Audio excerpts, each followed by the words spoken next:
Parks and Recreation public input session on park standards and development.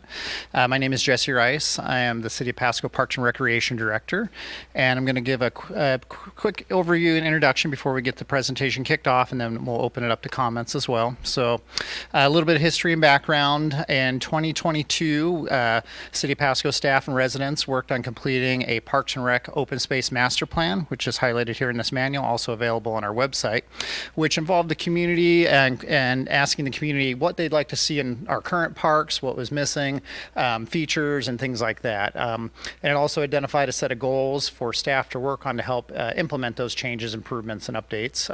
One of those goals was to implement a set of park standards.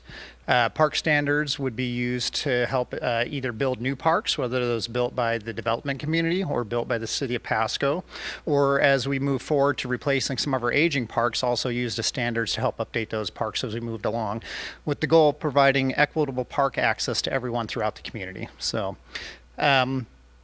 And why the city has always had construction standards when it's come to parks and landscaping that more involved manufacturing types of pipe or pumps or irrigation, not necessarily playground equipment, structures, or courts or anything like that. So as part of one of the goals as outlined in that plan, we contracted with MIG, a consulting company who helped complete the original Parks and Rec open space plan, to come in and help us develop park standards that again would be used by everyone in the community to help develop those parks.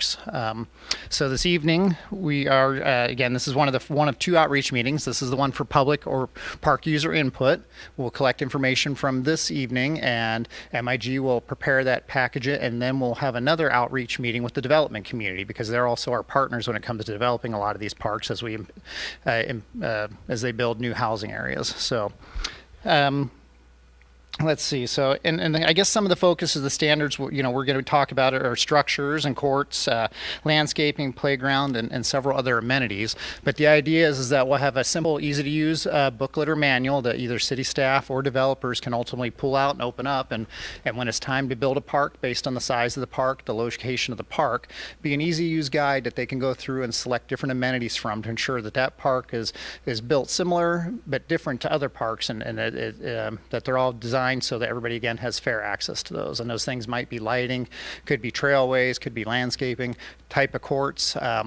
And while we want to ensure that they all are built to a standard, we also want to make sure that we have a variety of different features, because again, parks are easily accessible by anyone in the community. So while we want a variety, we'd like to have a standard to help, particularly when it comes to developers and city staff, know what those features might be, what those features might cost, and how to move forward with budgeting and planning for those features. So this evening we have from MIG both Jennifer and Joey, who are going to take over the presentation at this point. And they have a prepared presentation as we work through that. If you have any questions, let us know. And again, myself, I have our recreation manager, our assistant city manager will be here to help answer questions at the end and collect any additional comments. So appreciate you coming out this evening. And with that, I'm going to turn it over to Jennifer and Joey. Thank you. Terrific. Thank you, Jesse.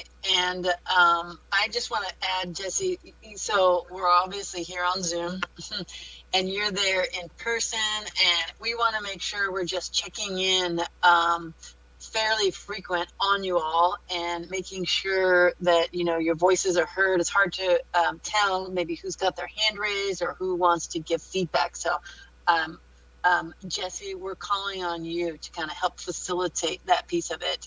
But as I'll just introduce myself, as Jesse just said, I am Jennifer Zell.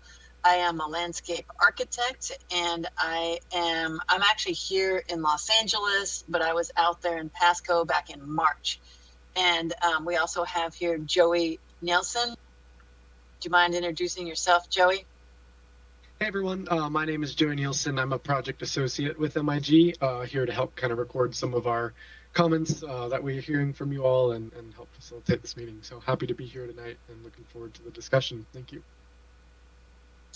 Thank you. And it looks like we have just 2 people online, and we have most people are here in person. So thank you for showing up. And also, what we're going to do is we're going to adjust slightly.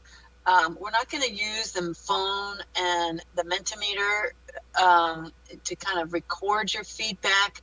we're just going to look for that feedback live, on what we're presenting. So I guess you can put your phones in your pockets for now. And so let's see. The focus, Jesse went over the agenda. We've got the agenda right here for you. But really the focus of this meeting is an opportunity to hear from you and help you really what you envision for your parks and what you want to see in your parks, so that we can then take that information and incorporate into these design guidelines that we're developing. And so to do that, we're going to start with this presentation. We're going to give you a project overview, a few points about what we saw when we were out there in March. And we're going to have discussions as well of what you want in your parks. And so that's the presentation part. The next part we're going to move into on the agenda. If you could go back one, Joey, just so people know what to expect. This part's the presentation part's going to last about 10 minutes. And then we're going to move into what we're calling just precedents, like what's here at your park, but also what's at some nearby parks, and what are at some parks really around the country that you might be able to jog, your memory or your inspiration from parks from other places around here. And we're going to go through that categorically.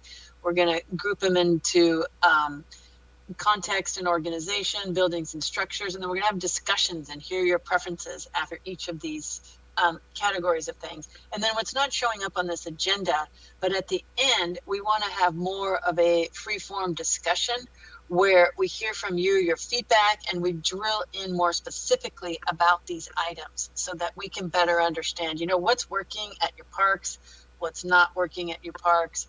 And that'll be at the end. We're going to allow about 20 minutes for that more open-ended discussion and drill down session. And so as Jesse mentioned already, this project is an extension of the 2023 Parks, Recreation, Open Space Master Plan. There was extensive kind of community feedback in that for that effort. And also this was one of the main items to move forward, which is the design guidelines. And it was that next step identified in that specific document. And so with these design guidelines, in a way, it's also like a set of menu items for the park. As Jesse was describing, we want variety throughout your park, but we also want some consistency.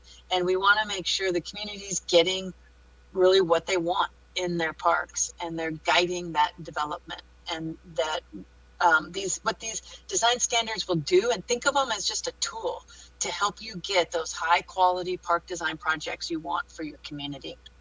And so, and additionally, as we kind of go through this, we also want to understand what signifies Pasco, what is unique and identifiable as the Pasco community. And so a couple things that were learned from that, I'm going to call that Parks Recreation Plan, I'm going to abbreviate it. We call it the PROS planning effort. And that you can see on the next slide. That's so what that dealt with is a long range plan. And it dealt with all the different types of park throughout your community, the neighborhood parks, community parks, and more. And it's really a park system overview. And it also, importantly, that PROS plan is also about meeting the recreation needs that incorporate the city's growth. We know Pasco's had a lot of growth over the past several years, and it's more is anticipated. So it anticipates what those recreation needs incorporating with that growth. And so again, that PROS plan was a visionary plan, set up the goals and strategies, so the broad view. So now we're drilling down. And so the next slide indicates really a synthesis of what those overall park system-wide improvement recommendations were.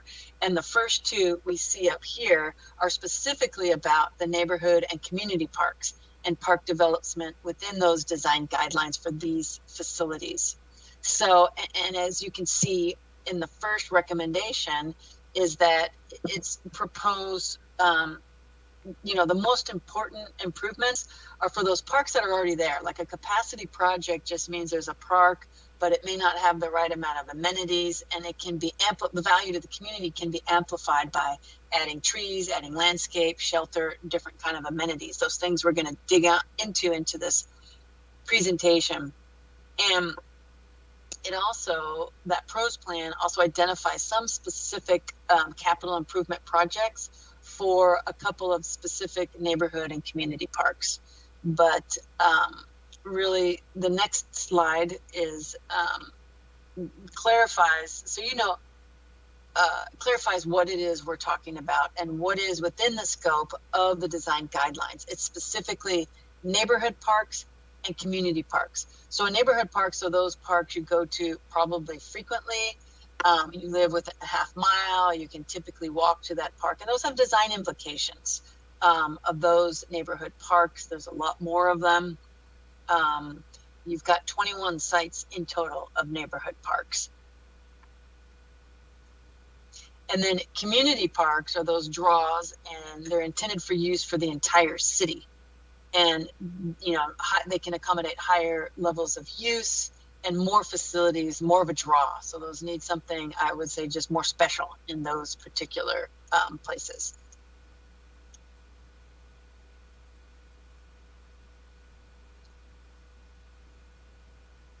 And so the next couple of slides is before we move on to this one, though, I do want to ask a question. How many of you, and I'm looking at you, can you raise your hand? How many of you have been to your neighborhood park this week? Could you raise your hand?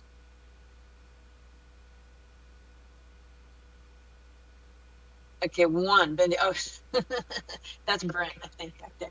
What about within the last week or 2 weeks? Have you been to one of your neighborhood parks?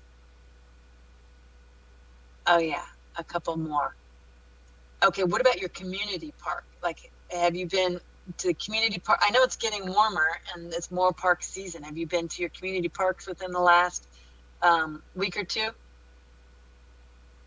Okay, yeah, we got a couple. We got a lot of park visitors. Okay, so you're heading to both your neighborhood parks, but maybe more use in your community parks. Okay, thank you for that. Okay, so when we went and we visited your parks, it was myself and my colleague Renee from our Portland office was in, and we were there, I think on March 13th, and we met with your team and your facilities, maintenance and operation team. And what we found, Joe, if you could go ahead and share. Well, we found some beautiful trees by the river, and providing just character defining areas are really in your trees, providing shade and a sense of place. But what we also found, kind of a bigger takeaway, is that the quality of these parks can be improved by increasing the variety of experiences and the number of amenities for visitors at these places. Amenities like more walking paths, play equipment, sports, even using artistic elements to expand and increase kind of the aesthetic character, and also community pride of place and park usage. And so, again, as Jesse mentioned, what these design guidelines will do is it helps the developer-funded parks to use that as a partner to really optimize the value to the community in providing these high quality park features that are appealing to a broad range of visitors, and including accessible and distinctive design features. If you want to go, can you go back to this one? Like, we found this one at Mariposa Park. It created a sense of place. It could be expanded on, but this kind of highlights some of those distinctive features. And we definitely want to get your feedback. But another aspect, and we can stay on this slide, but we notice is that new and upgraded parks, really there's kind of a lack of accessible routes to some of these features. Universal accessibility should probably be emphasized, and we want to hear from you of how important accessibility is in these parks, but universal access we think should be prioritized. And another big kind of level item we notice, there's a lot of lawns, and it takes a lot of water to irrigate those lawns. And I'm coming here from California, where we're reducing our lawns substantially because of demands on water sources. We know you have a beautiful river right next to your community, but even so, water, reducing those lawns to really areas where they provide a tremendous amount of play value and is optimized to really accommodate climate adaptation in your semi-arid climate, and just to achieve those kind of water savings goals. And then the next slide, is we saw a lot of different types of these park amenities. This is just showing benches, but there's a lot of types used throughout the park system, and it's not cohesive. And it may be desirable to standardize these elements. Those make maintenance and operations kind of benefits for unifying, but it also can unify the park. So hey, I'm here at a Pasco park, and it makes it more identifiable. And so let's head to the next one, Joey.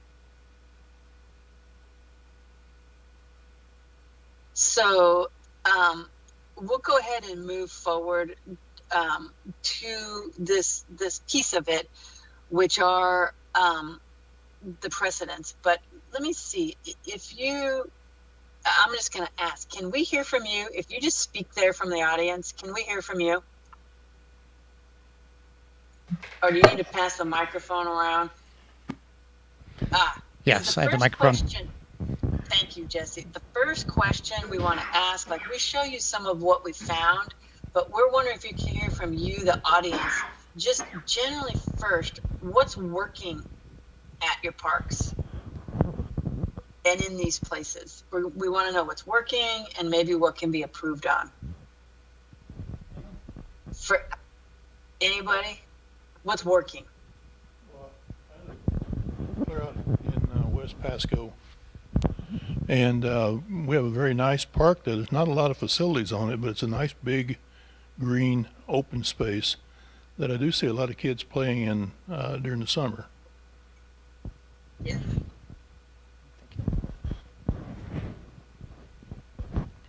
I live in the county, but I have family that lives all along Court Street in Pasco, so we are basically city as a family. But the boat launch areas anywhere in Pasco are just superb, and we need to have more of those because we're quite a river-oriented community. That's great. The Sacagawea Trail is pretty nice. It could use a few more connections, but pretty good. Yeah. That is a fun walk. Anybody else? Jesse, I'm going to get you working back there. Yeah, I think that's it for right now. Sure. Okay, so we're going to go into the next piece of it, which are the precedents. And Joey, can you go ahead and share the screen again? And by the way, can you see this? Is this kind of visible to you? You can see what this going on here. Terrific. Okay, I see some nods. So what we will include in the design guidelines, and this first handful is kind of vague and sort of open-ended, but there are many ways to organize a park and arrange things within the park. And so one of them is how we arrange the circulation. And so it can be configured in different ways, sort of with a perimeter area where you have seating, and maybe you're protected with planting, or you can look out onto the more active areas within the park. This one is showing kind of a more leisurely, meandering pathways throughout. And so that's kind of just one precedent to look at. Circulation can also be organized, with a straight shot. And then there's kind of different areas off of this main spine, like you see in these images here, either play areas, gathering areas, or playground features. different lawns. So that's different ways of arranging circulation to the park. And another aspect is certainly adding distinctive features. And we want these defined in the these design guidelines because they're going to add identity and sense of pride, these distinctive features within your parks. They can be small water features possibly. I mean, we want to hear from you. Maybe no water features, too much maintenance, I'm not sure, but they can be small water features, can really be a draw, as well as just kind of artistic, playful elements as well. And then another one of some distinctive features can be special seating areas, but also the image on the right is just it's a pavilion, but it's also a flat concrete band. It's kind of like a band shell, but it's not a shell, you know, and it's not that large. It's really only like a I think it's a 45 50 foot diameter space, but it hosts like jazz in the park. It's a very small kind of neighborhood scale park, and people can come and bring blankets. It's nice for that kind of use. So that's one of those distinctive features that can be included, as well as, you know, certain elements like art and sculpture. These are elements that really play to a unique sense of place and can tell the history of that place. And, you know, we saw evidence of this, especially in Chihuahua Park. I think as we walked along the trail, there was little stories that were told with signage, and there's some basalt columns that start to tell the story of place. But we think, you know, this can be accentuated and expanded on and included even in neighborhood and community parks, these types of elements. Yeah, and you can see here, it's just ways to embed history and place and discovery into your parks. And the next element for arranging a park is definitely topography, and using topography for seating and defining spaces for gathering, and also play, like you see in this image here, using it for slides and things. When we were in visiting Centennial Park, there's there are landforms there that helped define like seating areas for parents or caregivers kind of watching playground, but also maybe sliding. I know you don't get snow that much, but maybe sliding. It just kind of it's a way to activate the space for play and gathering. And so there's one more to okay. So Jesse, we're going to put you to work again because we're not using our phone. Do any of these precedent image, can you envision any of these in your park? Do any of these resonate? And we can go kind of back and forth. Oh yeah, you can see that one here. Joey, go ahead and show that one. Are we getting close to being on target? Is this off? Is this on target? All right. No takers right now, Jen. Sorry. No takers. Okay, don't be sorry. Okay, we'll keep going.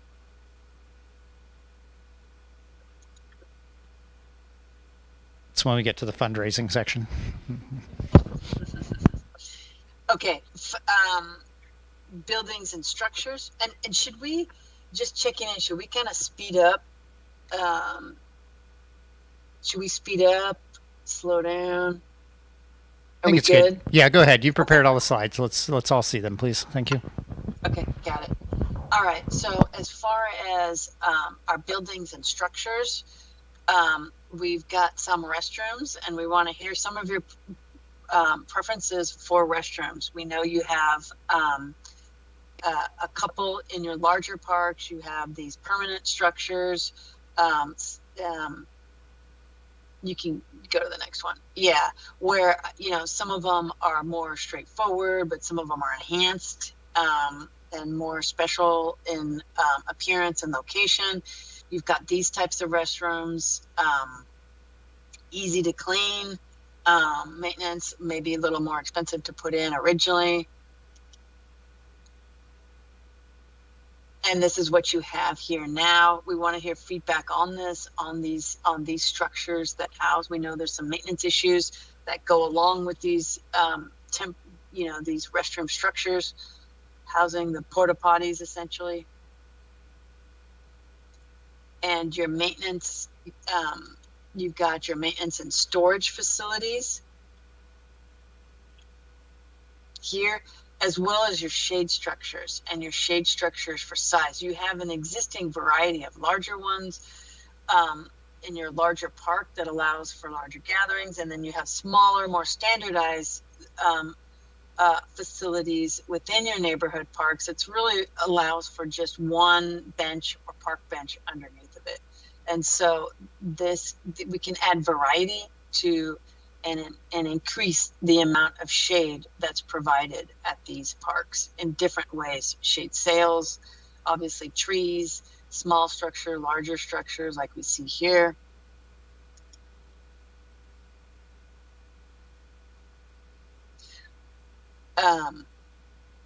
Okay, so any feedback on this, on the types of structures, in particular your restrooms and your restroom facilities?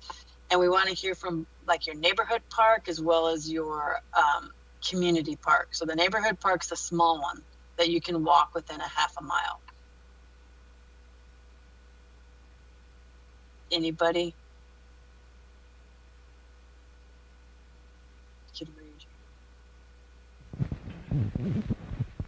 Jesse's gonna get his 10,000 steps in. Yeah, I got to be honest. I am concerned about restrooms and the quality and the cleanliness of them, and how much effort it is to actually keep them clean enough to use on a daily basis. And is that in your neighborhood park or community park or both? We don't have one in our neighborhood park. Go home. I'm more concerned about the future community parks, and why can't we just have the composting units that the state and federal parks and recreation areas have, or camp areas, because these are kind of hard to maintain and they require, maybe water lines and sources and drain fields and all that kind of thing. And I'm more worried about open land that we can turn into park, and having places where people can out and away from homes where they can use restroom facilities. Okay, so yeah, consider composting toilets in the larger parks. Mm-hmm.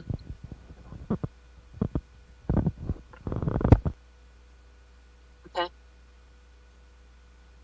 Let's keep going.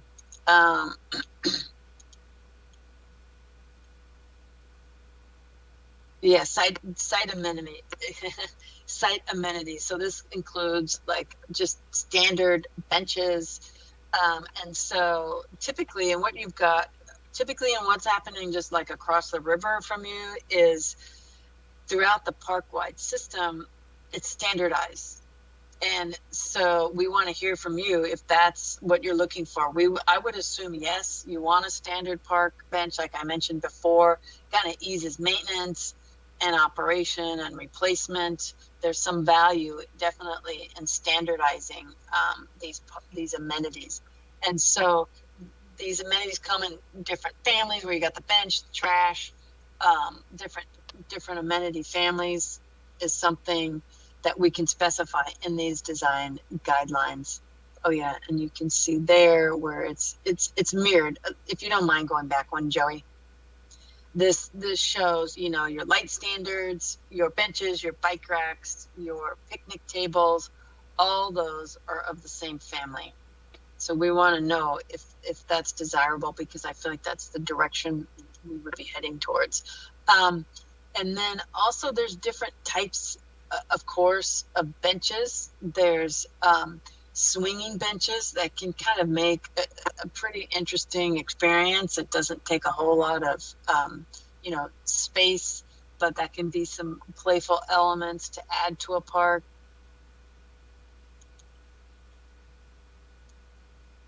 And also we want to hear back on different types of seating. Some of it can be based on organic elements within the site, like rocks.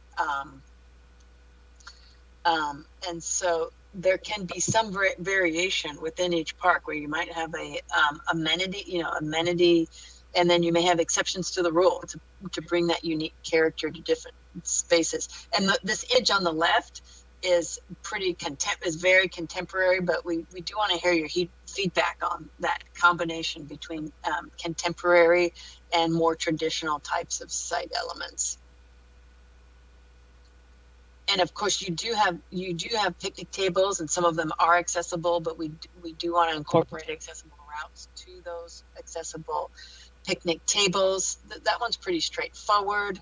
And also, I know you have grills at your charcoal grills at Chihuahua Park, but if there are other elements in those specific grills, like are there different types that you want to see? Are they too messy? We want to get feedback from you on those grills and those facilities. And then, of course, water features. They can come in all kinds and sizes, where they have dog bowls, they have water bottle fillers, and accessible drinking fountains, as well as incorporating. There we go. Incorporating signage into those park features. We saw that a lot. It seems like your community has a lot of donors that donate benches, donate signs and different things throughout. It'd be great to sort of standardize where those donor plaques land and help to, get funding for these projects, but help to unify those donor provided aspects.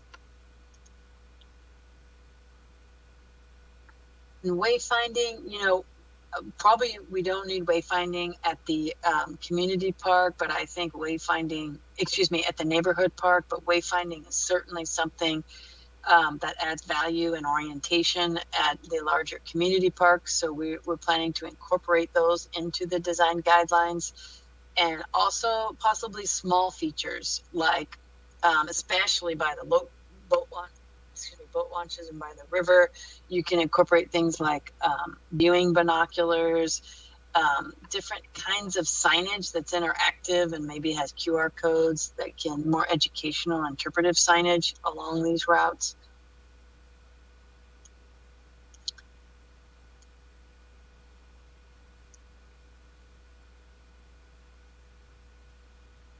Let's see. So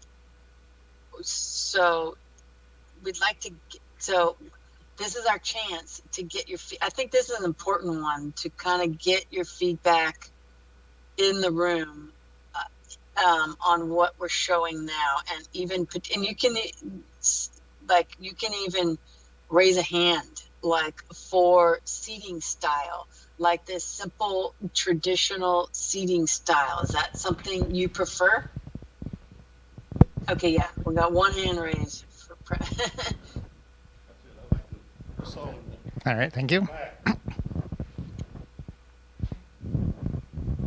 Okay, what about, so I think there's a couple, something more artful and distinctive and contemporary. Anybody preferring those?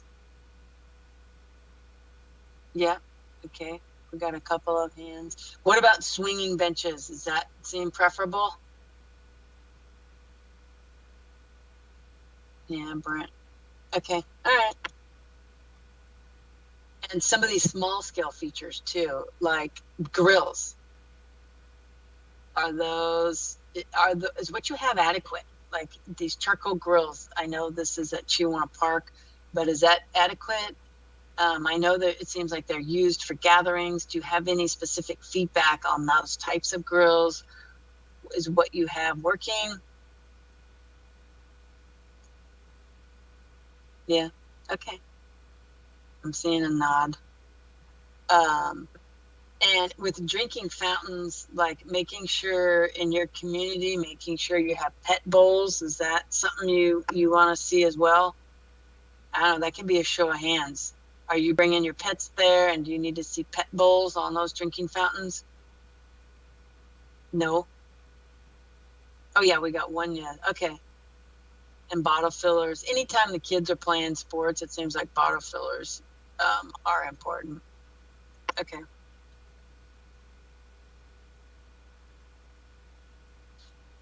Anyone else have any specifics about those kind of features, or even in particular, if you prefer like cohesive, all the same through the park, or variety? Does anybody prefer cohesive throughout the entire park?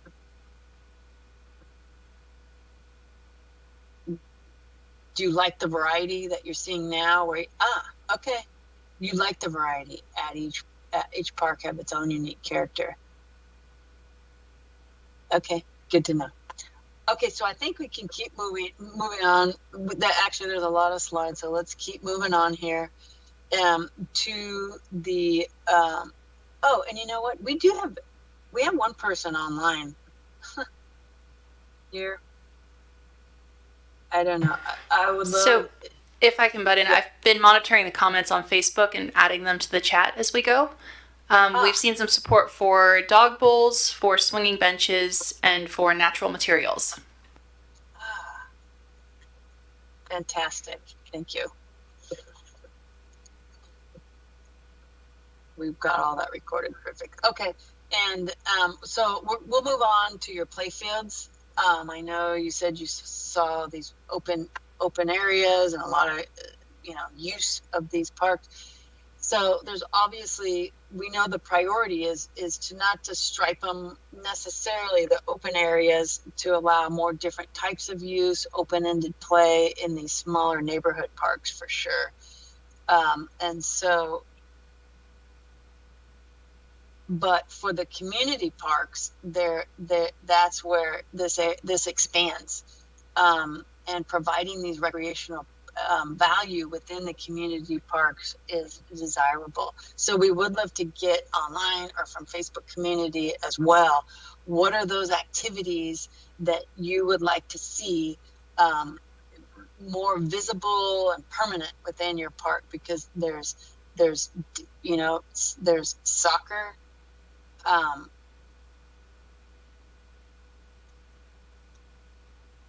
Well, pickleball, that's more for the I'm looking at the play fields in particular. There's striping, there's goals for a variety of different types of sports, baseball, softball, and again, I'm speaking here for the larger community parks, not the neighborhood parks. If there's feedback on that, that'd be great, of what types of playing fields you'd like to see there. And then again, we have sports courts. You have sports courts in your parks now, where it's primarily basketball, sometimes half-court basketball. But we'd like to hear if that needs to be expanded, and if so, in what direction. Pickleball, volleyball, like the one you see here. There's striping for a lot of different activities, and so that can optimize use here.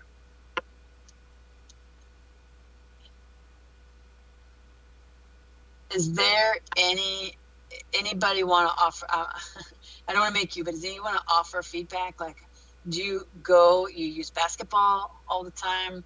You want to play tennis, pickleball?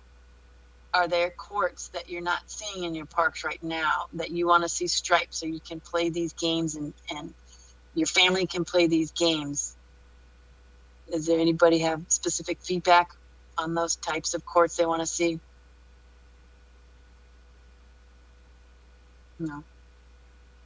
One for pickleball. We have a comment online for pickleball, basketball, volleyball, and soccer. And those actually fit nicely together. Like they embed, those different stripings can embed in a system. So that makes sense. Okay, and now we want to move on to different types of fitness zones. This is another way to activate those spaces and get your community kind of active and out there, and build a draw into these parks with different types of fitness activities where they can be, simple kind of stretching, muscle building activities, to more challenging, like the one you see on the right, and maybe in a community park. And they come for all ages and all abilities as well. These fitness zones are great to be adding to parks and having them within a community.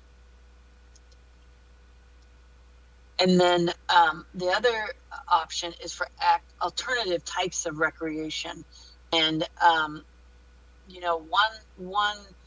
one aspect, what we're showing here is a skate plaza. These is more of like a small scale features with a few things that add skating opportunities within a small, even a community park. And so we do want to hear from you, your feedback on adding these kind of small scale features for alternative recreation, for a skate park. And also, I know a lot of communities are just begging for pump tracks. And so there are some kind of modular units or different smaller scale aspects for incorporating pump tracks into some of these parks. So we want to hear some feedback on that, as well as interactive water features. We know you have some out there that can be a challenge to maintain, but I know they provide, they have the advantage because they're a place to cool down in the hot weather, and it's not a pool, that needs to be monitored all the time.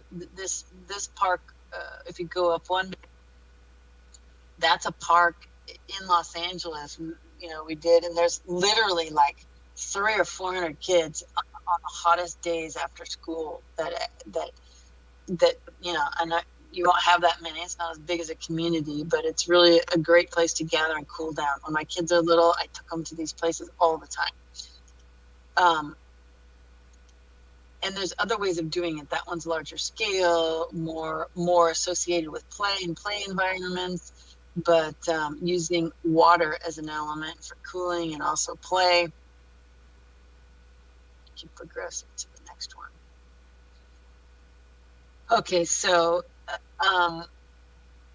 is there some feedback here specifically? And I would like to start even with the fitness zones. Does anybody use fitness zones when they go and travel around other parks and places? Do you imagine yourself using fitness zones in both your community and neighborhood parks? Is it something that's desirable?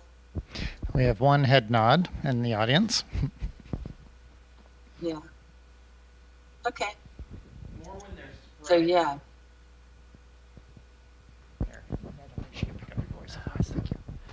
The fitness zones, I think, are better used when they're kind of spread out along a pathway where somebody can stop and do, sit-ups, have a sit-up stand or pull-ups or little things like that. I haven't seen the fitness zones where they're all grouped together used very well. But when they're kind of like circuit training almost along somebody's morning walk, they can stop and just do their 5 pull-ups or whatever and then continue on. Seems like those are a lot more popular. Yeah, that's good feedback. Thank you. Rather than kind of collected. Okay. We had a comment online suggesting a nature-inspired fitness zone might be similar.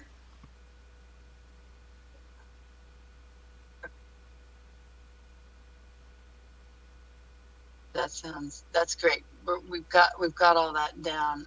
Okay, so what about alternative recreations opportunities such as either small size skate plaza or pump tracks? Do we have any feedback specific to that? And the interactive water features. Desirable. We have one head nod for pump track.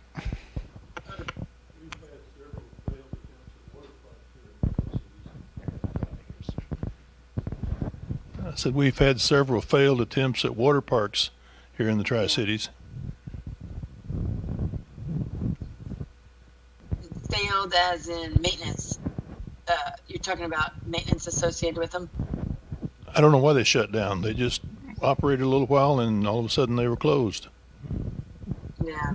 And 5, 6, 7 years ago they were going to build one in Kennewick and one in Pasco at the same time. Neither one of them got built.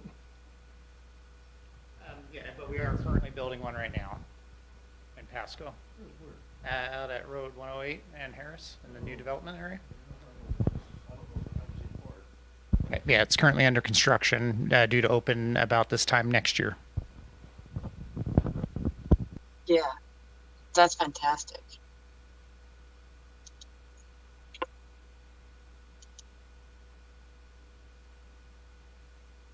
Okay, so if there's no more related to those, I think we could move on. Excuse me. More for the passive recreation elements, because I'm hearing someone online is interested in nature and nature play, so we're going to get to that as well.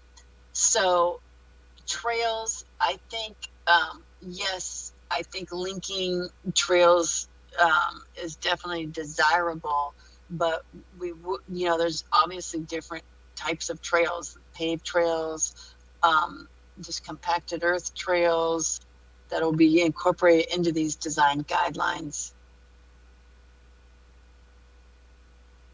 Picnic areas is pretty straightforward. We have those already. And I think it's important. We know you gather by the river for, I know, at least the 4th of July and movie nights, I think, as well. So potentially providing power sources for those areas, I think it becomes more important. So you don't have to have portable power, but other than that, it's kind of open gathering areas and picnic tables and shade is associated with picnic areas. And so we can move to the next one in passive recreation, which is, dog park or even dog friendly types of facilities. And I would love to hear, I know some have been proposed, but there can be just some elements if people bring their dog, they can play, certainly keeping them watered or a couple of features. But as far as like a fenced off designated dog park, my understanding that's not desirable. Is that correct, or is there any feedback there on like designated dog parks being desirable or undesirable specifically? I think from the park side, we have heard interest both from the animal shelter that we operate as well as our park side, that there is interest from some in the community to have a dedicated dog park, and there are dog parks in the other 2 local communities as well. So I think probably, again, depending on who you ask, but probably is a resource that the community needs. Okay, so then we include that in the design guidelines, fencing, all those materials, and then whether they get built, that's another piece of it. So that makes sense. Okay, that's good to know. Oh, and then for the trails, I don't think we need feedback on that. We're going to have both paved trails, and we'll have recommendations for both types of accessible and kind of gravel, really unaccessible, in some cases, paving areas in the more remote sections. So I think we can move on. Just a minute, Jennifer. We have a comment. Oh, sure, please. I'm sorry. There is a undeveloped trail belonging to the irrigation district between Road 84 and 100 that I see used all the time. Matter of fact, the local high school uses it for their pardon? Cross-country running? What? Just physical ed. They're not running, they're walking, the kids, most of them. Thank you. Yeah, so like a user-defined trail, maybe connecting a couple of things.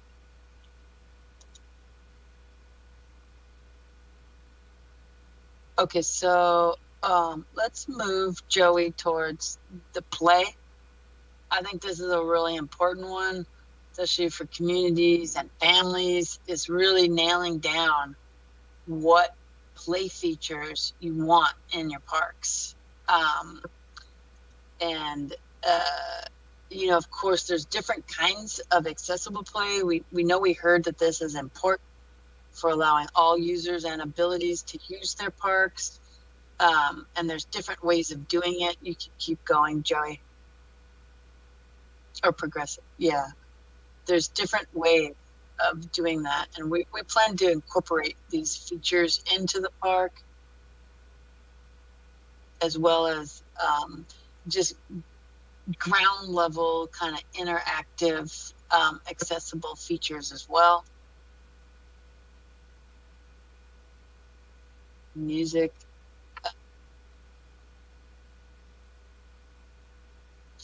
And so there are different, we call them ings in a way. There are different activities that happen within the play experience, and those things get combined. It's pretty straightforward. It's like you're spinning some play value. You can be zipping along and jumping and balancing, swinging, imagining. And all those kind of activities can be combined, but they can be combined in different ways and different styles, including nature-based play experiences like you see in these images. This is also some nature-based play. And also, different than nature-based play is using natural materials. You can use natural materials to create these kind of play experiences. And also what we call nature-inspired. So, like you see here, these materials are actually concrete and, artfully decorated concrete, but these would be what we would call nature-inspired. And I think one thing, could you go back a couple, Joey? Yeah. Oh, wait, a couple more to the nature-based. Yes, we do want to get your feedback on this because nature-based play is more open-ended. A lot of times things can get moved around. There are organic elements like tree trunks, and we want to know if these kind of nature play and nature-based elements are desirable because it's different than nature-inspired, which you see in the next handful of slides. You can progress it one more too, Joey. Yeah, like these types of elements would also be considered kind of nature-inspired. And another element we want to get your feedback on is like themed play, where different themes go throughout these parks and these playgrounds, animals, flight. It's a pretty common way to bring identity to the park. And then also just simple games. Sometimes playing tables can get people out and different types of users out at the park and places to gather, like chess or I call it cornhole, bocce ball, those different kinds of games and activities. Sometimes incorporating that can bring new visitors and users to your park.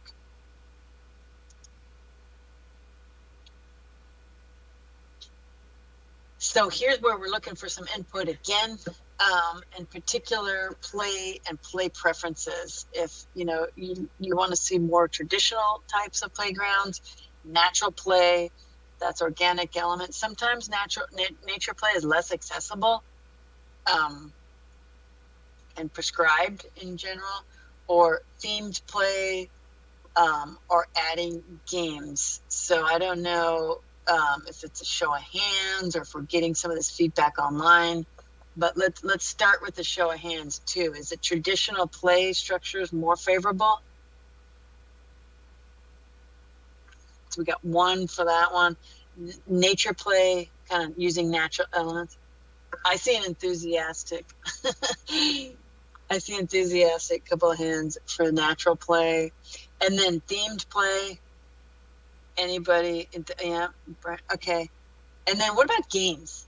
I mean, sometimes they don't get used, but sometimes it's great to have these different facilities. Do you imagine your community using some of these games?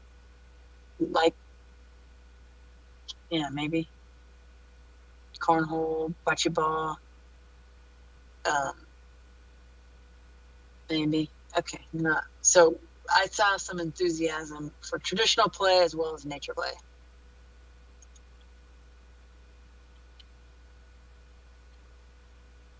I think we can move. I don't know. Are we getting anything, Alyssa, online or in the chat? I'm not seeing. We've gotten several comments that are supporting the nature play and the more organic look. A couple suggesting the accessible swings and regular swings. One suggesting the games, and one suggesting toys that would be good for ADHD kids and special needs kids. Yes, that's sensory. That's important. Okay, good to know. Thank you.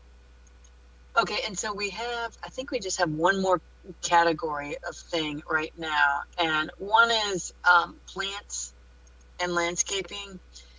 And I know, there's these need to be used in a targeted way, because we know there's a lot of windblown trash, or we know that there's a lot of maintenance involved with plants, but they can really define the character, and used in combinations with entry signs and things like that. They can really animate and bring character to the site. So we just want to show you a few precedent images here,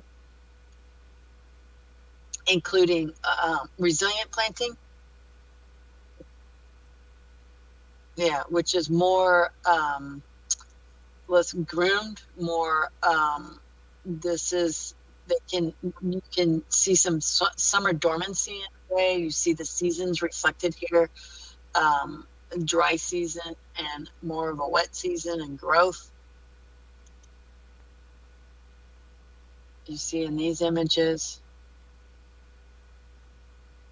And you can, and also utilization of tree groves. That's what we saw earlier, and I think those mature trees really provide a lot of terrific character and shade in your environment and beauty.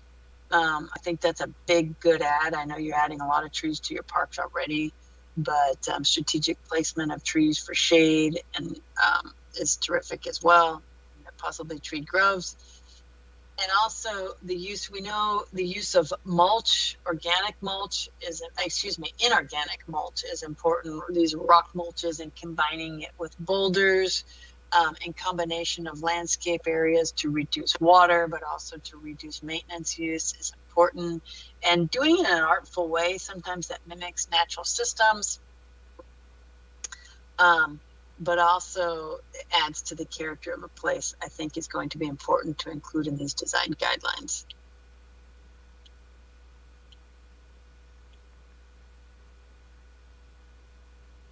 Any feedback on, I want to say generally the planting and the look of more resilient kind of organic, dry weather appropriate types of planting?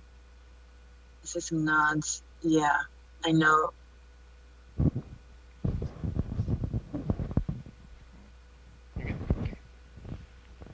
Yeah. Thanks, Jesse. We did get a comment earlier as well about more drought-resistant grass as a suggestion. Mm-hmm. And of course, trees. I mean, everybody, I'm sure, trees and rock mulches. Okay, so that really covers kind of the different sorts of precedents that we wanted to hear from you. And I know we did get some drill down comments, but in some of these areas. But is there is there anything we missed that you came out here tonight? Is there anything we missed, or is it anything you want to make sure we know and we hear from you as far as your community and neighborhood parks? So this is a more open-ended discussion here. And even the people online, if they want to, Alyssa, can they speak? Like, can they get unmuted and speak and raise their hand? If we have hands raised, yes, we can unmute. Got it. Okay. So is there anything we missed? Yeah.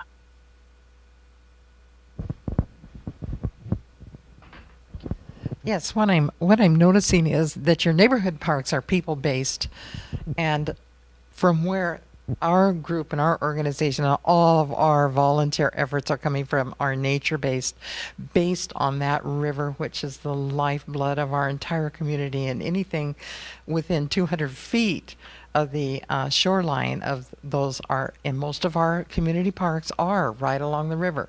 And so everything, I think, on these community parks that are on these rivers need to be focused on the aspects and elements of nature that you've provided here, and don't try to make them into something they're not.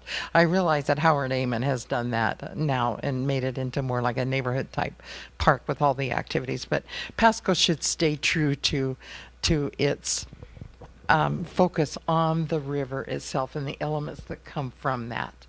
That's really where I think West Pasco should be.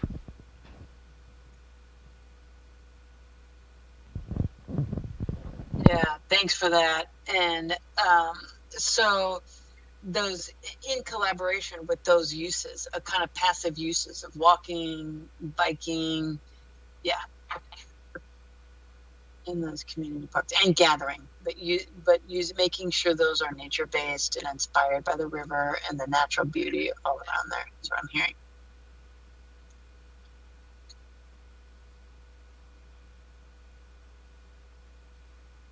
Did we miss anything you want in those, in your parks?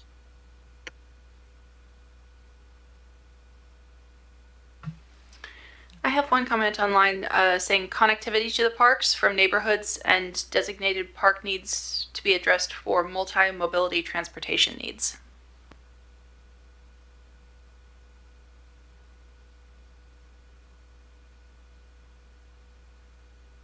And another comment for accessibility for people with disabilities, blind kids, for example.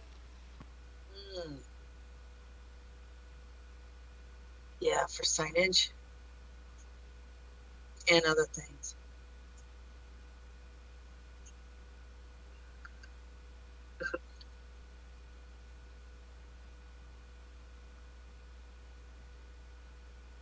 Okay, that's really covers kind of a lot of what we wanted to get feedback. You know, we wanted to just hear from you about your parks and make sure, you know, we make sure we get that information and we incorporate that into these design guidelines. And there will be, Jesse, I think we do want to share next steps and kind of when they can be reviewed specifically with the group. I think we will be developing these design guidelines and then they can be shared and reviewed with the community as well. Yeah, so I think we'll take our feedback that we received this evening, and you'll take that feedback and continue to incorporate and update the draft concept we're working on. We'll, again, have a second outreach meeting to our developer community so they can hear the community's input, see some of the standards, and give us direction on how they'd like to see a guideline created that would make it easiest for them to develop. Ultimately, that'll be finalized into a final draft, which will be presented to City Council and be made available to the public at that time. And that'll give City Council a chance to review that, as well as provide a public input comment section at that time as well.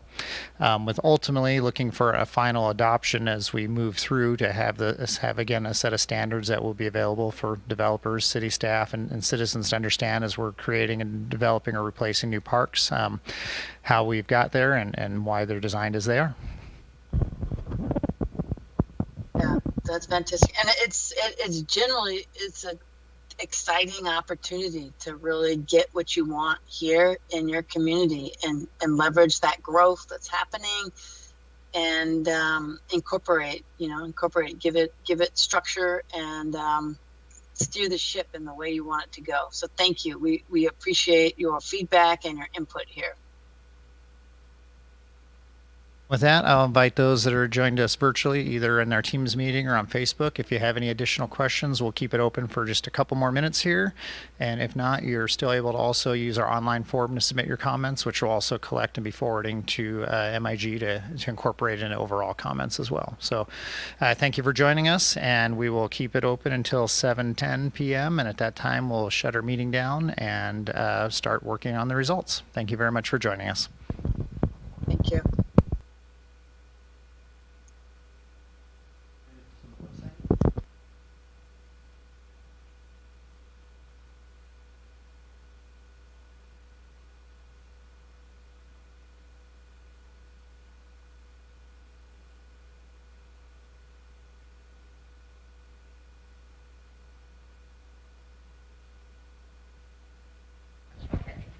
Use the microphone so Jenny can hear us.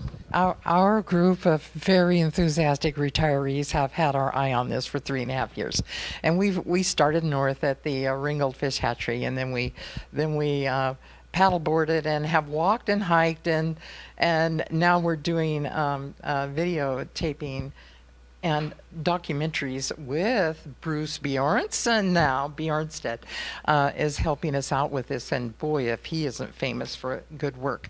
And on down the river from the agate beds on down to Carbody Beach, on down to the Squatzel diversion canals and the wonderful fishing spots there at Self Landing, the boat launch those are very rustic, absolutely hard to get to, sometimes very dangerous. They're dirty, but they're very highly used in this county. And as I watch that population growth grow out to the west and now starting right upriver to the north, we don't need refined parks because we've got these people using these other spots way north. In mass, these people enjoying these areas. Why do we need all these refined parks when that's working out in the county? Why can't the city along their shorelines along the river kind of tone down some of all this maintenance and liability and improving, just keep it simple and basic like the people are enjoying way far north on the river in the county? Because we're certainly documenting it all now and getting it. We're going out to the public with this, and we will not be silent from now on. Our retiree group. Thank you. Thank you. Is there any additional comments from those attending in person this evening? Pasco has probably the best shoreline for a possibility of a beach. I don't know, the land around here is owned by the Army Corps of Engineers and you're just leasing it probably, but it would be a great amenity to some place like Chiawana, because Richland is a little too steep, and Richland or Kennewick has riprap. So Thank you. We have a comment online saying there's a need for more parks with wheelchair paths through them.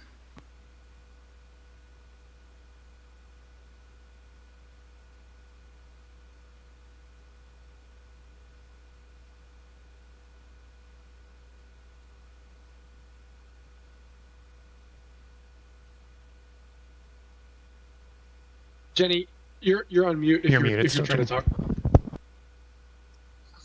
Thank you. Can I ask a clarifying question about the beaches? I don't remember if it was Richland or Kennewick, where you said there was riprap, but there's also a sand beach there. Which one? Can you elaborate on which one you're describing is working well? Understanding it's Army Corps of Engineer property. Richland is the only one with kind of a sandy beach. Kennewick Yes. doesn't have a place of any sand. And so what you were describing is desirable is the Richland sandy one?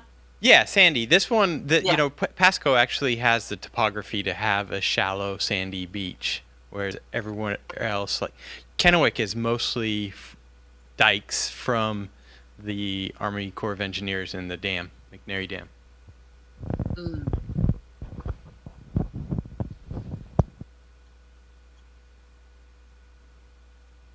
Thank you.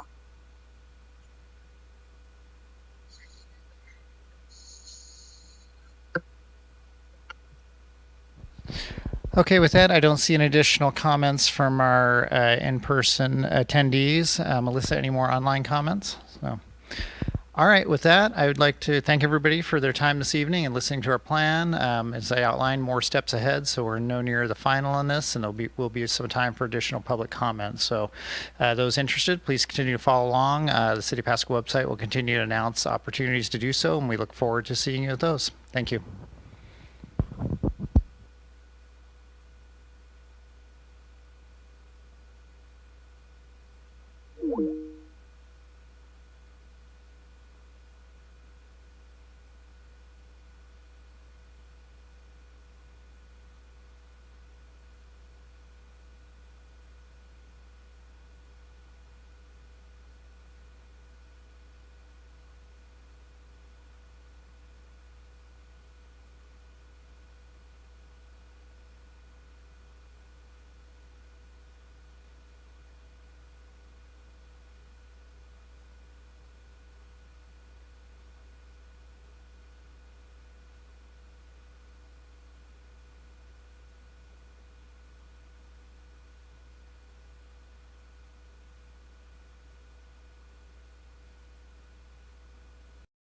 Finding it on the interwebs. How many municipalities on behalf of school districts utilize impact fees across the state of Washington, roughly? If you're not prepared to answer that, I totally understand. I'm not fully prepared, Okay. and it's a really good question. And I apologize for putting you on the spot I can get more specific information later. What I can tell you is in Western Washington, most of the jurisdictions, cities and counties have GMA school impact fee ordinances. And so coming further over the mountains, there are fewer, but in terms of actual numbers, I'm not entirely sure, but I can get that for you. Okay, that's fair enough. And I guess my follow-up question to that would just be the dollar amount. And I heard what you said, there's a formula that goes into it and all that, but I was still curious where, I guess maybe where we fall in that. A really good question. Based upon, and I work with several districts throughout the state who do this work, and this fee is definitely on the lower end, particularly at the single family. I have not seen a zero single family fee. The proposed fee? Pardon me for interrupting. Okay, yes, I just correct. want to make sure I'm following you. Yep. For a school district proposing fees in a recent year. What I do know, and what is true, is there are some school districts who have had fees in the past who have had growth turn a different direction, or they have more than enough capacity. They've gotten to a point where they've built enough and their growth has plateaued, where they are not requesting fees. So there are definitely several school districts who are in that position currently. But in terms of those asking for impact fees, both the proposed single family fee and the multifamily fee are at the lower end. Okay, perfect. Thank you so much. Thank you, Mr. Mayor. Thank you, Mr. Rim. Mr. Prowse. Thank you, Mayor. Was the school district expecting this outcome based on this review? I would say not at the front end. When we started preparing the capital facilities plan and knowing that there was ongoing growth and that growth was expected to continue, in many ways I think there was an expectation that probably the fee would stay status quo as to what it's been.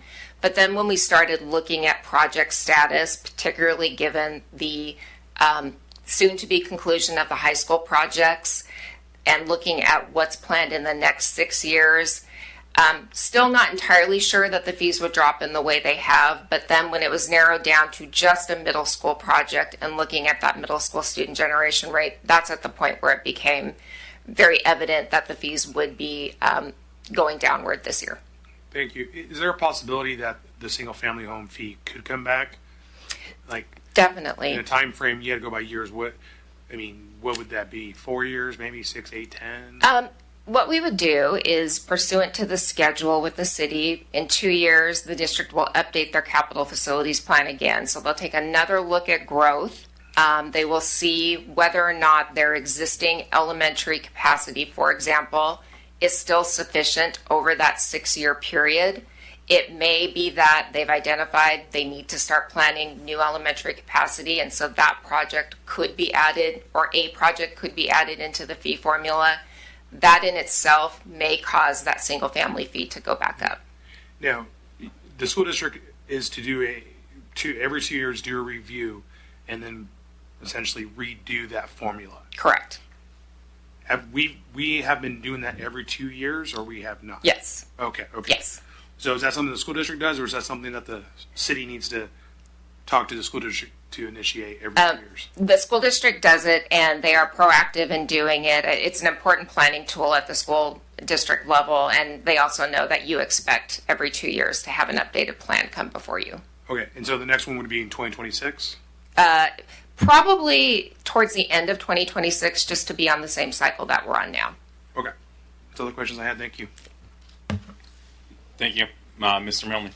Yeah, thank you for the presentation. I was going to want to get back to where you talked about Franklin County. You know, it talks about the process that it's negotiated between the developer and the school district. How has Franklin County? I mean, have they been paying their fair share? Are they paying? Do you think more or less? I mean, what are your thoughts on Franklin County overall? Can you just kind of shed some light on that? I would say that the school district has a really good system in place for ensuring that they're looking at all of the development notices that come from Franklin County. So when Franklin County gets a new subdivision application, they're required to inform all affected agencies of the application, the subdivision approval process, and importantly, the environmental review process. They provide a comment period. School district, as a matter of course, always provides comments. And always provides comments that are contingent on reaching a negotiated mitigation fee. If they don't meet that negotiated fee, then they'll file an appeal through the hearing examiner process. To date, they have not had to actually go through that appeal process because they've been able to reach agreements with developers for those subdivisions. And they use the same fee that is in the capital facilities plan. So they want equity throughout the school district in terms of what they're asking for. So if it's 25 single family homes in a plat, currently they would ask for the $4,700 fee for each of those homes. So the only deficiency in the process is where there's a SEPA exemption and the subdivision does not go through environmental review. So in that case, the district doesn't really have an avenue to seek school mitigation. Okay. You kind of answered it, but I've always heard things that the county doesn't pay, nor do they want to pay, but they want to use our services. So, you know, as a law-abiding tax citizen, you want, you know, if people are using the service, you want them to pay. And I was just trying to get your thoughts on that, because it doesn't seem fair if we're all having to pay and they're not, and then eventually sometimes these divisions get annexed into the city. So basically, everybody's kind of getting a free ride on all this. So I do kind of appreciate your clarification on this. So thank you. And it's a good point, and it is the reason that every time the district updates this capital facilities plan, they renew that request to Franklin County for purposes of trying to get a school impact fee in place. Thank you. I see your light. I have a couple quick questions, and I'll circle to you. Running on that theme, what's the SEPA exemption? Do you know offhand? Is it 10 units? Or? It's 20. It's 20. 20 for single family, and it's 4 for multifamily. Okay. Do you have any sense of idea of how many applications have gone through exempt? I don't. In the past? Okay. I don't. I think that'd be. I don't necessarily need to know that. It'd be helpful to know. In particular, you know, if they tend to break up subdivisions in a smaller parcel to exempt from SEPA for, I suspect it wouldn't be just for this, but whatever purposes of, I mean, look, SEPA's not easy. It's cost prohibitive, and there are lots of reasons to do it. But I think that would be helpful to understand where we may be, to Mr. Milne's point, missing out on some parity there. I do appreciate the information given. Do you get a sense of how this, where our fee stands from our neighbors across the river? Your neighbors across the river. Benton County school districts. Sorry, I missed that part. The Benton County School District. You know, I don't. I don't know that they actually collect school impact fees in those school districts. I think that they only go through an avenue of SEPA mitigation, and I'm not sure what fee they're charging. Okay. Again, probably not absolute need to know, just helpful to know, just kind of what the background. We tend to do what we can to compare. I mean, it's always nice to know that businesses on as close to equal footing as possible with the local jurisdictions. I think that's it for me. I appreciate this information. I appreciate to know. I mean, it's always good to have someone coming and asking for less rather than more. So I appreciate that continued effort to have this kind of equitable solution. Mr. Harpster, I know you have a couple quick questions, or hopefully one. Yeah, just some quick follow-up. My experience in my day job as a developer representative, we're doing every single development project in the county, and we've done probably half a dozen mitigation agreements with the school district. In total, I think there's been only one project over the last 3 or 4 years that was exempt, that there were no fees collected for, and that was 9 lots. So there's, in my experience and to my knowledge, there's not a significant amount of revenue that's being missed out on. Then Richland and Kennewick, and that was part of my question. They don't have a school impact fee, and that's been a point of frustration for some of us up here. Is developers come in here and say, "You guys are the most expensive place to develop." You guys being the city of Pasco, and we'll try to show them the data and say we're actually not. We're even with Richland and Kennewick except for the school impact fee. And so a source of frustration has been, we're collecting this fee on behalf of you guys, and is that because other than SEPA mitigation, you would have no recourse to collect that? That is correct. So under the way the impact fee statute works, districts have to rely on their local jurisdictions to collect, or they have the SEPA process. What occurs to me, and I don't know this information, but I think it's worth obviously trying to find out, and the mayor's question prompted my thinking on this one. I don't know the status of growth-related needs in those other school districts and whether or not they even qualify for school impact fees. And so that would be a first question, is they may not have a capacity need related to growth, so they haven't went to the second step of actually requesting a school impact fee. I don't know if that's true or not. I think it's just something that occurred to me to think about, and how you think about comparisons to your neighbors. And that was a follow-up question I had that I wasn't clear on the answer either, is Richland and Kennewick don't have a school impact fee, and they don't seek mitigation agreements either through SEPA, as you mentioned may be the case. And so my understanding from doing projects over there is they're getting all their revenue through bonds. And so is that not an option to ask the voters for increased bonds, larger bonds we've asked for in the past? It is an option. It's always an option up to debt capacity to ask voters for more dollars. I think the voters in the Pasco School District have been very, as I mentioned, very generous over the years in funding these projects. And in some communities, the existing community residents, when they're supporting school bonds, look to another avenue for new development to pay a portion of the school capacity that is being paid for by those bonds. So in some ways they go hand in hand in that regard, is they are, while they're a very small part of a project, they demonstrate that not all of the need is falling to the existing taxpayers to fund. Okay, appreciate that. Seeing no further lights, you're off the hook, but that does open us to public comment. Do we have any comments on this issue? Going once, going twice, third time. With that, thank you to our friends at the school district. Appreciate it.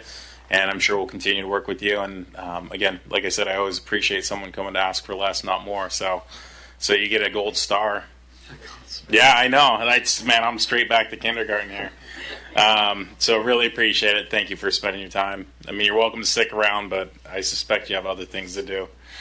With that, we'll move on to item B, which is development fees discussion, and this looks like Deputy City Manager Sigdell. Thank you, Mayor, and evening, Council. This is an item that we've discussed a few times in the past, and we, as a reminder, you had asked for staff to go back and do some outreach with the development community. The topic is in terms of inspection and plan review of public infrastructure when it comes to development. And we had proposed several options. One of them was a 3% of the project cost, so it would be the project cost on the public infrastructure. So the cost of putting in that public infrastructure. And also we discussed our current state, which is the hourly fee. And during our outreach with the development community, a few things that came up was the fact that they would really like for us to do a more comprehensive rate study that includes not just this rate, but all of the other planning and building permit rates as well. And that is a very valid ask and something that we should be doing. And they would really like for us to stick to the hourly rate and just update the hourly rate to reflect the current cost of labor and providing such service. This is a pretty complicated area. One of our hopes with going with something that resembles our neighbors was to be able to receive the funding in a way that is most efficient for the city. And also be able to get a little bit more funding so that we can staff up a little bit more, invest in our technology and our processes a little bit more. However, we understand the fact that while it might not be completely predictable, an hourly fee is something that this community highly desires, rather than the 3% or a percentage-based rate. So what we're coming to you with today is a simple escalation of cost, which would be instead of $60 per hour. So right now we have $90 per hour for the first hour. I like to not even think of that as a rate. It's just, the first hour. But really $60 per hour is our current rate. And we're proposing we move it to $100 an hour. As I mentioned in the staff report, this is only as direct of costs as you can get only. And so this is not a comprehensive cost increase, but we're also trying to be mindful of not increasing the rates significantly all at once. But also at the same time, and this is not included in your staff report, but we've been working with few consultants to see what it would cost to do a full, complete study of all of our planning, development review, building permit fee structures. And we received an estimate late in Friday, and that estimate is about $90,000.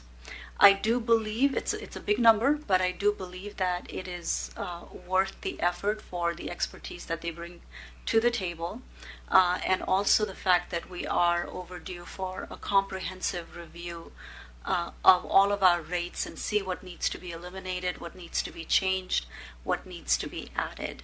And so with that, what I have for you is an interim increase in that $60 per hour to $100 per hour, and then a request for direction from council on if you'd like to move forward with doing a more comprehensive rate study that would include a lot more other components as requested by the development community. Thank you, Ms. Signal. Mr. Prowse. Thank you, Mayor. Yeah, I was thinking about this a lot yesterday, going through the packet and everything. I don't really have an appetite to do a huge, drawn-out rate study. I don't think the development community, from which I heard at a meeting, it has an appetite for the percentage. And don't get me wrong, that it was 6 times, 10 times, and if you did the math, it was about $400 an hour. And so I think when they did that, it really wasn't justified. And so I think $100 is a good starting point, but I think if we're just going to go ahead and make a change, I say we just go ahead and add a little bit more. And so I would like for us to entertain at like $150 an hour, and a portion of that has to go towards putting money away to hire more people, build that capacity, put money away for technology. I think that's the best thing to do right now. I don't see a reason why to go through this whole study, pay someone $90,000, and then turn around, present it to the development community, and then there's still going to be against the 3%, 2%, whatever percent. I just think it's such a big jump. I think we can work that way over some time. I don't see the benefit of it. So that's the reason why I sat down and was kind of looking at the numbers and playing around on a calculator. And I just looked at this way. I was like, you know what? I think $150 an hour rate for all the time spent. And then I looked at the couple meetings ago, I looked at that little table you guys gave, and it gave comparisons between city of Kennewick, Richland, Pasco. And if I did that, it'd be about like, for that example you guys gave, it was close to like $17,000. So it was about 10 grand more than what we, I guess, in theory, charged originally, which was close to $7. So that at least gives the city of Pasco money to put away for admin support, looking for other people like planners, reviewers, invest in technology. So that's what I would like to see, and that would probably just be long-standing. And again, if we have to do a study to look at all our rates and stuff, I'm fine with that. But this essentially should just be left alone at this point, and then eventually, if inflation and stuff catches up with us again, we look to increase that hourly rate. But I think that would be fair. I mean, $100 an hour would only cover the cost of labor, right? And so how much money are you getting out of that to invest in the department? It's not a lot. It only includes just the hourly labor, which not every hour that a staff works is billable. So there's a whole component here. But we also have to be very mindful of development fees and ensuring that there's a very strict calculation of those costs and ensuring that we can fully defend them.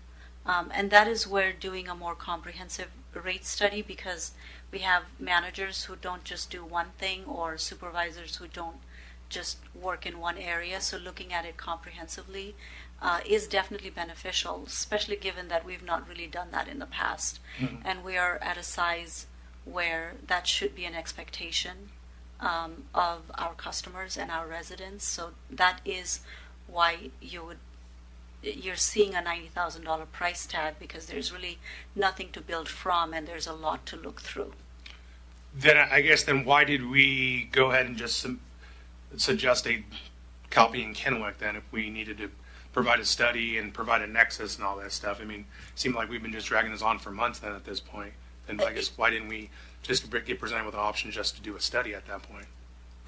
You're correct, and I believe we did discuss that. One of the ideas was that we would do something for our most painful areas very quickly and be able to copy something that exists across the river and then be able to tackle the other areas as we are resolving some of the issues. So we're not waiting for 9 months, 12 more months for a study. But and that we believe was a consensus, at least with staff and development community at some point.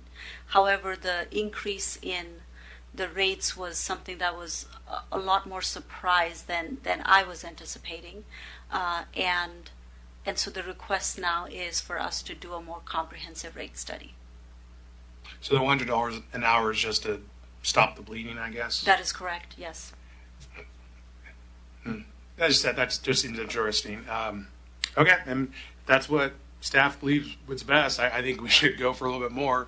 Again, I guess I don't remember being presented with doing a study. I guess correct me if I'm wrong. I just don't remember that.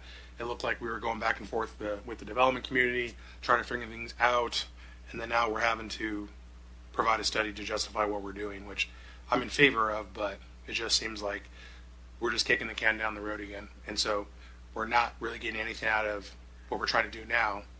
And I mean, how long is this study going to take? My best guess is about 9 months to 12 months.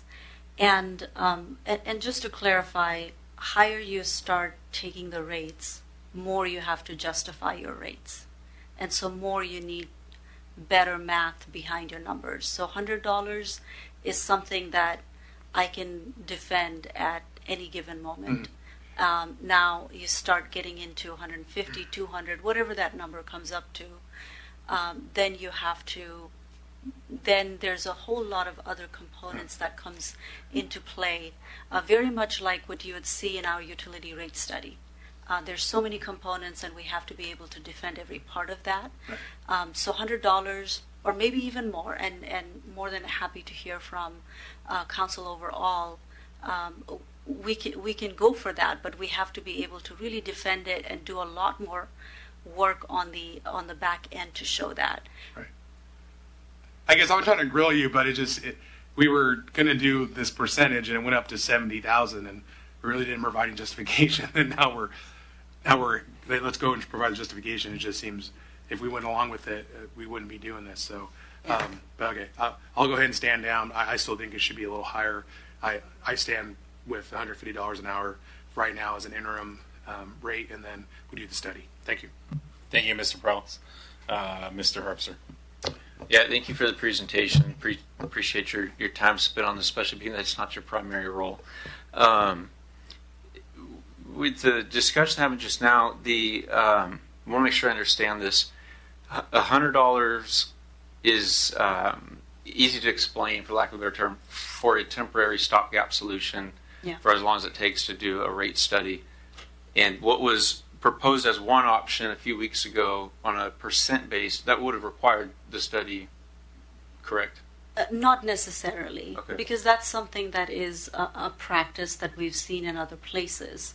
However, when you're starting to update rates and you've got development community who would like for you to step through those rates slowly, you have to be able to justify the hourly rate or even the percentage base rate. So the 3% would be a really easy one. Now, if we came to you and said it should be 7%, that's kind of where you have to really be able to show your numbers. 3% is a low percentage for most of the industry as you look around the state. Whereas if you start getting into the higher end, then you have to really be very sure of your numbers and make sure that what you are charging is very defensible. Mm-hmm. And I would say that there's a range between 100 and 200 where staff could probably come up with a defensible range.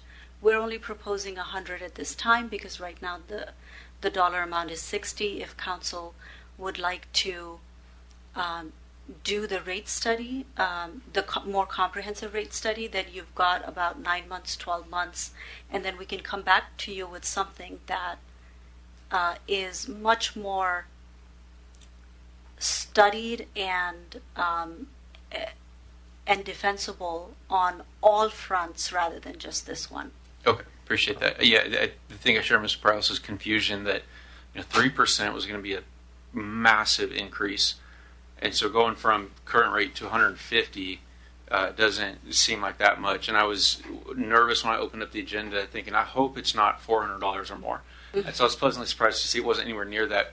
But my position would be the same as Ms. Prowse, that we start with 150. That's just slightly doubling it, but that's still significantly lower than the previous options that we discussed. A few other comments. I do agree that we should start the comprehensive fee study, and I sat in online on the developer meeting, and that seemed to be the consensus of everybody there. The conversations I remember having was, let's get this fee increased now while we do the study instead of waiting, so at least we can get some extra revenue coming in the meantime. And then of the bullet points in the discussion paragraph of the agenda report, just yes to all of it. Yes to the comprehensive study, yes with an increase to 150, and then yes to evaluating incremental fee adjustments over time, and then of course yes to enhancing transparency. So again, appreciate the work that's gone into this. Thanks. Thank you, Mr. Harpster. Mr. Grimm. Thank you. I have similar thoughts. First of all, I just want to say, Ms. Sigdell, you have taken this on, and like Mr. Harpster said, just kind of ran with it as really from a council request. It's one of the bigger items of feedback that we heard from the development community. So I really, really appreciate you working with us on it. If you would remind me one thing, these fees, they just can't be used for anything, though, correct? They can be only used for permitting and development related activities. Just within that, we can't put more police on the road with No, we it or cannot. anything. Okay, I always got to ask. always there. So, just a couple more thoughts here. Looking at this, and you gave an example here that shows a huge disparity between the city of Pasco and the other municipalities by tens of thousands of dollars. Was this example picked? I mean, I guess, would this example be more favorable than other examples? Or is this pretty much kind of an average? I mean, I guess what I'm asking is if we picked a different development with a different fee, would it show just still as lopsided, or would it be a little more even, do you think? Or I do think that it would be fairly lopsided based on this particular type of activity. And the reason I say that is our building permits. So the permits for building, they're pretty similar all across the board. But there might be some other activity where we might be a little bit more expensive. School impact fees are part of that. So that's why, and I apologize for not attaching the slide that shows some of our impact fees and a little bit more effort to do apples to apples comparison. But every development is different. It comes with its own challenges. But I do believe that overall, we are in line with other cities when you include school impact fees, and we are less with other cities when you exclude it. Okay, no, I appreciate that. Looking at this, obviously, one of the biggest complaints several of us heard from the development community was the process, was the time, how much money it was costing them, having to wait and everything. And I guess, just to be blunt, did they kind of look at the bill of what it would be at 3% and say, hey, this would actually be financially better for us? That trade-off is really the feedback you heard? Yes. Okay. I do believe there is a desire for things to be better, and I think we can definitely accomplish that. We're looking at transportation impact fee, which is a key area that is the biggest challenge.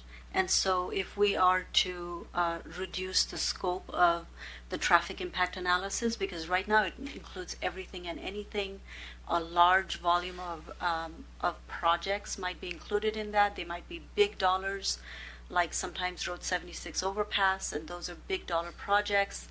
And so it's a sticker shock, and then it's a long, drawn-out negotiation process, whereas updating the transportation impact fee is going to get us to a lot more localized safety access around the neighborhood, and maybe an intersection kind of discussion rather than the interchange discussion. And so that is the one area that is a big issue that we hear and we experience as staff as well, that extends the timeline a lot farther out. And so once we resolve that, then you're going to see the process be a lot better. There's definitely many other things that we need to do. Increasing the SEPA threshold is one that we've been talking about, and I will just apologize in advance. We've been too busy to be able to kind of move that process along, but our newest CED director is going to be arriving here in 2 weeks, and she's going to fix everything. So, but there's a lot of those key things that are a challenge right now that are outside of the cost, as you mentioned, and so we're working on that. Okay, no, I really appreciate that, and I appreciate all the work you've done on. I mean, the last thing I want to see this do is, for lack of a better phrase, just stick it to the development community. I mean, these are people who are investing in our community. These are people who live in our community. These are people really we're in partnership with to build this community. And so, yes, as much as we can work with them and partner with them is great. But on the other hand, we are all, to be stewards of the community too, and to make sure that, we have the resources to provide the assets and the infrastructure for the communities. So I would definitely be supportive of some kind of middle of the road approach that gets the development done, allows the city to have the resources they do, but makes us more attractive than our neighbors across the creek. So I thank you so much, Ms. Sigdell, for all of your work on this. Thank you. Thank you, Mr. Grimm. Mr. Moon. Thank you, Mayor. I'll be somewhat brief. I just want to say that when I saw the $100, I thought that was also quite low. I'm also amenable to the 150 or in that range, depending on what staff thinks is the best course of action on that. And then just so we have a fourth vote, I'm also for spending the $90,000 on the study. So just letting you know where I'm at, and I again agree with all the council members that have spoken so far. So thank you. Thank you. Mr. Prowse, I see your light. I want to get in a couple comments before I circle back to you. I think, if we're going to stopgap this, one of the concerns I consistently heard was when we do the hourly rate, there's time that's spent that's on administrative work that takes away when we're billing. And then from the development community, what I hear is what they're really most concerned about, and obviously an exorbitant increase, they were concerned about that. But the primary concern was consistency in our review process and in our review timing. Now, I understand that this is a question of what it should cost. But I do believe that that's some of the cost-benefit analysis that needs to be driven here. I suspect the rate study is not going to achieve that, will it? No, the rate study will give, what we have is a rate that has been built up over time. And so it does need some fresh eyes. It is not going to fix the process, but it might allow us, I do believe actually it'll allow us to think about our processes and how our rates are charged and what does it truly take to do something and if it's worth doing or it's worth doing differently. So I do believe it's going to help us think about our processes differently, but not necessarily if we, it's not going to change the process unless we think about the process and how we're going to change it. So realizing that your joy begins in 2 weeks, when we get the CED director and this falls onto her plate. My admonition, my comment, I guess my individual direction, see if council supports it, is if we're going to go ahead and increase the rate for a stopgap. I'm fine with that. Quite frankly, I'm not sure the full utility of the rate study. I understand that it helps support if we modify or restructure our rates. But it sounds to me the most important things are, one, making sure that the bank account's adequately funded so that we could spend some time bettering our process, giving more surety and direct path to the development community who's coming in here and paying these fees.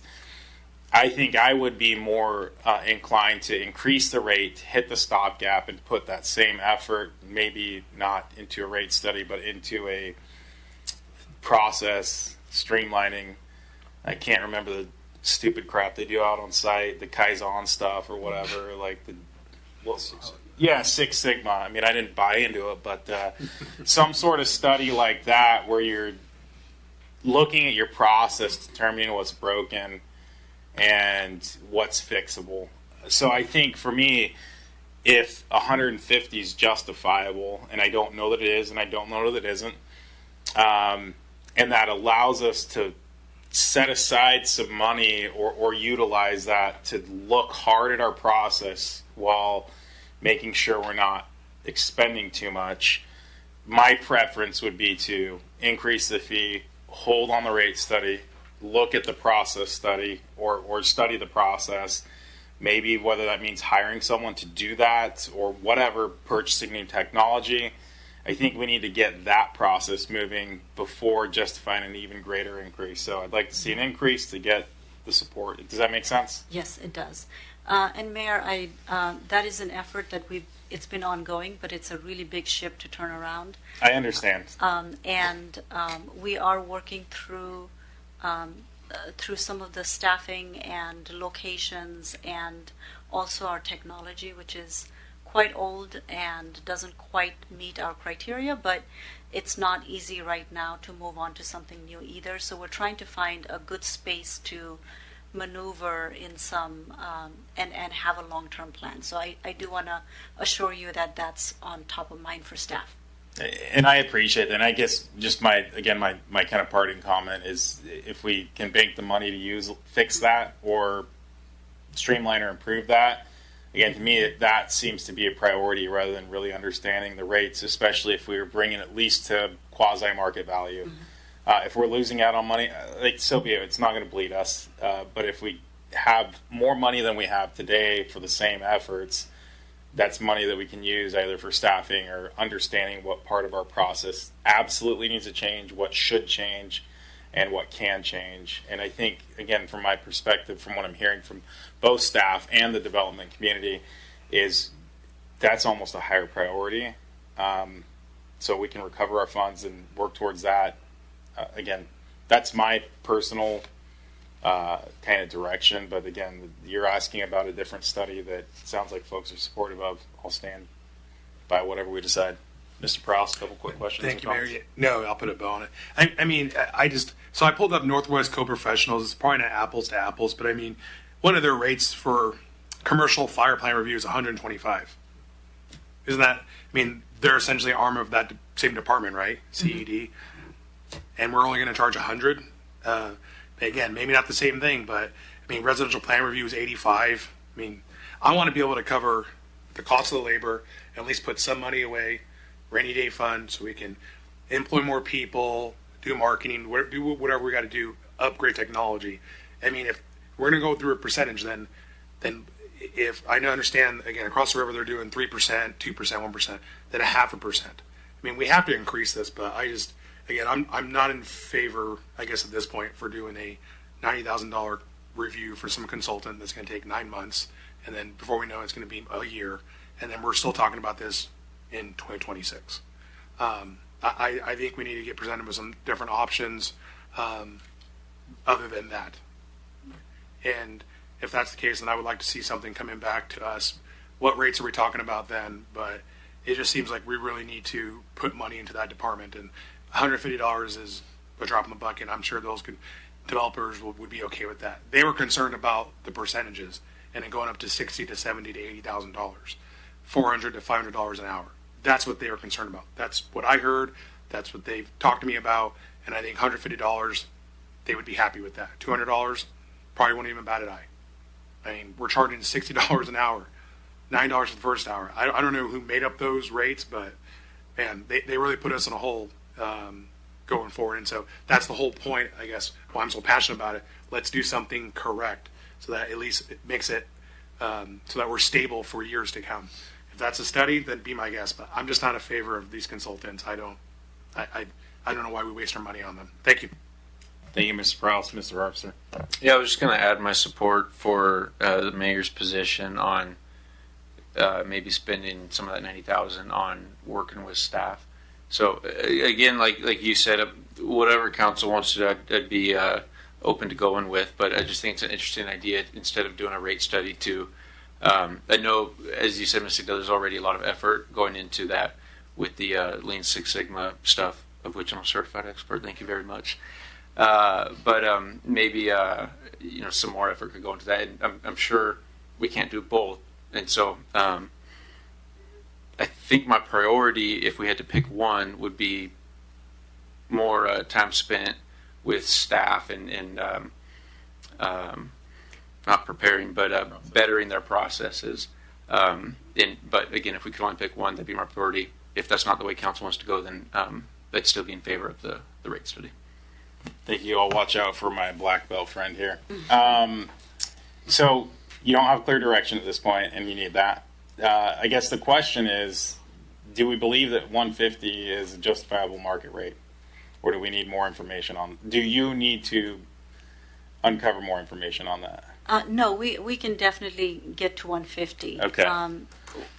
And we can have a plan for an update down the line. So with that, I'm going to ask for a non-vote but supportive council. Are we good with the 150 by either head nod or yay or golly geez? We got enough heads and thumbs that it's an informal support of that approach. So again, come back please if 150 is not justifiable for some reason. Bring it back to whatever is between 100 and 150 the staff sees fit. So two of us have pitched the idea of looking at process improvement before going out to a market rate. Okay, I see enough head nods. Is that something that's clear enough to staff, or do we need to hash that out? I mean, I think, quite frankly, you're the ones that ought to lead that. No, I think that we can definitely forego that. I will just say that probably in a year or so, we do want to look at that, just given that these rates have not been looked at for a very long time. And they need to be looked at holistically all together rather than one by one if we can do so. I think we're all in agreement with that. I think if we can focus our immediate efforts on improving the process, you come back, hopefully maybe you uncover something in 2-3 months and bring back, hey, look, we're going, or even a quick email to council. It doesn't have to be in one of these presentations. Hey, we uncovered this. There's a new product out. It's going to cost blank and whatever, right? And we can talk about it if it needs to be, or if it's under the threshold, we give you the go-ahead to purchase, right? So my take is, again, and I think this is hopefully articulated this, let's figure out what we can band-aid, what's broken we can fix, and very quickly thereafter, having a direction of a process improvement, then commence the rate study, or at least bring back that request. Does that make sense? Yes, thank you. Any questions? No. Okay. I see no further lights with that. Do we have any public comment on this issue? Sorry for anyone napping. Going once, going twice, third time. With that, we'll move on to item C, Resolution Second Amendment to RH2 Professional Services Agreement for Northwest Irrigation System Upgrade. This is from Director Sarah. Good evening, Mayor and Council members. We are presenting to you an amendment for the irrigation system upgrade project. We had talked recently about irrigation system. Next slide, please. And this project is the project that will make possible receiving water from the South Columbia Irrigation District and pushing that water through a pump station into our system. So this pump station is proposed to be located in the Broadmoor and Iris Lane vicinity, and as you're seeing in the screen, there is a set of parcels that are yet to be created through a plat, and the city would be acquiring some of those. So through the past several years, we've been working with the Bureau of Reclamation, USBR, to get an agreement with them for the municipal and industrial water contract in which we would be able to lease water from them. And the district, the South Columbia Basin Irrigation District, would be the ones basically delivering that water to us. And RH2 was selected to do the design of this pump station. They have helped with the coordination and permitting for it.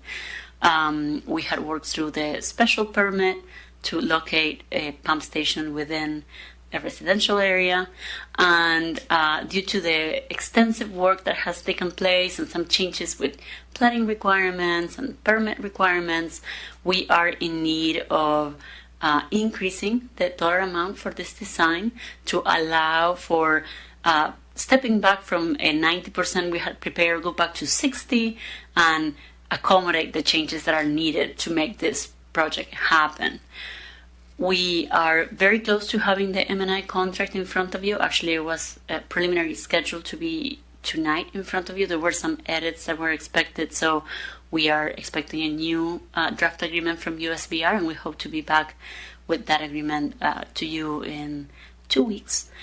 And at this time, what we're focusing on is getting this project designed and ready to be advertised in the summer, should all the other agreements come to fruition, so that we are able to be operational in 2027. And with that, I think we have one more slide. Thank you. This is some of the changes that you're seeing. The previous site plan accommodated parcel shapes and roads and other things. There are some big changes in the plat that need to be accommodated, as well as changes that were imposed through the special permit process. Next slide, please.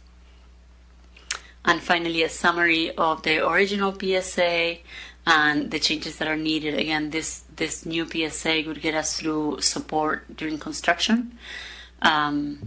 And you are seeing the dollar amount. So this amendment is for just under $234,000 for RH2 services for the coming years. Thank you. Thank you. Do we have any questions or comments from council? Seeing none, do we have any public comment on this issue? Going once, going twice, 3 times. With that, that moves along to item number 6, which is miscellaneous council discussion. Seeing Mr. Milne's light, we'll go there. I just want to make a point that on Thursday on my agenda thing has the April 17th at Chihuahua High School, the International Night.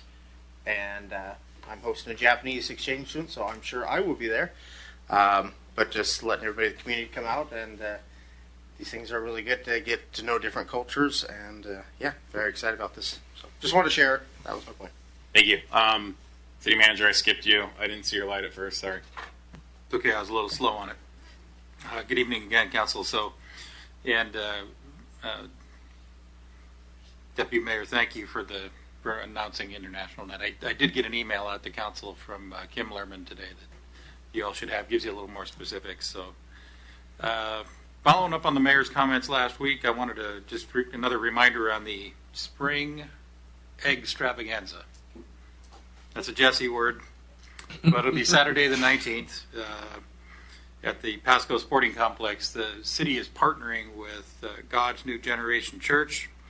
Games and prizes, 55,000 Easter eggs to find out there. So kids of all ages, and we're noon to 2 p.m. So should be a pretty well-attended event, as it has in the past. And then we mentioned a few minutes ago about Sergeant Gregory's retirement. And I wanted to just, Council indulge me a minute to talk a little bit about his career. So Brad's been here since 1992 as a full-time officer. So 33 years of service. He was a reserve prior to that. He's received actually 8 unit citations. He's been the employee of the quarter. He's received multiple commanding officer citations. And then from the Pasco Kennewick Rotary, the John Goldsberry Award back in 2012. And that goes to officers in the Tri-Cities that put service above self. So in the Rotary tradition, so it's a pretty unique award for law enforcement officers, at least in our region. Brad, since 2021, has been the Detective Sergeant of Investigations. He was promoted to Patrol Sergeant about 10 years before that, 2013, and he's been a detective. He's been on the Metro Drug Task Force. He's been a traffic safety officer and our gang task force. And as I mentioned, started out here as a reserve officer back in 1991. So I think you all have it on your calendars, but retirement celebration will be 16th of April at 3 p.m. So would encourage council to attend. It's a pretty significant career to honor and celebrate. Thank you. Thank you. I look forward to celebrating with Mr. Rega. Hopefully I'll be there, and I look forward to celebrating Easter with the spring extravaganza, whatever it's called. With that, Mr. Perales. Thank you, Mayor. I just wanted to bring up the issue that I'm seeing across the city of Pasco with these corner side vendors. I saw one really close to my house, and I have nothing against people trying to make a living, I would celebrate the entrepreneurial spirit of anyone, but I have a problem when they're like right around the corner from my house, just on the block, standing there aimlessly with oranges or selling snow globes. And I would think we're doing a disservice, because I think eventually they're going to cause an accident. Some of them do stand on the corners, like right there on Road 68, Court Street.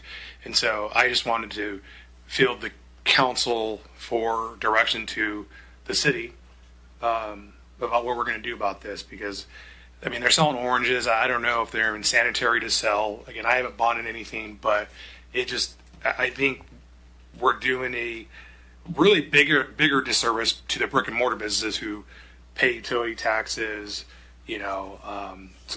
sales taxes and all that stuff, and all their overhead costs and employees. And then we have people just really almost seems like a group across the whole city selling almost every other street corner. So if Mr. Zabel has any information to share on that, if we need to just start making complaints to code enforcement, please let me know, and I'll use the Ask Pasco app. But I have fielded phone calls from residents, and for me, the trigger was, I'm just driving down 44 in Burden, and lady's just standing there with oranges on the sidewalk, and again, she's not hurting anyone, but it's just, we don't need people doing that in our neighborhoods. There's places for that. If we need to create a place at Peanuts Park where they can come and, it's farmers market, maybe give them an application to farmers market. It seems like there's appropriate places for that, and it's not on street corners. Thank you, Mr. Prowse. Mr. Zabel, I see your light. Yeah, I'll just note, and we've been talking about this at the staff level for the past couple of weeks when the vendors first started popping up, and what actions the city can take. That certainly things have been preempted over the years in terms of local control. This is one area where some of that has been preempted. For instance, if it's a Washington-grown or made product, there's really not much the city can do. But what I think would be helpful, and what I was kind of kicking around today, was to be able to have legal our police and codes here in a workshop setting, perhaps our next workshop, and council have the opportunity, give you a presentation on it and what we can and can't really do, and have council the opportunity to ask those kind of questions. I think that would, one, help council understand some of the challenges of this, and two, it would give the public something that they'd be able to see, where we have our subject matter experts in a position where they can advise and discuss this issue with council in kind of a comprehensive manner with all three of those disciplines represented. I will say that if anybody is blocking or causing traffic problems specifically, that is something the police can do something about right now. So ask Pasco or call 911 if their behavior is dangerous or presenting a danger to the community. I would encourage people to call 911 and deal with that. But I think if council can be patient and give us a couple weeks to come back with a kind of a detailed presentation, and I think that'll be beneficial rather than trying to solve it tonight. Thank you. With that, Mr. Herbster. Thank you. I wanted to add on to Mr. Zabel's comments about Sergeant Gregory. I thought I'd share sort of a humorous first interaction. My dad started with PD in the late 90s, and at the time, and I could be mistaken on details, but what's burned in my memory is Brad Gregory, not yet a sergeant, was working undercover and had a mullet that was permed and a cut-off Raiders jersey. And I remember my dad introduced me to him. I'm like, this guy's not a cop. Like, something's going on here. And was very intimidated by him for several years. And so that was the beginning. And then the end, sort of his career, I had some interaction with him last year where we were dealing with some things at our house. And it was kind of cool to come full circle, no longer scared of him, and having him help me and my family, my kids out. So he's, I've always enjoyed seeing him, and not always, I guess. In the beginning I didn't, but have really, we're lucky as the city of Pasco to have somebody like him who has worked for this city for 33, 4 years. And so I'll be there Wednesday and hope to see you all there as well. On the vendors selling the oranges and tomatoes, I would definitely love a workshop presentation. I think that'd be super helpful. Not just for my own knowledge, but folks reached out to me last week on two things. One, the smell that was going on whatever day that was, that seems to have been asked and answered. And then these vendors, and I don't have a good answer for them. And so the workshop would help me to be able to have an answer. And I also, like Mr. President, I want to know what can we do and what can't we do? Where are the limits? And explore what we can do. For instance, several months ago, maybe this time last year, I think Chief Roski indicated that if they're blocking sidewalk traffic, then now there's an issue. And some of them on Route 68, you guys might have seen, will line up their flowers along the sidewalk and then stand there. So if I'm walking by and they move out of the way, are they no longer blocking? I've just got a lot of questions like that would be great for a workshop discussion. A couple other questions. The city manager update, there was an email that indicated that GMP was in the information gathering phase. Can you help me understand what exactly does that mean? What does that entail? So part of that, yeah, thank you. Part of that process would be individual conversations, which you had scheduled with council members as well as department directors. And so it's really to kind of get your individual take on characteristics you might want to see in the next city manager experience, those kind of things, as well as your thoughts on the goals and objectives, the major challenges, opportunities you see ahead for the city on the near term and maybe the midterm, things that you're expecting the manager to weigh in on immediately. It's helpful to have that information. Well, the other piece, the third leg of that really is, what is it about the city that brought you here and keeps you here? Because part of this is marketing and trying to describe this opportunity in a way that prospective candidates are going to look at it and say, this is a place that I want to be. This looks really exciting, and it's a reflection on, the corporate outlook of the city council as well. So then the next piece of that is, after we have that kind of information, is this meeting that was going to happen tonight, talking to council about corporate view and very similar questions. And also, I think the other piece of this is, Greg was going to talk to you about market and salary range and things like that too. I shared with Councilmember Perales before the meeting that unfortunately the consultant couldn't be here tonight due to illness, but we'll have him back at workshop in a couple of weeks. But we're not going to slow the process down or let the schedule slip by 2 weeks. We're going to continue those interviews. Probably will be me instead of Greg, and Greg will then talk to council at the workshop level. But we'll continue that out so we can start to develop that profile and maintain the schedule that was provided previously to you. So the other piece of that is your key staff talking. We have the city manager has a number of direct reports, and so those similar kind of questions will be asked of key staff. I mean, this is your employee, and your stamp needs to be on it. This is their boss, their supervisor, and having an understanding of the perspective of the directors, I think, is really important too. And not only is it important in the profile, it's important for the recruiters, because when you're talking to prospective candidates, understanding where council or staff are coming from, understanding what they're hopeful of seeing, whether it's reasonable or not, is worth knowing when you're talking to prospective candidates. Now, I'll just say, having been in here now, a couple months, this is a council that is very action oriented. That's going to attract a certain kind of candidate. It'll probably not attract candidates that are more process oriented. So those are the kind of things we want to communicate in a profile to them, is how this council operates and what their expectation of their employee is. Okay, appreciate that explanation. That's very helpful. And then last time was short-term rentals.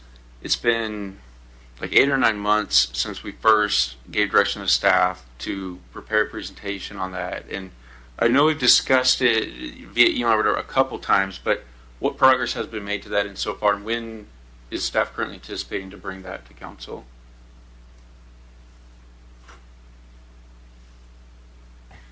Well, not a cop-out, but I wasn't here for short-term rentals, and it's been on our list. And I know I've mentioned it in a couple reports to you that we want to have that discussion with you. Our real hope was that we could have had some time in the past couple of times, the 31st or this past Saturday, to have that discussion. What I think what we can do now, and we had talked a little bit about, we have some Fifth Mondays coming up at the retreat. Remember the last agenda on the item was, or that last item on the agenda was to discuss with council a potential second retreat where we'd get into budget and some of those other issues. I think where council was at, or where I kind of sense we left it, was we're not probably necessarily looking at more Saturdays, but let's maybe have a little bit longer workshop. I heard the idea of starting at maybe 6 on a couple of those, and that might give us some opportunities to dig into an item, for instance, like short-term rentals. It seems to me that we're probably a half hour from having some pretty good direction from you. We just need to have the opportunity to have that discussion, give you the presentation, get some feedback on what you're looking for that'll be concise enough that'll give legal and our planning staff the ability to go put regulations together and bring them back to you.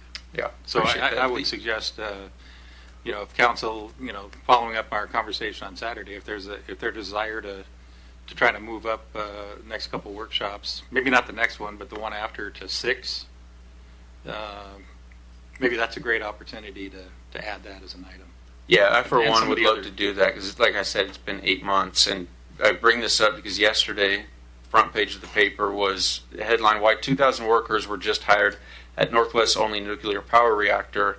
In the subheadlines about how most short-term rentals are full, and unfortunately, City of Pasco didn't get to take advantage of that. So, like we've mentioned tonight, regarding the other cities around Kennewick and Richland are doing it, and so really think we're missing out. When we talked 8 months ago, there was not a consensus to allow short-term rentals through a code amendment, but there was consensus to discuss it, and so I'd definitely be in favor of doing that in 4 weeks or so. Thanks. Thank you. Ms. Blaisdell. I just have a question regarding the vendors on the side of the road. If that would qualify under a peddler's license, and if when you do present that, if you could include peddler's license, so we understand what that is versus people selling on the side of the road. Thank you. We will certainly go over that discussion. Thank you. And Mr. Grimm. Thank you, Mr. Mayor. I was just going to add what is now a fourth head nod that, yes, I would love to see that vendor discussion as soon as possible for really all the reasons Mr. Perales brought up, but also it's just becoming an eyesore. I mean, a lot of us are here because we don't want to be in California, but it's things like this that kind of make us look like that. And as much as, we can get away from that as possible, yes, and I would love it at staff's the earliest time they can bring it back, because we're in springtime and they're just going to get more entrenched and into the community, and as soon as we can get them out, for lack of a better phrase, would, I think, behoove the quality of life of our community. So thank you, and I would also, yes, love to have that short-term rentals discussion in 4 weeks as discussed. Thank you. Thank you. Seeing no further lights and nothing from staff, that moves us on to item number 7, which is executive session. None is listed, which puts us to adjournment. It is 8:41 and we are now adjourned. Thank you for sticking around.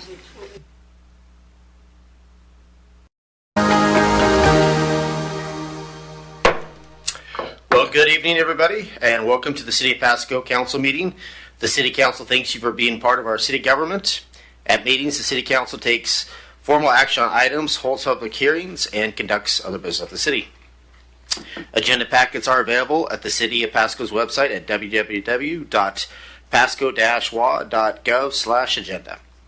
This meeting is also being televised live on PSC-TV, channel 191, on Spectrum Cable in Pasco and Richland, and is streamed on the city's Facebook page, website, YouTube channel, and Microsoft Teams webinar.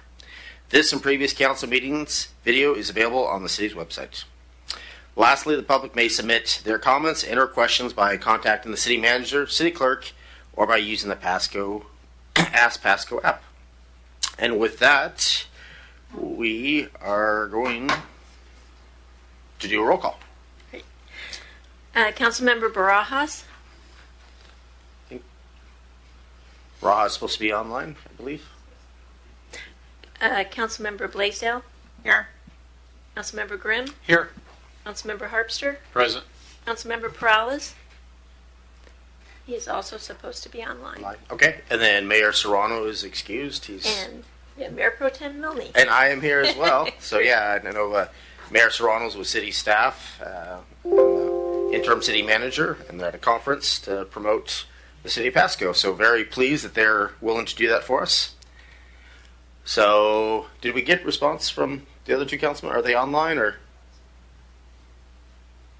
No? Okay, well, if we get a chance, maybe they could chime in later, but we will mark that they are trying to chime in. So with that, I'm going to roll on to number 4, which is the consent agenda. All items listed under the consent agenda are considered to be routine by the City Council and will be enacted by roll call vote as one motion. There will be no separate discussions of these items. If further discussion is desired by the council members, the item may be removed from the consent agenda to the regular agenda and considered separately. So do we have any council member that wants to pull it? Well, how the heck did I miss that? Well, thank you, Councilman Grimm. I guess I missed the Pledge of Allegiance. This is embarrassment. Most important thing we need to do as Americans. So let's rise for the Pledge of Allegiance. I pledge allegiance to the flag of the United States of America and to the republic for which it stands, one nation, under God, indivisible, with liberty and justice for all. All right, well, sorry for that. I was, I guess, too anxious to get a lot of business done for the city of Pasco, so my apologies. So with that, going back to, do we have any council members that would like to pull anything from the consent agenda? I'm not seeing anything, so on 4A, we have approval of meeting minutes for May 5th and May 12th. We have B, which is bills and communications, approving claims in the total amount of $4,909,379.11. We got C, resolution number 4600, surplus and sale of city personal property. And with that, Councilman Harpster, can I get a motion? Yes, I move to approve the consent agenda as read. Second. Got a motion from Harpster and a second from Blaisdell. So with that, can I get a roll call? Yes. Councilmember Barajas, if she's on. Blaisdell, Yes. Grimm, Yes. Herbster, Yes. Perales, if he's on. Milne. Yes. Great. Then it passes 4-0. So we do, yeah. So it's good that we got that passed. So anyway, we'll move on to number 5, proclamations and acknowledgments. So right now we have part A is a Public Works Week proclamation, and we're gonna. Give me 1 second, I'll get it to you. Okay. And we're also being made aware that audio is something that we're looking at, so we're working on it on our end, so we just need a minute. Okay.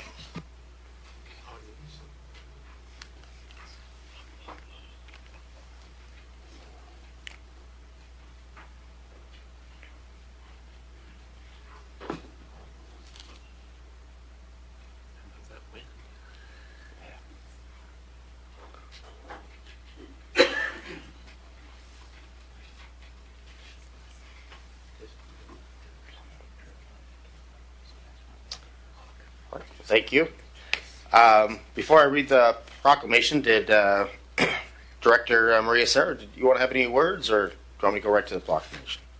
Actually, if I may, I would like to invite the members of the Public Works Department to come closer. Okay. And then Mary Heather Ames, the Deputy Public Works Director, will have some words after the proclamation, if that's okay. Okay. Well, let's have where you guys. I'll come up front and I'll come down and read this, and we'll get the ball rolling here. So.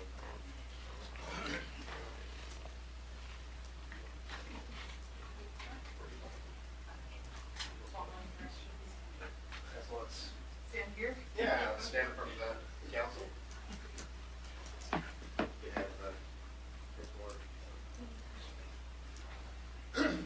Whatever feels comfortable for you guys.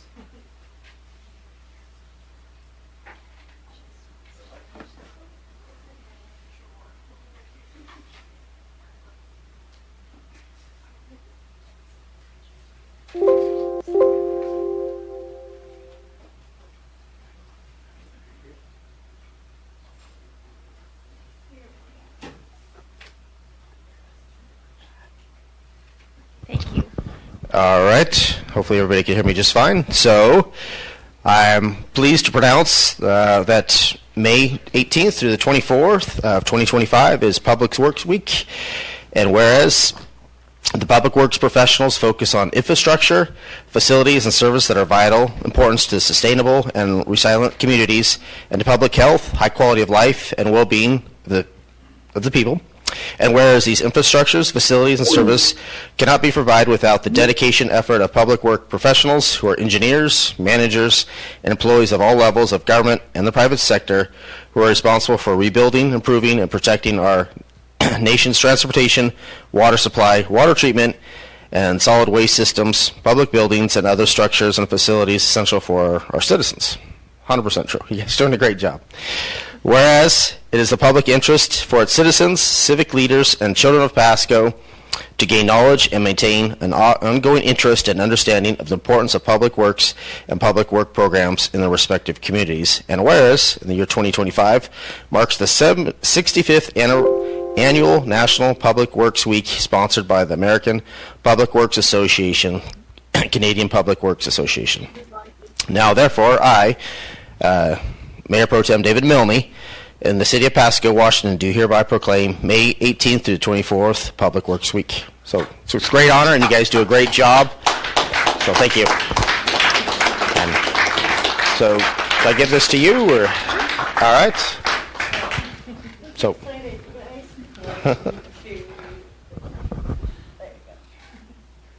Thank you. Is there anything you'd like to comment, or? I came prepared with a speech, but it's quick. So, good evening, Mayor Pro Tem and members of council. My name is Mary Heather Ames, and I am your Deputy Public Works Director. I'm absolutely thrilled to be here tonight for the proclamation of National Public Works Week in Pasco.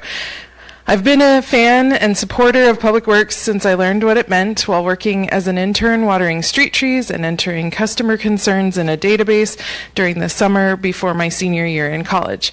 And I appreciated the idea that I could use my skills to make the place where I live better for all the people who live and work around me. So when I graduated, I started a career in public works.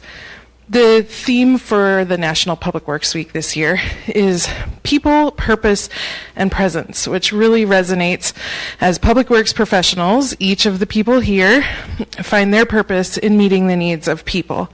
You and I know that public works makes communities safer, more vibrant, and a better place to live. So whether we're sweeping the streets, producing clean water, installing signs, treating residential or industrial wastewater, or making roads and sidewalks passable after a winter weather event, Public Works is always there when people need them. So our department is divided into 3 divisions, and we have representatives from each here tonight. So first we have the engineering division, led by Andre Avedisian. Next, we have Michael Henao, who leads the Environmental Compliance Division. You want to raise your hand or something? Andre? Yay! Michael, thank you. And finally, Kent McHugh heads up our Operations Division with close support from Derek Wiedela, who could not be here tonight, Jason Etzler, Steve Brewer, and Tom Holmes. I would also like to note that our 2024 Employee of the Year is here, and that's Colby Lindgren. He was nominated and awarded for his work ethic and great attitude.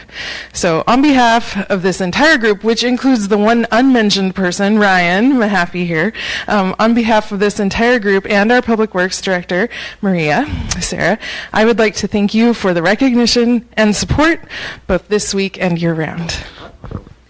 Thank you very much. If we could get maybe one more picture, we could get Director Maria Sarah and Mary Heather Ames. And I'd like to have the council down here as well.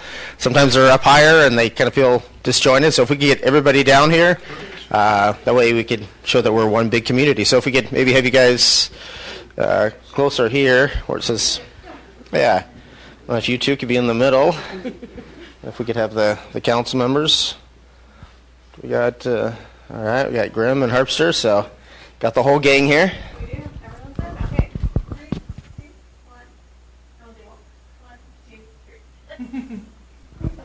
Well, again, thank you, everybody. Thank you for everything you do. It's always impressive, your hard work.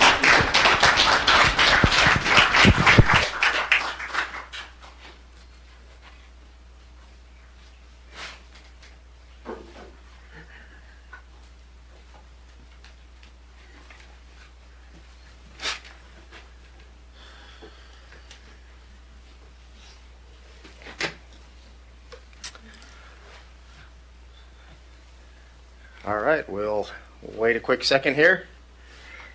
All All right, another great. All right, David. Okay, well, just to clarify, we do have both other council members, so there's actually 6 of us online here, or total.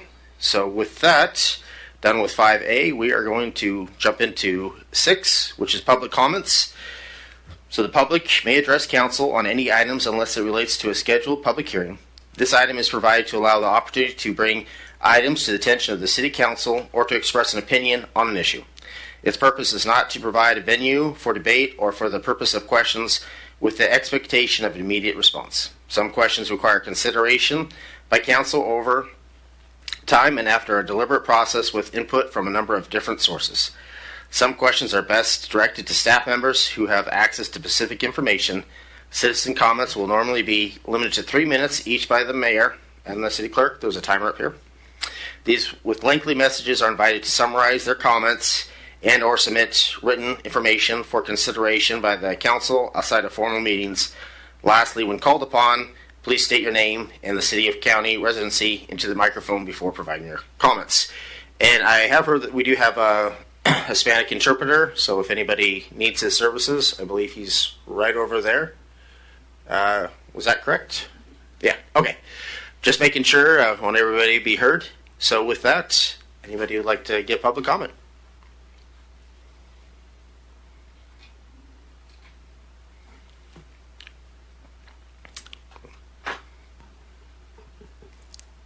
Mi nombre es Santos Echeverría. Yo vivo en la calle Bonneville, enfrente del Parque Memorial, que es la 1516 West Bonneville. My name is Santos Echeverría. I live on 1516 West Bonneville Street, in front of Memorial Park. Y mi comentario es que el parque ya no veo que es un parque calmadito, es un parque lleno de gente de la calle.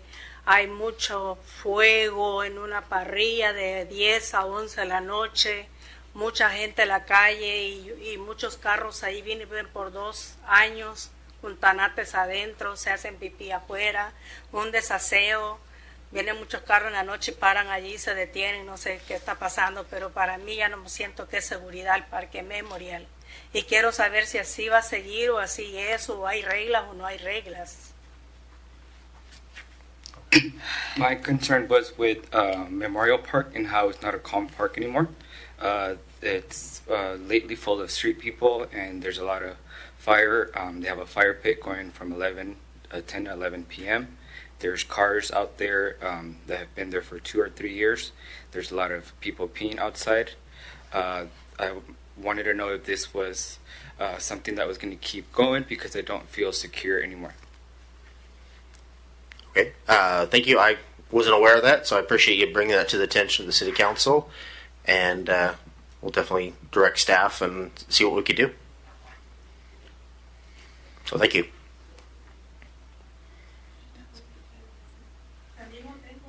Otro problema con el Can I vecino. add something? Quiero que Okay. a ver si me ayudan. Hay mucha bulla, celebran fiestas cada 8 días, cada 15 días. Una música bien en alto, hasta me vibran los vidrios y ya ando buscando ayuda. He venido aquí y me han mandado cartas a ellos y no han hecho caso. Yo voy y les digo que no quiero esa bulla. Se empiezan desde las 12 de mediodía y a veces son las 10, las 11 hasta las 12, 1 y la gran música alta. Yo sé que ellos como que no son dueños de la casa, han llegado a rentar esa casa porque el dueño ya no vive allí. Pero yo quiero acudir a donde me pueden ayudar porque me han robado mi tranquilidad con esa gran bulla de música. Digo yo que no va a haber aún algo que pueda ayudarme. I wanted to add that there's a neighbor that has constant loud music. Every week or every other week, they have really loud music where the windows shake. I've gone to speak with them. I've sent letters. They've sent them letters, but they start from like noon up until 10, 11. One time, 1 in the morning, and it's really loud. I think they're renting there because the owner I've never seen, and they've stolen my peace. I don't know where to go. I've come here, and I want to know what I can do. Okay, I appreciate you. Again, we only have 3 minutes, so what I would suggest is call code enforcement and then go from there. But usually code enforcement would be your best option, or Pasco Police Department for a noise violation if it's after, I believe it's 9 o'clock. All right, thank you. All right, do we have anybody else? We got the gentleman in the back.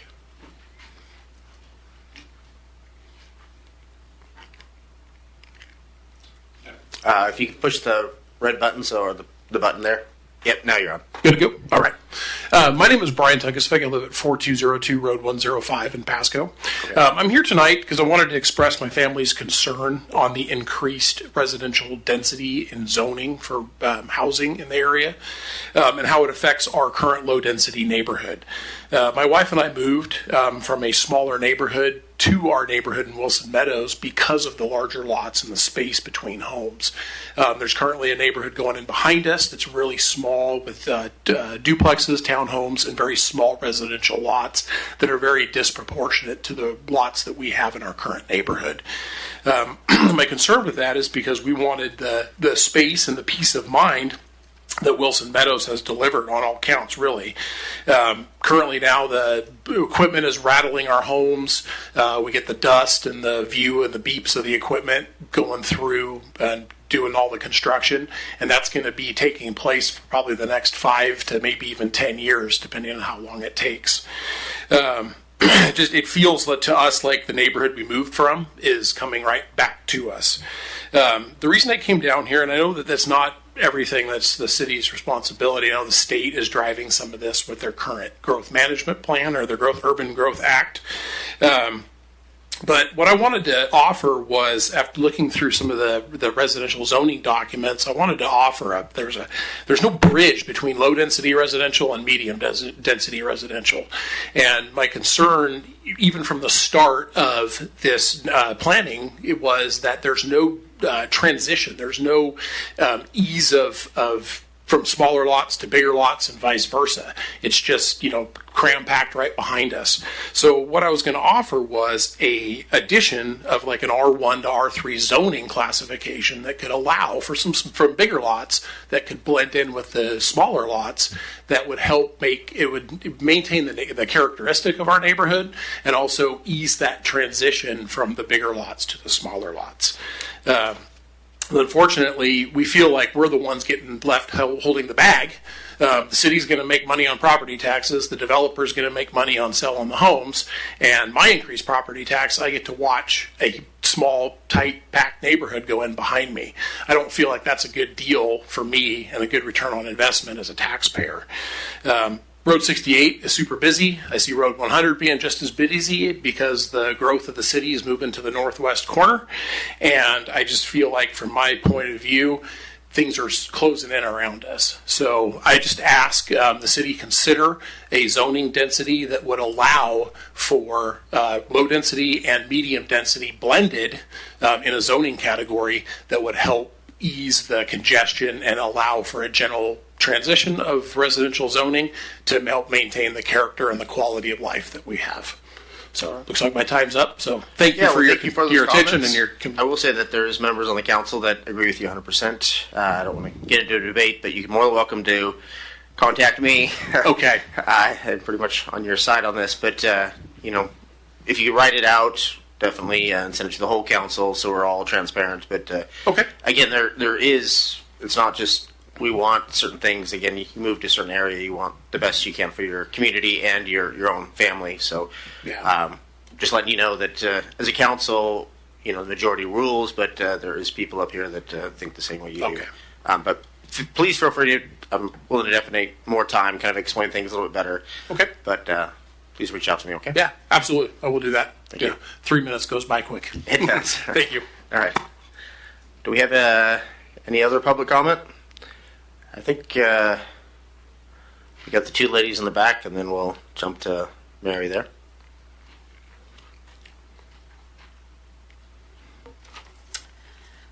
Good evening, Mayor Pro Tem and Council. My name is Emily Maloney, and I'm the Taco Boss, or Could you chair. move it down just a little so I can hear you a little better? Thank you. That better? It's better. Okay. We have just completed our 9th annual Pasco Taco Crawl, so we thought we'd celebrate our winner and share the impact we've had on Pasco. This year, Trejo's Mexican Restaurant is our winner, making them our only 4-time champion. Rounding out our top 6 are second place El Habanero Mexican Grill, or Taqueria, excuse me. Third place, Tacos Las Tres Hermanos. Fourth place, Taqueria Las Marias. Fifth place, Mexican American Restaurant, or Kitchen, excuse me. And sixth place, Tri-Cities Afghan Food. Since the event started in 2016, we have paid more than $130,000 to local businesses for the over 80,000 tacos they've made for taco crawlers. That is enough for about 1 taco for every man, woman, and child currently living in Pasco. We think it's important to pay our vendors for each taco, and we increase our payment amount to keep up with inflation. Our businesses have reported increases in year-over-year revenue of 10 to 15% after participating in the taco crawl. So far, 8,171 taco enthusiasts have bought into the Pasco Taco Crawl. Most taco crawlers are from across the river in Kennewick and Richland, and we have folks make trips from the Seattle area and beyond to participate. One taco crawler shared that he was out of the Seattle area and that he shut down his chiropractor practice for a week each year to come in and taco crawl. The Pasco Taco Crawl is grassroots tourism at its finest. On top of all of that, we have raised almost $90,000 for Boys and Girls Clubs. We are a volunteer committee, and our major expense is paying the small businesses and printing the Taco Crawl booklets. Everything else goes to support the Boys and Girls Clubs. We have some big things in mind for our 10th anniversary this next year, so we hope that you'll keep an eye out. Thank you for your time, and I'd like to introduce Megan Sharks from the Boys and Girls Clubs to tell you more. Thank you so much, Council, for your time. The Boys and Girls Club serve over 12 sites across Pasco, and we are committed to empowering local youth, and with the great support from the Taco Crawl and sponsors alike, they help us serve more Pasco kids and teens in meaningful ways and giving them the tools that they need to be successful in life and in this thriving community. The funds raised from the Taco Crawl directly help support over the 1,600 youth served in Pasco, and we are so grateful for the continued support from this award-winning fundraising community event. We look forward to celebrating the 10-year anniversary of the Taco Crawl next year and provide even more meaningful programming to the youth of Pasco. Thank you. Well, thank you for that, and Taco Crawl is an amazing event, so thank you for all you do, and please tell your husband we said hi as well. I will. Thank you. All right, I think now it looks like Mary wants to tell us some important words here.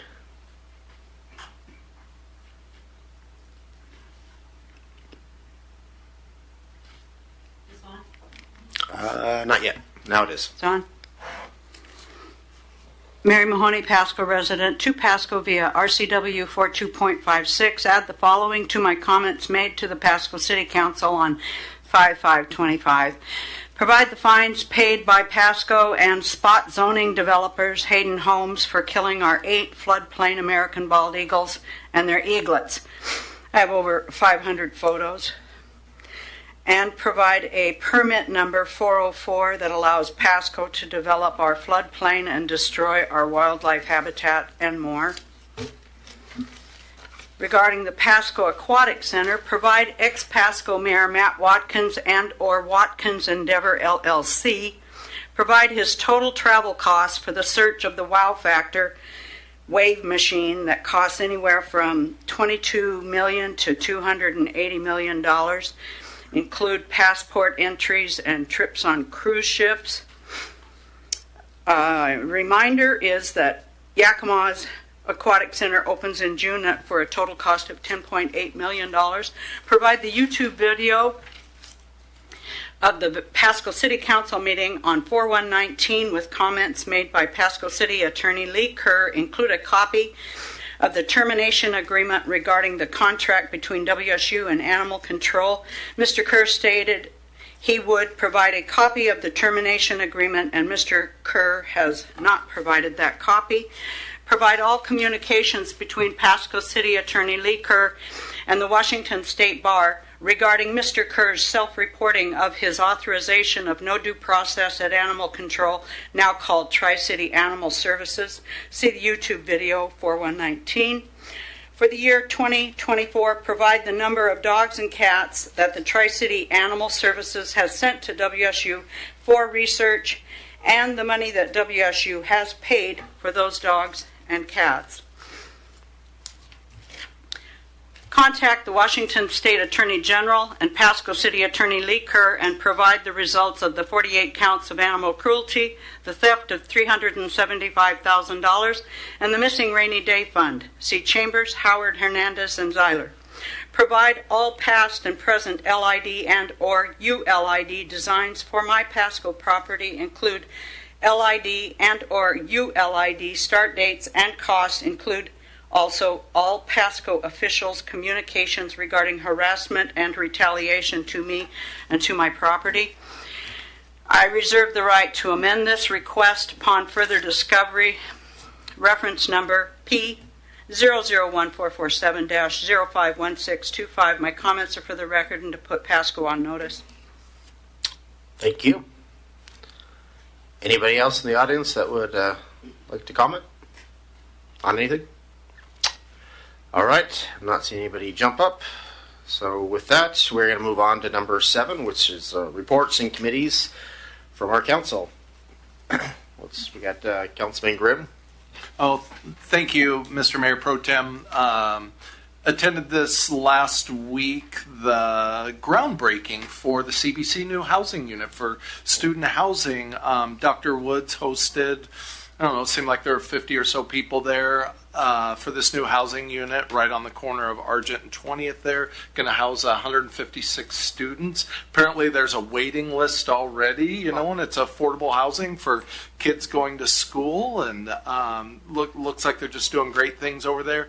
And then also this last Friday, it was our Ben Franklin Council of Governments meeting where I was going to forward on the packet to the rest of the council like I did last week at my other meeting, or some pertinent screenshots, but it was over 500-page packet.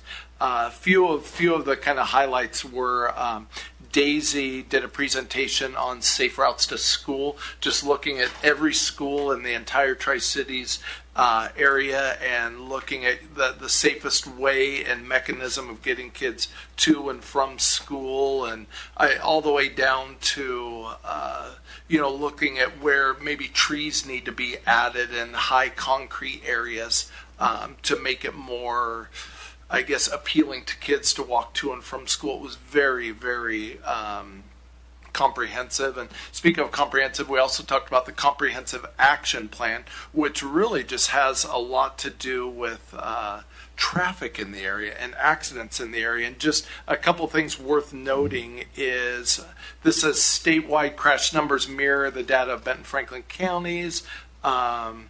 The overall number of crashes is decreasing, but deadly crashes are rising. Just a couple footnotes real quick. Statewide crashes were down 10% in the last 6 years, but up 5.5% in Benton Franklin counties. Fatalities were up 48.2% statewide, 86.4% in Benton Franklin County. Serious injuries were the only one where we were slightly down from the state average. We were 50% even. They were 52.5. But overall, what they call FSI, fatalities and serious injury crashes, 51.7% up statewide in 6 years. Benton Franklin County up 58.3%. So then we went on, without going too deep into this, about what steps are taken to mitigate some of those through whether it be traffic calming measures or just training drivers better, and just how can we get better on this. And I thought that would just be a great point to also make a plug for our dedicated traffic unit for the Pasco Police Force that I think would help deter some of that I will keep fighting for. Thank you, Mr. Mayor Pro Tem. Well, thank you, Councilman Grimm. A lot of statistics there. I appreciate the honest reports, and then also thank you for attending the groundbreaking. It's always good when a council is active in our community. So, Councilwoman Blaisdell. Thank you. I had the opportunity to go to Persona Employment Solutions for their ribbon cutting. They have actually Pasco is their third location, and they chose Pasco out of the whole Tri-Cities. So, interesting fact, they also support farm labor for Pasco, so it's definitely much needed here. So welcome to Pasco. Well, thank you for that. Also, again, thank you for taking time out of your day to attend the groundbreaking. means a lot. So do we have anything from, we'll start off with Councilman Perales first. Can you hear me? Yeah, now we can. Perfect. I attended the grand opening of Stack's Mobile Bistro right there off of Court Street. So they have a brick and mortar there. They have another one over in Kennewick, but this one's very special. It's unique to them, and I can tell they're very proud for opening up their first really unique and just a lot of culture in there, and the art in there was amazing. It was all done by hand by a local artist, and so yeah, I had a good time there. Went through this weekend with my family, so I definitely recommend the Chilaquiles. If anyone's looking for a new place to go try them out, and that's all I have. Well, thank you, Councilman Perales. Appreciate that. And do we have anything from Councilwoman Barajas? Nothing to report on my end. I'm still out of state with family. Okay. Well, hopefully you'll be able to come back next week. So thank you. With that done, we're going to move on to 7B, which is 2025 Washington State Legislative Session Update. And absolutely, I will introduce Breon Murray, partner of Gordon Thomas Honeywell Government Affairs, our lobbyist, and she will provide you a recap. Well, thank you, Brianna, for making it all the way over here. We always appreciate you making the drive and not doing this by Zoom. That does make us feel special. So, again, thank you for being here to present us what you're able to tell us. So what thank you. I can share, absolutely. Well, good evening, and yes, anytime I'm able to make the drive, I do, and then on those times that I'm not, I always appreciate your all's flexibility to allow me to appear before you virtually. This evening, I'm going to provide you with an overview of the 2025 legislative session, review for you the outcome of your 2025 legislative priorities, and then also identify next steps. In your packet, you have a fairly comprehensive draft report from me. That report will be finalized, and you'll get a final version of it after the governor takes final action on all budgets and bills, which is supposed to occur tomorrow, late in the day. It will take me some time to wrap up all the actions, so don't expect it on Wednesday, but within the week we'll get you a fully final version of those written materials. The legislative session included a lot of action, so my goal this evening is to hit you with the highlights.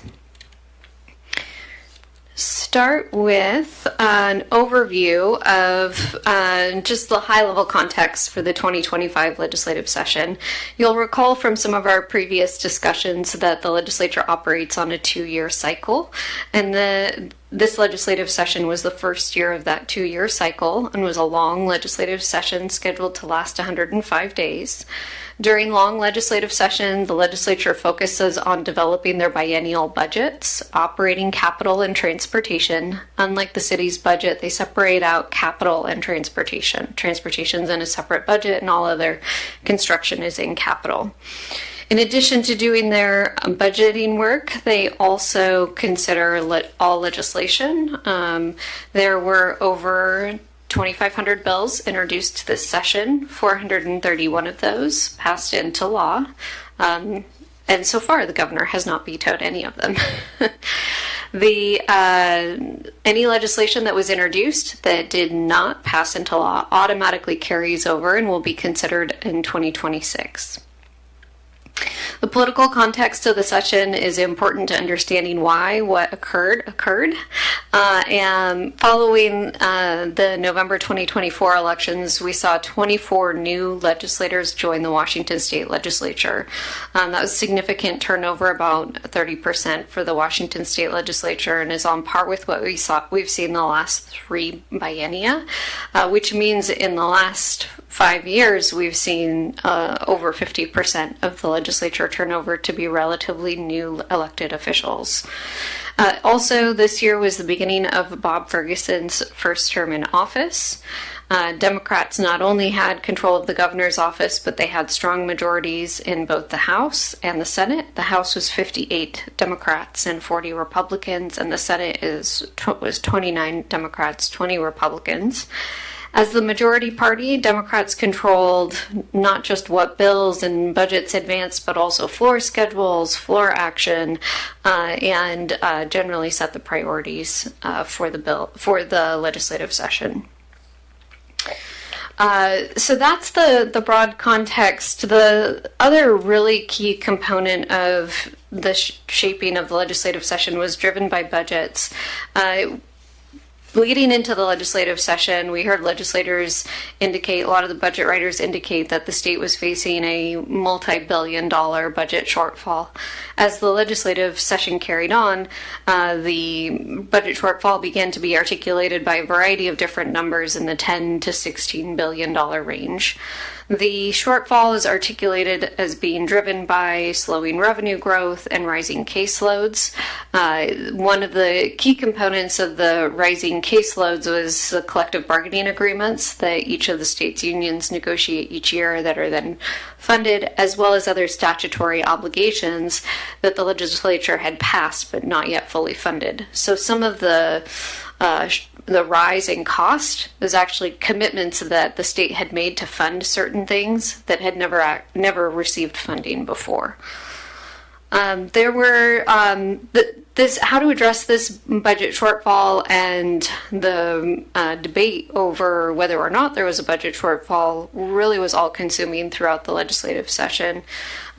There were concerns during the final days of the legislative session that there would not be an agreement on a final budget and it would trigger a special session. However, they were able to reach an agreement and adjourn on time. The governor played a key role in the budget development. The governor signs the budget into law. We're waiting for that action tomorrow to see if it will indeed occur. But he issued several press statements asking the legislature to be more conservative in their budgeting or to select various revenue sources, some indicating he liked some more than others. At the end of the day, the legislature approved a $77.8 billion budget for 25-27 with $2.3 billion in reserves, which is slightly less than what the state treasurer's office recommends.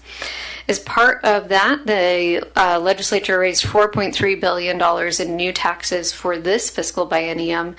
If you make that into a 4-year outlook, it's over $9 billion, which is the number that most of the media grabbed onto, was $9 billion in new taxes. This is one of the largest tax packages we have seen in state history, and the governor has yet to sign it into law. The capital budget was much more stable and not facing the same level of shortfalls. The capital budget supports infrastructure like schools, housing, libraries, behavioral health facilities, and is also the budget that we tend to ask for city projects funding for.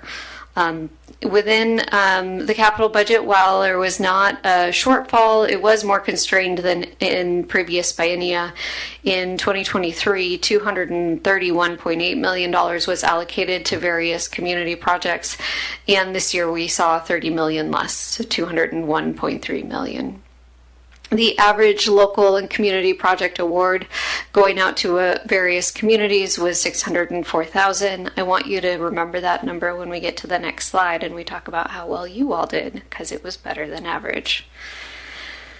The third budget was the transportation budget. The transportation budget faced an over $1 billion shortfall in the 25-27 biennium and a multi-billion-dollar shortfall over their 6-year outlook. It was largely driven by transportation project costs increasing with inflation, as well as increasing costs to comply with the Supreme Court mandate that the state replace all fish culverts.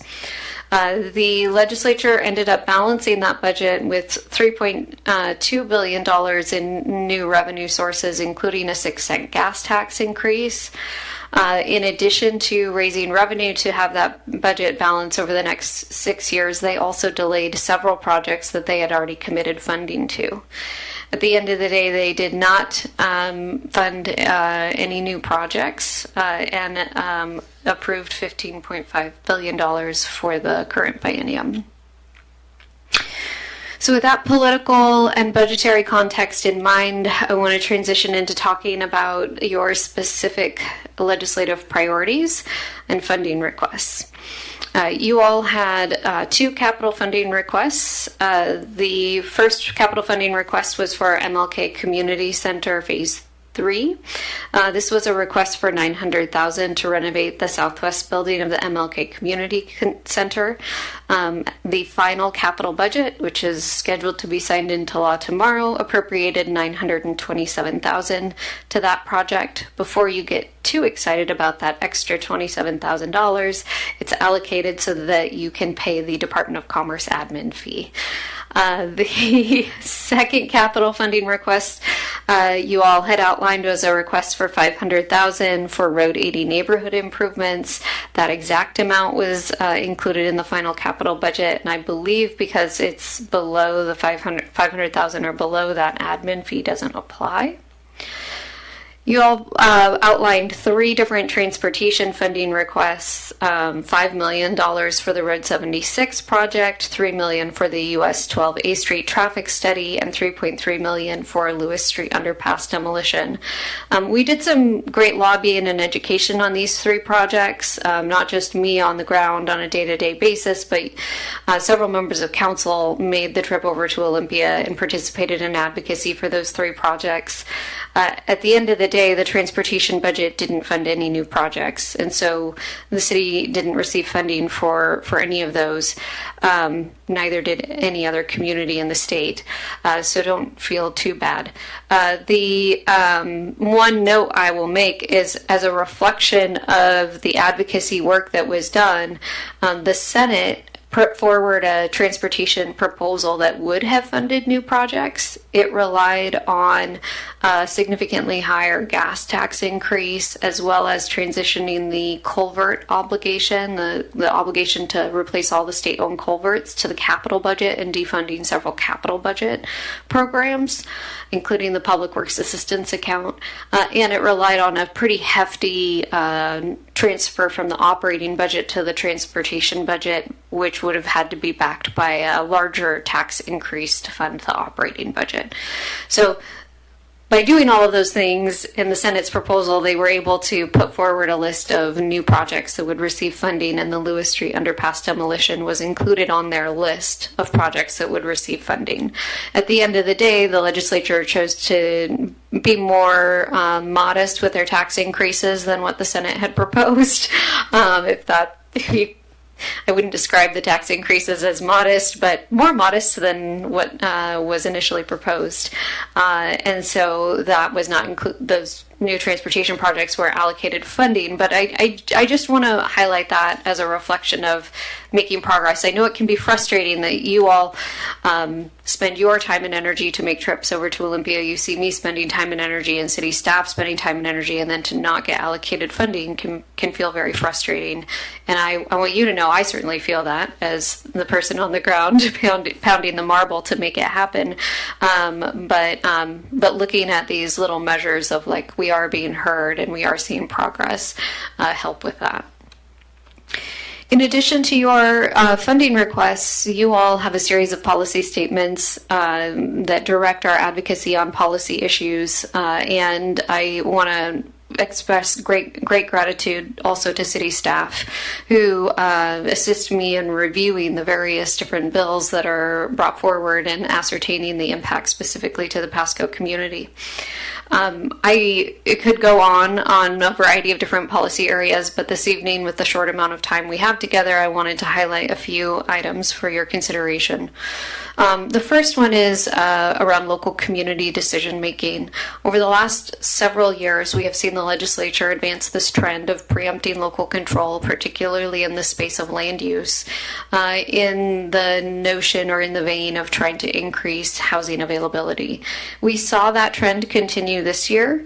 There were 3 major pieces of preemption that I wanted to highlight for you all this evening, and then the report captures probably about 15 additional bills. The first one is that the legislature is directing your ability to require parking for new construction. So for residential housing, you may not require more than one parking space per single family home or 0.5 parking space for a multifamily unit. And there's also a limit on the amount of parking you can require for commercial space per square footage. There are some different off-ramps that have been built into that legislation that we were able to get through advocacy and articulating to legislators some potential negative impacts of greatly reduced parking requirements, but largely the city will be in a position of having to follow the state law within the next, I think it's 3 years or 18 months, I can't remember, but within the near term. The second major piece of preemption occurred around lot splitting. The city will be required to offer a administrative ability to take one lot and divide it into two. I am pleased to share with you that there were a lot of, I'll say, belts and suspenders built into that bill to make sure that the resulting two lots are buildable and that the resulting two lots cannot be further split into a subsequent two lots, which are both the buildability of the resulting lot and the sort of never-ending lot splitting were two concerns that were very strongly raised in previous legislative sessions. And then the third item was called the Housing Accountability Act. And what it does is it allows Commerce to go in and audit 10 jurisdictions per year to see whether or not you are adequately complying with the preemption or mandates that have been passed in the last handful of years by the legislature. The next item is on housing and homelessness. Democrats articulated their priorities on housing and homeless around stability, supply, and subsidy. On the supply side, they really focused on the land use bills I just outlined for you. On the subsidy side, they passed a rent stabilization bill that caps annual rent increases at 7% plus inflation or 10%, whichever is less, and an even further reduced rent cap for mobile home parks. And then on the subsidy side, the legislature invested $600 million into the Housing Trust Fund and an additional $90 million into a program that helps connect infrastructure to housing to hopefully help get more units constructed. The third item is fiscal sustainability. On this one, I would like to frame it as the best defense is some offense. So through the course of my 18 years lobbying in Olympia, every time the legislature has faced a significant budget shortfall, they have balanced their budget by reducing state shared revenues. That did not happen this year. And it did not happen in large part because there was significant taxes raised, revenue raised through tax increases. But it also didn't happen because I think local governments came forward asking for greater fiscal sustainability, and they heard that outcry, and therefore those state shared revenues were not on the chopping block in the same way that they've been in previous years. So the good news is no cuts.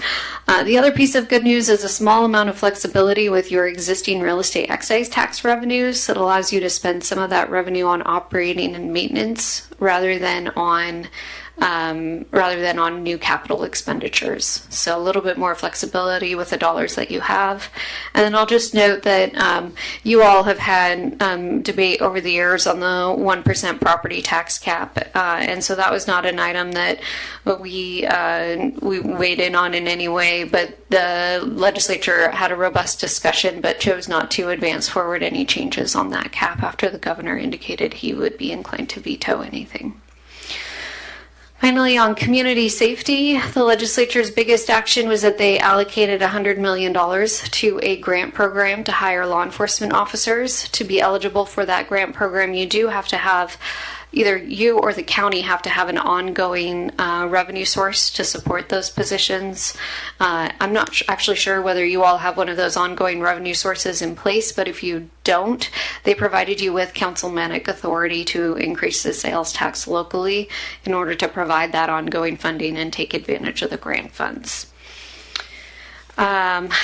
So that's a snapshot. That comprehensive written report that I mentioned goes into a lot more detail, and I could stand up here probably talking for an hour, and I won't. But that gives you some flavor of where some of the policy issues we worked on your behalf landed. I want to direct you to next steps.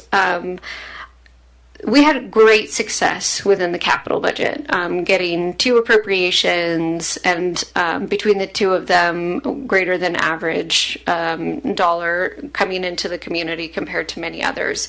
And you all truly have an excellent delegation in the 14th, the 8th, and the 16th district legislators. And as you see them out in community or otherwise, please thank them. They have heard from me endless amounts of gratitude and appreciation, but it is very meaningful coming from you all, elected to elected. And I will be brainstorming with city staff different ways of more formally acknowledging and expressing our appreciation to our legislators. You all also have some work to do to implement not just some of the policies that they've passed, but also make sure we deliver on their funding. Anytime the legislature allocates us funding, we want to make sure that we can show them that groundbreaking or that ribbon cutting or the project moving forward as soon as possible. So we will get working on that. And it's never too early to start thinking about the next legislative session, because while we're not quite done with the governor's final action for 2025, January 12th, 2026 will be here before we know it. The next year of the legislative biennium will be a short legislative session. It'll last 60 days, and the legislature will be going in and making amendments to the budgets that they just adopted. I will note that it is possible, if not likely, that we will see a special session between now and January 12th that would be driven by actions at the federal level that would result in their budget no longer balancing.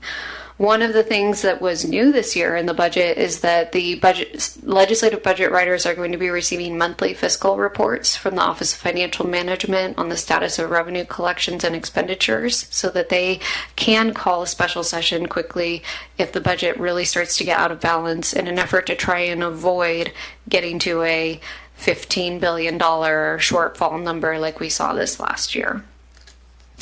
With that, I'm happy to answer any questions. Well, thank you, Brianna Murray, for your presentation on that. Definitely frustrating being a Washington State resident and seeing taxes continually go up. Wasn't it just a couple years ago the state of Washington had a surplus? Yes, however, much of it was one-time dollars through ARPA. Okay. How much was that surplus, just out of curiosity? I Not off the top of my head. Sorry, I'm happy to follow up. Okay. Well, again, I really do appreciate your hard work getting the city of Pasco some big wins. I know Councilman Grimm is very unhappy that he doesn't get his road 76 overpass, the 76 Grimm overpass, as he called it. But just joking.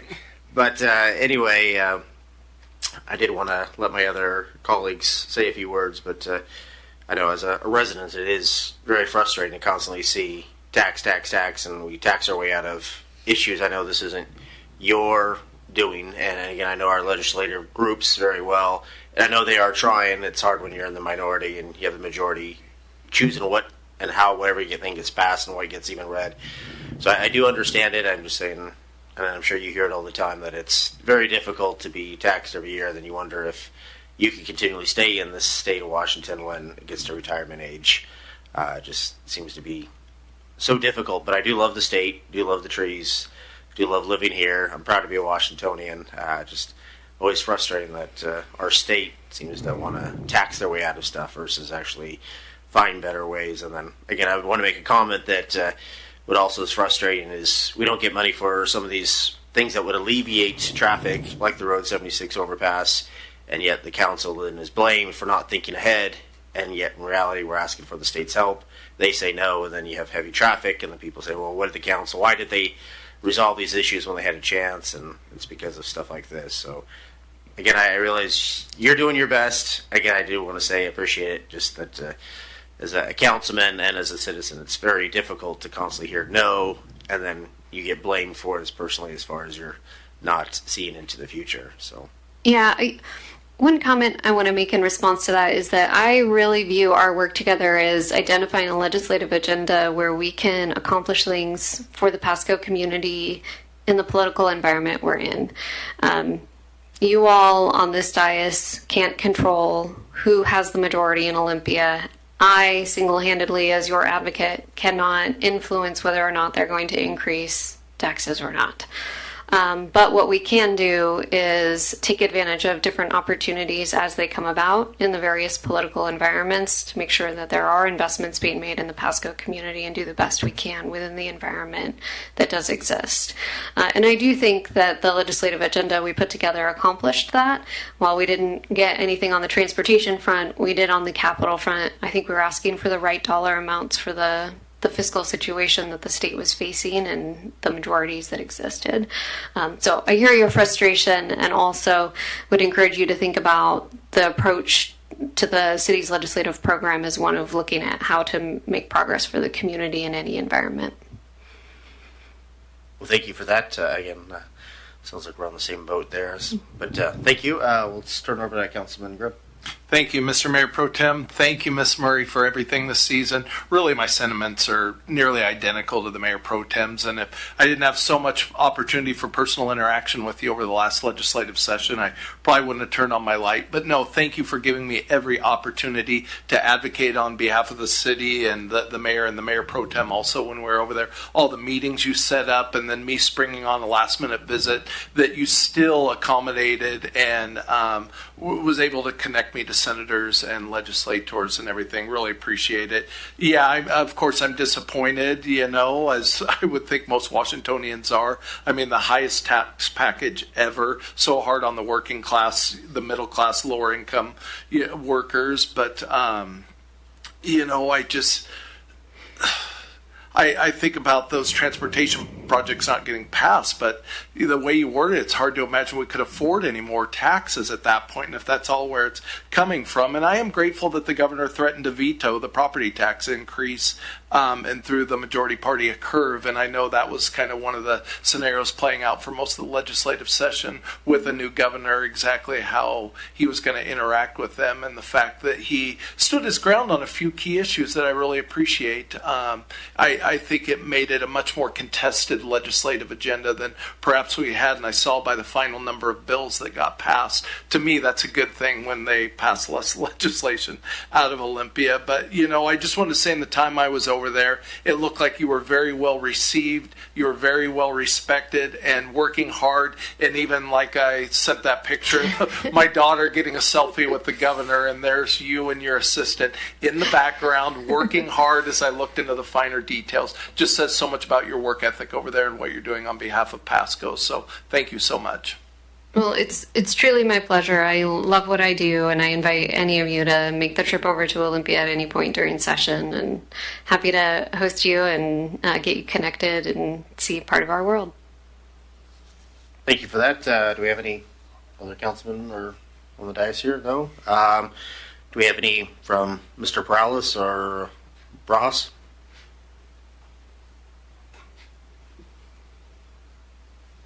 I was just going to say thank you to Brianna and her staff and colleagues for helping us out there in Olympia this past session. And she said it all in the presentation.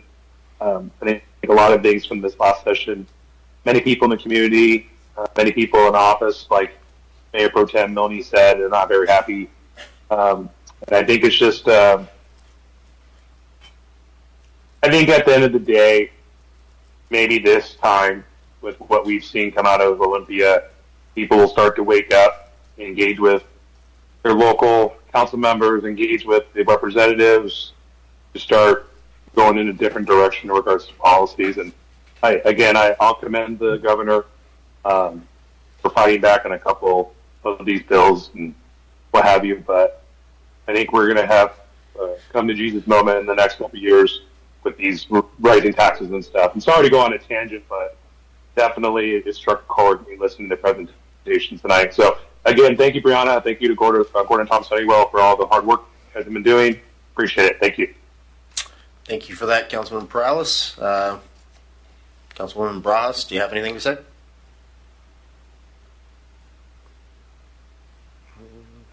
maybe we lost her.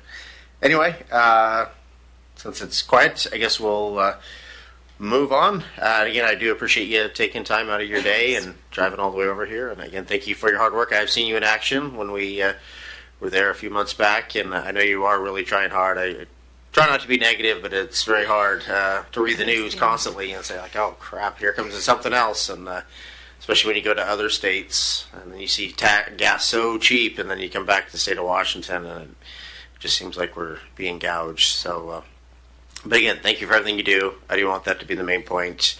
And again, thanks for all your hard work trying to make Pasco a great place. Thank you. Well, with that, we are going to move on to number 8, which is hearings and council actions on ordinance and resolutions related thereto. We have 8A, which is a public hearing for the 2026-2031 Transportation Improvement Program. And we are going to have a report from Maria Serra. Good evening, Mayor Pro Tem and council members. We are talking about our 2026-2031 Transportation Improvement Program, and some of the slides will be a reminder of what we have been discussing since earlier this year, but I think is appropriate since this is a public hearing setting to provide all the information to the public. This program is evaluated yearly. It's a 6-year program that is proposed and updated every year in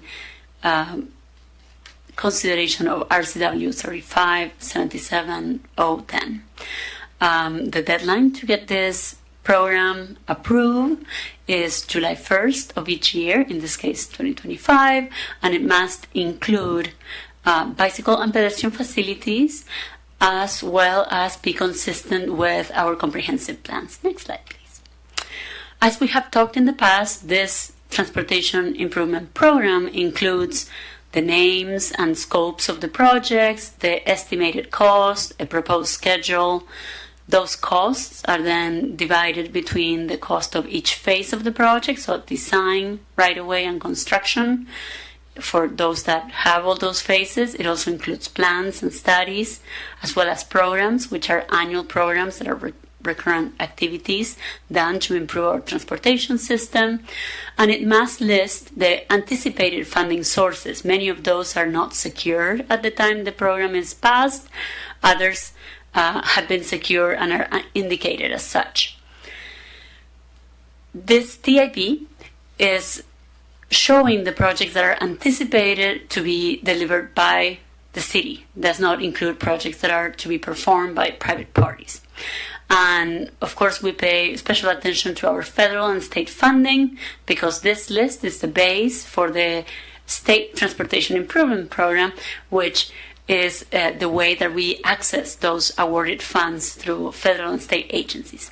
Next slide, please. Okay, so we have been working on this list for a couple of months now, and we had some outreach. So the current list that is provided to you in the current packet and in this presentation includes 44 projects, 3 programs, and 5 studies. So there are some inclusions from the prior version. All the work that has been done so far is starting from the prior TIP, so the previously adopted TIP, which is the 2025 to 2030 TIP, updating anything that has changed in those, from updates to schedule or changes in funding, any change to priorities that has been identified, maybe because a project is no longer needed or has become more important, so it has moved up or received funding that was not anticipated to be available this fast. So all those updates have occurred in the list. We completed our outreach efforts. There were in-person and online outreach opportunities, and we have incorporated the feedback both received here in the council chambers as well as in our public events, plus any comments that we receive online. Some of the comments were really related to O&M activities, so operations and maintenance, and so those are included in our list for addressing those as we do our daily work. Others resulted in addition to new items in this list. So what is still left to do is having this public hearing and confirming the prioritization, so that later on the this program can be adopted, and that is scheduled to occur in a couple of weeks. Next slide, please. Okay, so what you're seeing on the screen right now is the map that shows all the proposed improvements. You're seeing in anything that is lines, is a corridor improvement or an extension or a connection. Anything that looks like a traffic signal is an intersection improvement, not necessarily a signal, could be a roundabout, but it's a symbol that we use, which is easy to understand.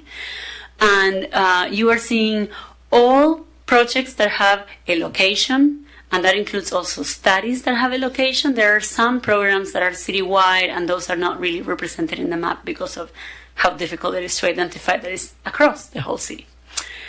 Next slide, please. Okay, so once more, this table is much easier to review in your packet, but it's showing the overall list of what we have, and I will call attention to the different colors. We have in the first segment in blue the projects. So those are projects that have design, sometimes right-of-way acquisition, and then construction. Call attention to those that are bolded. Those are new to this list, and I will tell you which ones those are. And then we have two projects that are shown in orangey color at the bottom of the first group of projects, and those are brand new, different, or new from the last list you saw as a draft in our previous meeting. So that's why we are trying to call attention to those, and I will go ahead and read what those are. Then in green, we have programs, and at the bottom of our list are the studies, and there is also one bolded project there. Okay, so let me read to you what are the new projects that have been added.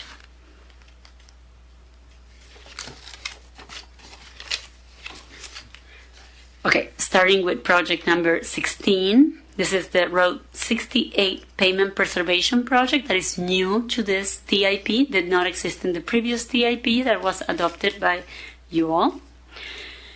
Number 30 is the 4th Avenue Pavement Preservation, which extends from I-182 to the county line.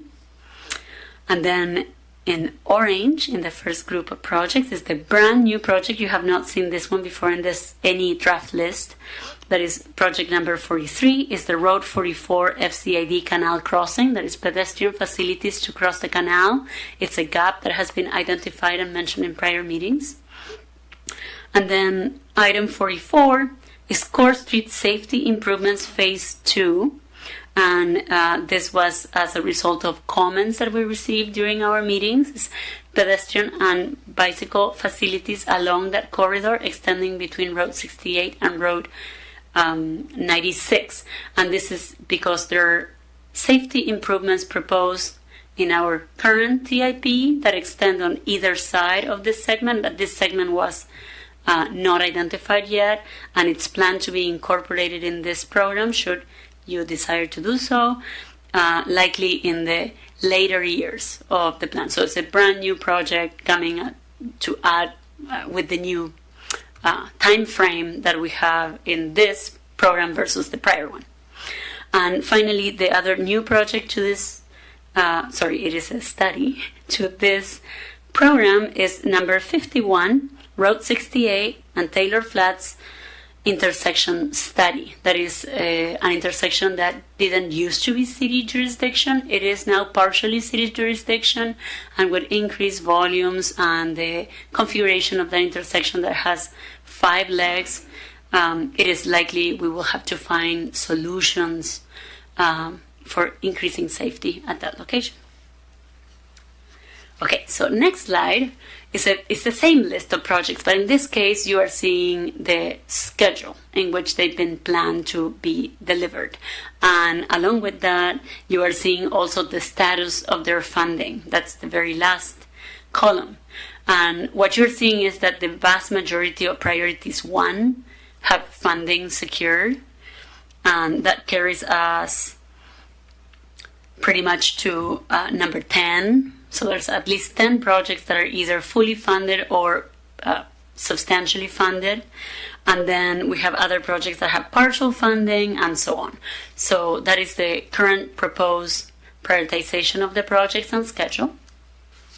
Next slide, please.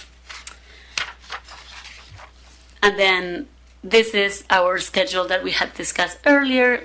You are seeing all the things, all the activities that have already occurred. We had several meetings in which we discussed this preliminary list, and we received feedback. We did outreach and received more feedback, incorporated the feedback, discussed the feedback with you. And so today we are right here in the public hearing date. And the next steps would be potential edits to DIP that could occur based on the feedback we received today and your direction. And the adoption prior to July 1st of 2025 is currently scheduled for June 16. And there is something weird happening with our slides, but I will confirm. Yes, June 16th is the tentative date for adoption of this plan. Should there be more changes by that date, we can still plan for a special meeting on the following Monday. So we have a lot of time and opportunity for making this program be exactly what you want to see. Next slide, please. Oh, perfect. So with that, that is an overview of our program. And I would be happy to answer any questions. And if there are no questions, we can move on to the public hearing. Thank you so much. Okay, well, thank you for that presentation. I know before I ask my colleagues if they have any questions for you before we do the public hearing, I had a question. Maybe you could kind of like run us through, like, say, for instance, on Road 100 in Court Street, where it's my area. We talked about the roundabout, and I know it's on here, but so say like in 2027, you don't get the 500,000. So obviously it wouldn't be completed. And again, it's hard to read some of these numbers because my eyes, I guess, aren't as good as I think they are.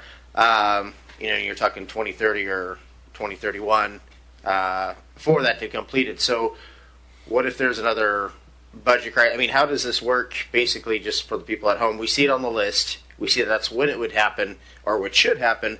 But what if it doesn't? When? How long? I mean, does it just go with the first 10 get knocked off and then they move up in the list? Or how does that work where we have the most constituents complain that they want their stuff? Because I will say I've been trying really hard to go down Road 100. We got a constituent in the audience, and so I'm like, instead of taking the pathway along the park to Chiawana, I've been actually walking down Court Street more with my dog. And literally, I don't know if somebody was trying to scare me or what, but they were within a foot, and I was in the bike lane. And at night, and the wham went by me, I thought for sure they were trying to knock me out, and I'm totally shocked. But again, usually it's at nighttime where people really like fly down, and maybe they weren't paying attention. I don't know, but obviously I do think a roundabout would, because you would nail it going the speeds they're going. So, getting off my tangent, what do you think would be more realistic in people in this area, and then like on funding? Can you give us a quick overview of how this should work and how realistically it does work? Yes, so the program itself proposes the schedule based on likelihood of receiving funds or having collected the funds. There are several mechanisms for collecting funds for projects. Of course, our arterial fund and streets funds are funded through gas tax and other utility tax revenue that is provided for street maintenance and improvements. Now, additional to that, there is the transportation impact fee, which could be one mechanism to partially fund projects, and that is a project that is included in the transportation impact fee list of projects. So that is another avenue. And then, of course, there's always the opportunity to pursue grants from federal and state agencies, and the city has a history of pursuing and receiving, thankfully, some of those grants. We anticipate that the future of grants for the foreseeable future will be a little bit drier than what it has been up until now. And Pasco has been very, very successful, so that may actually impact our likelihood of receiving additional funds, since when funds and resources are short, there is the feeling that funding agencies need to ensure that everybody's receiving a little bit, right? And so Pasco, having had so much success, may actually not be our best way to advocate for more funds. Now, the way our plan or program is proposed is based on reasonable expectation of receiving funds. So we believe that this is not too aggressive of a plan, and therefore we think that it is possible to receive funds. If funds were not available, typically what happens is year after year, as we look at TIP, we identify how much end balance is available and whether we've received the funds or not, and then we adjust priorities. As we have talked in the past, priority to safety issues is typically given over other amenities within the roadway. And so there is dollars that are good for maintenance, especially in the grant world and our own funds, and then dollars that are good for constructing new. And therefore, there is the possibility that the funds will not be available to do the full improvements that are planned, and then projects get reprioritized, whether that means that this project moves further out in the future or other project gets moved down from the list and this one takes its place. And that is a call that is made during this TIP planning, and then if it's dependent on receiving funds that are external, is on the actual receiving those funds and securing them. So it's a combination of factors there. Hopefully that addresses the question. That does. Again, just to clarify one quick thing. So say like for instance this roundabout.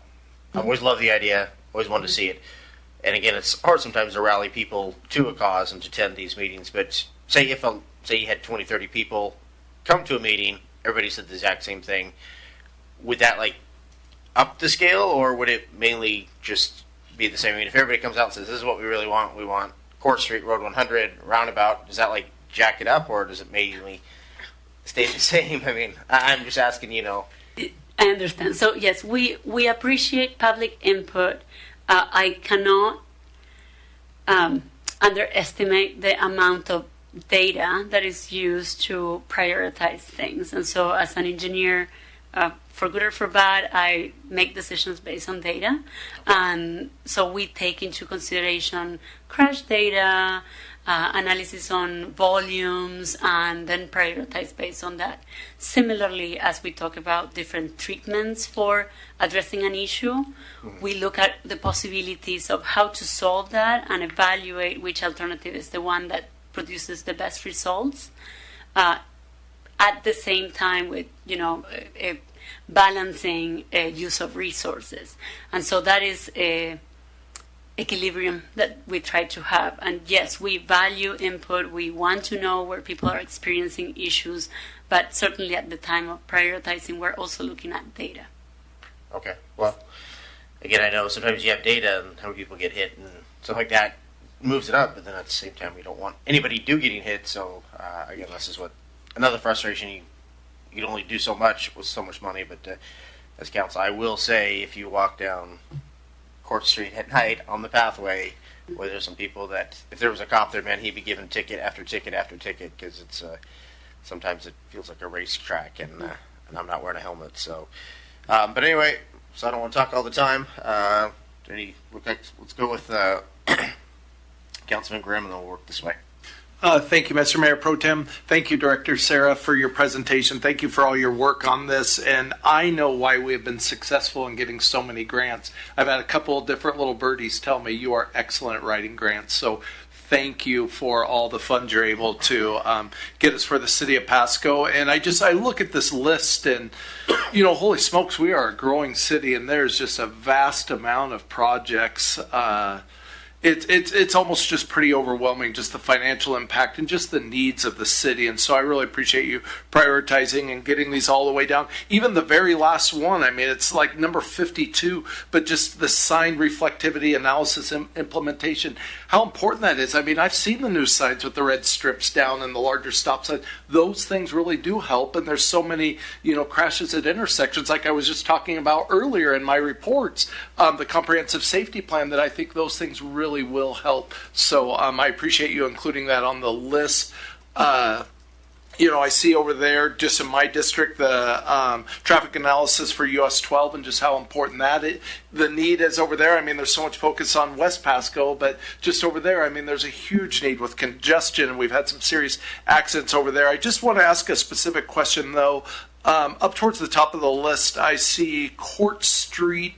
It was one of the new ones added, the pavement preservation south, not Court Street, South 68 between 182 and Court Street there. And just not to get too far in the weeds, but I look at that section of the roadway, especially between I-182 and Argent, and think, well, aren't we planning on widening that at some point anyways between Argent and the interstate? And how does that, because I didn't see it on the list, and how does that get prioritized? I mean, I drive up 68 every day, and my old war wagon bounces up and down. It really needs help too. But if you could just talk briefly about the priorities there, and perhaps when maybe 182 to Argent might end up on this list. Yes. So this project addresses specifically pavement preservation, the one that you're seeing in number 16. And the reason for it is there's the opportunity to apply for funds through a national grant, which is specific to pavement preservation.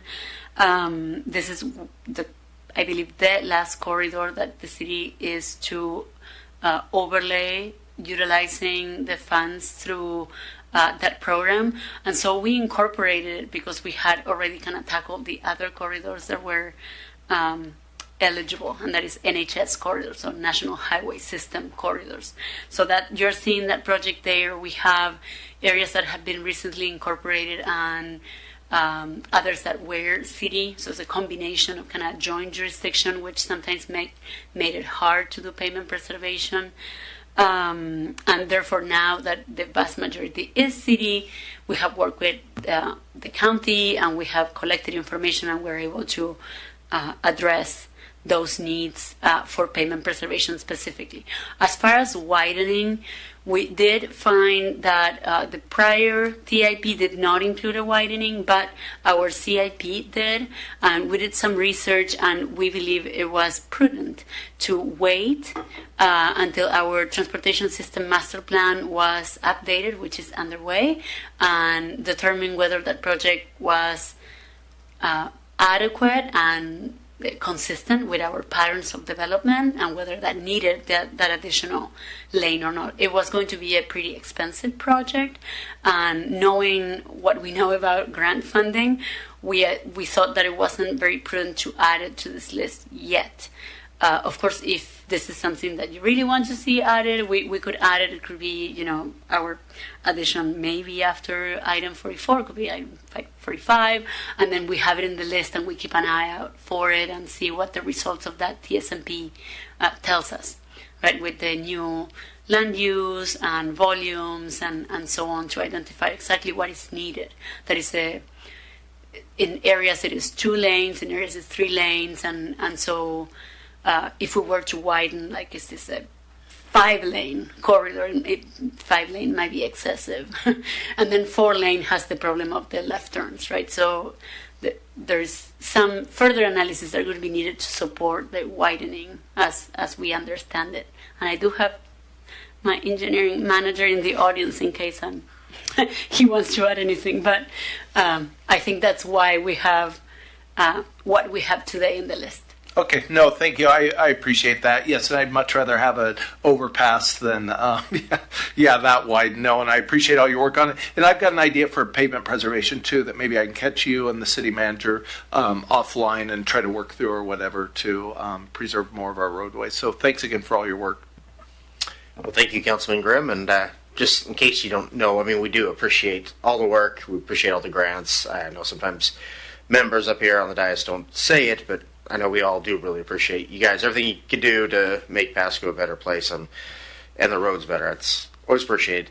I'm not seeing anybody else's lights. And Councilman Perales, do you have anything you'd like to mention or have a question?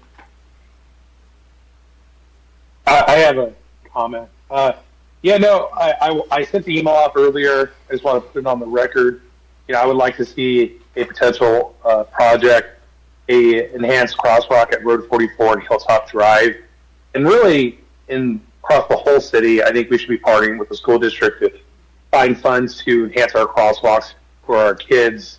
So here's my plug. It's for the kids. It's not for me. It's not for my district. It's for our children who are trying to get to school in the mornings. And we all know We have a speeding problem, and we want that dedicated traffic unit.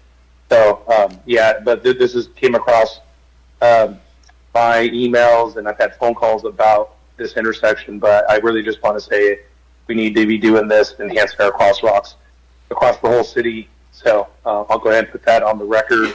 Also, too, I like where Mayor Pro Tem Milne was going with the roundabout, and I think we should probably seek out, like we're doing right now, comments from the public about what they would like to see done first as a priority. I know we have a list of stuff, and staff gets together the data and stuff, and then believes that we should go after funding for this project or that one. But I think from time to time, we should really sit down and really look at this list and decide which ones we believe should be a priority, and kind of compare that to what the community believes is a priority, and then direct staff to go seek funding for those projects. So that's just my 2 cents, and I'll yield. Thank you. All right. Well, thank you, Councilman Prowse. So with that, May I address one of the comments? I appreciate the email. I received it. We appreciate making us aware of crossing issues. And then as far as collaborating with school district, our engineering team has a standing meeting with school district staff specifically to discuss future projects and support for infrastructure surrounding schools. Every 2 years, there is a call for projects for grant funding specific to Safe Routes to School. And historically, we've been successful. We actually are about to put out to bid a project for 2 crossings that were highlighted. And so this will be added to our recurring conversations, and we will identify this and any other location that can be paired up so that it's an attractive project for funding. So I appreciate it. Thank you. Okay, well, thank you for the comments. Thank you. With that, I'm not seeing any other ones, so I want to open it up for a public hearing and hear from the public. So with that, and people that would like to speak, we'll give you 3 minutes. Please, again, bring your comments to just 3 minutes. And with that, I'd like to know, do we have anybody from the audience that would like to speak on this topic? Mr. Green?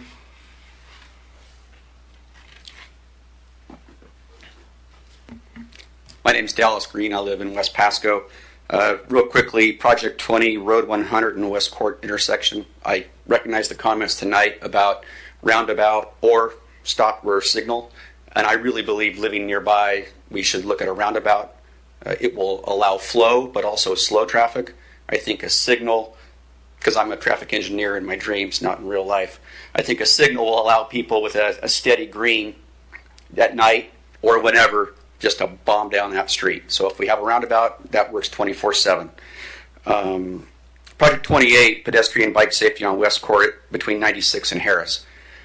The 25-mile-an-hour speed limit, believe it or not, Councilwoman, is working pretty well. It's slowed, I believe, anecdotally, the average speed.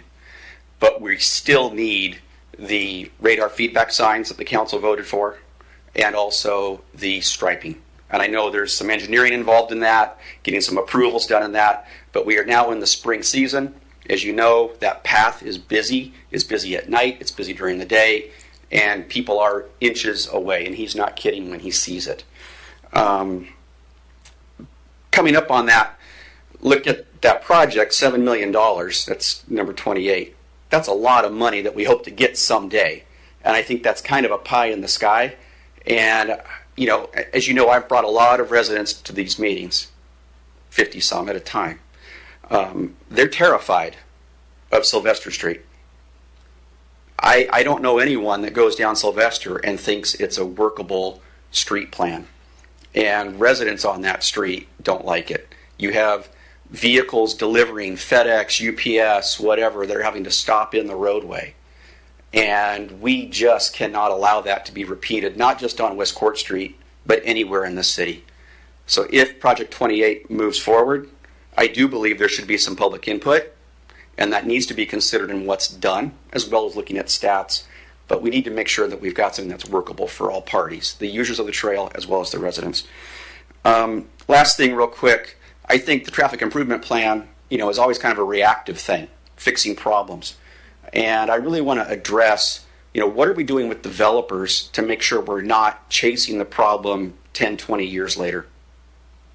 And I think the city has to think about that when they're looking at their planning and when they issue permits, how they issue permits. Look at what Ken Oak's done with fire stations, creating a special district, in effect, where if you want to build in this zone, you're going to contribute as a developer to fire protection.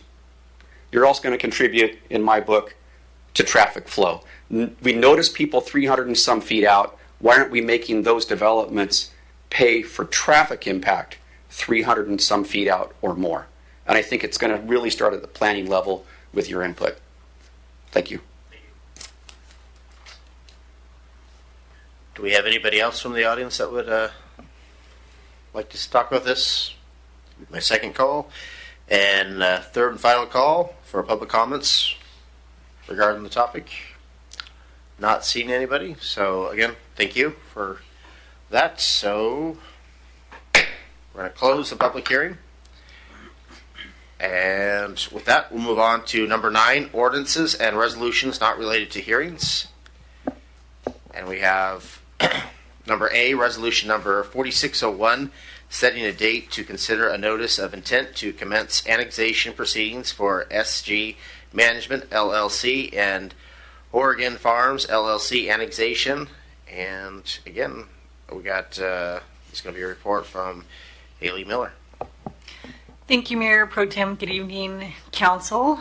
Tonight before you is a resolution to establish a date to consider the intent to annex these two properties in Pasco. And when the date is set, then we will review the details with Council, and then eventually we'll have another meeting for the official annexation proposal. So this is part of the process. The applicant has met all the procedural requirements to staff, so we're forwarding it to the group to set a public or a meeting date to consider this notice on June 2nd. Happy to answer any questions. All right. Do we have any other questions before we do a motion? I'm not seeing any. We'll give Mr. Perales a second, but nothing to add, sir. Okay. Well, with that, I'd like to get a motion from Mr. Harpster. I move to approve resolution number 4601, setting 7 o'clock p.m. June 2nd, 2025 as the time and date for a public meeting with the initiators to consider the SG Land Management LLC and Oregon Farms LLC notice of intent to commence annexation of short plat 2021-08 Lot 2 and short plat 2022-32 Lot 1 property located south of Burns Road and east of Shoreline Road in Section 12, Township 9 North, Range 28, East Westernmost. Second. Thank you. So we have the motion by Councilman Harpster and a second by Councilwoman Blaisdell. And with that, all those in favor say aye. Aye. Aye. Aye. Aye. All those opposed say nay.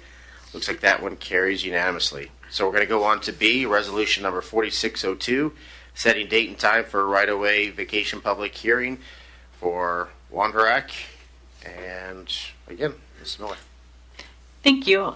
This is also a resolution to set this is a public hearing date for right-of-way vacation for Wanderack, and this is a property located over on 2502 North 4th Avenue, and this is a fueling station, and the front portion of their property that faces the street has a right-of-way there, and this was initially brought to staff in 2024, and we were researching whether the state owned it or the city owned it, and we landed on the conclusion that the city of Pasco does have ownership over this, so the applicant will be proposing to vacate this portion, and council will be hearing this matter during a public hearing on this date if the date is set tonight.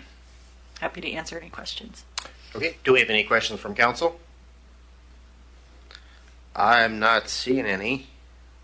So with that, Can I get a motion, Mr. Harpster? Councilman Harpster. I move to approve resolution number 4602, setting 7 o'clock p.m. Monday, June 16th, 2025, as the time and date for a public hearing to consider the vacation of a portion of right-of-way along North 4th Avenue in Pasco, Washington, and waiving the requirements for an appraisal, title report, and payment of compensation. Second. So we got a motion by Councilman Harpster and a second by Councilwoman Blaisdell. All those in favor say aye. Aye. All those opposed say thank you. All those opposed say nay. Again, passes unanimously. So with that, we're going to move on to item C, which is resolution number 4603, setting date and time for right-of-way vacation public hearing for Pasco School District. And again, thank you. A little bit of repetition tonight here. So this resolution is for the school district, and they are proposing to vacate parts of the right-of-way along North Utah Avenue and then East Salt Lake Street. On their property boundary, there's a jog that goes into their site, and it looks like they don't need that much room to provide the frontage improvements. And then there will be also a dedication on North Welch Avenue to facilitate North Welch Avenue extension. So the date proposed for this is June 16th. I'm happy to answer any questions. Okay, thank you for that, Director Haley Miller. Do we have any questions from the council on this? I'm not hearing any. So with that, I'd like to get a motion from Councilman Harpster. I move to approve resolution number 4603, setting 7 o'clock p.m. Monday, June 16th, 2025, as the time and date for a public hearing to consider the vacation of a portion of North Utah Avenue and East Salt Lake Street right-of-way in Lot 1, Block 18 of Fraze Addition to Pasco, Washington, and a North Weehee Avenue dedication of Lot 1, Block 19 of Fraze Addition to Pasco, Washington. Second. Okay, so we have a motion by Councilman Harpster and a second by Councilwoman Blaisdell. All those in favor say aye. Aye. Aye. All those opposed? So we have an aye there. So again, passes unanimously. So we're going to move on to 10, unfinished business. I'm not seeing anything, so let's move on to 11, new business. Again, I'm not seeing anything listed, so let's move on to number 12, miscellaneous discussion. And it looks like we got Mr. Eric Ferguson, lawyer. I'm actually going to have Director Miller start off with an update for city activities that have been happening. Okay. Thank you. Quick update for the group. We had a third-party canvasser start with the City of Pasco this last Monday. I believe it was the 12th. So they have been out there 5 days in a row, and they were able to make contact with five different vendors and move them along and educate the vendors on the process. So far, 5 for 5. I'm not guaranteeing they're not going to come back into the area or end up somewhere else, but the 5 that we were able to make contact with were asked to move along and pack up, basically, if they weren't able to show they had the proper approval. So I believe it's going well. If you do see a roadside vendor out in a location consistently and want to let me know, feel free to email, I guess, Dave and CC me and let me know, and we can emphasize those areas for you. But so far, it's going well. All right. Well, thank you for that update. Was there anything else from staff that would like to, Mr. Ferguson? Yeah. So essentially, I just wanted to circle back. Last time we talked about this a couple weeks ago, the kind of the marching orders, as I understood them anyway, was to make sure that we looked at this issue with the other cities, get a sense of what our other neighbors are doing, and then also see if there's just something that we don't have that everybody else has, kind of a silver bullet. Is there just something that is this just new to us, kind of thing? So we did a couple things in order to start that process. The main thing we did was we reached out to Richland and Kennewick.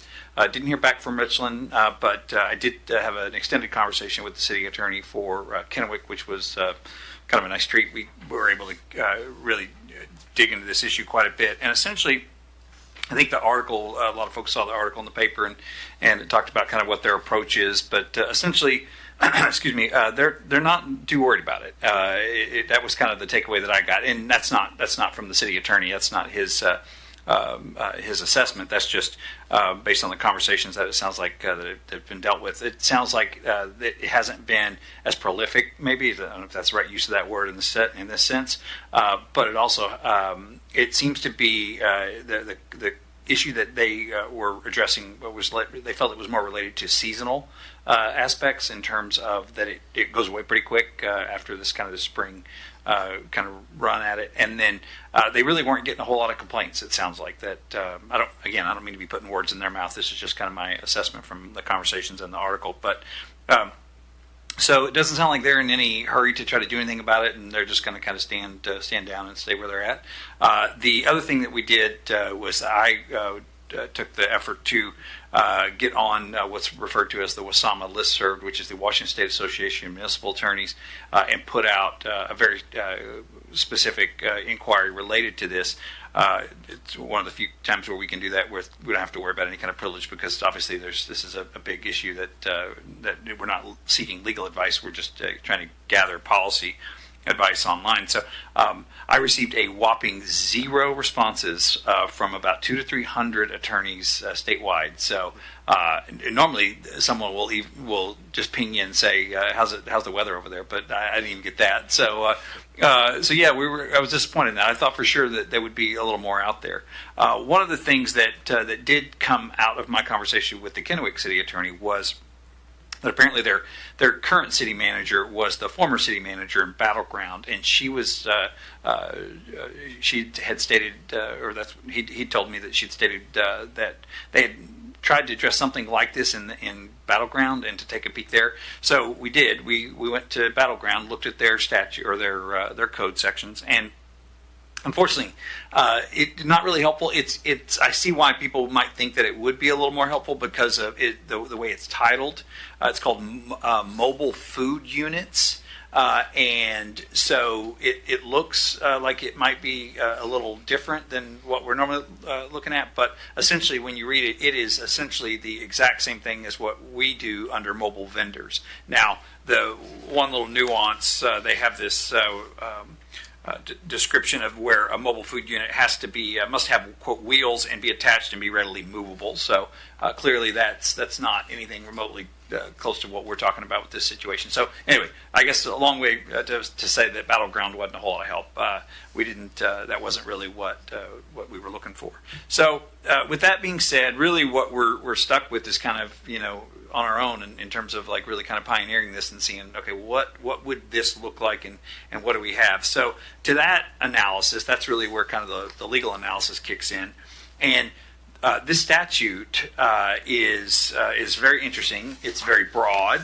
I don't know if for folks like me who get excited about stuff like this was actually originally passed in 1897.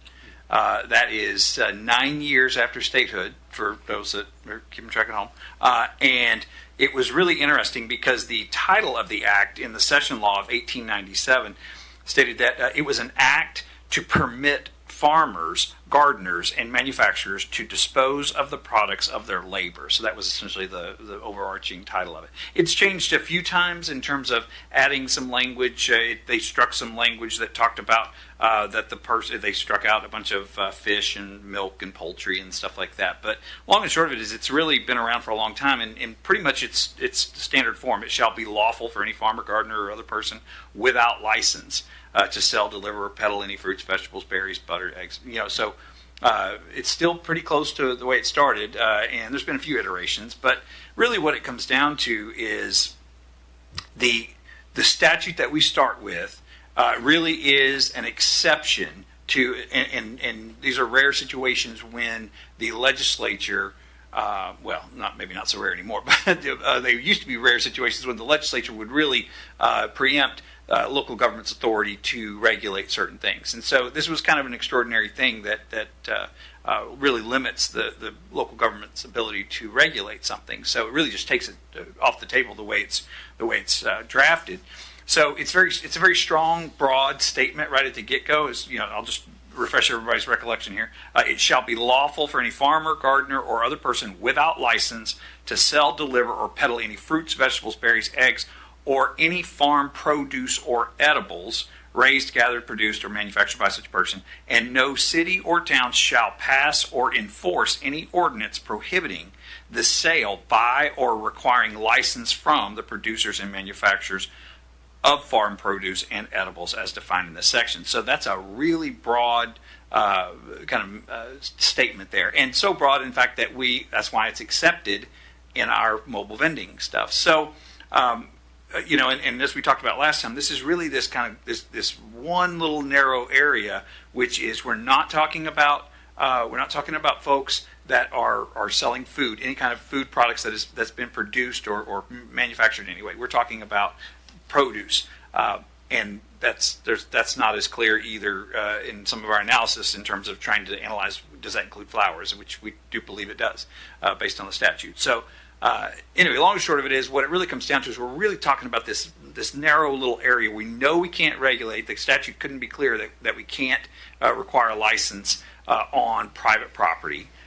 We know we have our mobile vending requirements or our ordinances that allow to regulate who can sell these food products, and then those do allow some use of the right-of-way, but it's very specific in our code as to how that can be utilized.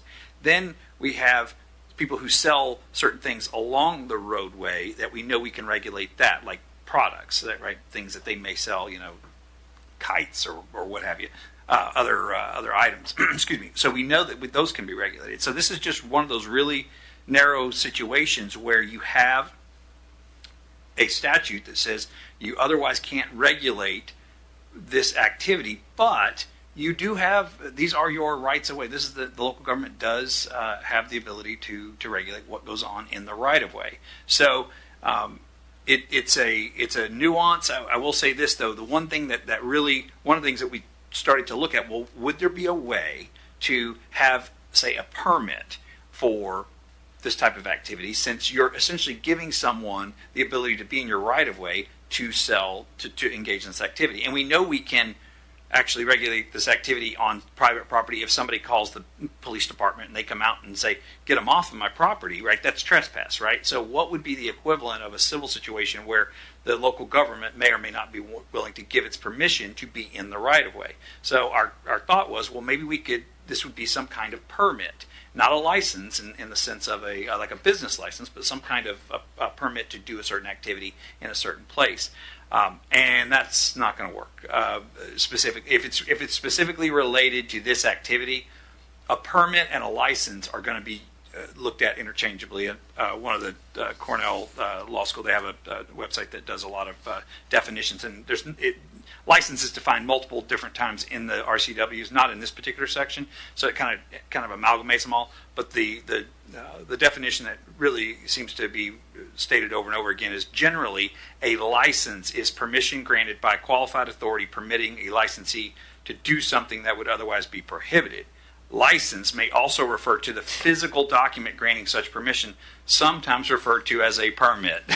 So there we're right back to where we started. So I think there could be a way to regulate your right-of-ways in a way that would make sure that anybody engaged in any particular activity had to adhere to certain standards. We have some guardrails kind of outside of that. Don't block traffic. We have some kind of criminal statutes that if they're really causing some kind of disorderly conduct or something like that, those are clear. But you would have to be unrelated to this specific activity. So what I'm getting at is we were hoping that there would be a very precise tool that we could find and utilize and give the council an option to adopt a policy that would really engage in just regulating this one particular aspect. And I don't think I don't think we're going to be able to get there from here. I think the way it's going to have to go is you're going to have to really look and say, this is about permission to be in the right-of-ways for all activities, and they're all going to require a certain amount of licensing. But if it's specifically related to this activity, it's going to be viewed as requiring a permit to do an activity that the state says that you're otherwise allowed to do. So with that, sorry, I don't mean to go on and on, but we've had quite the law school debates about this. So anyway, happy to try to answer any questions, but a whole lot of talk to tell you that this is new, and this would be something that that would have risk. Okay. Well, thank you for that, Mr. Ferguson. Do we have something from Councilman Grimm? Yes, thank you, Mr. Mayor Pro Tem. Thank you, Mr. Ferguson, for digging in and trying to get to the bottom of this and really just giving us more information than what we had before. And I appreciate that. Just a couple follow-up questions. The first one that comes to mind, I guess I don't think anybody has an issue with what's going on private property. I mean, ultimately, that's for those property owners to deal with and all that. The complaints that I've heard are especially along the Road 68 corridor when they are on the sidewalks. Perhaps maybe it's a fruit, maybe it's a knick-knack, but here's the light changing, and suddenly you're waiting for heavy traffic already, and people to set down their phones in their cars, and now we have to wait for a transaction to finish. And so I think the right-of-way regulation is that's the feedback I've heard from the community that I think just creates a safety concern, and so I don't know if there is a way of pursuing or a resolve to do so. But the other aspect, I mean, are we liable for this if there is an issue there? I mean, do we have a liability in this? And what can we do to mitigate our liability? Or, I mean, can we name the state as a, I guess, third party? Yeah, I think you need a lawyer to straighten it out for me. But, I mean, what do we do with that? That's a great question, and I think it's an open question, and I certainly obviously wouldn't want to speculate about it in this venue, but that is something that we would want to look at because I think those risks are always there. Anytime that you have something that is controlled by the city, that's something that you're going to want to be careful to make sure that you knew or should have known that you're regulating or that you're taking any kind of safety precautions. So again, I don't want to try to give legal advice in open session, but I am worried about that. Okay, yeah, and I guess that would just be my one concern. Again, private property is private property, but again, I look at one of the busiest intersections in the entire Tri-Cities where, it's prone to crashes, it's prone to safety issues, so much so that we've put a red light camera there to try to mitigate some of those, and so I guess that would be the one thing that, I would hope we would have the resolve to maybe move forward is just in those areas to look at that, but that's just my opinion. Thank you again for all your work. Thank you, Mr. Mayor Pro Tem. Thank you, Councilman Grimm. Do we have any other staff? I know we have a Memorial Day agenda here, so if I could probably get I will actually just hand it over to Director Rice, who will talk about the upcoming event and then do a brief update on Memorial Pool. Okay, thank you for that. Good evening, Councilor Mayor. So next Monday, Memorial Day service at City Cemetery, starting at 11 a.m. So looking forward to host that between, again, 11 and 12 noon.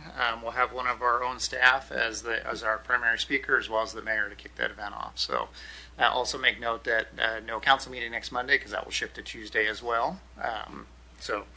I think more on that if we need. But otherwise, I do have an update on our Memorial Pool Dome project I want to share with you, some of the progress that we've made, some of the items that we've discovered and some additional expenditures due to those, so that council is up to date as we try to wrap up this project in the next week and bring that project bid closure to you soon. So brief update, 2018, the city recognized the need to have a year-round swimming pool in the community and decided to add an air dome cover project to Memorial Pool to the capital improvement plan.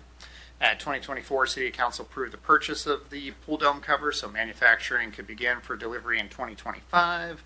And then just this March, the City awarded EFS Construction the contract to install the pool dome foundation and deck totaling $757,000 for completion prior to the general pool opening. So kind of brought us up to date.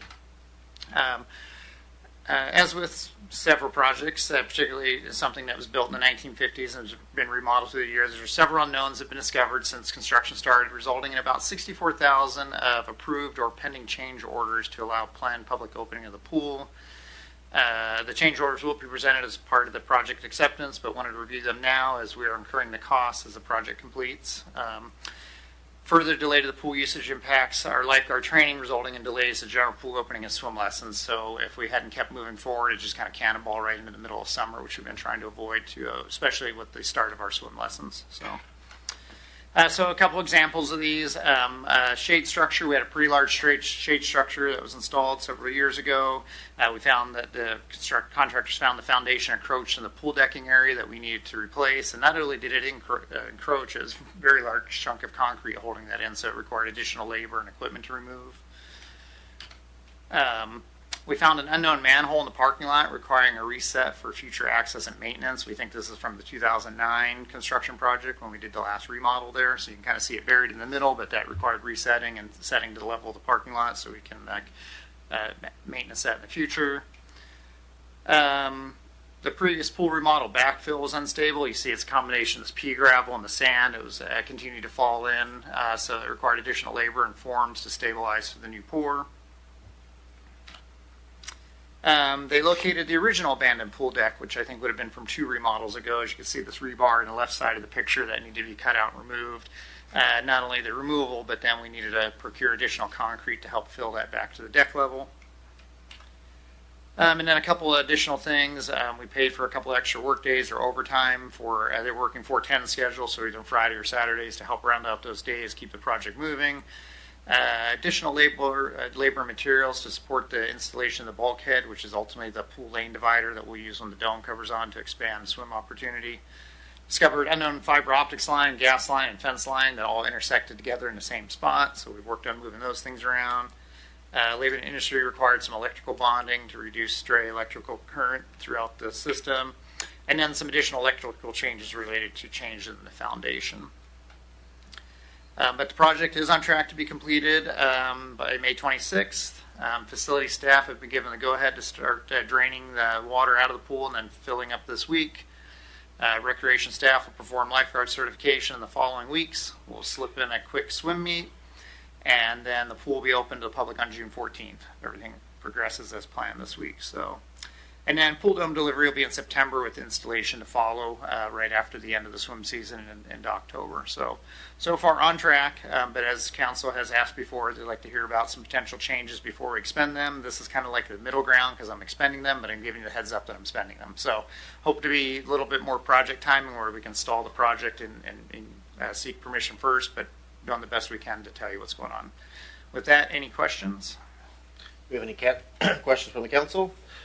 I'm not seeing anything, so thanks for the update, Director Rice. I do appreciate it. Very good, thank you. And with that, I'm not seeing anything else, so we're going to jump to number 13, which is the exec session, and I'm not seeing anything listed, so hallelujah on that. And so at 9 o'clock, we are adjourned. Thank you.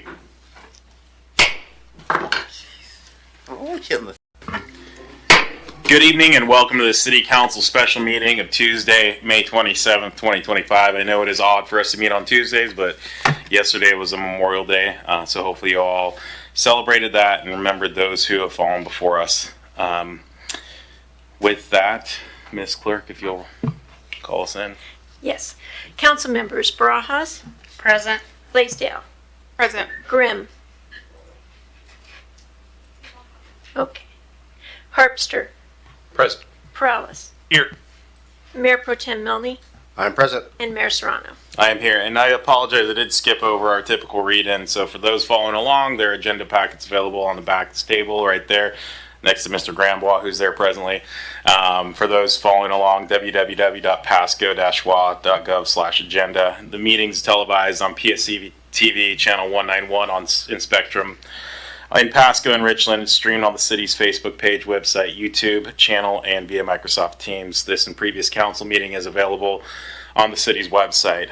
The public may submit comments either using the Ask Pasco app or through the city clerk or city manager's office. With that, we've had the roll call read, and if you'd all join me in the Pledge of Allegiance. I pledge allegiance to the flag of the United States of America and to the republic for which it stands, one nation, under God, indivisible, with liberty and justice for all. Thank you all. That'll move us along to item number 4, which is our public comment period of the special meeting. The public may may comment on topics scheduled for final action identified in the agenda for this special meeting. Citizen comments are normally limited to 3 minutes by the clerk and myself and via the clock. Those with lengthy messages are invited to summarize their comments or submit written information to either the clerk or to council through the city manager's office. Lastly, if you're called upon, please state your name and your county of residence. So with that, if you have public comment on final actions to be taken in this special meeting, I invite you to the podium. Going once, going twice, 3 times. With that, we have no public comments. We'll move along to item number 5, which is ordinances and resolutions not relating thereto. We do have a couple of items here. We got A and B, and the first one is item A, ordinance number 4767, Transportation Impact Fee Program. It looks like Ms. Sarah is going to be presenting that. Good evening, Mayor and council members. We will have. Okay. Mayor? Can I make it work? Oh, sorry, Mr. Prowse, I didn't see your light. I'm sorry about that. I was, in the interest of time, I want to make a motion to postpone the vote on the traffic impact fee program. I have reservations, so I'd like to make a motion to postpone it until the school impact fee, ILA, and all that stuff gets figured out. I don't think adding another fee on top of other fees, perhaps that shouldn't be in motion right now. It's not prudent to do with a lot of the housing affordability issues we see. And so rather than have Director Sarah give us a presentation, I just want to cast or make a motion for that. And if that can pass, then we can bring this back at another date, preferably when the school impact fee, ILA and stuff is addressed.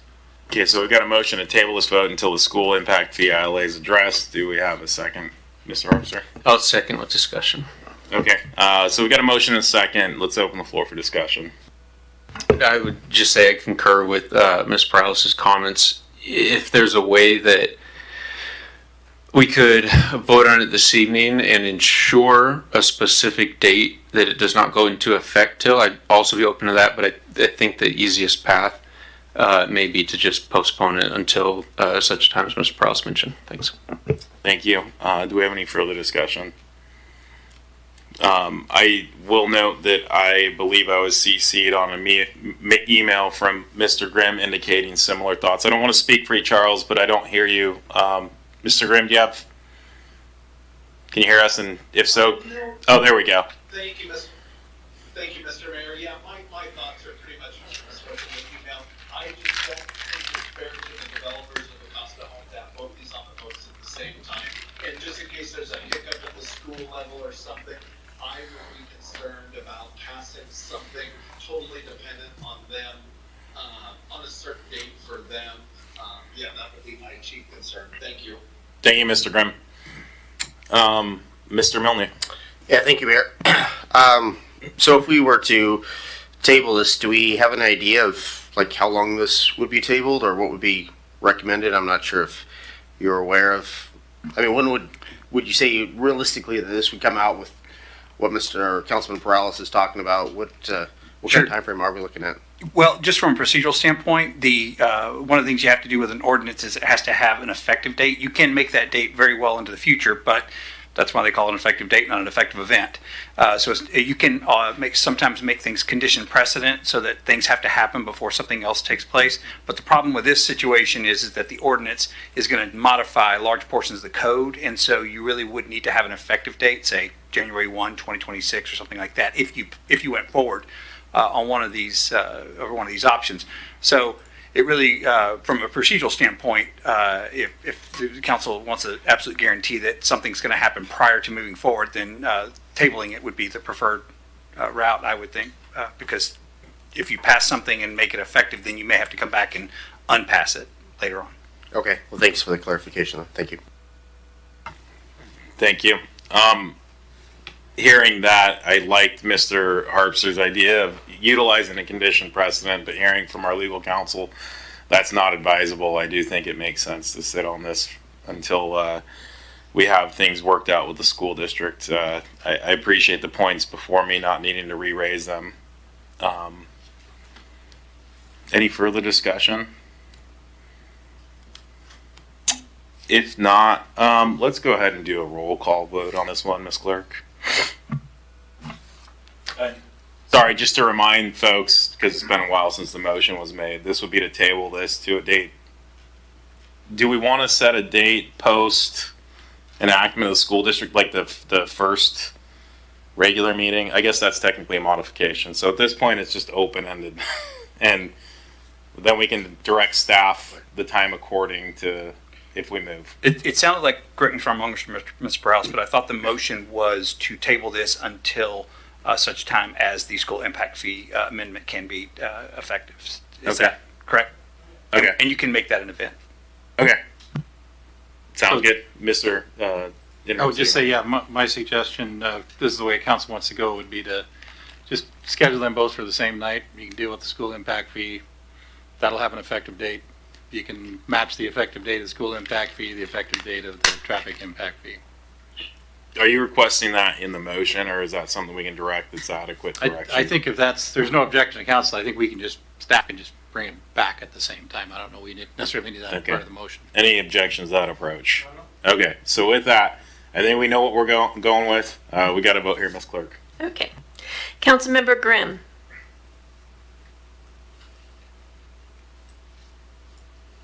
Councilmember Grimm. Yes. Sorry. Yes. Thank you. Councilmember Harpster. Yes. Councilmember Perales. Yes. Councilmember Barajas. Yes. Councilmember Blaisdell. Yes. Mayor Pro Tem Milne. Yes. And Mayor Serrano. Yes. Passes unanimously. Okay. So sounds like you all know what you're doing, and we know what we're doing, right? Thank you. Thank you for being prepared, Miss Sarah. With that, we'll move along to item B, which is joint resolution number 4604, extension of the interlocal and financing lease agreement for the HAPO Center facility until December 31, 2025. Interim City Manager Zabel, looks like it's yours. Thank you. Good evening, Mayor, Council. So, as Council is well aware, the city and county have had a long-standing partnership over HAPO Center for about the last 30 years. And that partnership, for the benefit of the audience, exists formally through an interlocal agreement, which actually dates back prior to that, 1994. A little bit of history over the years. Pasco's invested about $7.7 million into that facility. The majority of it, $5.6 million for operational subsidies per the agreement, and about $2.1 million for 20 years worth of loan payments towards the initial capital outlay for construction of the project itself. So the original agreement was a 30-year agreement, and it was set to expire on May 24, 2024. Council extended that agreement in December of 2024, and we're now coming up to the expiration of that agreement, which will be in May 31st of this year. So we have to act fairly quickly. So we've been, we have a committee of council members, staff, and then some other meetings have occurred, and trying to get us to probably an extension. There was no way we were going to be able to, in the amount of time we had left when we really started meeting with the council or the commission, no way really to pull together a comprehensive agreement in just a couple months. And so we pulled together with their cooperation, just a brief extension. We talked about this a little bit at the retreat and got some direction from council that council would be willing to entertain an extension to the end of this year. But council had some conditions on that extension. There were some things that they specifically wanted to talk about having to do with governance, which has been an area of discussion over the course of the agreement, finances, whether that's capital or operational, even down to what the facility, what's the best use for that facility. We talked about review of cost centers and when it comes to finance, to look at operating revenues and expenses and make some fresh determination as to whether or not the split, the 50-50 split that's in the ILA now is appropriate. So there's about probably 12 or so items that are listed in the resolution. Those are not necessarily demands in that resolution. They're really a list of topics that we're going to talk about that we're interested in the council, and they're not all inclusive either. The guy invited the county to add anything to the list they wanted to. They felt that was a pretty good list to talk about, but we certainly, there's maybe other items come up during the course of those negotiations. So this extension gives some time to talk about these and other issues, and ultimately for the county commissioners and the city council to decide at the end of the day whether or not they want to continue the relationship through a successor interlocal agreement or a pretty beefed up extension that would probably very much modify the initial thing. I think one other piece of that is that I want to bring up, because it's something that we've talked about quite a bit, is the disposition of the land leased by the city or by the county, by the city from the county for the ball fields. And so that's also another piece of that. As council's aware, that's typically been on a 5-year lease. It's $1 a year. Maybe the last couple times it's been a little awkward, I'll say, between the agencies. $1 a year. It's getting to be pretty valuable real estate, although on the other hand, the county or the city has invested millions of dollars literally in that site to develop those ball fields. It was sagebrush before it was ball fields. So both the county has ownership of the land, the city has a huge investment in that parcel. So that's another big piece. And what council had directed staff at the retreat was we need to be working towards long-term security for those ball fields, rather, because they play such an integral role in our community. Those more than every 5-year lease with an option to extend. So those are the pieces. Tomorrow, the Franklin County Commissioners will be considering the same agreement. It's on their agenda. And if it passes here tonight and passes across the street tomorrow, we will have some time to negotiate all these issues, A through I, in the resolution, and probably more. And staff's recommendation is the council approve the agreement. I guess one other piece probably worth mentioning is that it keeps the original ILA status quo in terms of the subsidy share and operation responsibilities, things like that. Thank you, Mr. Zabel. Do you have any questions or comments from council? Mr. Harpster. Yeah, I just want to comment that it's a little aggravating. We're doing a third extension over the last, I think, 18 months or so. However, I am pleased with the leadership changes at Franklin County, and specifically Mr. Dansel, their new county administrator, and have been able to talk with him about this. I've talked with Mr. Zabel about this, as well as one of the commissioners, and I think extending this one more time is what's in the best interest for the residents of Pasco and Franklin County for the long term. And so I don't want to say I'm happy to extend, because I would hope that we'd be further along, but I think we're making good progress. Thank you, Mr. Harpster. Mr. Prowse. Thank you, Mayor. Yeah, and I agree with a lot of the same sentiment from Councilmember Harpster, but I'll say this. I think my plan on behalf of the committee is this is the last one. I don't care if we're here on Christmas Eve, but before the end of the year, this needs to get done. And we're working diligently with our counterparts across the street, but I do intend on seeing this being the last extension. I like the conversations that I've had, that the committee's had, and I think we're getting there. And I think from here on out, we're gonna see something come together here shortly in the near term. So don't get me wrong, I share the same frustrations, but negotiations sometimes take time, and I think with some of the changes that we've seen there over at the county at the courthouse, they've been good. Again, the conversations have been great, and so this is on the list to get done for the end of the year. So thank you. Thank you, Mr. Prowse.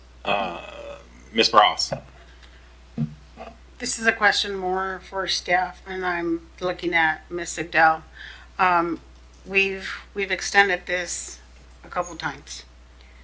is there any accountability to the individuals managing this organization to, as far as the accounting, as far as the reporting, so that we can finally come to a final last interlocal agreement to where we don't have to depend on extensions? In terms of accounting and some of the financial concerns that you're stating, we are working with the new leadership in county and have received some much more detailed information than we have in recent past. And it is definitely an item that is addressed as a point of discussion and clarification for the new ILA, so that we are not in the same position that we have been in the last 5-6 years. Thank you. Thank you. Mr. Grimm, do you have anything? No, thank you, Mr. Mayor. Thanks for asking. Not a problem, thank you. With that, do we have a motion? Yes, Mayor, I'd like to make a motion to move to approve joint resolution number 4604, modifying the interlocal cooperation agreement between the City of Pasco and Franklin County, Washington, regarding the financing, acquisition, and ownership of a multi-purpose arena and exposition facility, the Hapo Center. Second. Motion by Mr. Milne, second by Ms. Blaisdell. All in favor say aye. Aye. Aye. Mr. Grimm? Oh, I said aye. Sorry, didn't catch you. Thank you for clarifying. Sounds like that passes unanimously, Ms. Clerk. So, just one quick question on that, staff. Will you be able to either transmit something signed or some confirmation that we passed this, just as a heads up ahead of their meeting tomorrow morning? I was planning on sending county administrator an email tonight. So. Thank you. I appreciate it. Yeah. I know you're working long hours, but it's always good to give them a heads up before they take action or don't. I was going to do it during the meeting, but perfect. I wasn't going to call you out there. I was just going to give you kudos for long hours. With that, we're going to roll on to item number 6, which is adjournment of the special meeting. Good evening and welcome to the City of Pasco City Council regular meeting of this Monday, June 2nd, 2025. Hard to believe we're already in June, but here we are. The city welcomes you and thanks you for your attendance. At regular meetings, the City Council takes action on items, holds public hearings, and conducts other business of the city. For anyone following along, agenda packets are available either here on the small table in the back immediately to the right under the sign that says conveniently agendas.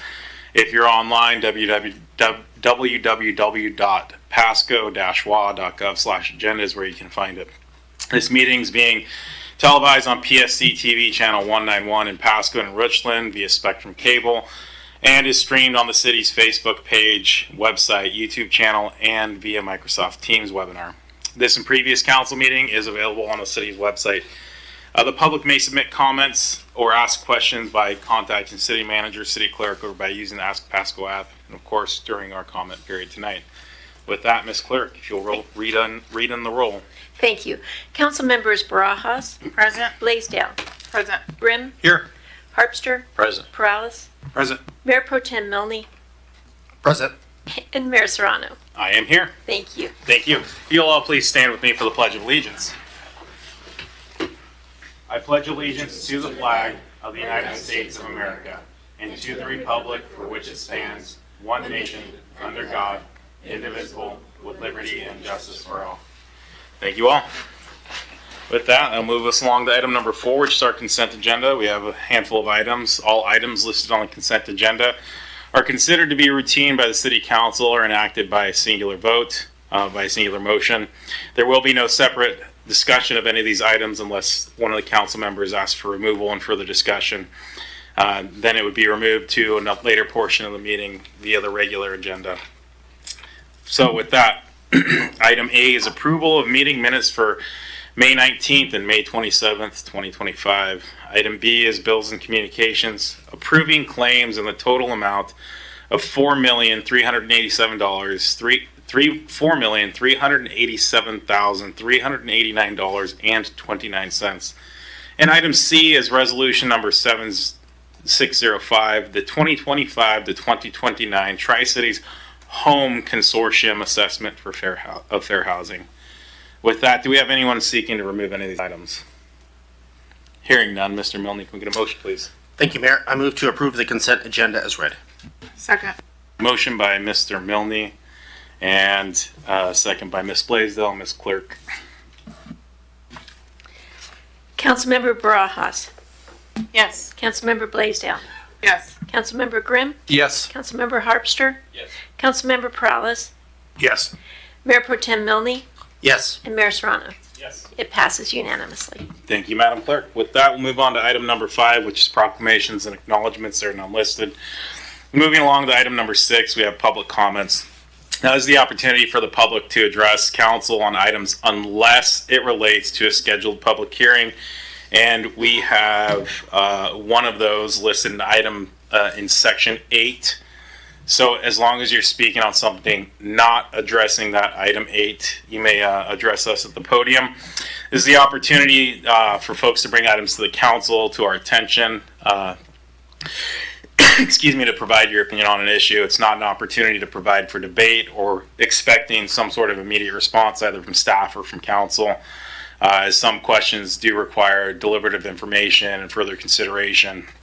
We do appreciate your participation. Comments are limited to 3 minutes, as you'll see by the clock that's running to my right. As you approach the podium, it'll be to your left.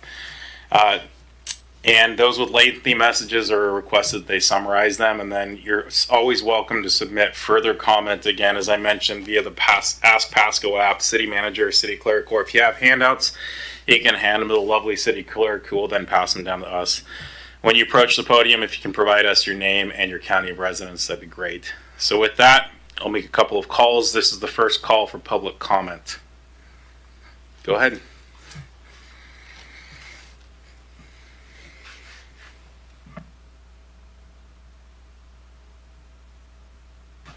And if you can push down on the mic, there should be like a little mouth button. There you go. You're on. Thank you, Mr. Mayor. I'm Marcel Brown. I'm coming to address the council about a cell phone tower that they want to put in my front yard. I live on Riverview Drive. I've been there for 25 years. I have grandkids that are growing up. It's radiation, property value, and a whole bunch of other things. And I don't think that I should have to pay taxes every year on those the place that they were going to put it, and then they can say, well, I just do it whatever I want. So if they own it, then why am I paying taxes? So I just don't think that they should be able to put that there.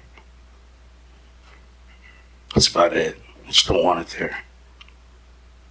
We certainly appreciate you bringing that to our attention. Thank you. Ma'am?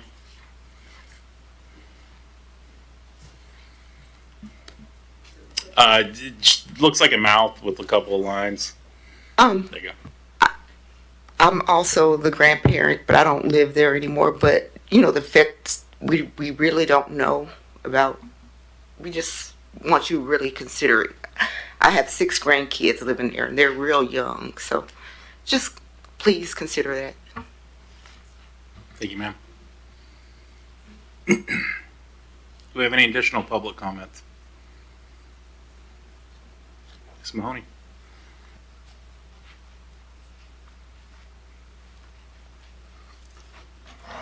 This on? Yeah. Mary Mahoney, Pasco resident to Pasco via RCW 42.56. Pasco City Attorney Lee Kerr took an oath to follow the U.S. Constitution that says no person shall be deprived of life, liberty, or property without due process. Yet, Mr. Kerr authorized animal control with the right to seize, kill, and/or send our family dogs and pets to WSU for research without the semblance of due process.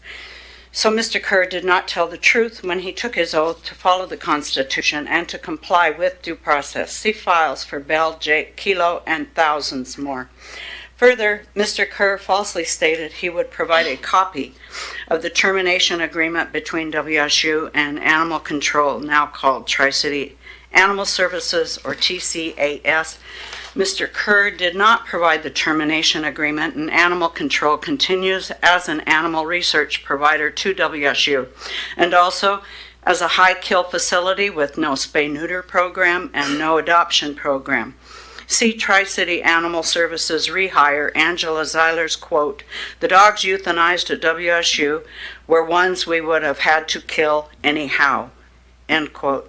With that, provide how much money WSU pays Pasco, the Animal Control Authority, and or Tri-City Animal Services for our dogs and cats for WSU research. Provide Tri-City Animal Services Zegan Zeiler's training in humane euthanasia methods to end botched and painful deaths that animal control calls, quote, popcorning the dogs and cats, end quote. Provide the results for 48 counts of animal cruelty, the theft of $375,000, the missing and or stolen rainy day fund at Animal Control. See Chambers, Howard, Hernandez, and Zeiler. Provide the fines paid by Pasco and spot zoning developers, Hayden Homes, for killing our 8 floodplain American bald eagles and their eaglets.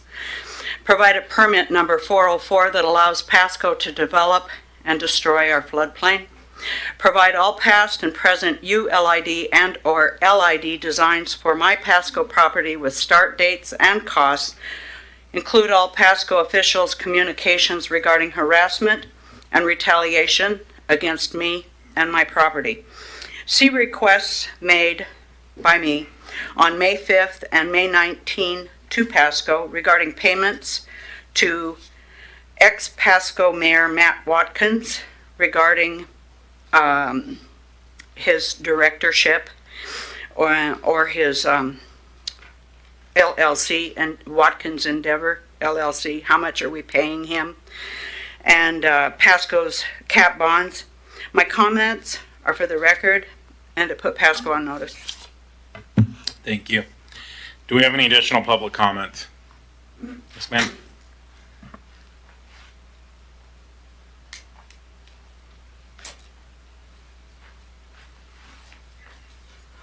Good evening, council members. My name is Amber Wade, as you might know by now. I live at the Sands Mobile Home Park in Pasco, and I know this might seem like an unusual comment, but I'm here today to honor someone who has quietly given so much for our city. This week, Becky, the very first resident of the Sands Mobile Home Park, is preparing to move now after 55 years in the same home. She's in her 70s now, and while this is a big transformation, she's meeting it with strength and grace. Becky has been the heart of our park. She's someone who checks in on neighbors, helps people through hard times, and has never asked anything in return. She's supported children, veterans, the elderly, and anyone in need quietly and consistently. She's been a source of stability, kindness, and community for generations, and now we want to return that love and support to her. We are inviting anyone who can lend a helping hand for her to move tomorrow and Wednesday with care, dignity, and gratitude from everything she has done for us. The address here at the Sands is 1416 North 1st Avenue, Lot 21. She will need help Tuesday at 2 p.m. That's tomorrow, and Wednesday bright and early at 8 a.m. She will be traveling with her family clear back east. I keep getting the state wrong. Let's give Becky the send-off she deserves after 55 years of showing up for others. It's our turn to show up for her. Thank you. Thank you. Do we have any additional public comments?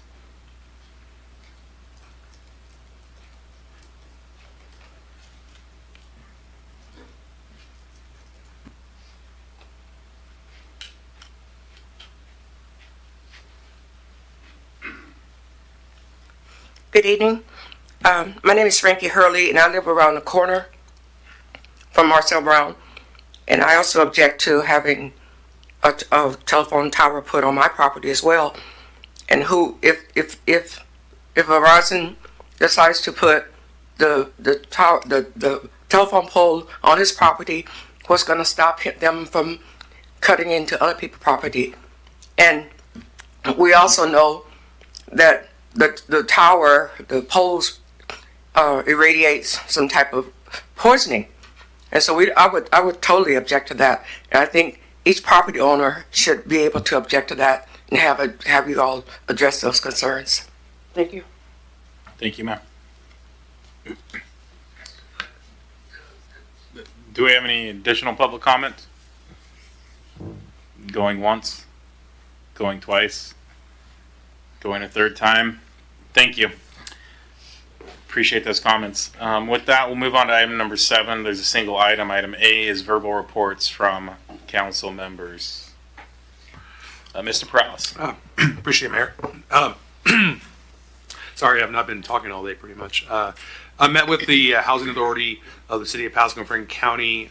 Just had a kind of just a meeting just about kind of what they're doing. They're going to be doing lots of growing here for the next couple years. The last time Matt Truman came in and actually talked to the council was well over 2 years ago.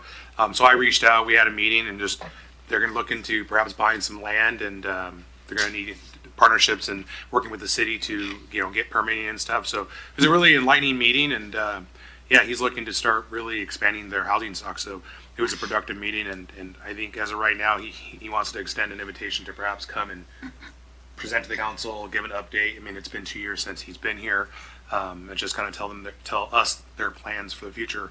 Then I also just met, I stopped in at ProMade Homes today to discuss the housing, or sorry, the dust storm from this past weekend, and they're going to work better at making sure that their ground is more saturated and that they have individuals out there on the weekends.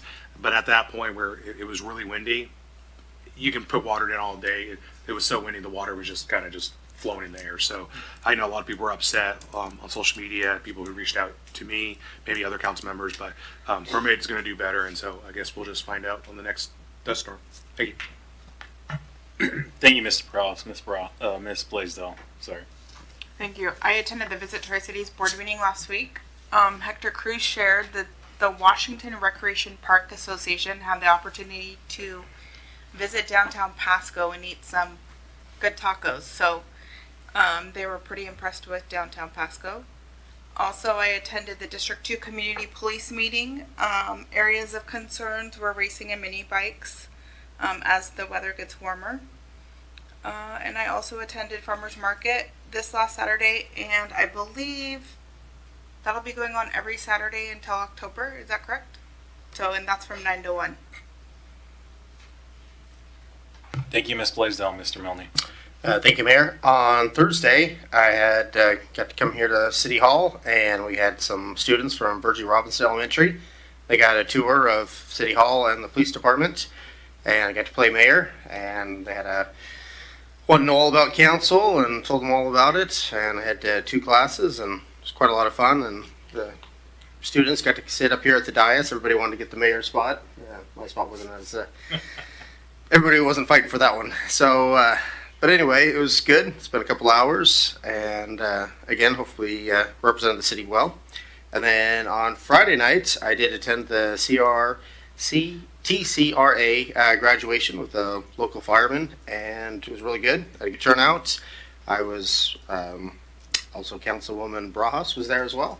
So I think we're the only 2 elected officials there, but it was a good time, and it was really good to see the upcoming graduation class, and they did a video and get to hear their stories. And again, I was glad that I was able to take time out of my Friday evening and be part of that.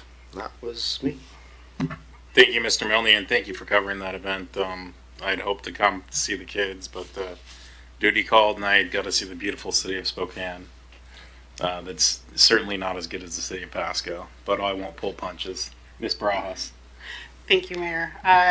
Well, just wanted to mention that, yes, I was at the graduation. Very proud moment to see, 16 graduates. But I do want to highlight 2 of those graduates that came to Pasco, and that will be Cooper Famright and Jerome Needhold. So congratulations to them, and welcome to City of Pasco. Also did attend a luncheon, but I'll leave that to Mr. Harpster to talk a little bit more about that. But again, congratulations, Fire Department. Thank you, Ms. Barajas. Mr. Harpster. Yeah, I attended a luncheon with Ms. Barajas. We attended the Tri-Cities Chamber of Commerce luncheon, which was legislative update from Senator Torres, Senator Binky, Representative Clicker, and Representative Manjarez, I believe is how you pronounce her last name. It was sort of a depressing presentation. We all know already what's happened, but I did want to note Senator Binky's remarks at the end kind of brought it all full circle. And if I could summarize his comments, it was something like, there's wins and losses, a lot of losses for those folks this year, but we keep fighting and we keep pushing. And in the meantime, we respect the people who are in the position they're in. He specifically mentioned Governor Ferguson, and keep trying to work together and make our communities better. And so that took me from sitting there wishing I hadn't attended, frankly, to just more motivated to keep doing what we're doing up here and keep supporting them as we can. So it was a good luncheon. And then Saturday, as Councilwoman Blaisdell mentioned, I did attend, I guess, the farmers market. And the one thing that I noticed was that whole area appears to be just so much cleaner than 12 months ago. And a lot of the activity that was maybe going on in Peanuts Park North was not present, and I haven't seen it there happening for a while. And then talked to a couple different business owners there, and they passed along their kudos to staff for the work that's been getting done in that area. So I wanted to pass it along to all of you. And it's just great as a council member for a city that I really truly love and have grown up in, to hear stuff like that from people and see really good sized crowds. Typically this time of year, before all the crops start coming off, it's a little hard to draw some crowds out there, but it was noticeably busy, and they had kids band out there and stuff. So I think lots of good progress being made there, and really cool to see. Thanks. Thank you, Mr. Harpster. Mr. Grimm. Thank you, Mr. Mayor. Speaking of food, I forgot I attended a fundraiser for the Boys and Girls Club with Benton Franklin Transit, and the new CEO there, Thomas Strauss, just really brings a lot of new energy, passion, and excitement.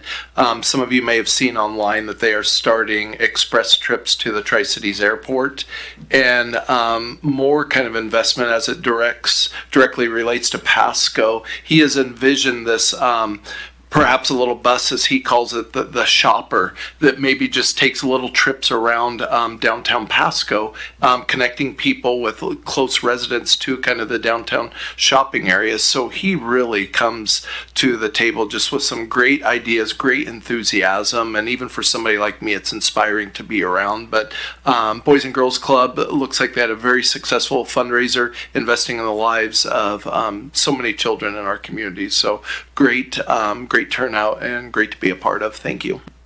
Thank you, Mr. Grimm, and thank you for attending that. If that's the breakfast, I'd hoped to attend that, but same reason I missed. I was out of the area. Wednesday, I had the opportunity to cross the river. A friend of mine, Sergeant John Davis, received what they call the John Goldsberry Award.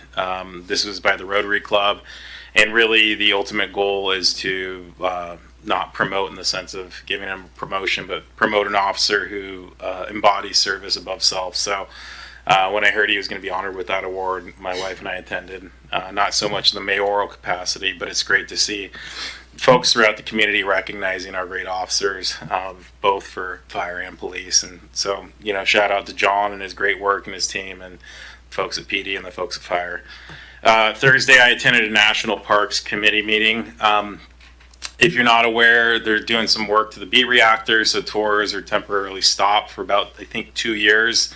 As you can imagine, with one, a behemoth that size, and two, trying to keep the historical authenticity, it's not so easy to replace a roof as it may be with, your shingles or something of that nature. So it's kind of a bummer, but it's the process. It'll bring the integrity of the building and the structure, and again, keep the historical presence.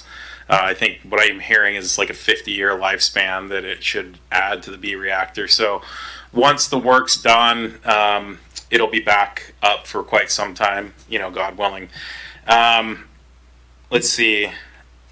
In addition to that, and I have a list of places I was somewhere on Friday, and I don't know why it's escaping me where I was. Friday night I attended the Dust Devils game with the Amazon folks that invited me and my son over, and we were recognizing back to the Boys and Girls Club. Amazon donated $40,000 as a community partner to Boys and Girls Club. Robert, the Youth of the Year from Pasco, was one of the individuals throwing out the first pitch, so it was pretty cool to recognize not only the commitment and the partnership between Amazon and our community, but also, recognize one of our local youth. So that's always exciting. I think that's about it for me. So with that, we'll move on to item 8, which is hearings and council action on ordinances and resolutions relating thereto. We've got a single item, item A, which is a public meeting and resolution number 4606, accepting notice of intent to commence annex SG Land Management LLC and Horgan Farms LLC. It's a 10% annexation petition, and this is going to come from Director Miller. There's the button. Thank you, Mayor. Good evening, Council. Tonight before you is a resolution to accept a notice of intent to commence the annexation procedure. And this topic was discussed at a prior meeting.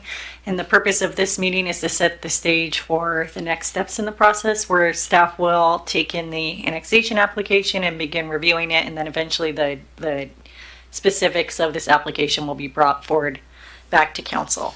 And so during the public meeting, Council is, as outlined in code, reviewing these 3 key items: the annexation area itself, and staff is proposing that we modify the annexation area to include the portion of Burns Road that's located north of the project site and north of other neighborhoods that are already in city limits. So staff is recommending motion B tonight for consideration. And the second item to consider related to this is whether or not a simultaneous adoption of zoning regulations will be required, and it is likely that staff will go ahead and recommend that route. We do want to review the application, and then when it comes back, have a formal application or a recommendation within that. And then the final item is whether or not there's an assumption of bonded indebtedness that is required for the site, and that will be reviewed in the materials. So staff is requesting a motion from Council and recommending motion B. Happy to answer any questions if you have any. Do we have any questions or comments? Seeing none, this is listed as a public meeting, so I suppose I'm not opening a hearing. Am I offering comment period? This is one of our one-offs in the statute. The legislative body is required to hold a meeting in public with the initiators. So typically what we do is just ask if the initiators are here and they would like to speak on this matter before you move forward. At this point it's not a public hearing. Okay. Yeah, I caught that and I forgot the distinction. So is the initiator here? I'm going to assume that silence means no. I guess going once, going twice, third time. Okay. It sounds like the initiator is not going to speak. So with that, having no comments from Council or questions, go ahead and move forward with the motion, Mr. Milne. All right, so I'm going to move with motion B. I move to approve resolution number 4606, accepting the notice of intent to commence annexation proceedings for the SG Land Management LLC and Horgan Farms LLC annexation, providing a determination on the boundary to be annexed, which includes a portion of the right-of-way of Burns Road, and whether simultaneous zoning and assumption of bonded indebtedness will be required. Second. Motion by Mr. Milne, second by Ms. Blaisdell. All in favor, say aye. Aye. Aye. Any opposed, say nay. Hearing none, that passes unanimously. It moves us along. You all right, Ms. Burrell? So we need to take a break? I'm good. Okay. If we got to do it, we got to do it. Just want to make sure you're okay. With that, we got number 9, which is ordinances and resolutions not relating thereto, and resolutions not relating to hearings. Sorry, I went a little lower on that and just went into full autopilot for a second. Number 8, at letter A, is ordinance number 4768, Sawyer RS1 to R1 zone change. This is Z 2025-002. And back to you, Ms. Miller. Thank you, Mayor. This item is an ordinance, and this is part of a quasi-judicial process where this rezone has been notified to the public, and a public hearing was held by the Pasco hearing examiner, and the meeting for this was held on April 9th, where all aspects of the project was reviewed, and the hearing examiner did recommend approval. There were no appeals received, and details can be found in the packet, specifically the hearing examiner decision. And with this request specifically, the applicant is requesting to rezone the site from RS1 to R1 low density residential. And this change will allow for additional density on the project site. And staff is recommending approval of this matter. Happy to answer any questions. Thank you. Do I have any questions or comments from council? If I could, Mr. Mayor, this Yes, is sir. a quasi-judicial matter, so I'll just run through the script real quick, if you don't mind. So this is a quasi-judicial hearing or proceeding to render a final decision on the materials presented. It's defined as a proceeding in which the council defines the legal rights, duties, and privileges of the specific parties in a hearing, proceeding, or other contested proceeding. The appearance of fairness doctrine applies, and the hearing must be fair in 3 respects: form, substance, and appearance. All council members should consider whether they have potential conflicts as follows: A, a demonstrated bias for or against any of the parties; B, any direct or indirect financial interest in the outcome of the proceeding which would affect the council members personally; C, whether there has been any prejudgment of the issues prior to hearing the facts; D, whether there has been any ex parte contact with anyone other than staff prior to this hearing; and finally, E, any other conflict which a council member believes would prevent them from hearing this matter fairly and impartially. If any council member has any of these concerns or disclosures, now would be the time to make them known. Seeing none, are there any members of the public seeking to disqualify a member of the council from participating in these proceedings? Seeing none, please proceed. Thank you. With that, do we have any questions or comments from council staff? Seeing none. And we don't need to open that for the public comment, correct? Okay. Mr. Milne. Thank you, Mayor. I move to adopt ordinance number 4768, amending the zoning classification of certain real property located on the east side of Road 40 near the intersection of Road 40 and West Pearl Street, Pasco, Washington, further authorized publication by summary only. Second. Motion by Mr. Milne, second by Ms. Blaisdell. All in favor, say aye. Oh, Aye. Aye. Aye. Any opposed, say aye. Hearing none, passed unanimously. Was that supposed to be a roll call, Ms. Clerk? I saw you poke your head up. Okay, just wanted to make sure. I saw you give me that look. I thought I was in the right lane. Just wanted to make sure.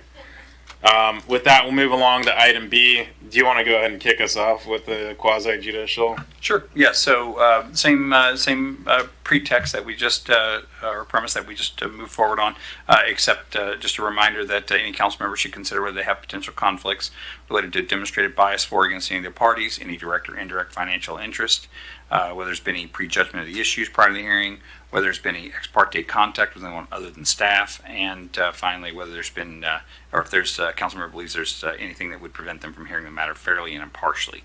Any council member with any of these concerns or disclosures would need to make those known now. Seeing none, any member of this public seeking to disqualify a member of council from participating. And seeing none, please proceed. All right. With that, we are going to kick ordinance number 4769, Stutzman RS12 to R1, zone change Z 2025-003 to Ms. Miller. Thank you, Mayor, and apologize for going out of order on the last item. This is a similar process, and this is for a rezone from RS12 to R1. And this application was forwarded to the hearing examiner, and a public hearing was held on April 9th. And there was an approval recommendation provided by the hearing examiner. No appeals were received. There was opposition that I noticed in the public testimony summary of the hearing examiner meeting, and there was just concerns in general about the duplexes that were already under construction, which the zoning does allow for. And this rezone would allow for the owner to subdivide the duplexes so that they could be separately owned parcels. So the hearing examiner reviewed that, took in the input, and recommended approval. And I'm happy to answer any questions on this if you have any. Thank you. Do we have any questions or comments from council or staff? Seeing none, Mr. Milne.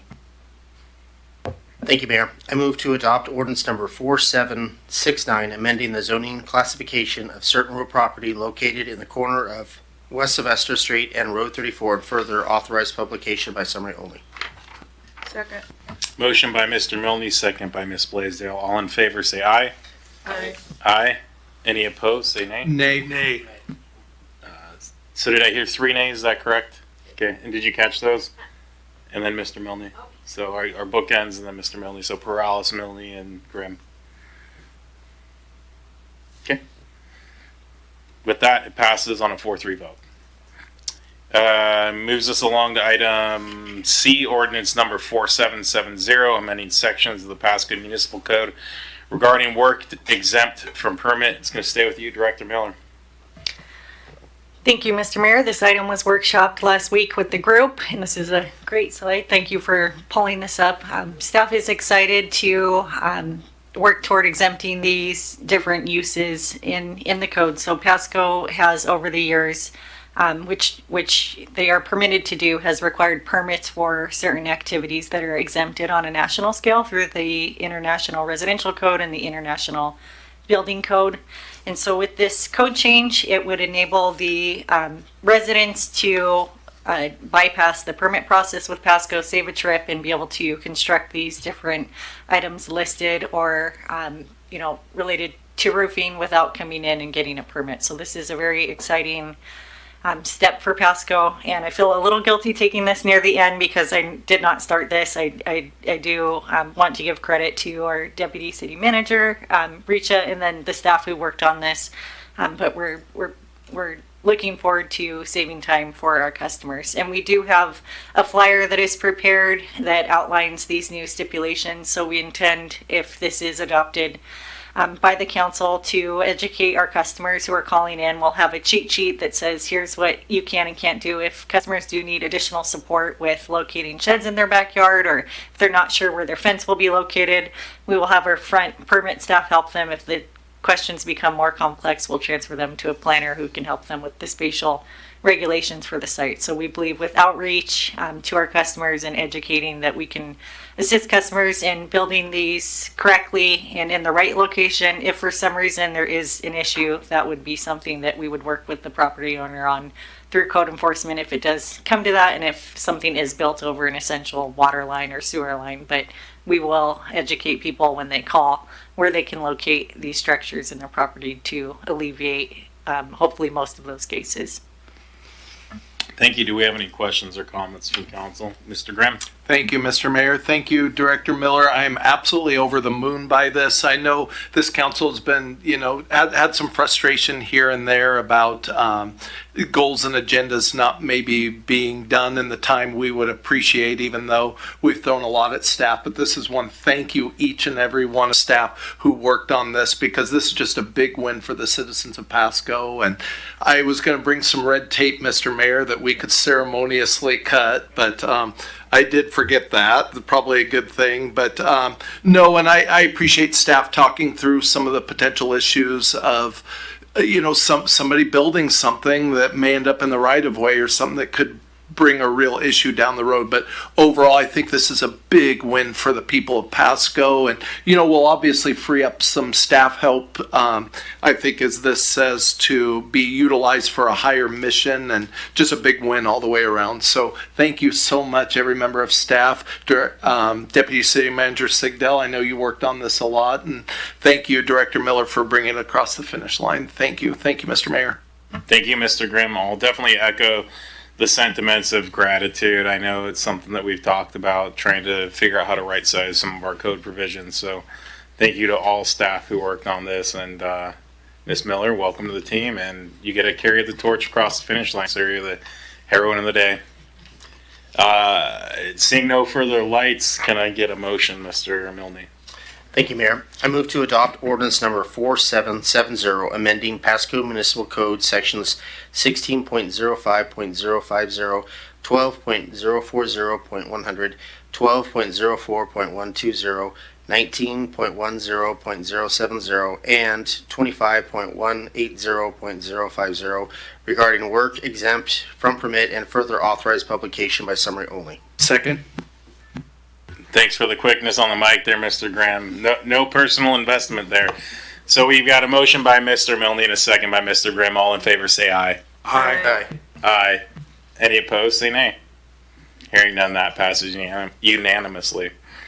That moves us along to item D, which is resolution number 4607, interagency agreement with Washington Traffic Safety Commission to conduct dedicated DUI enforcement patrols and ordinance number 4771, amending the 2025-2026 operating budget, allocating funding for the increased overtime to conduct dedicated DUI enforcement patrols. It's listed as Chief Roski, but is it Lieutenant or Sergeant? Lieutenant Decker? Lieutenant Decker. All right, got you right. Not as attractive as Chief Roski, but my bad. We still like you. Oh, thank you. I'm your guys' favorite, aren't I? No one's our favorite, but you're right. all our favorite. All right, it's not about me. Let me get you. So I'm seeking your guys, Council, Mayor, thank you very much for being here. I'm seeking your approval for a grant that has been funded. Just waiting for approval from this council, from the Washington Traffic Safety Commission / federal.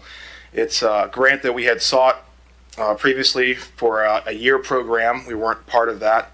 It was awarded to 2 other departments, but in that, the Pasco shined so bright that they gave us a second grant that they put aside for us. So I'm requesting approval of a grant for $43,500 in grant funding to support a targeted impaired driving prevention initiative. This project will fund overtime DUI enforcement shifts, overtime mentorship focused on DUI investigations, and enhance public education efforts through outreach and social media. The grant also covers the purchase of DUI-related equipment, including LiDAR, speed detection units, and portable breath testers. These resources will enable Pasco PD to increase proactive enforcement, improve officer proficiency, and expand the reach of traffic safety messaging, particularly in non-English speaking communities, which the grant is also funded. The initiative directly addresses the growing concern of impaired driving in Pasco, where DUI arrests have increased in 2024 and continue in 2025, and impairment remains a leading cause of fatal crashes. By investing in the strategic enforcement, officer development, and community education, this grant supports a comprehensive approach to reducing collisions, saving lives, and reinforcing the public trust in the traffic safety efforts that Pasco has put forward. As Pasco continues to grow, this program will help ensure we meet the rising demand for safer streets and accountable enforcement. I can take any questions if you have any. I see Mr. Grimm. Thank you, Mr. Mayor. Thank you, Lieutenant Decker. I just want to thank you for your work on this, and I look forward to having some more enforcement dollars, especially ones that don't have to come out of our budget. It was just last week I was kind of highlighting information, or the week before now, from the COG, just talking about the rise in serious injuries and fatalities here, especially in Franklin County and everything. So really appreciate any more emphasis and enforcement we can have. And it's probably the number one thing I think probably a lot of, I know me for sure, hears from constituents just as far as just woes of traffic and everything. So really appreciate you guys taking advantage of this, and I know you will. Thank you so much. Thank you, Mr. Grimm. Ms. Braha. Thank you, Mayor. Lieutenant Decker, this might be a question that I'm not sure you're going to be able to answer, but you can definitely come back with it.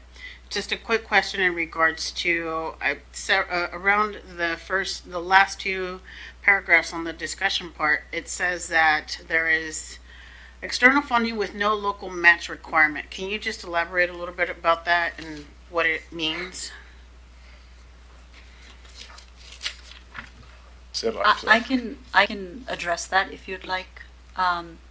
Essentially, usually many grants come with requirements of a 5%, 10%. So if they are giving us $100, then we need to, if it's a 10% matching, we need to provide 10 local dollars to the grants. So you really cannot get the $100 without spending $10. And so essentially this grant does not have any matching requirements. So whatever we get from the grant, there's no requirement for any of the city's funds to be spent in order to qualify for those funds.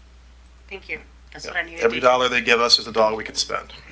So I'll have to make weekly reports to Washington Traffic Safety Commission for what we do spend for that week, and provide data to them why I'm doing what I'm doing.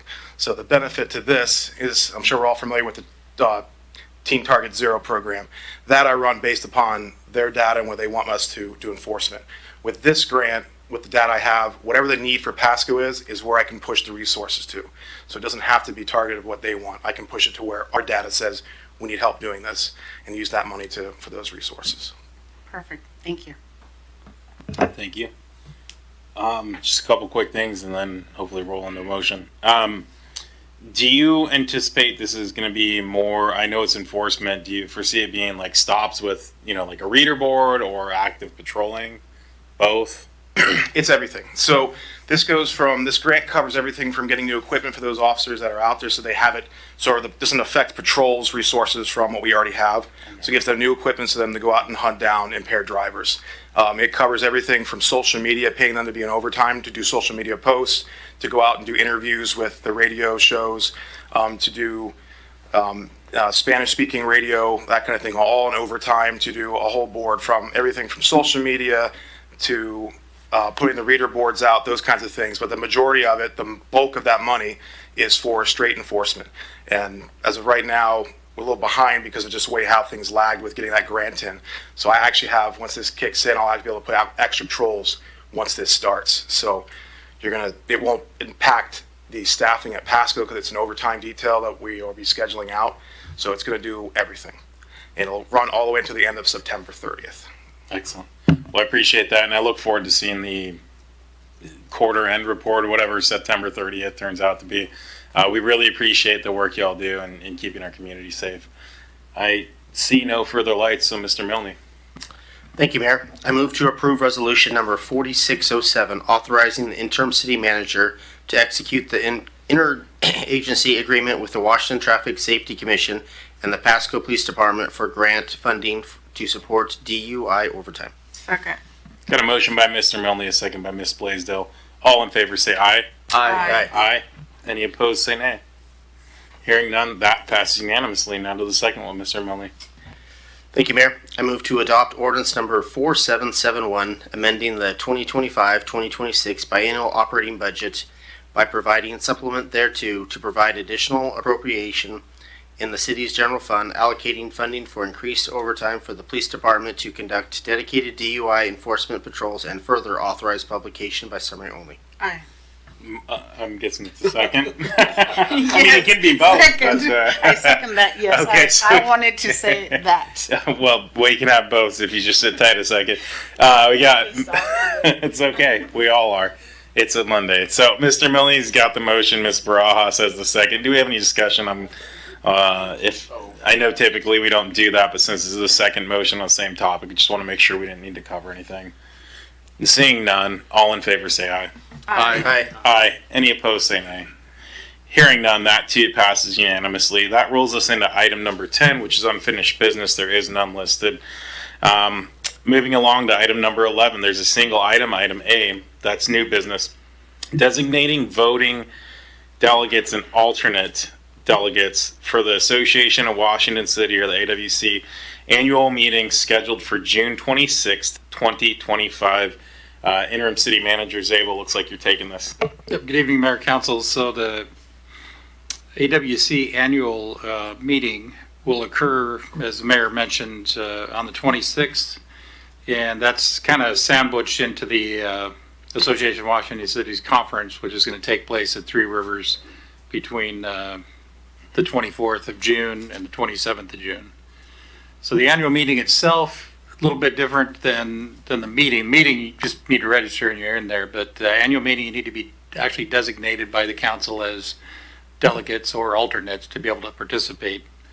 Kind of a rough agenda is election of the board, AWC Board of Directors and Officers. There'll be an update from the AWC Chief Executive Officer, update on 2025 legislative session, and then voting on amendments to AWC bylaws and AWC policy statement. So there's a lot of opportunities for council and other city officials to participate in this. Council needs, like I said, council needs to delegate. We need to report in advance who the alternates are to AWC, delegates and alternates are. And so tonight we're asking you to kind of flesh out that slate as to who you want. As far as I know right now, I think Councilmember Barajas and Councilmember Perales are registered. I'm not sure if other council members have registered in the last few days or not, or plan to register. You don't really necessarily have to be registered to show up to the annual meeting. You can You can attend online or you can participate in it, I believe, in person as well. There's also a number of staff, registered staff are available to be alternates or delegates as well. So my recommendation is that you designate 3 delegates and a couple of alternates. Sounds good, thank you. So before we get into the appointing or whatever we're doing, are any of the other council members not listed intending on attending? I know, Mr. Zabel, I've sent an email saying I might, but that's as far as I've committed. So I just want to make sure, Okay. So my suggestion is with that, unless there's a reason not to, we appoint those 3 council members as our delegates. So you're certainly committed, Ms. Blaisdell? Okay. So it sounds like you do have one action item after this, which will be to make sure she's registered. I mean, not you. You can delegate that downward, but for staff. So, I mean, I guess let's go ahead and take these 2 pieces or 2 actions at once, or 2 separate actions. So the first one would be to appoint our 3 delegates. Would be Mr. Perales, Ms. Blaisdell, Ms. Barajas. Does anyone? I see your lights on, Ms. Barajas. I have a follow-up question for Dave after we're done with this. Okay. I guess with that, does anyone having discussion? Anyone oppose those 3 names as our delegates? I hear none. So can you go ahead and make a motion on that, Mr. Milne? This would be that first half of the motion. Okay, I move to approve up to 3, Mr. Perales, Blaisdell, and Barajas as the City of Pasco's voting delegates in the June 26th, 2025 Association of Washington Cities annual meeting held at the 3 Rivers Convention Center, Kennewick, Washington. Perfect. Got a motion. Can we get a second? Second. Got a motion by Milne, a second by Ms. Barajas. All in favor say aye. Aye. Aye. Any opposed say nay. Hearing none, that passes unanimously. Ms. Barajas. Question, Dave. Will the City of Pasco be participating in the Parade of Flags this year? Yes. Okay. That's all I needed to know. With that, we still have the second action, which is to appoint our 3 alternates from that list. Now, Mr. Zabel, does this conflict with other sessions, or is this separate from the? Yeah, the business meeting separate from the session. So it's not like if we pull, some of our executive staff out, you're missing something that's ultra critical. This is. Matter of fact, other attendees can sit outside of the delegate area, the non-voting area, and observe. Okay. So seeing the list has a handful of folks on the slate to my right. Let me start with this. Does anyone over there not want to do this? I mean, this is your out. This is not going to reflect on your performance. If you don't want to attend this and you'd rather sit outside, I don't know why you would, but air condition works there too. Okay, I guess if there's no one that doesn't want to do this, it seems to me it makes sense. Mr. Zabel, Ms. Liddell, there Ms. Pichon, or since Director Miller's here and listed, maybe we could hand it to her. What are your all thoughts? We want Pichon or Miller, since Ms. Miller's here. Ms. Miller's here. You cool with that, Ms. Miller? Okay. So we're going to go Zabel, Sigdell, and Miller. Any further discussion on that? Okay. Can you make that second half of the motion, Mr. Milne? Thank you. Yes, I am making a motion that we designate Zabel, Siddell, and Miller as substitute delegates in the case an approved delegate is unable to attend the AWC annual meeting. Second. Got a motion by Milne, a second by Blaisdell. All in favor say aye. Aye. Any opposed say nay. Hearing none, that passed unanimously. I know it's a little bit of a split process, but we got it done. Miscellaneous discussion. Mr. Zabel. Just one item I wanted to get on council's radar. June 17th, we have the Basic Law Enforcement Academy graduation at Hapo Center. That'll be at 10 a.m. As I said, June 17th. So Can you make sure a calendar invite gets sent out for that? There probably is one already, but do that. usually I look day of to make sure I'm not screwing things up. I'm just going to throw myself under the bus. Okay, anyone else have miscellaneous discussion? I see Mr. Prowse. Thank you, Mayor. Just a couple items. In my meeting today with Matt Truman, he was telling me that Paul Cook, who we approved back in August of last year, is still not approved by the city to be on the housing authority. We haven't sent over paperwork for him, approved paperwork, so he wanted me to bring that up, and I figured I'd bring that up in a miscellaneous. And then also I was going to request, can we get more information about this Verizon cell tower? Because I mean, it was essentially a complaint about it, and just I want to learn more about it, and I guess if there is a complaint process, and how does that go? We could do that. Matter of fact, I was in the process earlier today of kind of putting together a note. Staff's been working on this to kind of get council up to speed. But short story is that you know, as a local agency, much of your former authority, as of about 30 years ago, was preempted by the federal government, having to do with telecom, the ability to regulate telecom within the public right of way. So you're very limited. Two, you did go through a franchise process. This was the U.S. Cellular, and you know, even in that franchise process, there's only so much the city could regulate, and frankly, it isn't a whole lot. So what you heard tonight, that example, and I plan on getting a hold of Browns as well, but and is with U.S. Cellular, but they're operating within their permit, and they're operating within the franchise. That's the unfortunate part, and there's not much this council or prior councils could have done about it, at least not in the last few decades. Okay, and then lastly, I know we've talked about fluoride a few times, and it seemed like perhaps we're going to get information. I was just wondering, engage interest from the council, if we can just bring forward a vote in the next couple weeks to just remove it from our water without getting a staff presentation and or hearing. So I think a lot of us feel that we should just take it out, and so that's what I wanted to gauge the interest of the council. Thank you.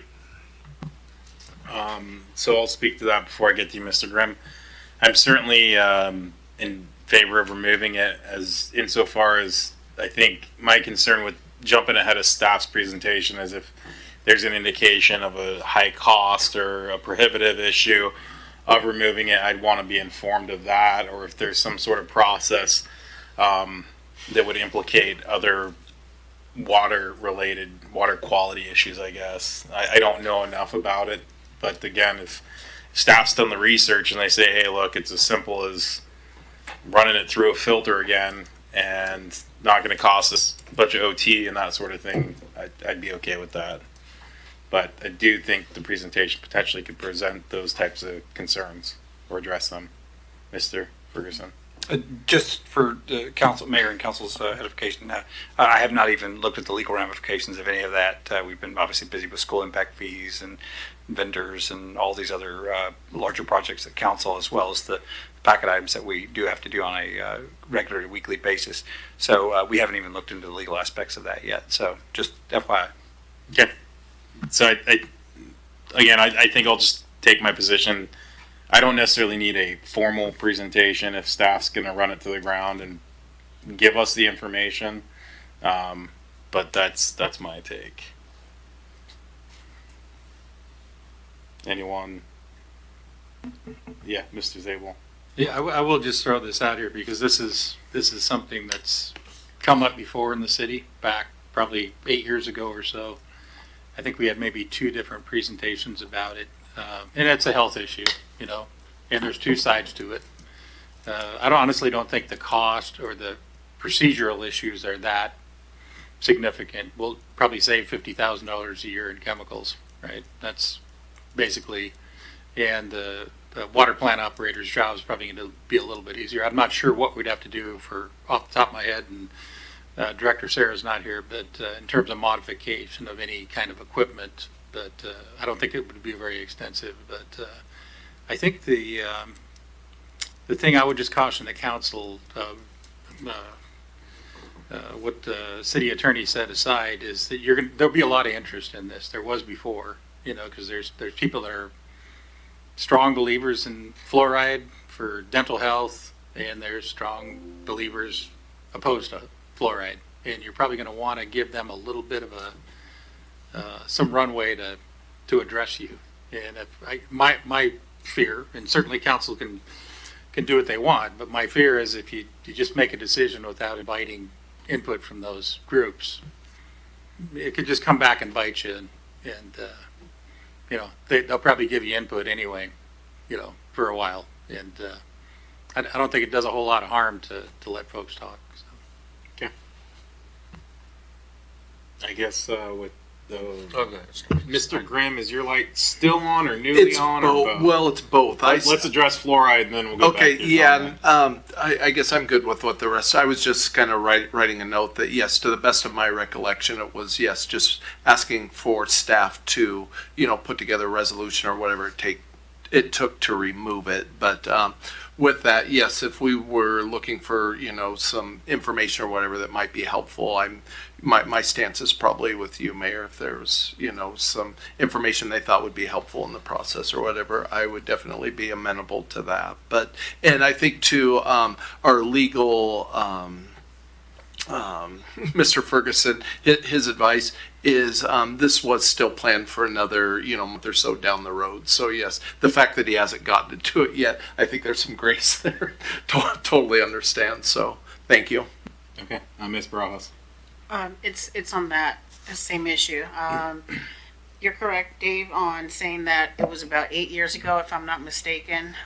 It was former councilman Bob Larson that had brought it up several times, and we had a full room full of people from the Department of Health and other citizens. So I think it's in our best interest to have that open conversation before we decide on anything concrete. Okay, thank you. Mr. Harpster. A quick Google search indicates that Washington State Department of Health must be notified 90 days in advance of making a decision to start or stop fluoridation. And so, sort of to Mayor's comments, I'm certainly in favor of removing it. Several cities across the state have been doing that in the last couple of years. But even if we wanted to vote next week, I think we need to, I'm not an attorney, but it seems like notify the Department of Health, then 90 days later make a decision at a minimum. So just my 2 cents. Sounds good, Mr. Milner. Thank you, Mayor. Yes, I'm also for removing it. I've done quite a lot of research, I think, on this, and brought it up at a couple of retreats, but it didn't go anywhere. So it's good. At least we're gonna vote on it and see how it goes. Are you looking for a presentation? Sorry. Let's just do it the correct way. So what Mr. Ferguson recommends, I'll just let him decide and then go from there. But as long as it's going to come up for a vote this year, that's what my main concern is. Okay. Ms. Blaisdell, you have anything? I would like to go the proper channels. Okay. Mr. Prowse? Hey, I was just going to say then, can we direct the city staff to notice to the Department of Health, Washington State Department of Health, that we're looking to do this, and then as that plays out, we can get together information, have presentation, and then we can make a vote. Seems like prudent to me. Go, Mr. Graham, you went on. I want to just get back to Mr. Brown at some point. Okay. Mr. Mayor, thank you. I guess from my perspective, I'd like, in case there's something in that process and notice, I'd like Mr. Ferguson to advise us. That's my take. I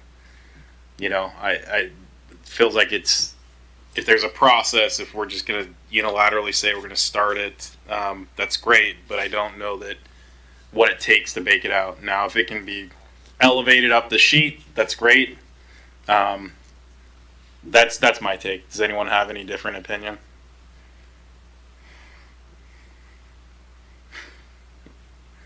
So, I guess there's either consensus that we just push the notice out now, or there's consensus that we await legal review. So please help me here. I would just add, I'll just add that, okay, that we have until, Mr. Ferguson has till July 1st to give us something. And that's a month, right? say by July, we should have something, a review, kind of a plan or a process of what we would need to do. And I think that would be appropriate. So I guess that would be my ask. Okay, that seems to make sense. If you're good with that, you It's can on bring June. us back. Just so you know, it's in the queue for June. Okay. So Okay, that's so not then we'll anticipate something by July 1st regarding fluoride in the process. We good? All right, thanks. Okay. My Go ahead. my comment was going to be if it's further along in the proposed agendas, so just follow that schedule. But if it's for July, I'm good with that. Thank you. Okay, sounds good. Mr. Grimm. Thank you, Mr. Mayor. Just wanted to get back to Mr. Brown's comments, as even brought up by Councilmember Perales there. He did reach out to me personally, and I know he also reached out to Councilmember Barajas, and she probably has some thoughts on that too. But I share his concern. I mean, I think that's, kind of where we're at even with the fluoride thing here. There are some unknown health risks that have come to light because of 5G internet technology that are concerning, and it is unfortunate that it sounds like, as our interim city manager said, that our hands are tied at government levels beyond the local level. But I really share Mr. Brown's frustration, and what might be in the right of way or an easement in his mind is in his yard and what he has maintained and mowed and all of that. So man, I really feel for his concerns, both in the intrusion into what he feels is his property where he's lived for a quarter of a century and maintained, but also the potential health risks with that. And so just kind of frustrated and feel for him. Thank you. Thank you, Mr. Grimm. Ms. Browse. I just wanted to follow up on that. Yes, I've had several conversations. Thank you for passing along the contact. Mr. Marcel Browns lives very close to me, actually. We are in the same district. Did reach out to him, had a conversation in regards to his frustrations around the antenna that is literally going to be, the proposal is that it's going to be in his front yard on an easement, just 3 feet from the sidewalk, basically. So he is frustrated. I've been having conversations with him routinely. We are getting together again to have that conversation as far as next steps, what to do, who to reach out to. We have reached out. He has reached out to our staff, Dave, and I think there's a meeting set up for the conversation. But this is ongoing. This is something that not only he is affected, his neighbors, but I think it's something that affects a lot of individuals within our city. So on my end, I'm just meeting with him and having that conversation just to see what next steps we can take as far as much as we are allowed to. So yeah, just an update on that. Thank you for that. Seeing no further lights, we're going to move along to item 13, executive session. None listed. That moves us on to item 14. It is 8:05 and this meeting is adjourned. Thank you for joining us.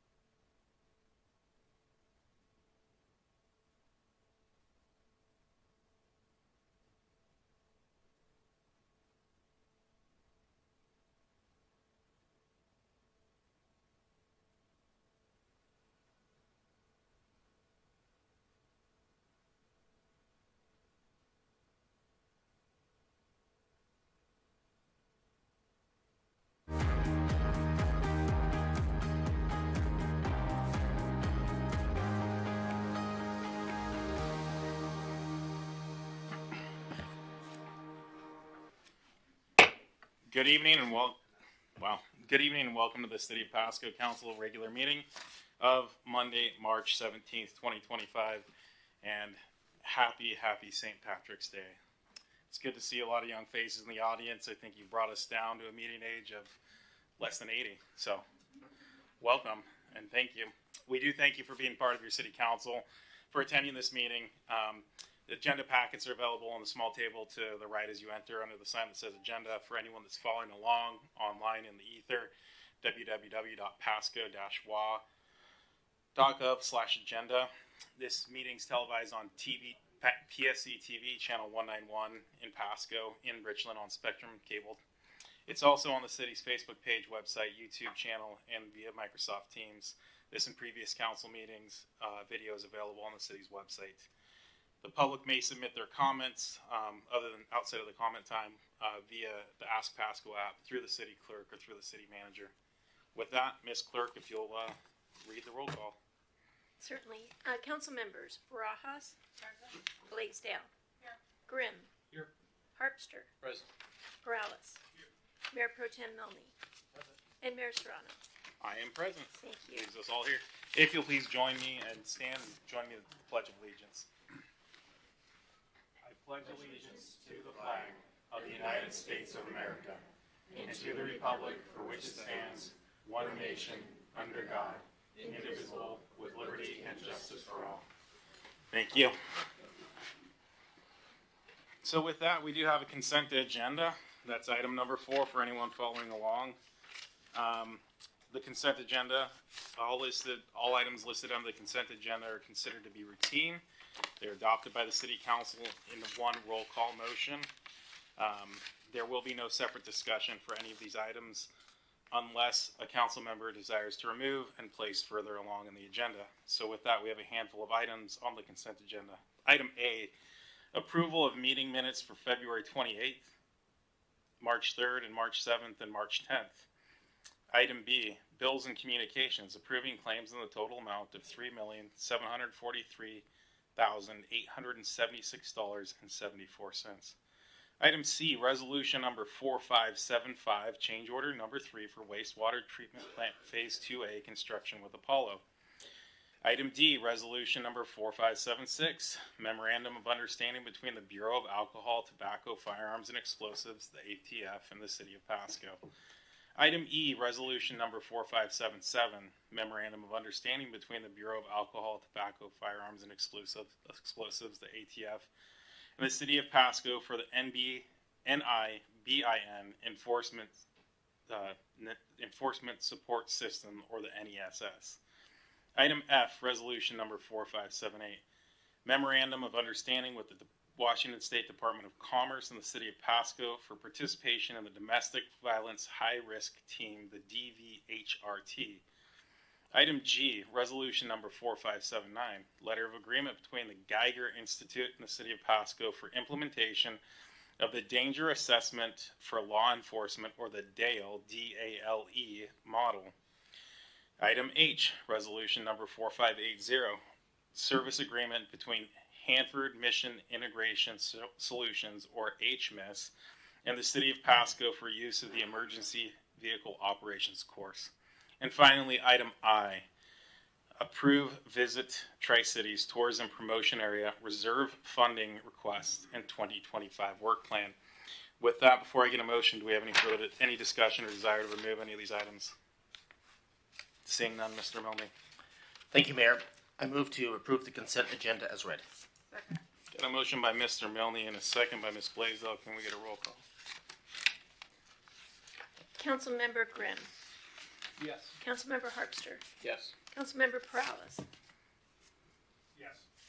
Councilmember Barajas. Yes. Councilmember Blaisdell. Yes. Mayor Pro Tem Milne. Yes. And Mayor Serrano. Yes, a yes. It's unanimous. Thank you.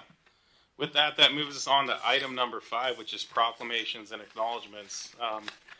We do have one proclamation, and I'm stuffing the final envelopes to give to our wonderful students at the Pasco High dance team. So what I will do is I will read. You know what? Let's do this. Why don't you all come up, all the members of the dance team, and I'll come down and read it to you from there, and I'll hand these out to you. And then I know there's a request for a photo op, so if that takes a few minutes, we could take a quick intermission. But I'll come down, and I'll approach you from the lectern. That way I can read it into the lectern.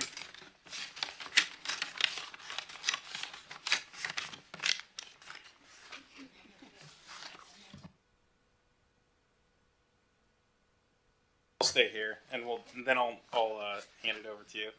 So on behalf of the city of Pasco, I want to extend my heartfelt congratulations to the Pasco High Schwana. That's the right Schwana? Okay. I just want to make sure it's a different word. Bulldogs hip hop team for your historic victory at the 2025 Dance Team Union National Championship, earning the title of national champions in the hip hop small division and becoming the first team from Washington State to achieve this prestigious title is a truly remarkable accomplishment, one that will be remembered and celebrated for years to come. Your extraordinary performance has brought us great pride and joy to your community, and I'm honored to commend you on your well-deserved success. This is an exceptional achievement. It's a testament to the hard work and the dedication you've poured into your craft, and you've truly exemplified the power of teamwork, tenacity, and passion. Countless hours of practice, perseverance through challenges, and an unwavering commitment to excellence have led you to this incredible moment, and you have a well-earned, deserved place among the best. Your steadfast dedication and your ability to shine brightly on the national stage truly exemplify the spirit of Pasco. Your victory not only showcases your talent and the talent of Pasco High, but it also highlights the strength and spirit of our community. You've inspired younger generations by proving hard work and determination anything is possible. And I believe that the Shawana Bulldogs have set a new standard for excellence for teams across this region.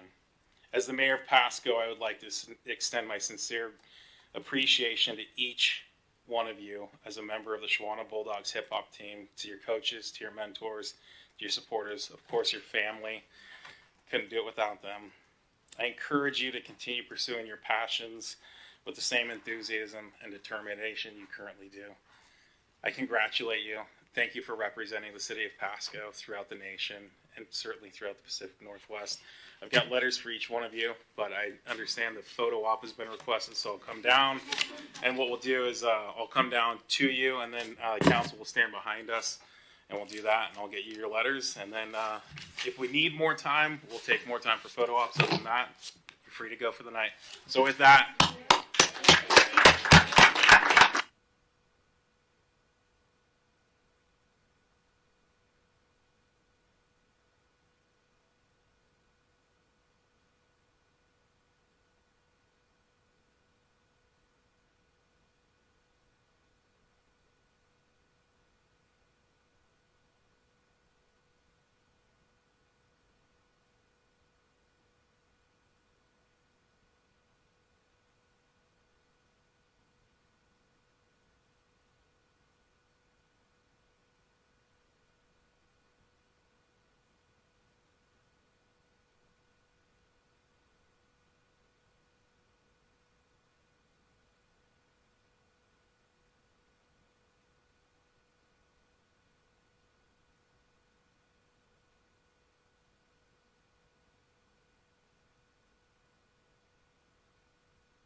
well, that was awesome. It's great to see young people, and as I've always said, it's nice to celebrate success in our community, especially when we get to do it with the youth. So we appreciate them representing us, and we wish them the best over the next few weeks at the state competition. With that, that rolls us into item number 6, which is public comments. The public may address council on any item unless it relates to a scheduled public hearing. This item is provided to allow the opportunity to bring items to the attention of city council, or to express an issue on an opinion. Its purpose is not to provide a forum for debate. Some questions may require consideration by council, or may require some additional input from staff. So there's no expectation to have an immediate response. Citizen comments are limited to 3 minutes by myself. You got a timer here to my right. And as you run kind of low, we ask you to summarize your comment. Certainly you can submit a written comment subsequently. So with that, do we have any public comment?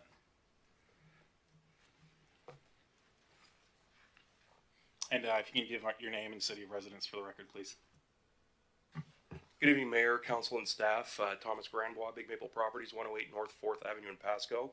I wanted to highlight a couple of things tonight. I wanted to highlight some positive things, some positive staff interactions that I've had that I know you guys probably get a lot of, you don't always get a chance to hear positive things. So I wanted to highlight Chad from the graffiti abatement program.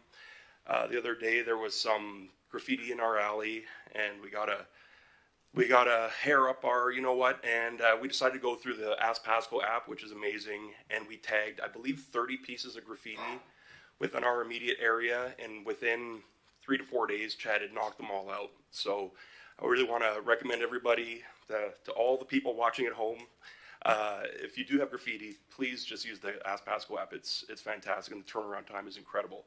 The other person is Park Ranger Steve. He's one man, and he does a great job covering our parks in the downtown. I don't know what we did without him there. His presence is really, really vital to our success. And then the final thing, I know there have been some requests for public records in the past from folks here, and I went and I submitted a public record request for what was provided to them. So Ms. Mahoney, I just wanted to give this to you. This is a print up of what was provided to you, so you don't have to worry about that. So I'll just leave this here for her to pick up in case she has any other comments. So thank you all very much. That's for you. Do we have any additional comments?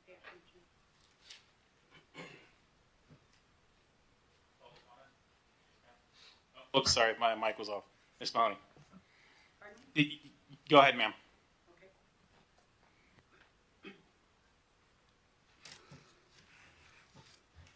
Mary Mahoney, Pasco resident, to Pasco via RCW 42.56, provide permits for Pasco and Hayden Homes to kill our 8 floodplain American bald eagles, provide a 404 permit for Pasco's floodplain sewer station, give a start date for the floodplain Road 48 Park and for the floodplain LID on Pearl Street, indicate which plan, LID plan or design.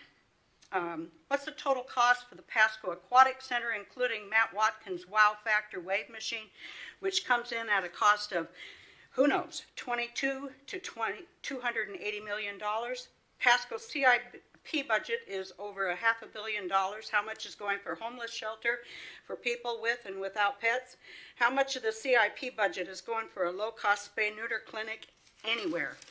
Provide the deleted Pasco City Council meeting with City Attorney Lee Kerr's comments regarding the WSU contract, Angela Zeiler's missing rainy day fund from Animal Control, his permission for no due process at Animal Control, floodplain development, and more. How much money does WSU pay Pasco and Animal Control for our dogs and cats used for research? Animal Control, Angela Zeiler's quoted in the Tri-City Herald, quote, "The dogs euthanized at WSU were the ones the shelter would have had to kill anyhow." See Animal Control Zeiler-Zegan's files with Bell, Kilo, Jack, and more, as well as WSU Animal Control dog videos. Give Angela Zeiler's rehire date at Tri-City Animal Services. For all details, call Lee Kerr at 509-735-1542. Animal Control has botched many euthanasias, calling it popcorning the dogs and cats. That is, dogs and cats suffer painful and violent deaths. Provide Zeiler-Zegan's education and certification for humane methods of euthanasia required by the Animal Welfare Act. Provide results for the 48 counts of animal cruelty, theft of $375,000. The Missing Rainy Day Fund. See Chambers, Hernandez, Howard, and Angela Zeiler, respectively. Provide insurance policies for Tri-City Animal Services and cat bonds for Pasco. For a list of all WSU dog and cat research providers, call the WSU president at 509-335-4200 and WSU's Dr. Guy Palmer, also of the Paul Allen School of Global Animal Health. He can be reached at 509-432-3385. My comments are for the record and to put Pasco on notice. Thank you. Do we have any additional public comment?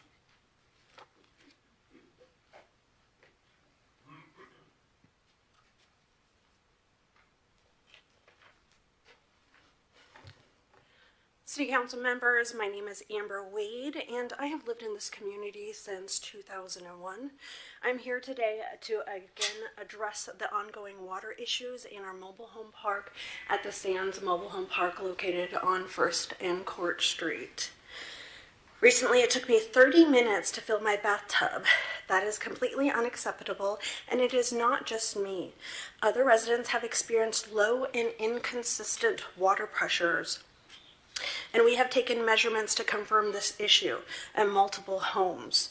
Instead of fixing the problem, management is now threatening me with another cease and desist letter for speaking up. I already received one, and when I reached out to their attorney for a response, they never even acknowledged my email. And I am not the only one. Other residents are afraid to speak up because they fear retaliation. Local politicians have come to the park, spoken directly with residents, heard their fear firsthand. They acknowledge that what is happening is not right, and something needs to be done about it. On top of all of this, this ongoing fight is affecting my mental health, which I have spoken before. I have worked hard to regain my stability, but the constant stress, intimidation, and fear of losing my home are taking a serious toll. This is not just about water, this is about our well-being. No one should have to fight this hard just to be in a livable home. So I am formally requesting that the city step up and send an independent third party to contractor to measure the PSI levels multiple times at different locations with both myself and Bruce Schnabel, the owner of the mobile home park.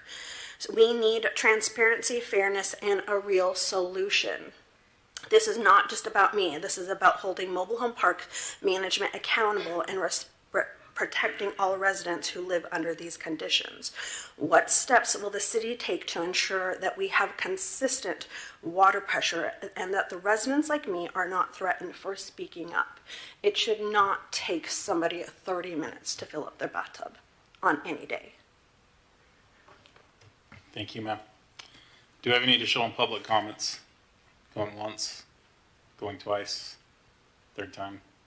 With that, we'll move on to item number 7, which is our reports from committees or officers. Do we have any reports from our council members?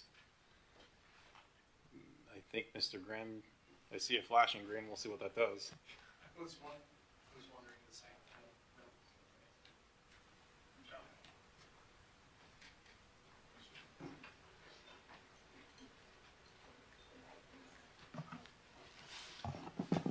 Thank you, Mr. Mayor. Just real briefly, Thursday night I attended the Benton Franklin Transit meeting and just really heard a report from our CEO, Thomas Droist, about the key performance indicators, and it was a real brief meeting, but I appreciated him challenging himself, his team, to standards there that are measurable and that they can follow up on and just really have some accountability in trying to better the organization. He's, several months in now, but I'm sure still getting his feet wet, but yet he is more comfortable, confident, and I believe he's off to a great start there. So thank you. Thank you, Mr. Grimm. I'll go with Mr. Harpster because it looks like Mr. Milne's struggling. If we have to, slide my mic over, David. Yeah, I attended the Pasco Chamber of Commerce luncheon today, along with Mayor Pro Tem Milne and Councilmembers Grimm and Brajas. Outgoing Port Director Randy Hayden gave a presentation on really how the port's done over the last 25 years that he's been there, and certainly exceptional. And they still got a lot of great stuff in the pipeline that I'm sure we'll hear about. That was it. Thank you. There you go. Now it's working. Okay, yes, last Thursday I did attend the Park and Recreation Advisory Board, and it was a great report, but the highlight for me was the Highland Park. I was a Pasco youth football coach for a while there, so they talked about installing sidewalks, possible walking paths in the future, and then of course a little bit updating some of the landscaping. So yeah, it's just good to see that our youth are being well taken care of, and some of the fields that have been around for a number of years are improving and making them better and better. So glad to be part of that. Thank you. Thank you, Mr. Milne. All right, I just know I saw some flashes with mics that weren't working at one point. So with that, it looks like that's what we've got for item number 7. We'll move on to item 8, which is hearings and council action on ordinances and resolutions relating thereto. None are listed tonight. That moves us on to item number 9, which is ordinances and resolutions not relating to hearings. We've got item A, which is ordinance number 4764, Columbia Riverwalk Apartments West rezone from I-1 to R4. This is zoning matter Z2024009, and it looks like Mr. Raymond's going to kick us off. Thank you very much, Your Honor and council members. Good evening.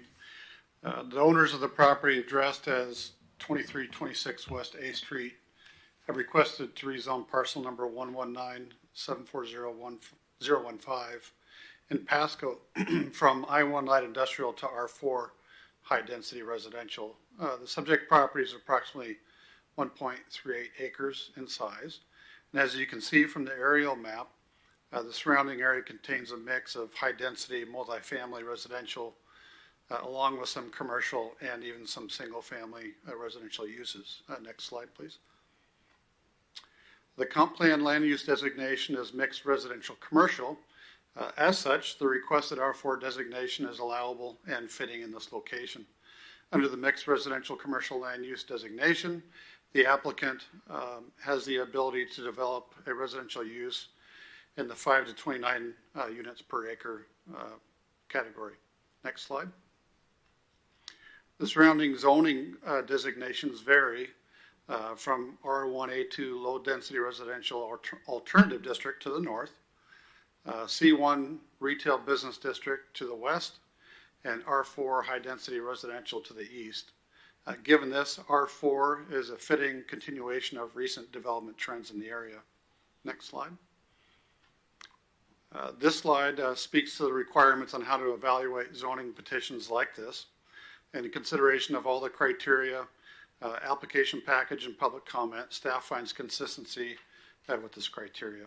Additionally, the hearing examiners held a public hearing on January 8, 2025, and subsequently recommended approval of the requested zone change. Next slide. At this time, staff is requesting that the City Council adopt Ordinance 4764, amending the zoning designation of the subject property from I-1 light industrial to R4 high density residential district. Thank you. Thank you. Do we have any questions or comments? This hearing? Sorry, Mr. Ferguson. Yeah, I just need to go through the script real quick for quasi-judicial. So this is a quasi-judicial hearing or proceeding to render a final decision on materials that are presented. It's defined as a proceeding in which the council defines the legal rights, duties, or privileges of specific parties in a hearing, proceeding, or other contested proceeding. The appearance of fairness doctrine applies. The hearing must be fair in 3 respects: form, substance, and appearance. All council members should consider whether they have potential conflicts as follows: A, a demonstrated bias for or against any of the parties; B, any direct or indirect financial interest in the outcome of the proceeding which would affect the council members personally; whether there has been any prejudgment of the issues prior to hearing the facts; whether there has been any ex parte contact with anyone other than staff prior to this hearing; and finally, any other conflict which a council member believes would prevent them from hearing this matter fairly and impartially. If any council member has any of these concerns or disclosures, now would be the time to make those known. Seeing none, any member of the public wishing to seeking to disqualify a member of council from participating in these proceedings? Seeing none, please proceed. Thank you, Dan. Do we have any questions or comments of staff from by council? Seeing none, can I go ahead and get a motion? Yes. Yeah, Mayor, I'd like to make a motion. I move to adopt ordinance number 4764, amending the zoning classification of certain real property located at 2326 West A Street on the south side of West A Street at the intersection of West A Street and South 23rd Avenue in Pasco, Franklin County, Washington, from I-1 light industrial to R4 high density residential, and further authorize publication by summary only. Got a motion by Mr. Sorry, I got a motion by Mr. Melanie and a second by Ms. Blaisdell. All in favor, say aye. Aye. Aye. Any opposed, say nay. Hearing none, that passes unanimously. We'll move on to item B, which is resolution number 4581, fourth amended and restated interlocal agreement with Benton County Emergency Services, BECS. Mr. Ferguson. Great, thank you, Mr. Mayor. So essentially, first of all, I must say I'm very disappointed. I worked very hard on trying to get multiple colors in this document to show you the differences, and they were there, but then they got lost in translation. So anyway, I was. Do you ever? Okay, good. At least on my I had it up to 3 colors at one point, but anyway, long and short of it is I won't drag you through it. I'll just show you the things I really wanted you to focus on that were different from last time. Were on page 14 of the document. I guess it's page 330. Well, gosh, I guess mine may be off now, but it's page 14 of the fourth amended document talking about. The public records. Essentially, the first section describes ownership of the records. Now that all the member agencies will be, or participating agencies will be members of they'll have ownership of their own records. The second part really talks about retention and that the BCS will be solely responsible for retention values, but will not go below what the state law minimum is. So that's a significant concern that we would have, and it's ameliorated by that provision.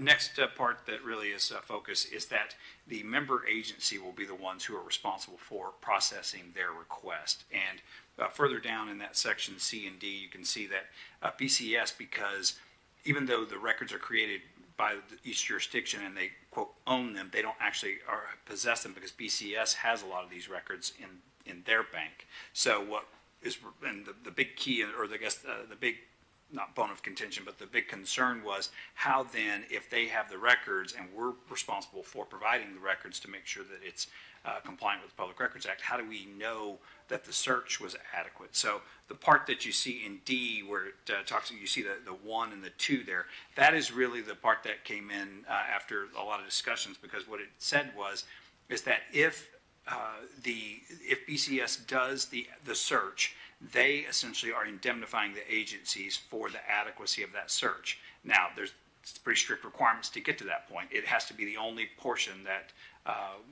if somebody was to have been found liable for not providing records, it has to be the only reason that it would have been subject to liability. But then also they have to go through and the city, you'll see 1 and 2 there, where the agency has to prove that they responded promptly and diligently, and that they promptly notified BCS, the staff, of their requesters' communication of additional searches. So those are two of the big concerns that we had that are taken care of by that provision. And then finally, the legal review is done by each agency now instead of BCS's attorney, who is the administrative agency is the City of Richland. So those are done by each jurisdiction now, that any kind of legal review is done by each jurisdiction. So those are the big things that I just want to make sure that we're spotted.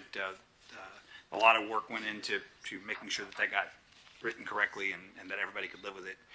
So yeah, if you have any questions, happy to try to answer them. But Sounds good. Thank you, Mr. Ferguson. Do we have any questions or Mr. Perales? It looks like you're making an attempt. Oh, Right again. there you go. I was just going to ask. So BCES is as approved our changes. So what we're approving here, I mean, it's not going to get changed. Okay, thank you. that's correct. Yeah, everybody's gone through, and I think we are one of the last 2 to go. So everybody else has already approved it, so it won't have any changes. Thank you. Do we have any other questions or comments from council? Seeing none, Mr. Milne. Thank you, Mayor. I move to approve resolution number 4581, authorizing the interim city manager to execute a fourth amended and restated interlocal agreement for the Benton County Emergency Services. Second. Motion by Mr. Milne, second by Ms. Blaisdell. All in favor say aye. Aye. Any opposed say nay. Hearing none, that passes unanimously. Moves us along to item number C, and I'll read it and then kind of talk about why we have two distinct motions here. Ordinance number 4765, amending Pasco Municipal Code section 3.35.220 and 3.65.150 and creating 113 or 13.85.095 with regard to irrigation utility rates. And as I mentioned, there are two options that we talked about. I know Ms. Sarah will get into detail, but that's why anyone following along sees the or in the motions. Good evening, Mayor and Council members. We are going to be talking about irrigation updates to rates and connection fees. And we have discussed this item several times in the recent past, starting in October of 2024 and through most recently in the beginning of March of this year. So this slide is familiar to you as all the things we have discussed in prior meetings. So I'm not going to go into detail here. The service area shown in light purple. And then there are two proposed ordinances. The ordinances are very similar. The only distinction is the rates and connection fee established in each of them. And we'll get into the detail of that. But what do these ordinances do? Each of them, regardless of which one you were to act on, they both update rates for the next 6 years, so between 2025 and 2030. They both create a section in the code that addresses the connection fees, which was not established prior for this utility. And they both expand the program of low-income senior discounts to the irrigation utility. So that is common for all options provided to you today. And so what is the difference between the two alternatives? So alternative A, which coincides with ordinance alternative A, provides a connection fee established at the maximum calculated by the cost of service analysis, and that is the $1,468 in connection fee, and then establishes the rate increases at the lower alternative of the two. So that is 17% for the first 3 years, and you're seeing annual cost for the utility in the screen, and then the following 3 years at 3%. Alternative B has a lower connection fee, which is proposed at $1,000 for connection fee, and then the increases to rates is a little bit higher than the option A. So in this case, the first 3 years is 17.75%. So that is just under 18% for the first 3 years, and then the last 3 years in the schedule is a 3% update each year. So that is all I have to present tonight, but I'm happy to address questions. Thank you. Do we have any questions or comments from council staff? I know we wrestled with this for quite a bit of time, and we narrowed it from 3 options down to 2 options. Now we have 2 before us, and we'll take action on one tonight. Mr. Harpster, and I can circle back with some thoughts. Yeah, no questions for staff. Appreciate the presentation. I did just want to point out to the rest of council that in the staff report that was prepared, it does a good job of breaking down the 3 reasons for the need for this fee. One being the upgrades that are needed to the existing system because of existing use, and then 2, to support future growth. And so the way that, and then 3, to cover rising operational costs. So the way that I would look at that is the first reason needing upgrades to fix existing issues is because of existing users, and that, so then the existing users should pay some share in a raised fee. And then the second reason, to support future growth, would tell me then developers need to also be paying a fee to support the growth of the system. And so just based on that, I'd be in favor of option A. Wanted to share some math that I did. So option B, at a connection fee of $1,000 per dwelling unit and a total rate increase of $173.69 by 2030 is a 475% difference. So it's not necessarily fair, but I do think it's the best case that we've got of the options, right? And there's a definite need. With option A, those numbers are very different. So a connection fee of $14.98, total rate increase of $166.19. By 2030 is a difference of 801%. And so just another reason that I'd be in favor of option B. And then lastly, again, this is a need that I think can easily be explained. But as Ms. Copeland from Tri-City Association of Realtors mentioned a couple weeks ago, this does effectively end up as a tax on new homes. And so there, just with that, again, is a third reason for why I'd be voting for option B. Knowing that this is necessary, but giving us the option to keep it a little bit lower. So those are my thoughts. Thank you, Mr. Harpster. Yeah, when we talked about this, I think I was in kind of somewhere between like a B plus, somewhere in the middle of A and B. Looking at it, I think, I'm supportive of option B, and my thought is this: we opt in for maybe the lower connection fee, if that's the desire of council, and then maybe we revisit in a year or 2 years, and if the connection fee doesn't seem to be doing the right thing, we can uptick it again at that point. But I do agree with your sentiments there that we're assessing a cost to growth, paying for growth, but we're also assessing a cost to users, paying for historical users, which new growth can't account for any wear and tear, if you will. They're just adopting the system as they get it. So, yeah, I'd be in support of B. Certainly, if we lean towards A, I think it is what it is, and we've, at a minimum, we're getting the opportunity to make sure that our system's going to have longevity. I see no further lights. And that being the case, I guess, Mr. Millie, you pick and choose. Choose your own adventure, buddy. Why don't we just shoot for option B first, and we'll see how that goes. So we're going to redo the reduced connection fee. I move to adopt ordinance number 4765, amending Pasco Municipal Code sections 3.35.220, irrigation water utility fee, and section 3.65.150, senior discount, and creating section 13.85.095, connection fee, and further authorized publication by summary only. Second. Got a motion by Mr. Milne and a second by Ms. Blaisdell. Because we have two options, let's go ahead and do a roll call. I think that's just going to be cleanest. Councilmember Blaisdell. Yes. Grimm.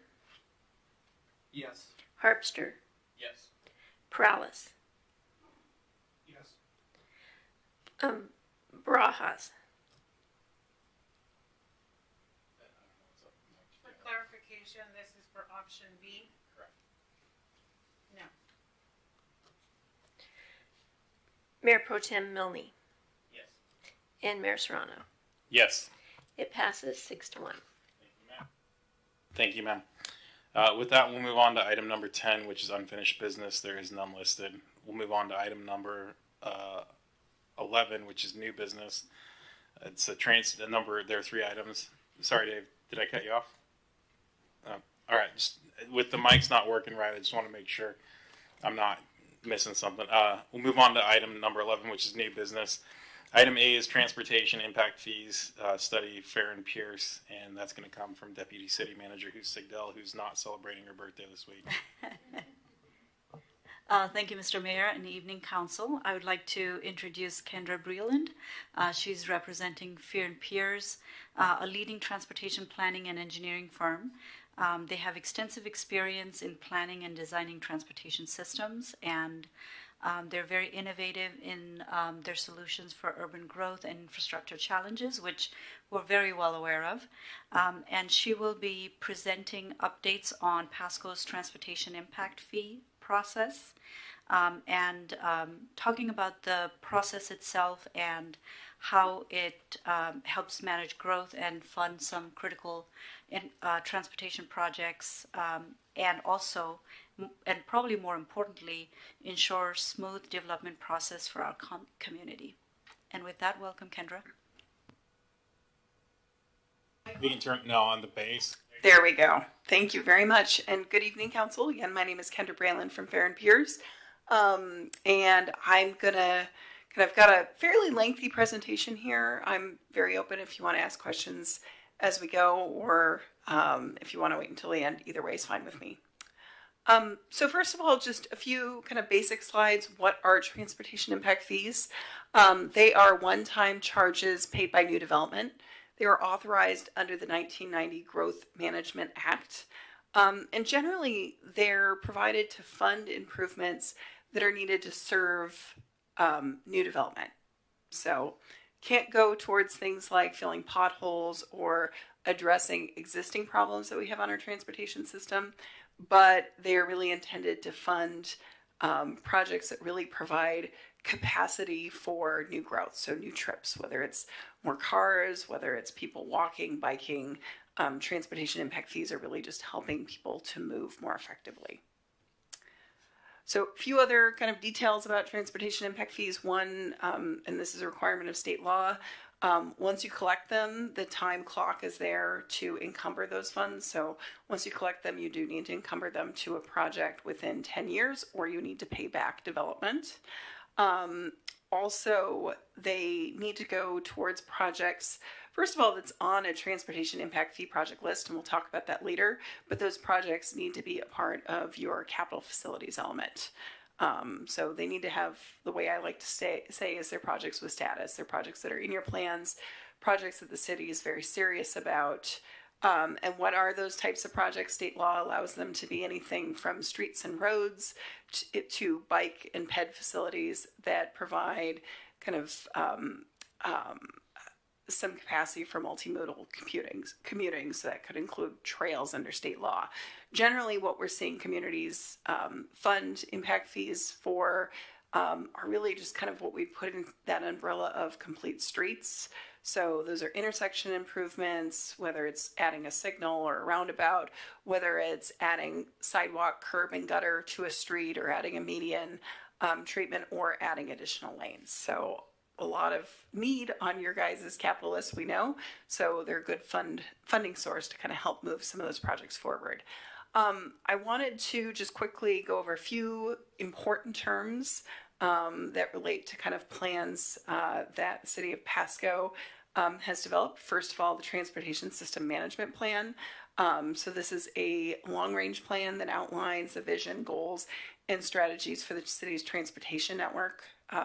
So this is really a kind of a long-ranging plan that really attempts to describe kind of the universe of your transportation needs over a long-term horizon.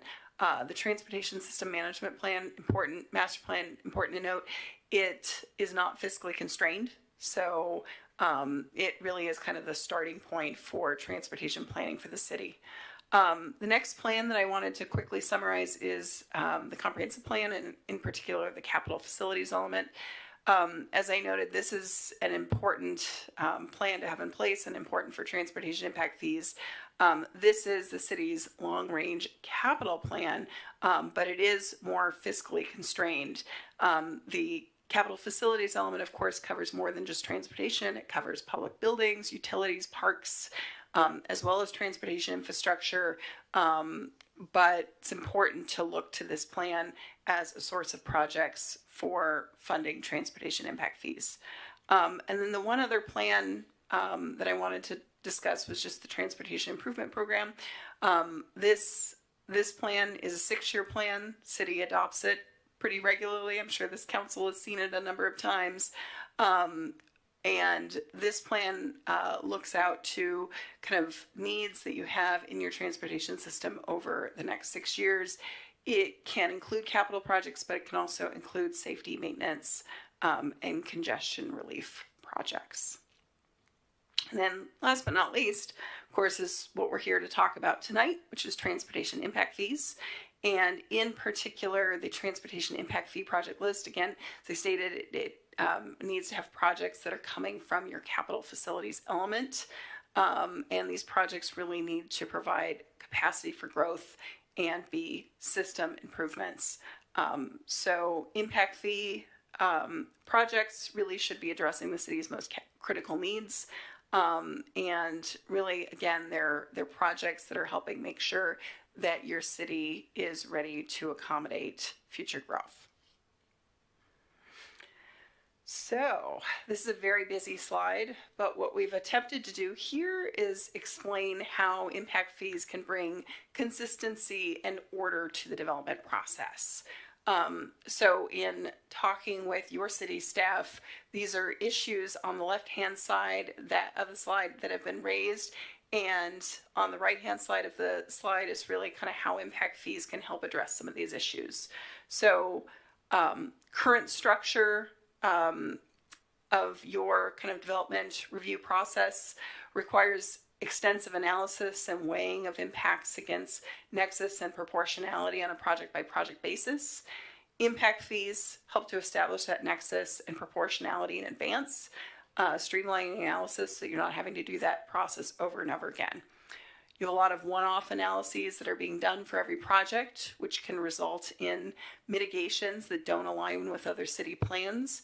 And the kind of benefit of impact fees is that they are minimizing that one-off analysis, and they're generating revenues that go towards a project list that has importantly been council approved, because council would be adopting this program.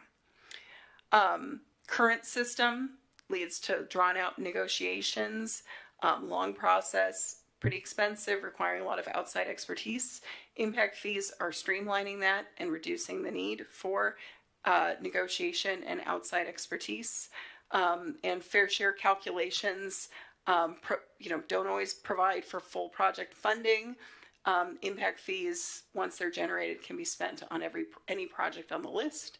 And kind of the last kind of issue and benefit I wanted to raise is that while many impact fill projects today don't result in any offsite mitigation, that's resulting cumulatively in issues, a more congested, a more impacted transportation system over time.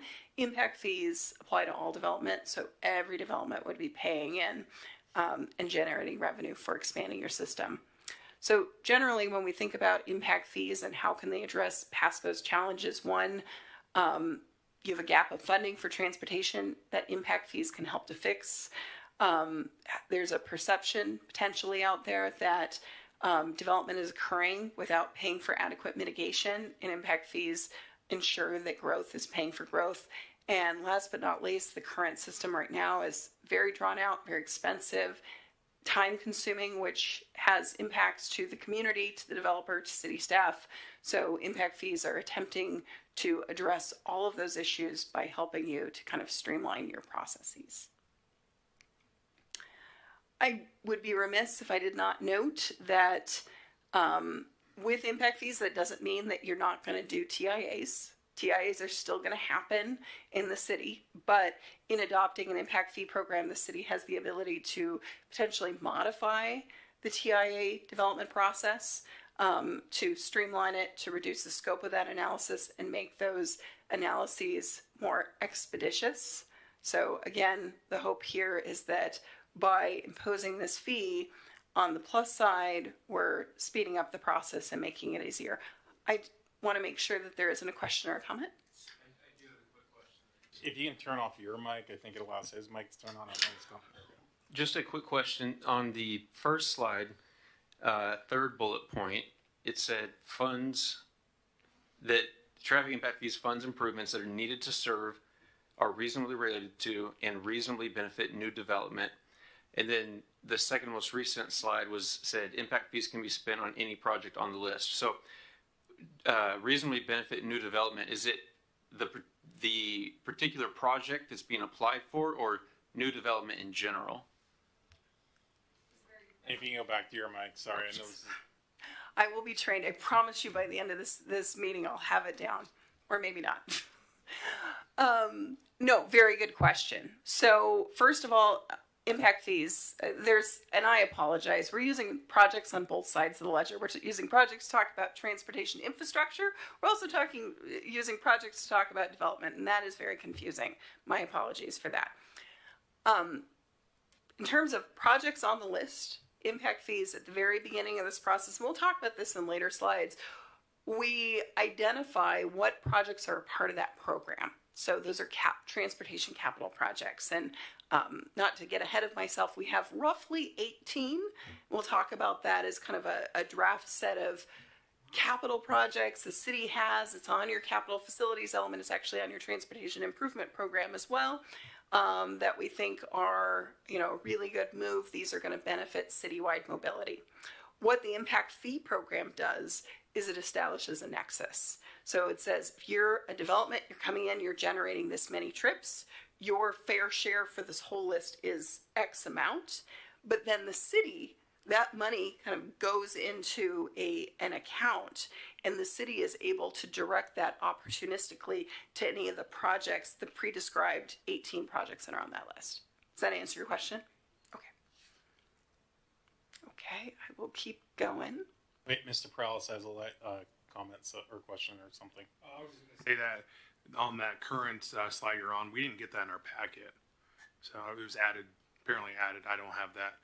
Go, if you keep on going. The last slide you were just on. I just want to make a note of that. It's not in the packet. Keep on going. Keep on going. Slide that we were just on before we went back. Keep on going. One more. One more. This one.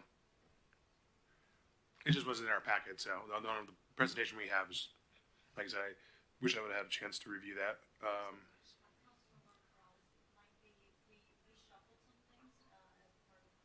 It's the last slide. Yeah, it's the last slide. Oh, okay. Never mind. It's on the very last one.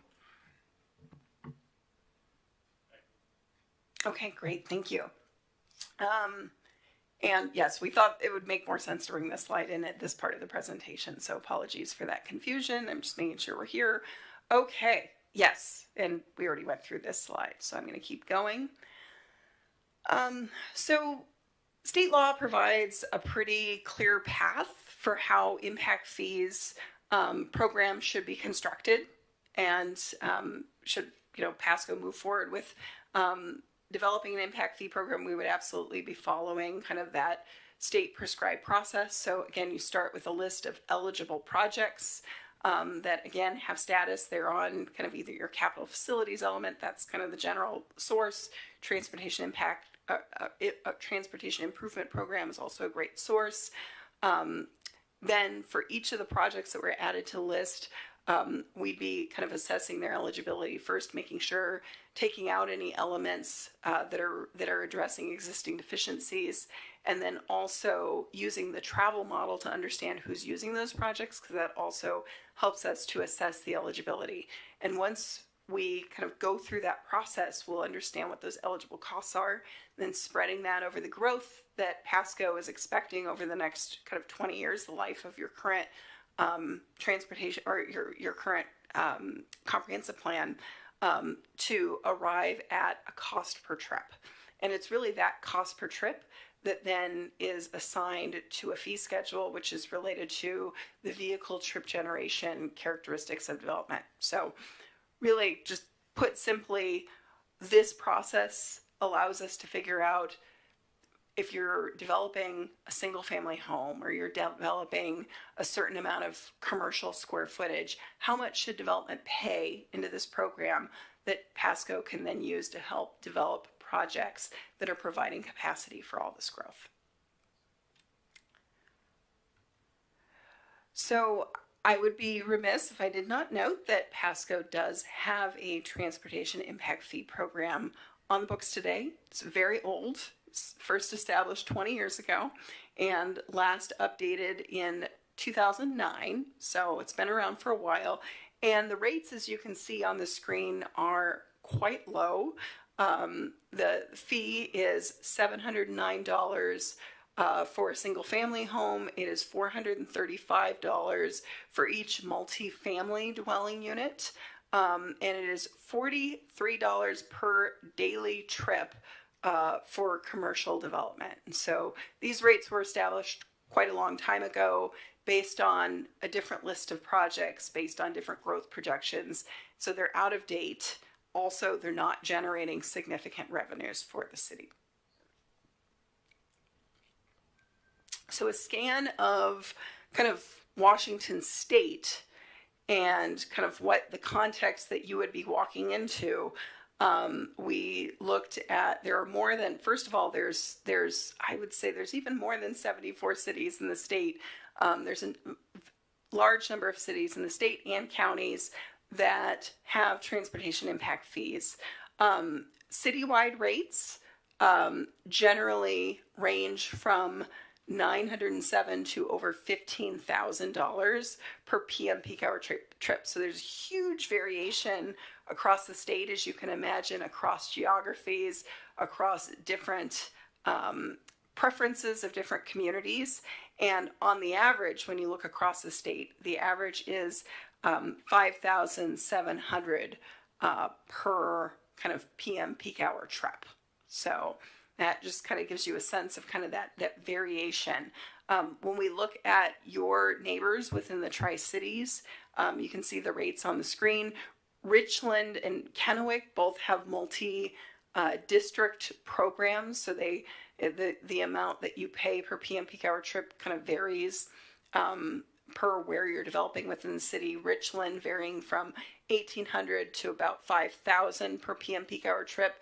Kennewick currently varying from $400 to $1,600 per PM peak hour trip.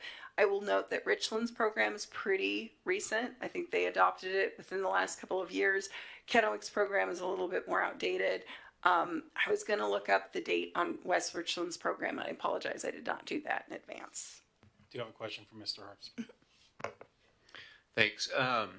So I just want to make sure I'm understanding this right. If the previous slide that detailed the state's required methodology says on that fourth bullet point, remaining eligible program costs divided by Pasco's expected growth in PM peak hour trips for next 20 years gives us the TIF rate?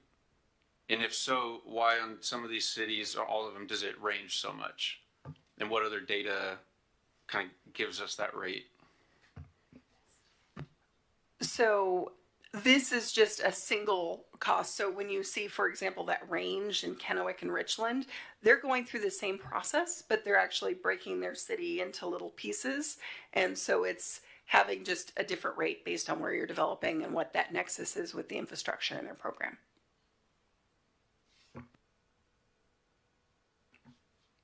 Okay, I'll keep going.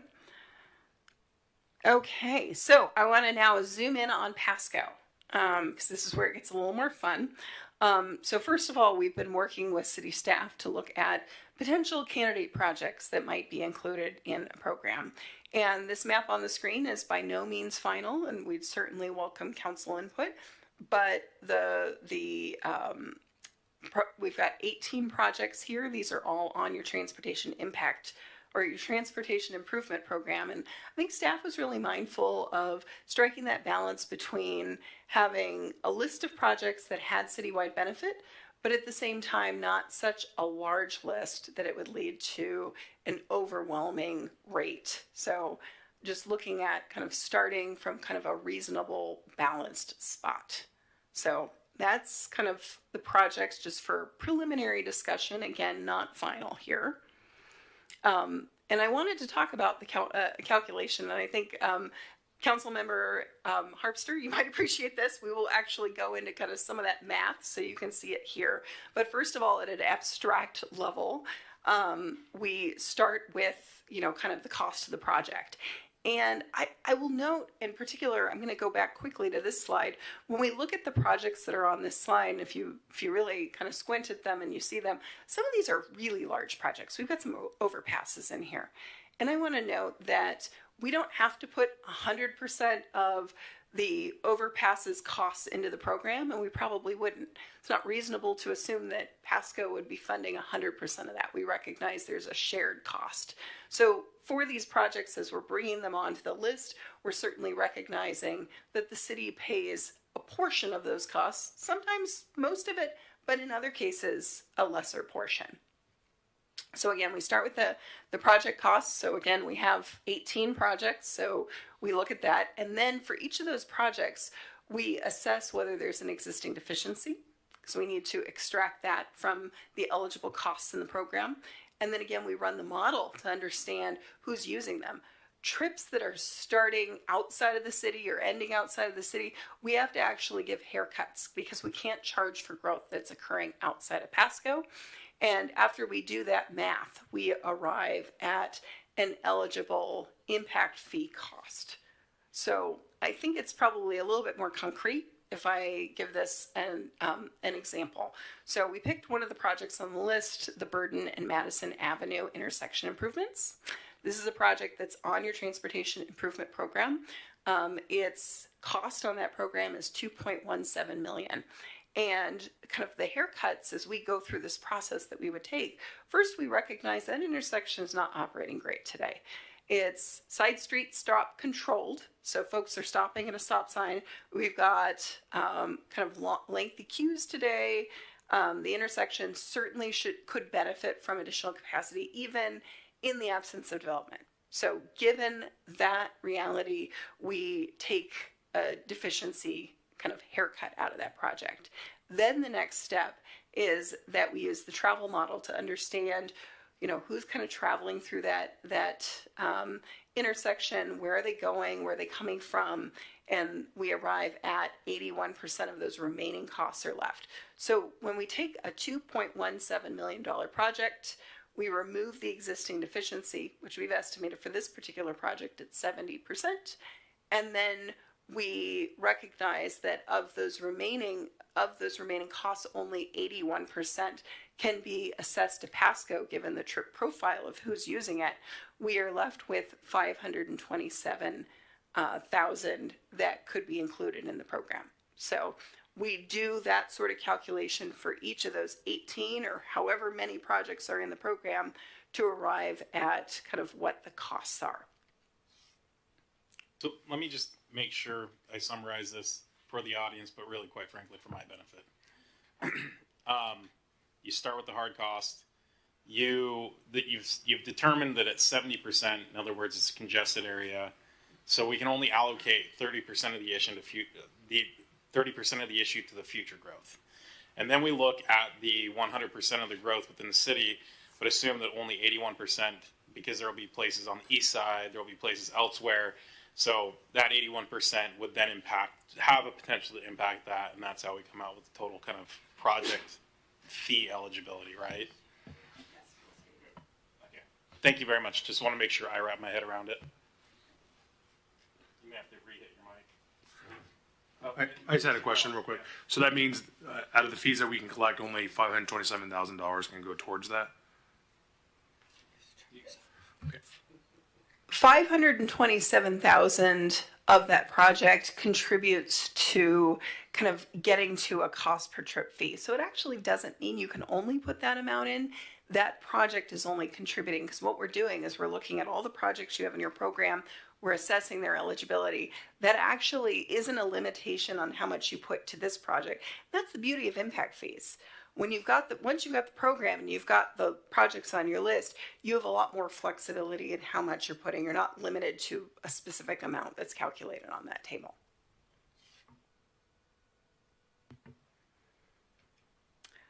Okay, one other piece, and I'm not going to go into a ton of detail on it, but I think it's an important one to consider, is TIF districts. So one of the questions that I received here was, why do some cities have a range?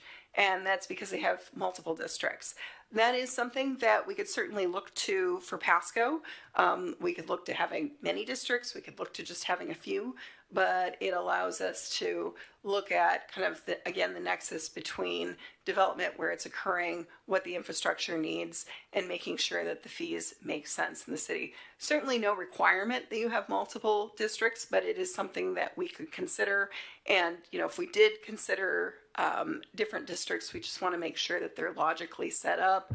We're using, highways, railroads, topography features or land use and zoning classifications to really make sure that, kind of those edge issues are as logical as possible. And the reason why I bring it up is just it does seem like a regional norm here to have multiple districts. So here's Kennewick's program. You can see they have 4 districts, and you can see kind of how the fees vary by those districts. Similarly, Richland, with their kind of newer program, here's how their fees vary by district. So I think this is my last kind of content slide. Just wanted to share with you where we are in our process before collecting any more feedback that you have. As you know, we've been kind of working on this analysis since kind of the beginning of the year. We are here today kind of to seek your initial feedback. Our next step would be ideally to kind of come back to this, first of all, to get your feedback tonight, and then kind of work on kind of developing a program that's responsive to kind of what we're hearing from you. Hopefully kind of coming back to you in April. And once we have a program that I think we feel is a good representation of meeting the city's needs, we'd also want to go out and speak to both the community and the development community to make sure they understand how this is moving forward and to seek their feedback. The end goal would be to have an impact fee program adopted in June. So I think that's it for me. Happy to take any feedback you have. Great. Thank you very much for the presentation. Very helpful. Mr. Perales. Thank you, Mayor. I'll go ahead and just start it off. I think the only 2 notes that I made was that I wanted to see if you can provide a recommendation to the city in regards to updating our TIF fees every so often. I think you made a comment earlier that like the city of Kennewick looks like they haven't updated it in some time. The city of Richland has recently done it. So, and according to our staff report, we hadn't done anything since 2009. So if you guys could look into that and see, probably around 3 years, 4 years, probably look into updating it. We can hire a firm, update our values and go from there. So that would be my ask or feedback. And the second one would be, I would like to see perhaps a draft for districts and what that would look like across the city, whether it's 2 districts, 3 districts, 4 districts. Obviously, you guys have the data. You see certain parts of the city aren't as developing as other ones, and we're more focused on the west side of Pasco. So I would just like to see what a district kind of rate fee structure would look like. Thank you. Thank you, Mr. Perales. Mr. Grimm. Thank you, Mr. Mayor. My sentiment's similar to Councilmember Perales that I think districting would be an important part of this. I think that having the same fee all across the city makes no sense at all, and would love to see it broken down into districts. But I think we should be very careful when we do draw those lines, even as an example or sampling, or because I think the second those lines are drawn, there's going to be a lot of eyes focusing on it. And, maybe there'll be some minds will be made up, and if we go back and change some of those lines too, and I know that's part of the process and everything, I just see the potential for I just upset people in that if we move those lines a whole lot. So again, Mr. Mayor, just to summarize, would love to see districts. This is probably 2009, long time coming, and this being updated, and we should just be, real careful. We want to be completely transparent, but at the same point, once those lines are kind of drawn, I think we just need to be really careful to speak how they are a work in progress. So people don't have their, hearts set in stone on what those lines are going to be. Thank you. Thank you, Mr. Grimm. Mr. Harpster. Yeah, one question for you is if you look at the Richland Kennewick zones, the zones with the highest fees are where the most development is occurring. So what kind of a process informs where the boundaries are proposed to be? Is it based on the amount of projected development? It is really city by city how we approach it. So I think the level of development, the travel sheds is important. The infrastructure quality and needs is important. I think if you can make a reasonable argument that there are certain areas of the city where people travel differently, they use the transportation system differently, those are things that kind of drive it in that way. I think it, to me at least, it seems fairly simple. I mean, we know where the most development's happening in Pasco. That'd be one zone.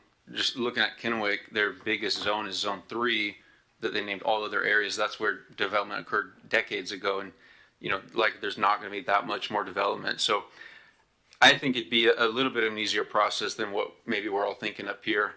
Although we're not the ones that'd be doing it. So, one comment that I did want to make is we hear from folks in the development community, they want more predictability, and this would help with that. It's, you know, looking at, I was involved in a project in Richland and looked at their traffic impact fee areas map, and it was extremely easy to do the math to figure out what our fees were going to be. On a project in Pasco, we couldn't even come up with math that made sense to try to at least get an estimate because it was so unpredictable. And so this would take away that unpredictability. And again, like with the irrigation fees, the process to create these boundaries and the proposed fees, as long as we can explain it, I think I'm good with stuff like that. And what I typically hear from most folks in the development community, at least those that are level-headed, they're good with it too, as long as it can be explained. And the process you described, I think, is at least to some extent easily explained. With the proposed list, I did want to just make a couple comments. I was glad to see Convention and Sandifer on there, and then Lewis Street and Heritage. One that I would appreciate staff potentially looking at adding is Road 90 in Sandifer. And I'm not even sure if that's on the tip, I don't recall, but that's a intersection that's gotten very busy with all the commercial development on the north side, and then the schools going in even further north of there. So that's my 2 cents. Thanks. Thank you. I see no further lights, so I'll kind of throw out some thoughts. One, I do appreciate this. I think to your comment about predictability, you mentioned kind of financial predictability. I want to ensure that this also dovetails into process predictability. And I know we've talked about process improvement, and I'm looking to my right, not directly at you, ma'am, because it's more of for staff. I want to ensure that if we're going to adopt a new fee structure, that it kind of lays the pathway for these folks so they know what they're up against. They have a good, clear basis on their timing, because that's the predictability I think I hear more of, hey, you know, we expected one iteration, we're down on 6, or we expected 1 month, we're on 4. Ms. Sigdal? Yes, Mayor, that's a big outcome of this whole process. And as we mentioned, it does not eliminate the TIA process altogether, but it definitely limits it significantly. For example, our Tier 1 TIA right now is 25 trips or over, which is not that hard to exceed. So we would be looking at what the next tiers look like for the city once an appropriate level of transportation impact fee is set. And also just the scope of that, because you might have a big project, but we might be just looking at the neighborhood transportation rather than citywide transportation and having to do a TIA that is a lot more complicated, that takes many months, and a lot of back and forth between the two traffic engineers. So it would definitely eliminate a lot of time in that process. Thank you. I appreciate that. And then my other comment is, you know, I'm not really sure if I'm sold on the districting approach. I understand, as Mr. Harpster mentioned, we have obviously a very well, like robustly built out, very limited infill on the east side. If the donut hole ever comes into the city jurisdiction, is annexed in, you know, those are going to be infill projects, and I think that's going to be a different approach. I don't know if that means we need to zone it or just look and contemplate the rate accordingly. An infill versus a growth project, maybe that's the appropriate way to do it. That way, I think it really helps set the stage of not arbitrarily saying this is a particular zone or not. This is impacting through adding where maybe there's not capacity, as opposed to we're going to have to build a new road on the north side of the city, and there wasn't capacity ever needed. So those are my thoughts, but I think bottom line is, I appreciate where we are. I appreciate the update. I think this is something that's a long time coming, obviously, and it'll benefit, I think, both the city as well as the development community in understanding what the roles and responsibilities are. So we appreciate your expertise here, and staff, thank you for bringing this. I think with that, I see no further lights. It looks like you're off for the rest of the night, so enjoy the rest of your St. Patrick's Day. With that, we'll move on to item B, which is city manager recruitment. Looks like Miss Matson, you're coming to join us.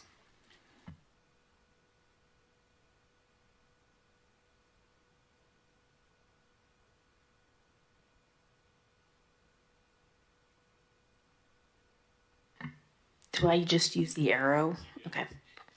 All right. So, Mayor, Council, thank you for letting me present tonight.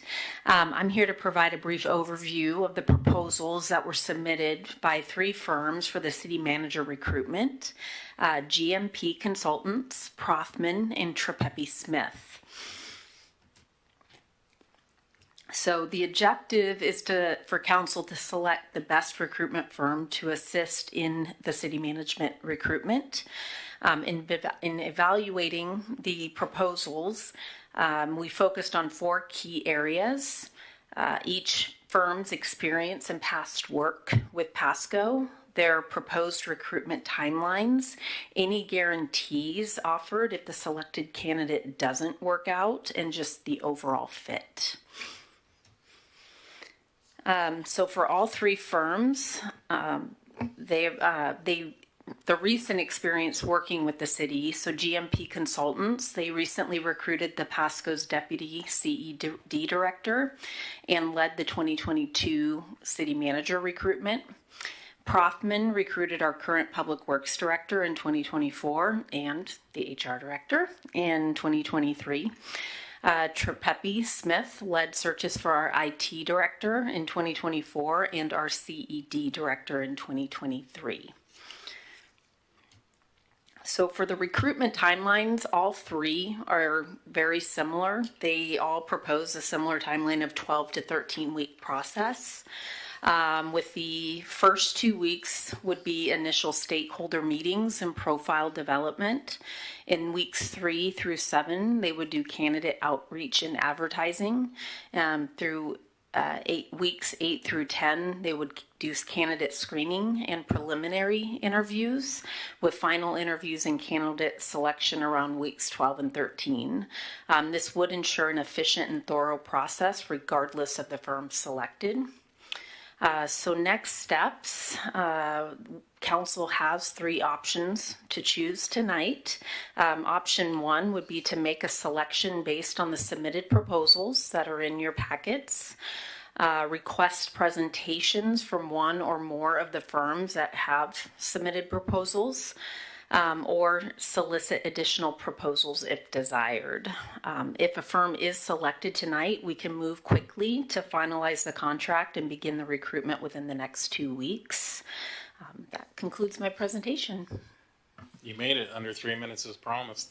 But as also promised, there may be some back-end questions. So we have 3 options. I will tell you this, I think we can, let's just start here. Can we scratch number 3, solicit additional proposal from other firms off? Can I get a head nod from council on that? Okay, so we're down to 2 options now. I mean, I think I could personally probably make a decision tonight, but let's talk this through. Who would like to schedule or discuss with these firms? Is there anyone on council that wants to participate in that selection process? Yeah, I mean, like have an interview process with the firms ahead of selecting one. Go for it. I'm off now. No? Sarah, you're on? Charles is on. So, Charles, you go off. Leo, you go on. No? It's my light. Oh, Harpster. Oh, it's...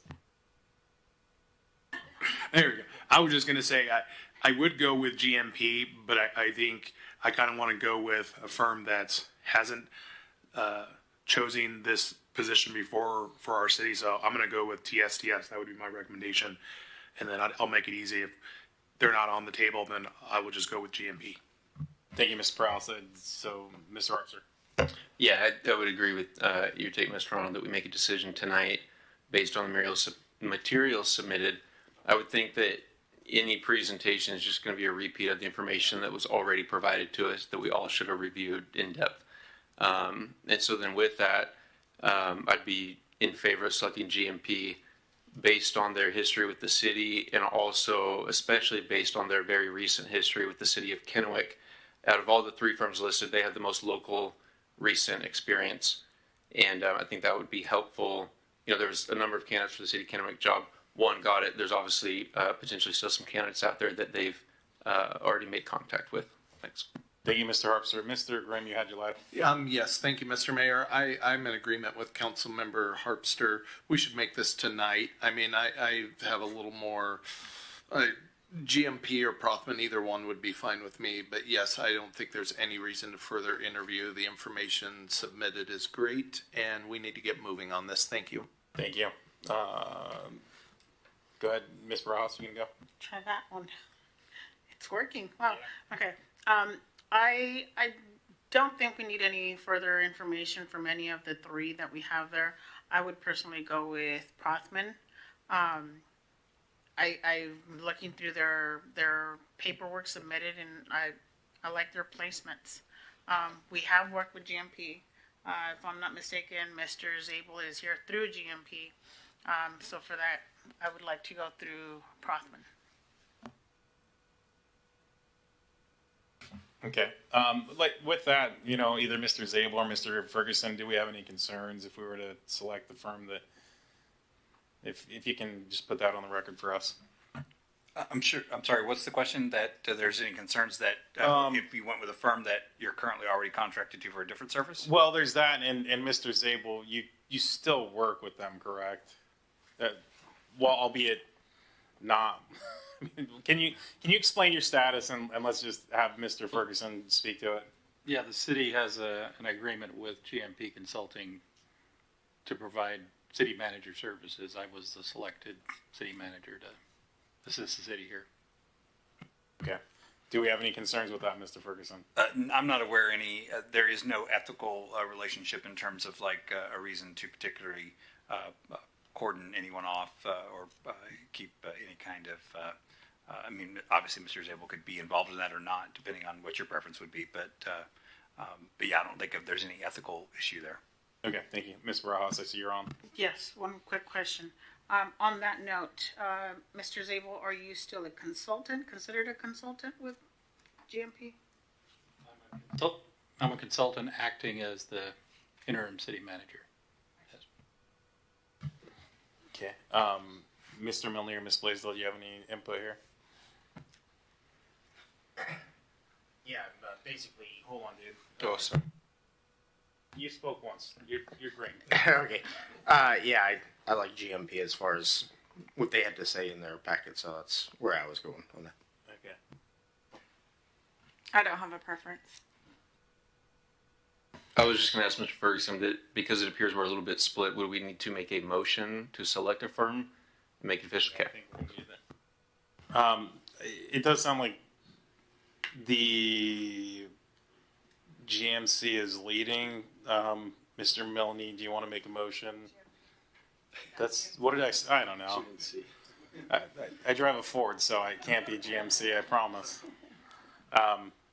Yeah, let's start there and let's go from there because I only heard one for TSTS, Mr. Press.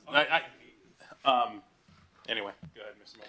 Okay, I make a motion that we use GMP Consultants as our search for the next city manager. Second. Got a motion by Mr. Milne, second by Ms. Blaisdell. Any further discussion? Hearing none, all in favor say aye. Aye. Any opposed, nay. Hearing none, it passes unanimously. So, it sounds like you will, Ms. Mattson, contact GMP, let them know, and roll this out. Yes. Thank you. Mr. Zabel can start breathing into retirement soon. With that, we got item C, which is a request for zoning code text amendment. Mr. Zabel, go ahead and kick this off for us. Hey, great, thank you, and good evening, Mayor, Council. So we're discussing this item as a result of a resident or property owner initiated text amendment to the city zoning code. This particular item pertains to a proposal on a parcel located at Outlet Drive in Sandifer Parkway, and that proposal includes a car wash. The property is zoned C1, which does allow car washes. However, it requires that a car wash in a C1 zone be located more than 300 feet from a residential district.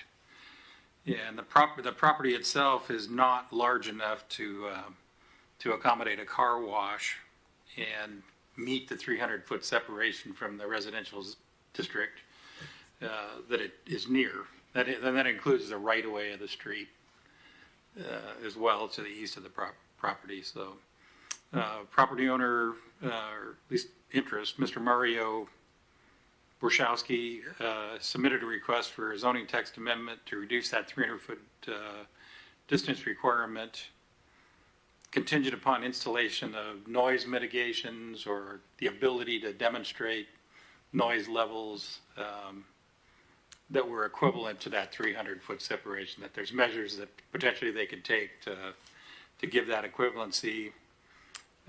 Provided for you the PMC section 25.210.020 subsection 2 subsection Z, which allows those processes. And so for council on a resident or property owner initiated text amendment, the PMC provides that such a petition does not obligate the council to follow through with the petition amendment. City attorney and I had some discussion about what does that mean. Well, it means you don't have to necessarily agree with it, but you do probably have to hold a hearing. So tonight is just staff recommendation that council hold a public hearing at your earliest opportunity. Probably is going to be April 7th when you won't want to do some advertising and so forth, and then get that back in front of you along with the petitioner.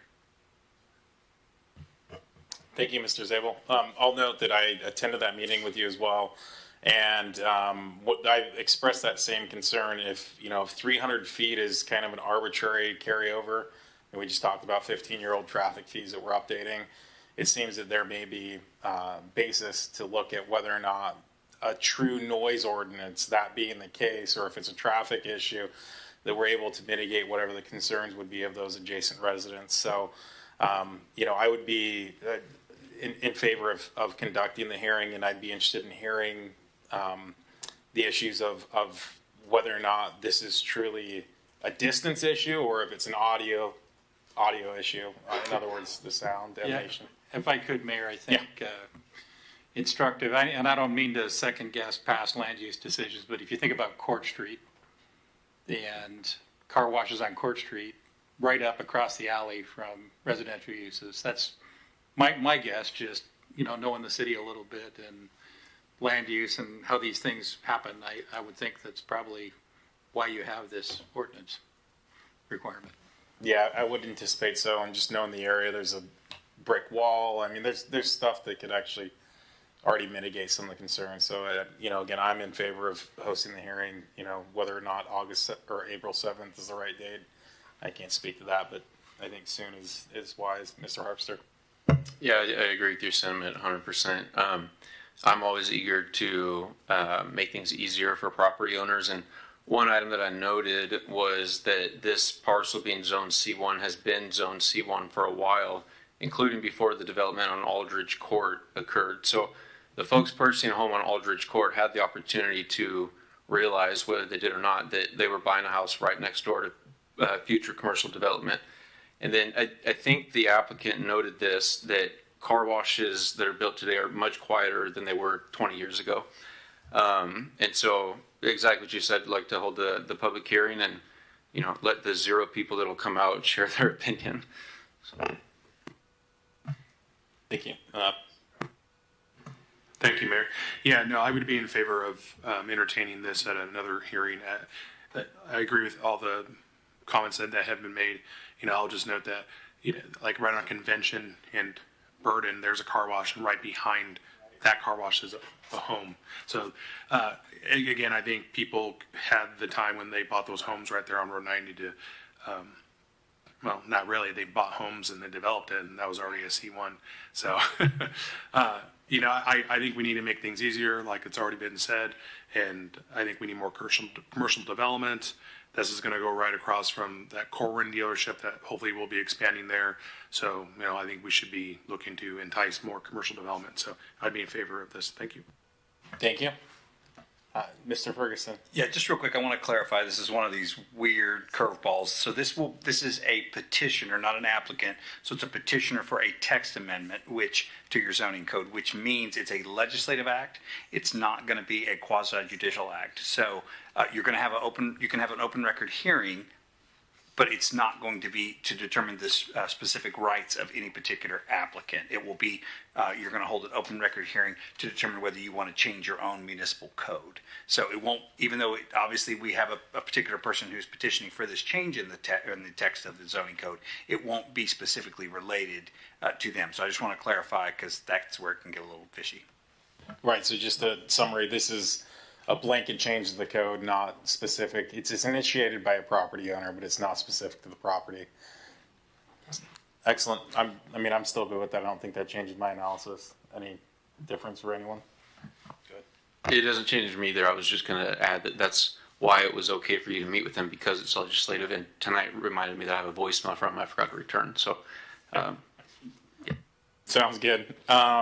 Seeing no further lights on this issue, it sounds like staff has direction. Mr. Zabel? We're good? Okay. With that, moves on to miscellaneous discussion number 12. Mr. Zabel. Oops.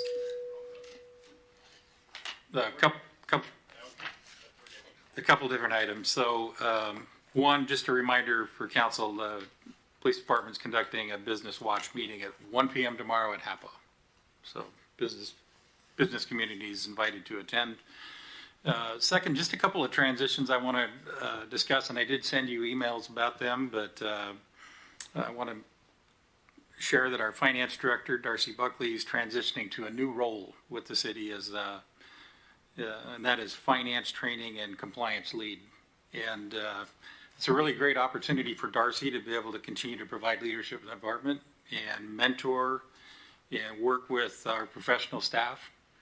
And also is a great opportunity for the city as it is. We have a really strong leadership team in the department. Obviously, this will vacate the director position, and we'll be recruiting for a new director in the next start that recruitment in the next couple of weeks. But going through this process I will share, it wasn't super easy for Darcy, because she wants to make Pasco the best it can be. And I think we hired Darcy, 11 years ago? No, not 11, 8 years ago. 2016. So about 8-9 years ago, and came to us and has just done an amazing job. And Richa was here at the time as the finance director, and that department has just transitioned so far from where they were back at that period of time. I could go on. If I do, it makes the people that were look here earlier than that bad. So I'm not going to. But it's an incredibly well-run department, and the reliability of the information and so forth, and the sophistication that Darcy and her staff have brought to it are just nothing short of amazing. So as the city manager that hired her, I have maybe a little bit mixed feelings. I'm super excited for her because this fits to where she wants to be professionally and personally. And we are lucky to be able to hang on to her in this position. Her family's lucky to get more of her, and it's kind of the perfect balance. So it's an exciting, a little strange. I've never given a presentation like this, but it's I don't know. I think it's super exciting for Darcy, and it is for the city too. Secondly, I also wanted to announce a second departure of sorts. So Richa Sigdal soon will be relinquishing her second title. Huh? Pretty good, huh? Yeah. So Should be relinquishing her title as relinquishing her title as interim CED director, and will be going back to full-time duty as the deputy city manager. So happy to announce the appointment of Haley Miller as community and economic development director. Haley brings about 15 years of professional experience in community development planning, worked her way up through that system, has spent several years, I think about half a dozen years as a director in 2 different cities, and I think it's Ferndale and currently Marysville. So she'll be starting here on the week of April 28th, and we're really looking forward to her arrival, and probably nobody more so than Richa and Craig. So, yeah. So with that, that's all I had for this evening. Thank you, Mr. Zabel. Ms. Buckley, sounds like we're excited for you. I'm really grateful that we get to keep you, and grateful that we get to keep half of Miss Sigdell, or maybe all of her in one role instead of half her in 2 roles. Thank you very much. It's been my pleasure, and I am very happy to continue to work with everyone here at the city. So thank you. Well, we're very grateful for the work that you've done. Watched your countless hours and effort, so appreciate it. And see, anyone that's not paying attention online or wherever, the city of Pasco really is welcoming. We try to keep our people around. So I see no lights from council. Mr. Graham, of course. Thank you, Mr. Mayor. I just wanted to piggyback on a comment earlier about Mr. Redfield of our abatement program. And I too have had interactions with him, and it is worthy of his name being mentioned and how good of a job he is doing for the city. Mr. Mayor, I commend him to you. And also, I want to call out a couple of my council members there at the far end. Maybe not the way my tone suggests, but somebody brought a website to my attention recently, and Councilmember Perales and Councilmember Blaisdell were the only 2 Tri-Cities council members with perfect attendance last year, Mr. Mayor. You were always quick to thank us for our involvement in the community and how, we go above and beyond at events, but I know some of us had to attend remotely or perhaps even miss a meeting last year, Mr. Mayor, but to your left are the only 2 Tri-Cities area city council members with perfect attendance last year, and I think that's worth noting, Mr. Mayor. Thank you. Well, it's nice to know that at least a portion of Pasco achieves perfection as well, so thank you. Maybe we'll have to present some banner for you guys. With that, we do have need for an executive session. It's slated for 7 minutes. It is a single item to consider site selection or acquisition of real estate purchase or lease if likelihood the disclosure would increase price under Revised Code of Washington, Section 42.30, 0.110, subsection 1, subsection B. Again, for 7 minutes, it's 8:38. We're going to go at 8 till 8:45. I'm guessing city manager, deputy city manager, city attorney, anyone else? All right, with that, we'll see you at 8:45.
So you got his For once. Okay. Okay, I think maybe.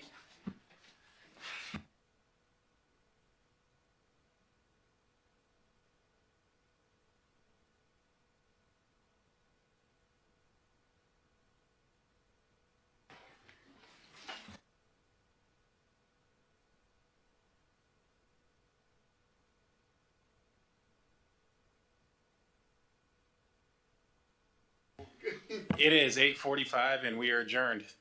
Thank you for joining this evening. Mark that.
I paint because I love it. As long as I can remember, I've always created. I am that person who smells the roses and stares at the clouds for the different colors that they are. Chantal Ely says she didn't always plan on turning her creative spirit towards an art career, but an experience in college convinced her to take a chance on sharing her work with the public. I went for government and law, plans on being an attorney, and then I took my art history class versus my government class, and I was like, the sky opened up and the angels started singing, and I was like, I'm at home. This is where I belong. Now, Ely says she finds inspiration in everything, from international travel to the most mundane of occurrences. There was this chocolate spill on my counter, and I just remember looking at it, and I told my husband, I was like, do not touch that. He was like, what? I was like, don't touch it. I don't know what I'm going to do with this, but something, it's speaking to me. It's going to live somehow. I don't know what I'm going to do with it, but just don't touch it. The spill came to life in a piece on display at Pasco City Hall called Priest of Aurora. You know, I was like, he looks like a priest or a drummer, or, you know, I wasn't sure. But so that outline was a chocolate spill on my counter that inspired me. You can see echoes of many cultures in Ely's art, and some of the pieces are designed to be viewed from multiple angles. Ely says her hope is that the complexity of each piece will keep viewers coming back. I want you to always be drawn in, and through that receive peace and curiosity and joy and fulfillment in that. So we're going to need everybody's help because this fire engine, fully loaded, is about 52,000 pounds. So a big effort, a big push will be greatly appreciated. So in the early 19th century, when we had horse-drawn wagons that would respond to fires, when they came back, they would unhitch the horses from the wagons, and they would manually push the wagon back into the firehouse. And so it became a push-in effort to get that in. Now, as the fire apparatus became motorized, that tradition continued in order to honor those who came before us and continue the traditions that we respect within the service itself. The ceremony isn't just about a fire truck, it's about all of us, firefighters and the community, coming together to strengthen our bond and ensure our recognition of public safety.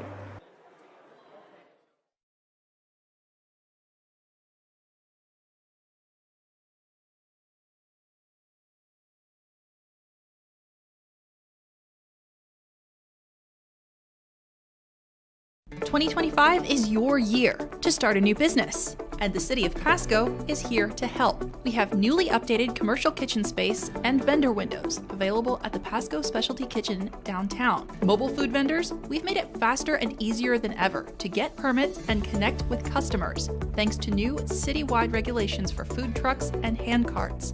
Visit pasco-wa.gov for more information and join the thriving Pasco community. Naturally transformative.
I guess photography for me is really about storytelling, and I feel like my photography really tries to show the story of a space, a community, an environment. Alfred John Contreras says his interest in photography began as a child and grew into a unique way of observing the world around him.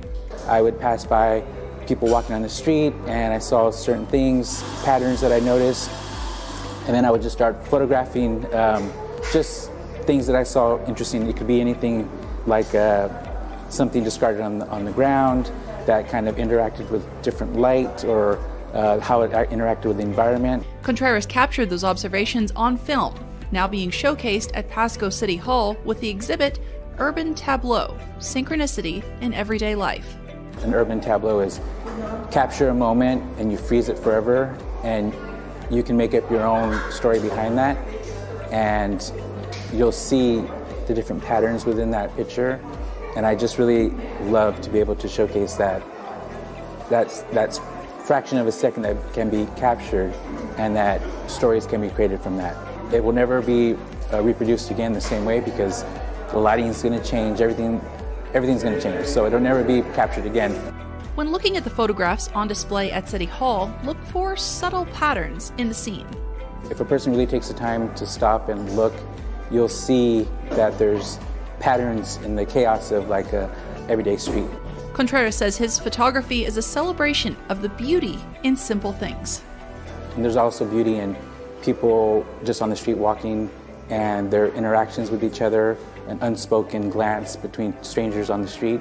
And if you capture that, I feel like if it resonates with me and it gives an emotion for myself, it'll probably do the same for somebody else. There is beauty in everything, you just have to really look for it, and that's what I hope people take away from my photography and my exhibit at City Hall. Welcome to Pasco, where we are building a community rooted in culture. Check out the Farmers Market downtown at Peanuts Park, Saturdays from May through October. Taste something new at one of our diverse local restaurants, the Pasco Specialty Kitchen vendor windows, or our growing food truck scene.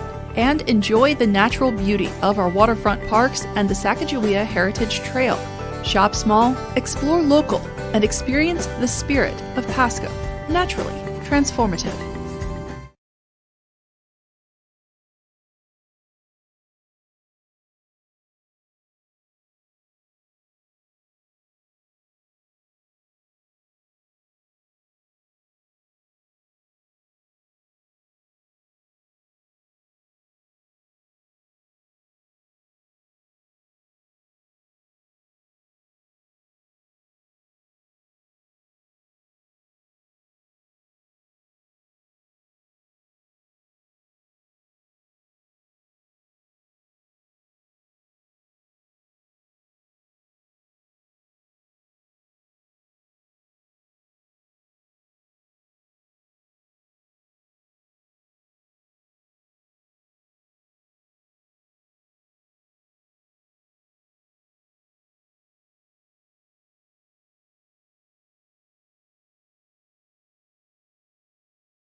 Good evening and welcome to the City of Pasco Council regular meeting of Monday, May 5th, 2025. Happy Cinco de Mayo. Thank you for all in attendance. Before we even get to it, I'm certain the city had a wonderful festivity this weekend. I apologize I wasn't able to be here. I had a wonderful benefit of being in Spokane on a work trip. I know that's the great municipality just north of us, where I brought back a bit of exhaustion and a bout of the gout. So TMI, I'm sure, but that's what Spokane has to offer, not like Pasco, culture and excitement. So we do thank you for being a part of our city government here. The agenda packets are available either online for anyone who's following along, anyone who's here. There is a small table immediately to the right as you walk in with a sign that says agendas with an arrow pointing at the agendas. The meeting is also televised live on PSC-TV channel 191 on Spectrum in both Pasco and Richland. It's also streamed on the city's Facebook page, its YouTube channel, and via Microsoft Teams. This and previous council meeting video is available on the city's website. The public may submit their comments either through the Ask Pasco app or through the city manager or city clerk's office. With that, Ms. Clerk. Councilmember Blaisdell. Here. Graham. Here. Harpster. Present. Perales. Here. Milne. Present. Serrano. I am here. And Barajas is not here. We have 6 council members present. Yeah, and I'm just trying to think. I don't recall Ms. Barajas asking to be excused or letting us know she's going to be joining online. Do we see her online? Don't, but she did accept the meeting, so it's possible that she's going to log on. Well, for now, we'll play it by ear. She can be excused or unexcused, and we'll go from there. But I do. If I missed it, I apologize, Blanche. With that, if you'll stand with me for the Pledge of Allegiance. I pledge allegiance to the flag of the United States of America and to the republic for which it stands, one nation, under God, indivisible, with liberty and justice for all. Thank you all. You may be seated. So, for anyone following along, that slides us into item number 4, which is our consent agenda. All items listed on the consent agenda are considered to be routine by the City Council, will be enacted by a singular motion as it's listed on the agenda. There will be no separate discussion of these items, but if separate discussion is desired by council, they can make that known now and seek to remove an item from the consent to the regular agenda. So before we roll through, any council members asking to move anything from the consent? Excuse me, seeing nobody's mic on, I'll roll through. Item A, the approval of meeting minutes from April 21st and 28th, 2025. Item B, bills and communications approving claims in the total amount of $6,502,775.89. Ordinance number 4766, request for zoning code text amendment. And I will note for council and for the public's enlightenment, we did get an updated packet about an hour and 45 minutes ago that modified one quick thing that wasn't caught in the prior uploaded document, which is the striking of the C2 zone from these from the limitations on this, as I think Mr. Perales had advanced in our last meeting. Okay, and he has no comment, or he was good with that, he said. And we got Ms. Perales. So with that, we've got item D, resolution number 4595, West Pasco Water Treatment Plant Phases 3 and 4 Professional Services Agreement Acceptance. And finally, item E, which is resolution number 4596, Project Acceptance for the Fire Station number 85 site work. That's Road 100 and Maple Drive improvements, that project. Mr. Milne. Thank you, Mayor. I move to approve the consent agenda as read. Second. Got a motion on the floor and a second by Ms. Blaisdell. But before we get there, Ms. Barajas, did you have a request to remove anything from the consent agenda? No? Okay.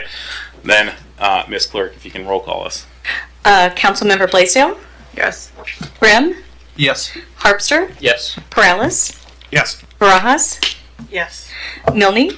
Yes. And Serrano. Yes. It's unanimous. Thank you. That rules us on to number 5, which is our proclamation acknowledgments. I'll note that we have 3 such proclamations tonight. So, typically what we do is I read it, hand it out, and do a photo op. I think we'll go ahead and stay with that procedure. It just maybe a little cumbersome with all the folks in the audience, which is great to see, just to be clear. Just maybe a lot of shuffling. So the first is the proclaiming May 2025 as Asian American Pacific Islander and Heritage Month. So again, the folks representing that community, if you can, I guess, I'll read it. Usually I read it and there's like one person at the mic, but again, I know there's a lot of folks for each one of these proclamations. Let's go ahead and do this. Why don't I slide to that mic and have the folks representing the Asian Island Pacific Islander Heritage Month acceptance slide over to this side. You can take your photos while we do that, and then if you want to say a couple words, let's do that, okay? So I'm going to come down to this mic, and if folks can line up that way if you want some photos, we can go there, okay?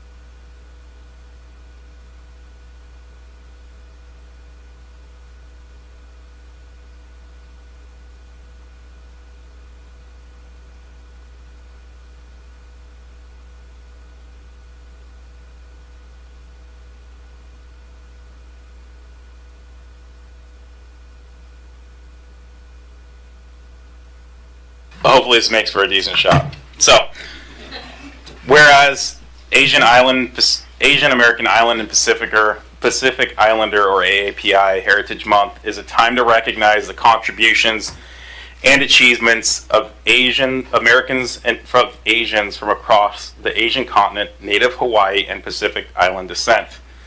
Whereas the United States Asian Pacific Heritage Week was first celebrated in 1979 and was extended to AAPI Month, Heritage Month in 1992.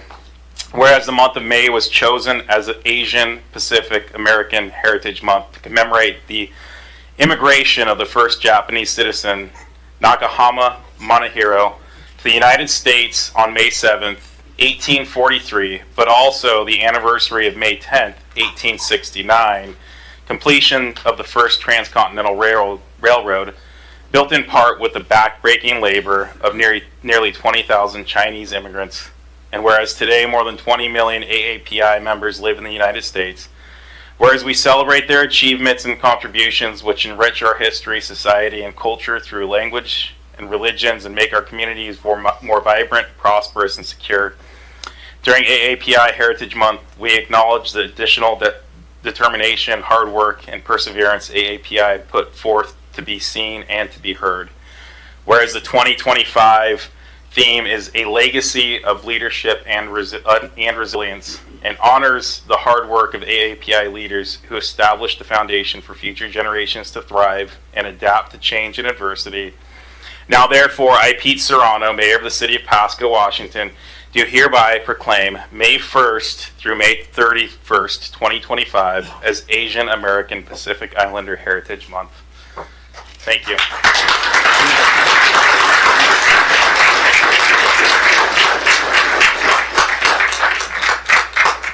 you. And we can do some pictures, I don't know, and then if you have someone designated to speak. If not, I mean, we can keep. No, I can say. I'll say that words. Yep, yeah. You want? Let's do a quick photo and maybe take a couple. Whoever wants to get around here. Yeah, absolutely. Council, slide down in. I don't know. You can hide or stay. Squeeze it. Just yeah. If we need to do 2 levels on top of those 2 levels, that's fine.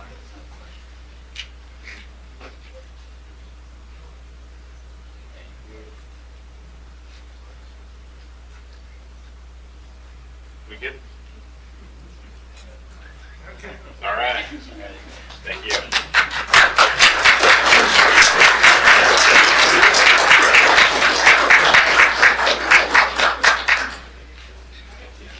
Thanks. All right, Scott, go ahead. All right. Take the mic back.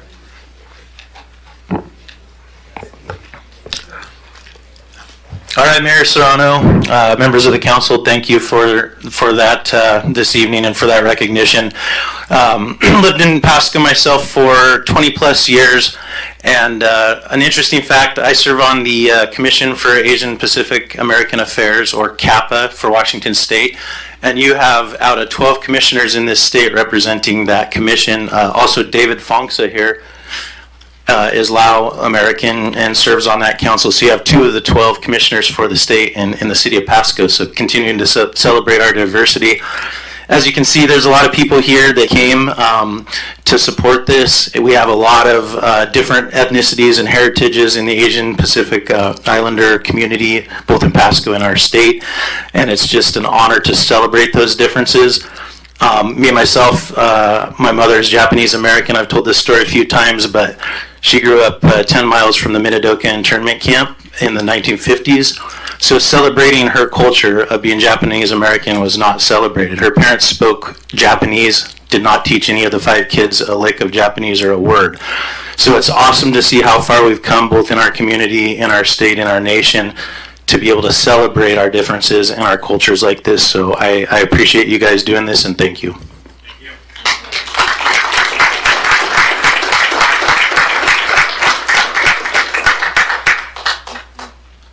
That'll move us along to the second one, unless you had anyone else designated, Mr. Lehrman. I don't believe so. Okay.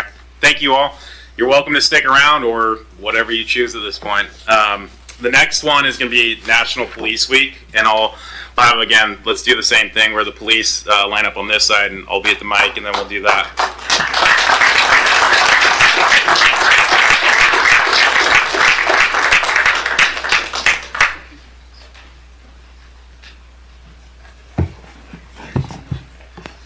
First, I got to thank you for the cars. My kids will play with them and ruin them in probably the first 5 minutes, assuming tonight doesn't go too long. Maybe it'll last through part of tomorrow. Sorry about that. So, National Police Week, May 11th through 17th, 2025. Whereas the City of Pasco Police plays an essential role in safeguarding the rights and freedoms of the residents of the City of Pasco. Whereas it is important that all residents know and understand the duties, responsibilities, hazards, and sacrifices of their police. Whereas the City of Pasco Police recognizes their duty to serve the people by safeguarding life and property, by protecting them against violence and disorder, and by protecting the innocent against deception and the weak against oppression. Whereas the men and women of the City of Pasco Police unceasingly provide a vital public service. Now, therefore, I, Pete Serrano, the Mayor of the City of Pasco, Washington, call upon all residents of the City of Pasco and upon all patriotic, civic, and educational organizations to observe the week of May 11th through 17th, 2025 as National Police Week, with appropriate ceremonies and observations by which all of our residents may join in commemorating law enforcement officers past and present, who by their faithful and loyal devotion to their responsibilities have rendered a dedicated service to their communities, and in so doing have established for themselves an enviable and enduring reputation for preserving the rights and securities for all residents. Further, I call upon all residents of the City of Pasco to observe Thursday, May 15th, 2025 as Peace Officers Memorial Day, in honor of those law enforcement officers who, through their courageous deeds, have made the ultimate sacrifice in sacrificing to their service to their community, or have become disabled in the performance of the duty. Let us recognize and pay respect to the survivors of our fallen heroes. Chief, police members, thank you very much for your service to our community.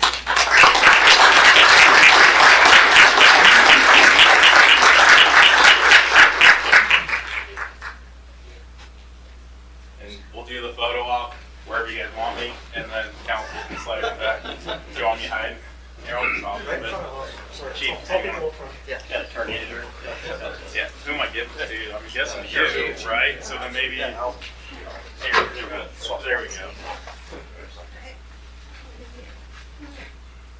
One, two, three. Perfect. All right. Thank you. Appreciate it. Now you guys can go back to work. I know that's what you really wanted to do. Make sure my car's there.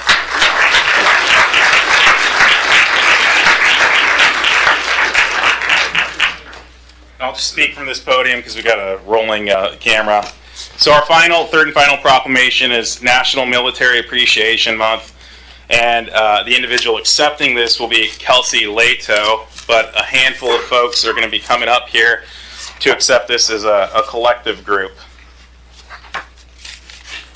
Yeah, it's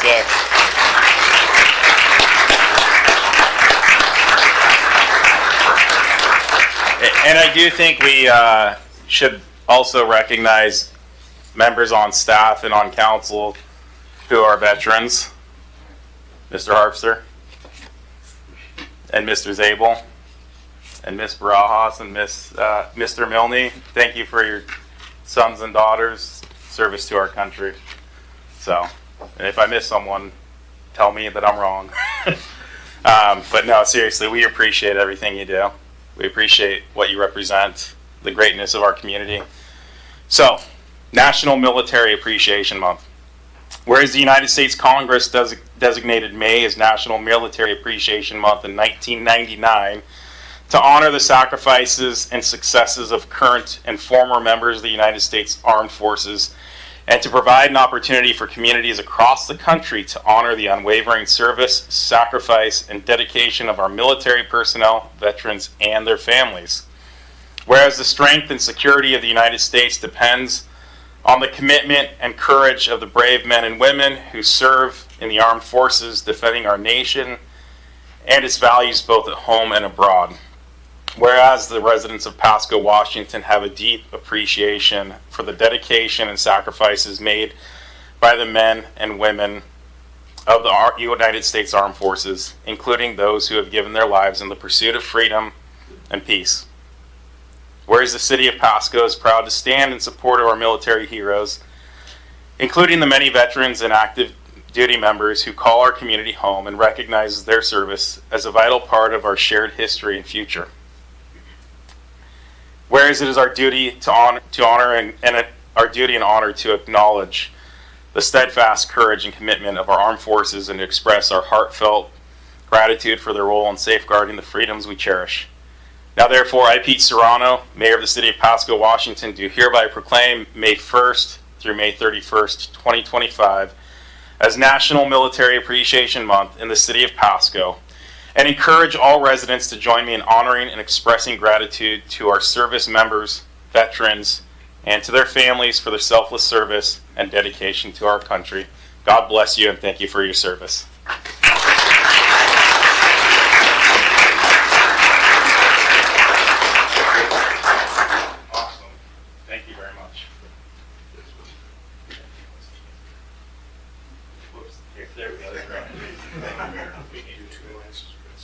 Yeah.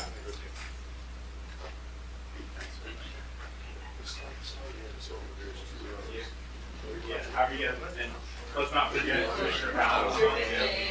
Just like that. Sorry about that.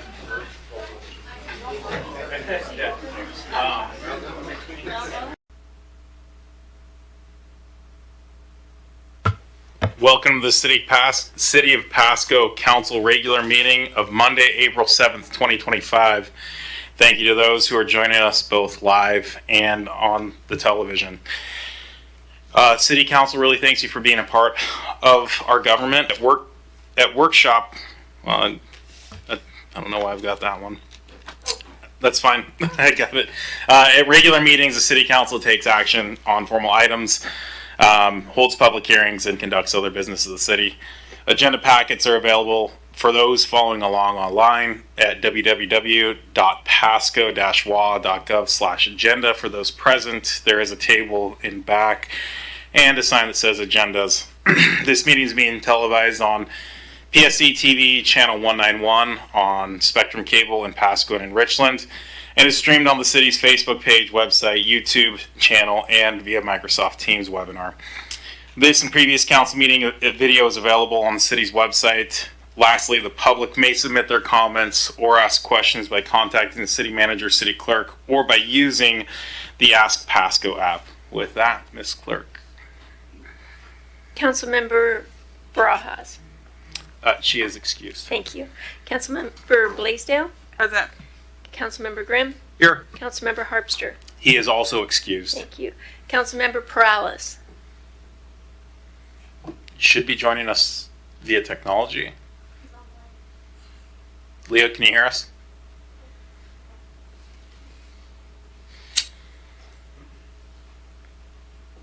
Give it a quick minute. If we can't get it, we'll circle back to him. Yes. How about Mayor Pro Tem Milne I am present. and Mayor Serrano? I'm here. Great. With that, it looks like give Angela one more minute. Okay. Is he muted or we muted him? Or okay. Mr. Perales, if you can hear us, it sounds like you're muted. And I think you've got that control function. Yeah, apparently he can handle that himself. Okay. Let's go ahead and do the Pledge of Allegiance, and after that, Mr. Strong, maybe you can work to unmute Mr. Perales. I pledge allegiance to the flag of the United States of America and to the republic for which it stands, one nation, under God, indivisible, with liberty and justice for all.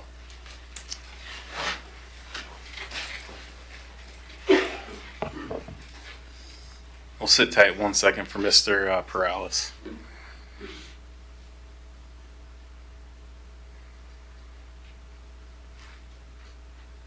Nola. Go ahead, Angela. Councilmember Perales, your mic is available on your side. So, I guess Ms. Blaisdell, if he shoots you any updates, let us know. I guess I don't know how long to try to figure this out. For now, let's go ahead and okay, it looks like he signed off. Might be signing back in. With that, we'll move on to item number 4, which is our consent agenda. All items listed under the consent agenda are considered to be routine by the City Council and will be enacted by a roll call vote as one motion as listed in the agenda. There will be no separate discussion of these items. If further discussion is desired by council members, the consent agenda may be removed from the item may be removed from the consent agenda to the regular agenda and considered separately. So with that, we've got a handful of items. Item A is approval of meeting minutes for March 17th, March 22nd, March 24th, and March 31st, 2025. Item B is bills and communications, approving the claims in the total amount of $6,863,149.92. Item C is resolution number 4582, River Shore Sewer Interceptor upsizing Phase 1 design loan acceptance. Item D is resolution number 4583, professional services agreement with Consor North America Inc. for design services for the Sylvester Street Overpass pedestrian bicycle path project. Pedestrian bicycle access project, excuse me. Item E is resolution number 4584, project acceptance for the well capacity upgrades project. Item F is resolution number 4585, agreement with Burnham for tax credit proceeds transfer. Before we make a motion, two things. One, do we have any update on Mr. Perales? It appears not. I see you. Oh, Leo, we got you. Can you hear me now? Yeah, we got you. There we go. Thank you much. Good evening. Good evening. So I just rolled through the consent agenda. Do you have any items you wish to remove from there? No, I don't. Thank you. Okay. Anybody else have any items they wish to remove? With hearing none, Mr. Milne, can you get us a motion, please? Thank you, Mayor. I move to approve the consent agenda as read. Second. Got a motion by Mr. Milne and a second by Ms. Blaisdell. And as I said, that'll come in a roll call form. So, Ms. Clerk. Councilmember Blaisdell? Yes. Councilmember Grimm? Yes. Councilmember Perales? Yes. Mayor Pro Tem Milne? Yes. And Mayor Serrano? Yes. It passes unanimously. Thank you. Does pass unanimously. Thank you for that. Next item is item 5, proclamations, acknowledgements. They're unlisted. That opens us to number 6, which is our public comments period. The public may address council on any item unless it relates to a later scheduled public hearing.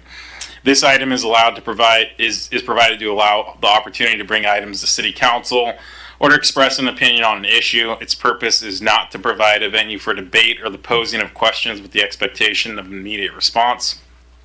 Some questions require consideration by council over time and after a deliberative process with input from a number of different sources. Some questions are best directed to staff members who have access to specific information. Citizen comments will be limited to 3 minutes, which I'll follow that, and Ms. Clerk will so kindly help us keep time. Those with lengthy messages are invited to summarize their comments or submit written information for council consideration outside of formal meetings. Lastly, when you step up to the microphone for your comment, please provide your name and your county of residence. With that, we are open for public comment. Yes, sir. I see the mic's bent down, so if you can bend it up, and then there's also like a little speaker thing. There we go. We're red. We're good to go. My name's Dennis Brown, Franklin County resident. Okay. So I'm burning my 3 minutes. I had to have AI write me up a summary of what I want to say because I'm not that clever. So to begin with, it's curb ramps. I live in a part of town where they put the endless curb, and it's quite annoying. So here's what we have. Curb ramps are essential for providing smooth and safe access to your driveway by addressing several key issues. Protection of car suspension. Without a curb ramp, driving over the abrupt edge of a curb can cause significant impact on the car suspension system. This repeated jarring can lead to premature wear and tear on shock struts and other suspension components, potentially resulting in costly repairs and a less comfortable ride. Curb ramps effectively bridge the gap between the street and the driveway, creating a gradual incline that allows your car's suspension to compress and decompress, blah, blah, blah. Prevention of scraping low-riding vehicles, in particular, are susceptible to scraping their front bumpers, undercarriage, and even the exhaust systems when navigating the sharp angle of a curb. Curb ramps would eliminate this risk by providing a gentler slope, making the transition without contact, preserving your vehicle's paintwork and structural integrity. I have a sedan, and I still bump on it if I hit it wrong. Reduced jolting for individuals. The sudden upward and downward motion experienced when driving over a curb can be particularly uncomfortable and even painful for older individuals. The impact can jolt the body, potentially exacerbating existing back or neck injuries problems. Curb ramps significantly reduce the abruptness, allowing for a smoother and more comfortable transition into and out of the driveway. This consideration is crucial for maintaining the comfort and well-being of elderly passengers and drivers. Not just about convenience, they actively protect your vehicle from damage, prevent frustrating scrapes, and enhance the comfort and safety. So on that note, I'd like to see something in the code that allows me to install curb ramps, because currently at this time there aren't any. I found that out a couple of years ago when I tried to put a concrete one in and had to tear it out. Lessons learned. Thank you for your time. Thank you for bringing that to our attention, and I know staff's diligently taking notes, and something that we can address in the future. Thank you. Appreciate it. Here's a couple of examples that I did. Oh, okay. It's two steps. With that, do we have any further public comments? Go ahead, Ms. Mahoney.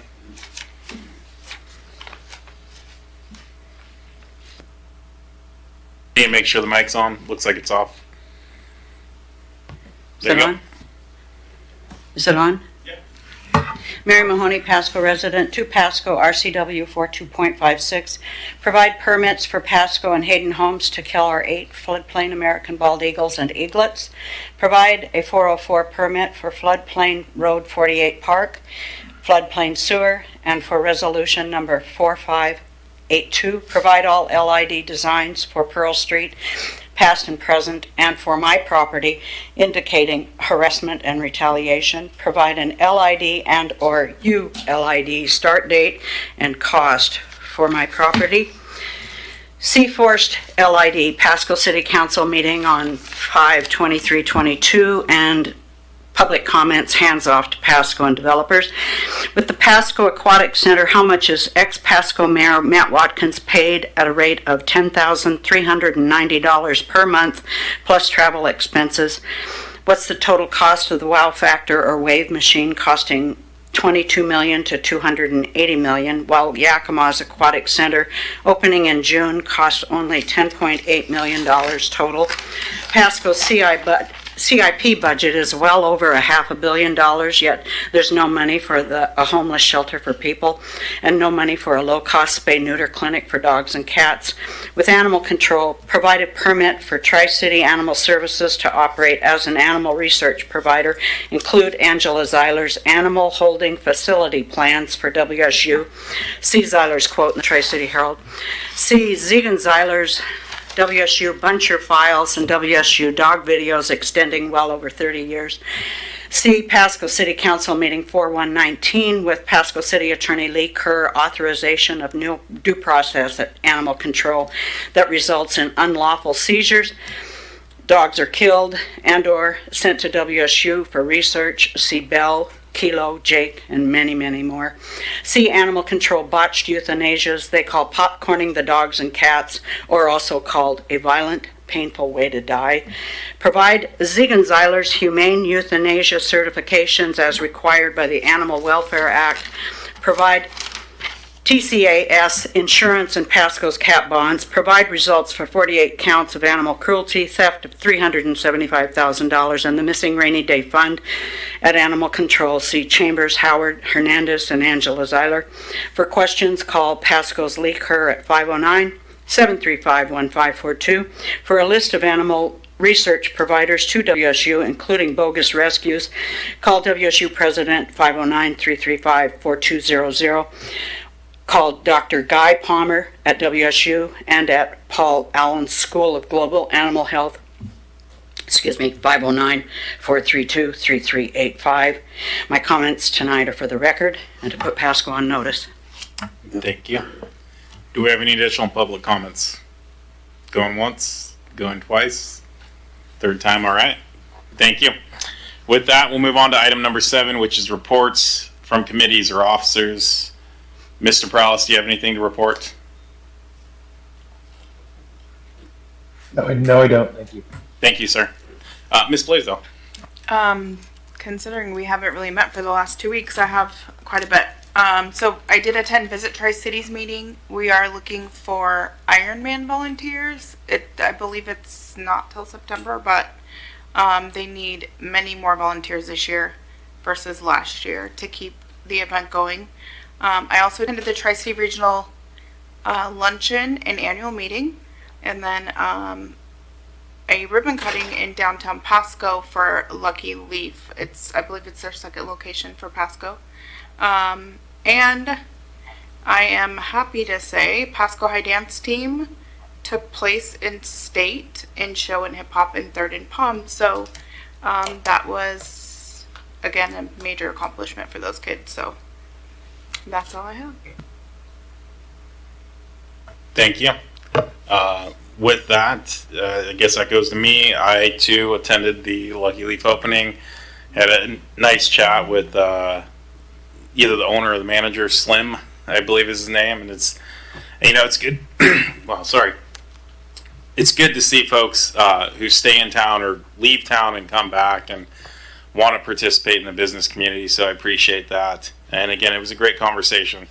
I also today attended the Pasco Aviation Celebration. Yesterday marked 99 years of commercial aviation, starting with mail, which went from Pasco to Elko, Nevada, back when there was obviously no GPS, really rudimentary, if any maps. And so these guys were real cowboys of the West, willingly taking what was a 5.5 hour flight, which I'm sure now would probably be an hour and 40 minutes, give or take, and really we're that innovation. And my message to the community today was, and especially to our next generation, is as the Port of Pasco looks to expand, as the city is looking at, with our RNG facility, with the PWRF, there's opportunity to be on the cutting edge of innovation here in the Tri-Cities. You can leave, that's great, but hopefully you'll come back with something more, or you can stay and there's opportunity for you. And I think that spirit of innovation that we had 99 years ago as the port and as the Aviation Museum seeks to, share that 100-year flight over the course of the next year, hopefully that spirit of enthusiasm, excitement, and innovation, and maybe a little bit of Wild West cowboy resides in, the leadership here, as well as the next generation. And I'm hopeful that our kids can get that message that, sure, go ahead and go off, but come back and bring something, or again, stay here and be on that cutting edge as we look to expand what the city offers. So I'm excited to see what the Aviation Museum is going to do over the next year. The culminating events will be April 6th of 2026, as well as May 15th and 16th. And I look forward to our partnership with them. So with that, I think that's all I have. And I did ask for Mr. Prowse. So moving on to item 8, hearings and council action on ordinances and resolutions relating thereto. I've got a single item here. Item A, public hearing and resolution number 4586, surplus and transfer of city-owned personal property to a government agency. And Chief Crowley, or it's Captain, right? Deputy Chief. I'm sorry, Mort. That's okay. I just like Mort. Deputy Chief Mortensen, I apologize. That works. Yeah. Mayor, Council, thank you for allowing me the time tonight to talk about a couple of fleet proposals we have out of the fire department. Before we do that, I do want to thank you again. I haven't had a chance to talk to you too much about your presence and representation at our push-in ceremonies. That was a really big hit, and having your representation there meant a lot. It was a highlight. So appreciate the speeches and the extra effort too. I think we needed every last bit of muscle. So with that, though, we wanted to talk about our transition with some of those pieces of apparatus and some of the analysis we've done. And tonight we have, let me make sure I can do this. We have 2 pieces of apparatus that we want to talk about tonight. And when we were doing our analysis at the beginning of the year and getting ready for the biennium budget proposal, we really were taking a look at what we need in the department versus what we want and where we want to go in the next couple of years. And what we found out is we have a couple of pieces of apparatus that were heading towards the end of their life cycle, and then a couple that are in reserve.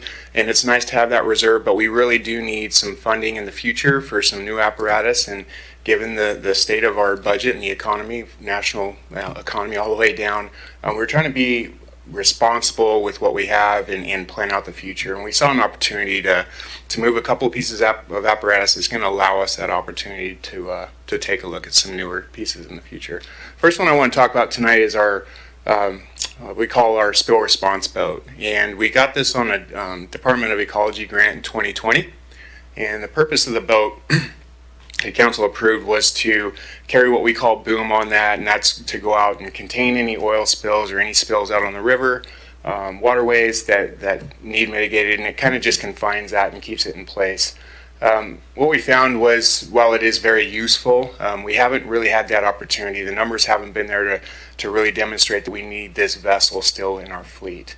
Now, we did put in the electronics on that, so the grant covered the motors, the power plants, the vessel itself, and then the rest of it we had to take care of. So all the electronics and everything were borne from the City of Pasco budget. And that was about $45,000. So we're taking a look at that, and what it's turned into is more of a backup boat for us, just because those numbers on our responses aren't quite there. So with that, when it comes in, we do have to start budgeting and planning for its replacement. And it's roughly a 10-year life cycle before we start having to take a look at the motors, and then taking a look at the electronics and getting those updated. So while the boat didn't cost us anything, the replacement plan in the future is something that we have to save for. Ongoing maintenance costs, there's not a whole lot to it, but it is maintenance costs that we have to go through. The oil changes, making sure all the the pumps and everything are working. So there are costs associated with that. Taking a look at what we can eliminate, that's something we can do. I do want to go back. So before we say, hold on a second, we don't have any deployment capabilities now, or we don't have the ability to mitigate a spill response. Our primary vessel can carry the boom that I was talking about earlier. Plus, it's kind of a dualistic purpose. It works really, really well as a rescue. Plus, we have the ability to go out there and handle some of those spills. And that's what we did before 2020 when we got this grant. This was just really a boat that was designed more towards that and not necessarily towards rescue. So our primary vessel right now does both, and we feel comfortable with that. So when we're going through this and saying what could we do with this, we got a hold of the Department of Ecology, and they said there's a couple different options you guys can take a look at. The easiest option for you, just for simplicity, is to transfer it to another agency, either governmental, somebody who can go out and their job is to clean up spills or have that for that capacity. So started asking around, and Chelan County Fire District 7, who's up there, they take care of the fires, the shoreline of Lake Chelan. They expressed a lot of interest, and so they went to their commissioners and said, hey, what would this look like? And what we did was we also, let me see what that's going back to. So they went up there, their commissioners took a look at it. I did want to recover some of the funding on our electronics, and it's probably in the PowerPoint here in a second. But we did make a deal. So looking at the depreciation value on those electronics, what we did was we took some of the newer equipment off of the boat we're talking about right now. We refreshed the electronics on our older one. And so they're getting a boat that does have electronics in it, but in the whole process we were able to upgrade ours, and they're going to give us some money on that. We have a deal to get $20,000 in recovery on the electronics, which is the depreciation value on those. So legal considerations, obviously, I'm sure you're well aware, to be able to transfer equipment with this value on it, or to be able to sell, we do need council authority, and we went through the legal requirements with the RCWs as far as putting it in the or advertising it in a local capacity. So we put it in the Tri-City Herald on March 23rd, so that the public was aware that we do have two pieces of apparatus. I'll talk about the ladder truck here in a little bit, but we had two pieces of apparatus that went into the Tri-City Herald. The public hearing is scheduled for tonight as we're here, and public comment period obviously will be afforded as well. Fiscal impact, like I said, there's no value. We're not going to be gaining any money from the vessel. That was something that they said was very problematic, even though we do own it, and the reporting period, the grant period is over. To sell this, given the fact that it was grant dollars, would be pretty problematic, and they said this would have to go up through the Washington State Supreme Court to kind of get a settling on this, and that's nothing that I was really interested in doing. So again, at $20,000 recovery for the electronics that we're going to give to Chelan 7 will be there, so we're not completely giving it away. We are recovering a portion of the cost that we put into it. And then the funds that we are collecting, we are asking that those be put back into our equipment reserve to cover some of the fleet expenses, which I'll talk about briefly coming up. So policy decisions. What we're asking council for is to declare the vessel surplus, and that will allow us to transfer the vessel to Chelan County Fire District 7. Their commissioners have already met, and contingent upon your decision tonight, they've accepted the transfer and the monetary displacement back to our fund. So I'd like to ask you to authorize the city manager to execute and negotiate the transfer after we're done, and allocate the proceeds from the electronic equipment towards the Fire Fleet Fund. I'll move forward. In addition to the vessel, do I need to pause for that, or can I roll both pieces of apparatus together? I can keep going. Okay. Okay. In addition to the transfer of the boat, we are also looking to sell our reserve ladder truck. And just a little bit of history on this. This was purchased about 4 years ago. Deputy Chief, I think we need to take public comment separately. So with that, I am going to open the public hearing on the first vessel, which is the boat. I'm going to call it that. Do we have any public comments on this? The declaration of surplus of this vehicle? Going once, going twice, third time. With that, we can move on to the second vehicle or second item of surplus. Thank you, Mr. Mayor. The second item that we want to discuss tonight is our reserve ladder truck. In a little bit of history, we purchased this reserve approximately 4.5 years ago, and it has served in a reserve capacity. We do have our primary ladder truck. Sit tight, I'm getting some side eye here. Were we supposed to conduct the hearing and then take action on each? Okay. So with that, now that the hearing is closed, I will declare the hearing on the first vessel closed with no public comment. I guess, Mr. Milne, can I get a motion on that? Sorry about this. All right, you can, Mayor. I move to approve resolution number 4586 declaring certain city-owned personal property as surplus, approving the method of disposal, and further authorize the interim city manager to transfer the property to another government agency. Second. Got a motion and a second. All in favor, say aye. Aye. Aye. Any opposed? Oh, thank you. Sorry. That was an aye, correct, Mr. Perales? Yes, sir. Okay. Since we've all spoken, I'll still say any opposed, say nay. Passes unanimously. Okay. With that, we'll move on to the second. Thank you, Mr. Mayor. So a picture here of our reserve ladder truck, and again, I'll just go back through that. We've had it for about 4.5 years. It serves as our reserve ladder truck in the event that our primary ladder truck needs maintenance, has a mechanical issue of that nature, so it'll go into its place. The reserve ladder truck is 20 years old, and about that time frame, NFPA is advised. Deputy Chief, I apologize. So this is listed under resolutions with no public hearing for this one. That's correct? Okay. Hold on. Let me make it formal. So we're going to move on to item number 9, which is ordinances, resolutions not relating to hearings. There's a single item, item A, which is resolution number 4587, surplus sale through consignment of city personal property. This is going to stay with Deputy Chief. I apologize for these fumbles here.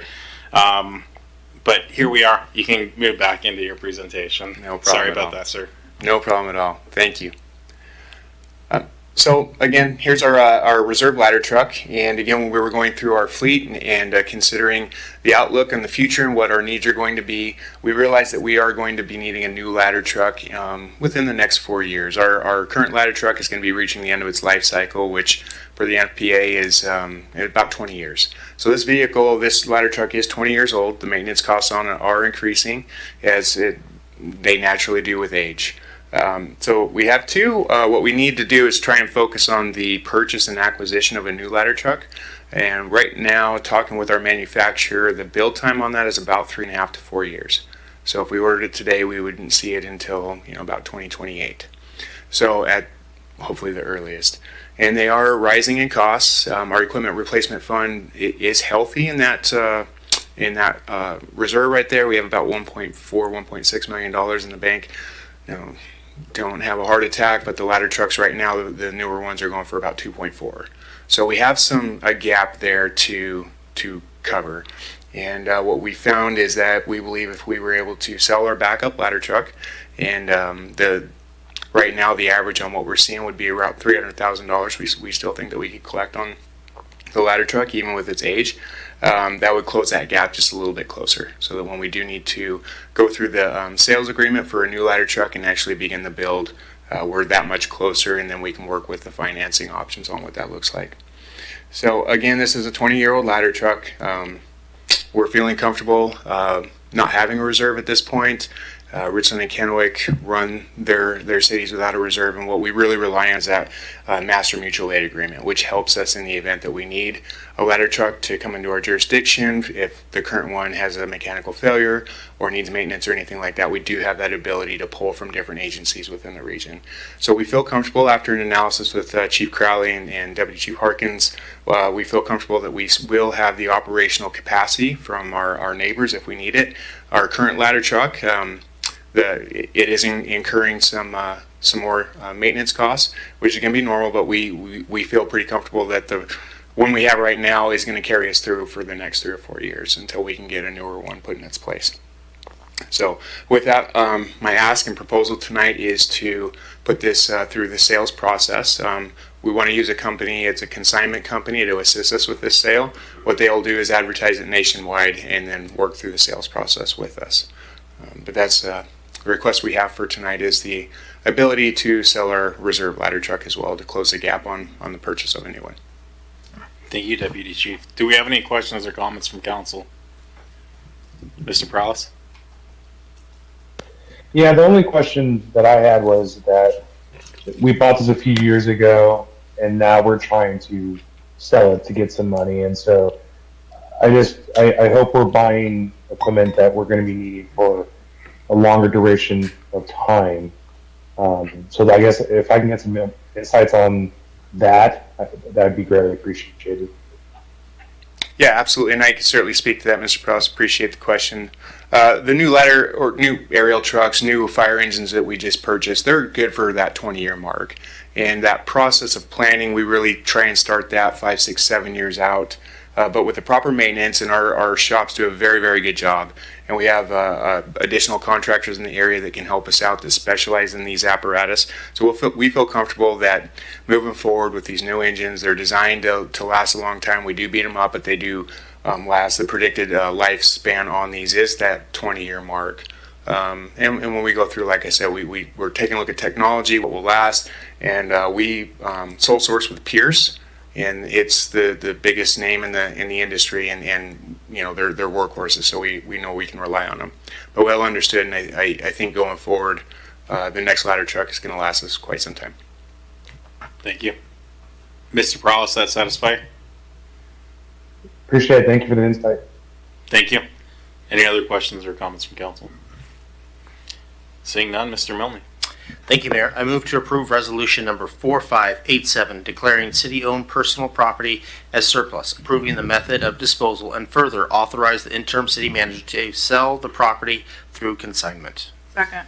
Got a motion by Mr. Milne, second by Ms. Blaisdell. All in favor, say aye. Aye. All right. Any opposed, say nay. Hearing none, that too passes unanimously. Thank you, Mr. Mayor. Thank you, council. Thank you. With that moves us on to item number 10, which is unfinished business. See none, and I don't see a light from staff, so I'm assuming there is none. Then that moves us on to number 11, which is new business. Again, not seeing any lights from staff, so I assume we're good there. And that moves us on to item number 12, which is miscellaneous discussion. I do see Mr. Zabel's light on. So good evening, Mayor, Council. Apologies there on 8A and 9A. The difference between those is the boat was a value of over $50,000, and you were transferring it to another agency, so it required the public hearing. The other one is just an outright sale, the engine itself, so that's why the difference. And then secondly, a couple of things. I did get a note out earlier today, but all of you may not have received it, but the contractor's been hired to work on downtown cleanup. That work started today, already making an impact downtown, and I know that's something council had expressed concern about in recent weeks, so staff's been working on pulling that together. Thank you to Director Rice. And then secondly, city participated in the State Department of Agricultural Japanese beetle spray program, so all of our city properties, or a number of our city properties, were sprayed with the beetle containment area on late last week. So, in case you get a question from a community member or what have you, so that's all I had. Thank you. Do we have any, Mr. Prowse, do you have anything? No, I don't. Thank you. Thank you. Anything else from council? I'll just simply note that I do know that in a couple weeks we have an Easter egg hunt coming up. I don't have those details right in front of me. I know it's the 19th, I believe, at noon at one of the parks. We'll get more details on that, and I just I'm excited to be part of that. I know my kid's got a baseball game, but I'm hopeful to run over and catch, and celebrate something that's critical in my life, which is the resurrection of my Savior Jesus Christ. And I'm extremely grateful for that opportunity that the city has to celebrate Easter as a community, and so I'm excited for that. So I appreciate the staff putting that together. With that moves us on to, are we still intending to do our exec session? Yes. Seeing our yes. Is our legal counsel joining us electronically? Electronically, yes. All right, so I just want to make sure I got the right folks. So we are on the number 13, which is executive session. It's discussion with legal counsel about current or potential litigation under Revised Code of Washington 42.30.110, subsection 1, Roman numeral 1, or I. Listed for 8 minutes. We're going to have the city manager, deputy city manager, assistant city manager? Any? We're going to have the assistant city manager in the first to represent staff, the first item. Okay. And then the second item, it'll be myself and the deputy city manager. Okay, so. And the chief. And the fire chief or police chief? Sorry. Okay. Yeah. All right, so in the first, we're going to have the city manager, deputy city manager, assistant city manager, police chief. Okay. Just the assistant city manager in the first. Okay, so in the first, we're going to have the assistant city manager. In the second, we're going to have the city manager, deputy city manager, assistant city manager, and police chief in the second. Legal counsel being both. Slated for 8 minutes. We are going to call that 7:47 since we're halfway through this minute. So we'll be back roughly at 7:47.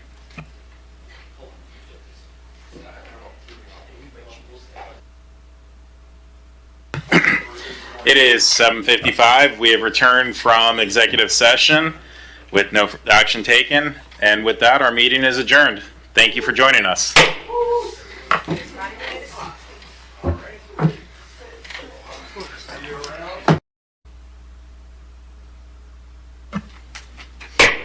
Good evening and welcome to the City of Pasco Council special meeting on Monday, April 14th, 2025. The council thanks you for being a part of your city government. At special meetings, the council takes formal action in specific items, and during workshops, we only discuss items with no formal action items taken. So with that, you'll hear that we have a special meeting shortly thereafter, followed by a workshop meeting. Agenda packets are available at www.pasco-wa.gov/agenda. For those following along online, for those present, there's a little table with a blue arrow that says agendas. This meeting is being televised live on PSC-TV, channel 191 and Spectrum Cable in Pasco and in Richland. It's streamed on the city's Facebook page, on its website, on its YouTube channel, and via Microsoft Teams webinar. This and previous council meeting agenda and video is available on the city's website. Lastly, the public may submit comments or ask questions by contacting the city manager or city clerk or by using the Ask Pasco app. With that, Ms. Clerk. Council members, Barajas. Present. Blaisdell. Here. Grimm. Here. Harpster. Present. Morales. Here. Mayor Pro Tem Milne. Present. And Mayor Serrano. I am here. Thank you. With that, if you'll stand with me for the Pledge of Allegiance, please.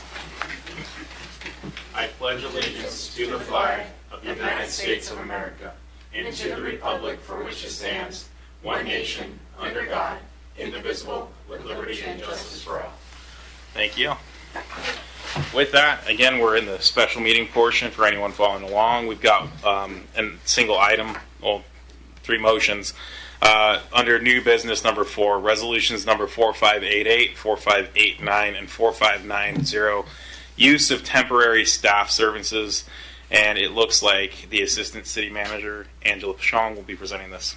Good evening, Mayor and Council. So the purpose of the item tonight is we are seeking council approval for the 3 resolutions to authorize personal services agreements with the following temporary staffing agencies: Advanced Services, Inc., Infogenie, Inc., Persona Employment Solutions. These contracts will support seasonal and project-based and hard-to-fill roles across departments, primarily in the Parks and Animal Services divisions. There's many reasons why to use temporary service or temporary staffing agencies, including flexibility. They enable the city to quickly scale staffing for seasonal or emergent needs without the overhead of permanent hires.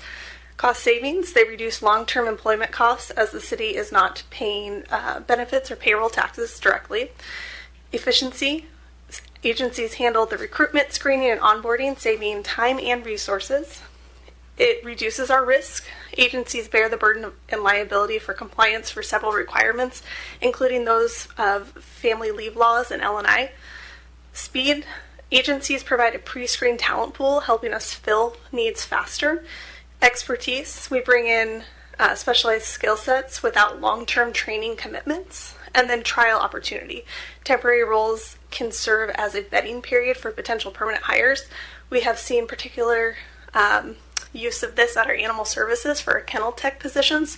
Those positions are, you may think you're in for walking dogs only, but it's a lot harder than that. So that's been a very beneficial setup for us. So a little background on agency selection. To align with procurement best practices, in February 2025, the city issued an RFP for proposals, which we received 24, and we have selected 3 agencies based on their capacity, pricing, and qualifications. These contracts are for 2 years with an optional 1-year extension, so it gives us an opportunity to build a relationship with them, see how it's going, get the reporting mechanisms and requests that we have for them, and then if we see that it's a good fit, to continue with that opportunity. So fiscal impact, expenses are budgeted in departmental operating budgets. So annually we hire primarily for our park seasonals. So those are the individuals out mowing the grass, our boulevards, and doing that. We hire 16 of those positions every year, and that's about $300,000. And then we also have 1 role out at our cemetery because as irrigations turn on, the grass grows, and we need to make sure that that is maintained. These annual needs align with our irrigation season.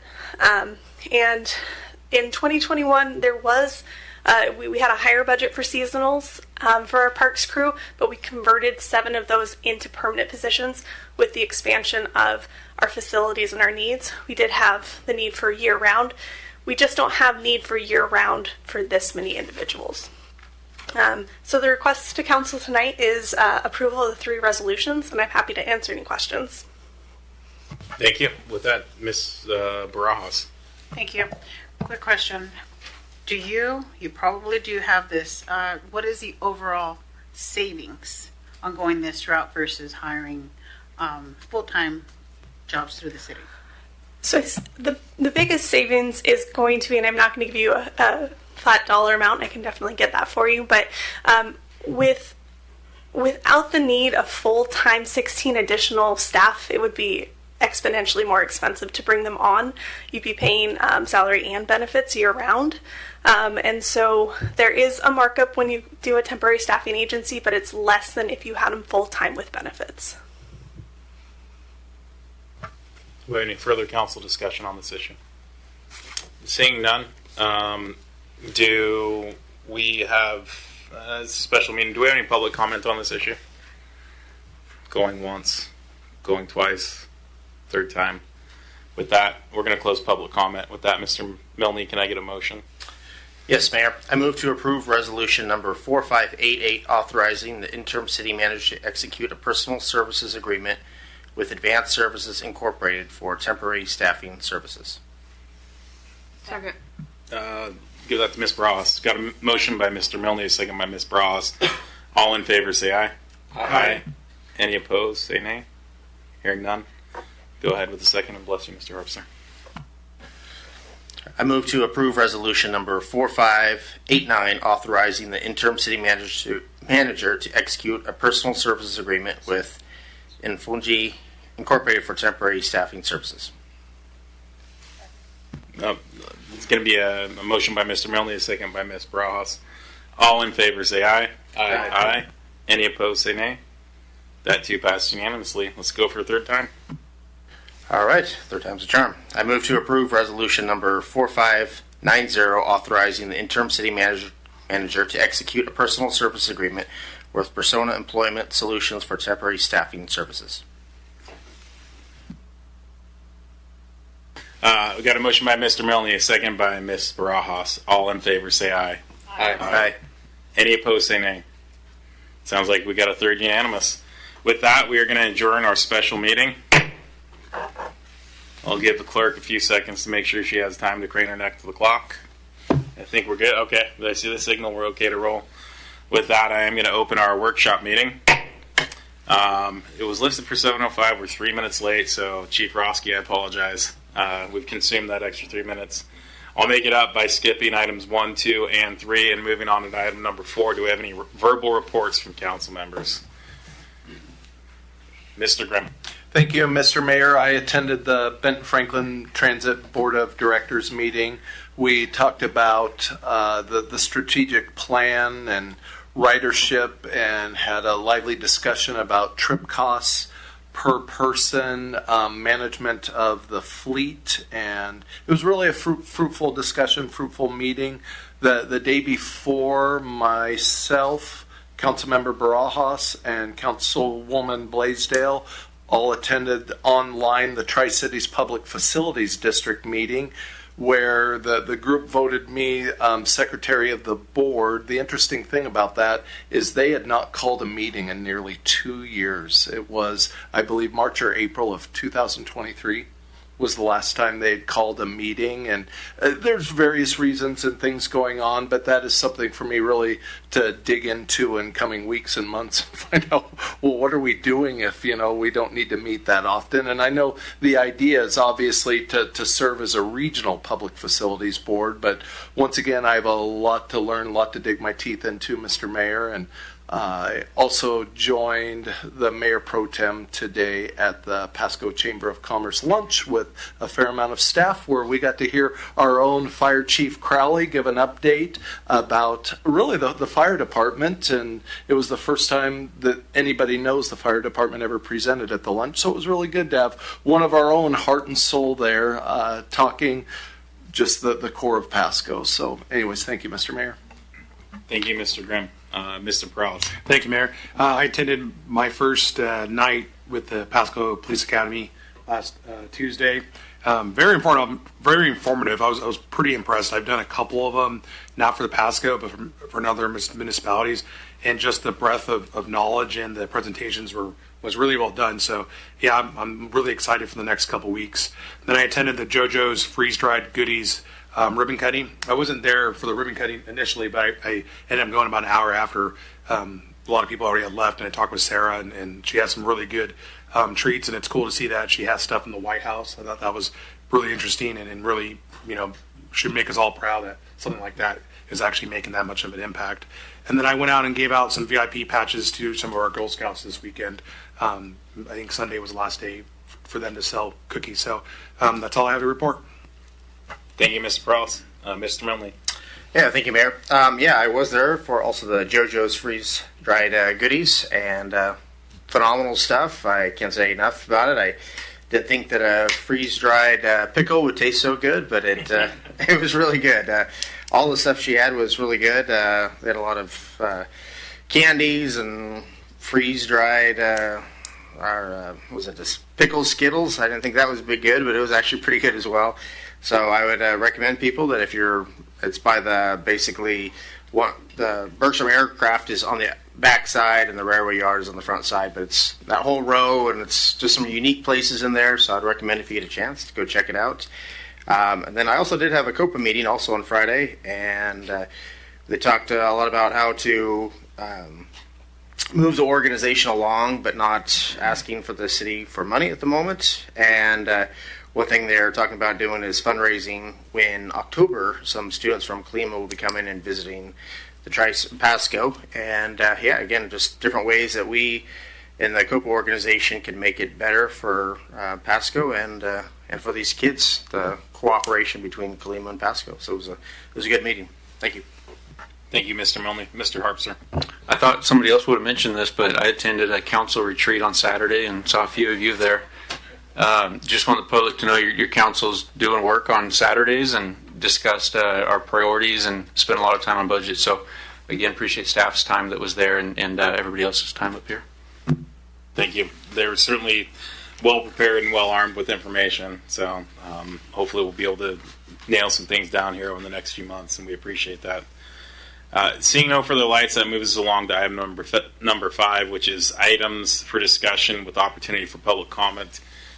The public comment is limited to an aggregate of 8 minutes. It's going to be two minutes segments, pro and con.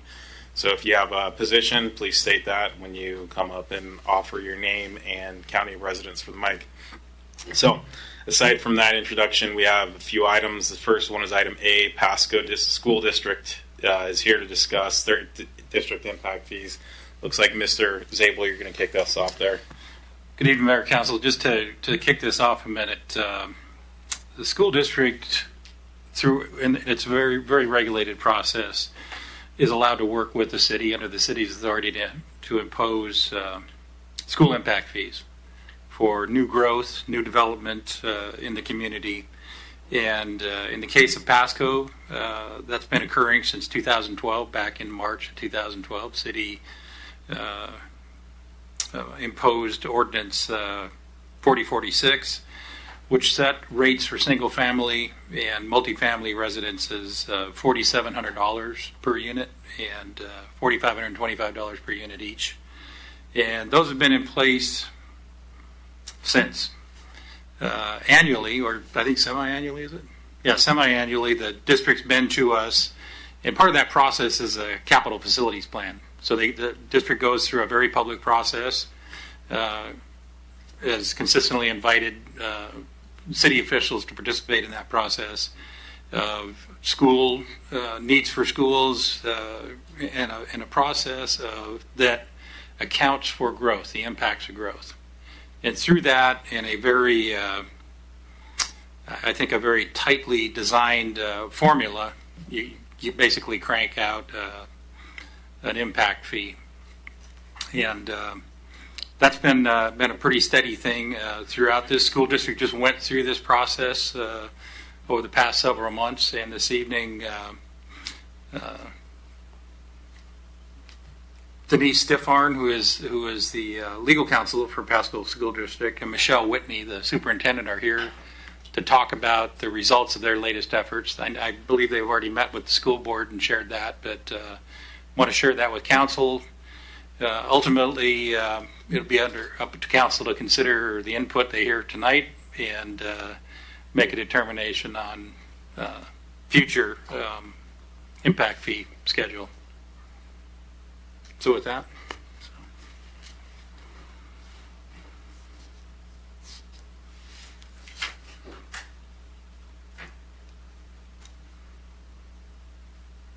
All right. Thank you so much for having us here again this year. It's been a couple of years since the last time we came and talked about school impact fees and the district's capital facilities plan.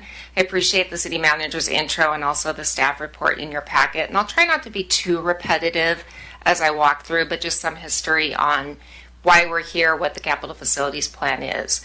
So, there we go. So again, the school district has been preparing this capital facilities plan since 2012. The last time we were before you was in February of 2023 with the 2022 capital facilities plan. And just as some additional background, the school district's board of directors goes through a process, as the city manager explained. They go through a SEPA environmental review process, and then at the board adopts the capital facilities plan and forwards it on to the city council for review. So being back here this year establishes that 2-year review.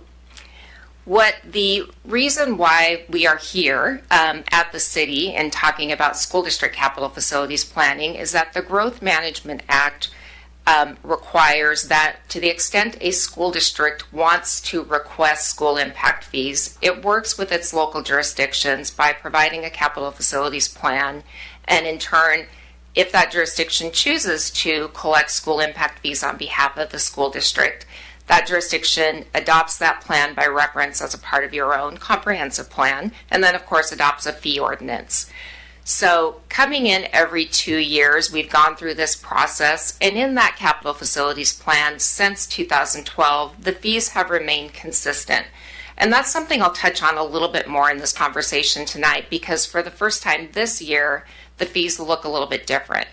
Now, when I say the fees have been consistent, every 2 years, the district has updated its plan. It's had different projects related to capacity needs and different impacts related to growth. But as they've run that through the formula, they've applied a discretionary discount in addition to the city's 25% required discount to get to what's been an even fee across the years. This year, for the first time with new projects in the 2025 capital facilities plan, the fee is actually decreasing below what that threshold has been in the past. And I'll dive a little bit more into that in the coming slides. So from the Growth Management Act, we know that there are 5 basic requirements, and in the school district context, the elements of that capital facilities plan first are establishing a locally adopted level of service. For school districts, that level of service is based upon educational programming standards. And so essentially this is how many students per classroom based upon the educational program, and in turn how many students per building the school district has across its service levels. We then look to existing inventory. So you'll see that the capital facilities plan delineates all of the different school facilities, including the non-educational facilities. We compare the district's 6-year enrollment projections, so looking out towards the 2030-31 school year in this case, looking by grade level, and comparing that specifically to the existing capacity to identify what, if any, needs there are related to that expected growth. When we've identified expected needs in the financing plan, the district identifies projects planned to address those needs, what they're expected to cost, and how the district expects to finance those projects. And then that finally establishes the basis for the impact fee. So talking first about enrollment forecasts and capacity, this district has been a strong growth district since 2012 and even before then. And that growth has continued fairly consistent over the years, with some slight dips happening or some lowering in the rate of growth during the pandemic and then immediately thereafter. That has started to pick back up to pre-pandemic levels, and the district over the next 6 years is planning to see about 200 students or a little bit more per year coming into the district, and that's growth at all 3 grade levels. Now, in determining growth projections, the district looks at various demographic needs related to projecting. They look at the experience in their district of the cohort survival, so students progressing traditionally through their grade systems. They look at development data across the district from both the county and the city. They also look at the rate of the birth rates. How many new students do they expect in those kindergarten grades? They've worked with outside demographers and have taken information from 2 outside demographers for purposes of this study to pull together all of that information to generate their 6-year enrollment projections. So a lot of work goes into looking at what realistically is expected in terms of growth, and in this case, continuing to see growth and seeing growth at all 3 grade levels. This district has been very fortunate in that the district's taxpayers have been quite generous over the years in funding capacity projects and non-capacity projects. So in 2017, of course, the Three Rivers Elementary School and the Columbia River Elementary Schools were funded and constructed. There were also expansions at the middle school level and some portable adjustments. And then most recently in 2023, the 2 new high schools were funded, and those are moving along and will be open for instruction in just a few months in the fall of 2025. There's also been modernization at the Chiawana and Pasco high schools and some athletic field improvements and land acquisition.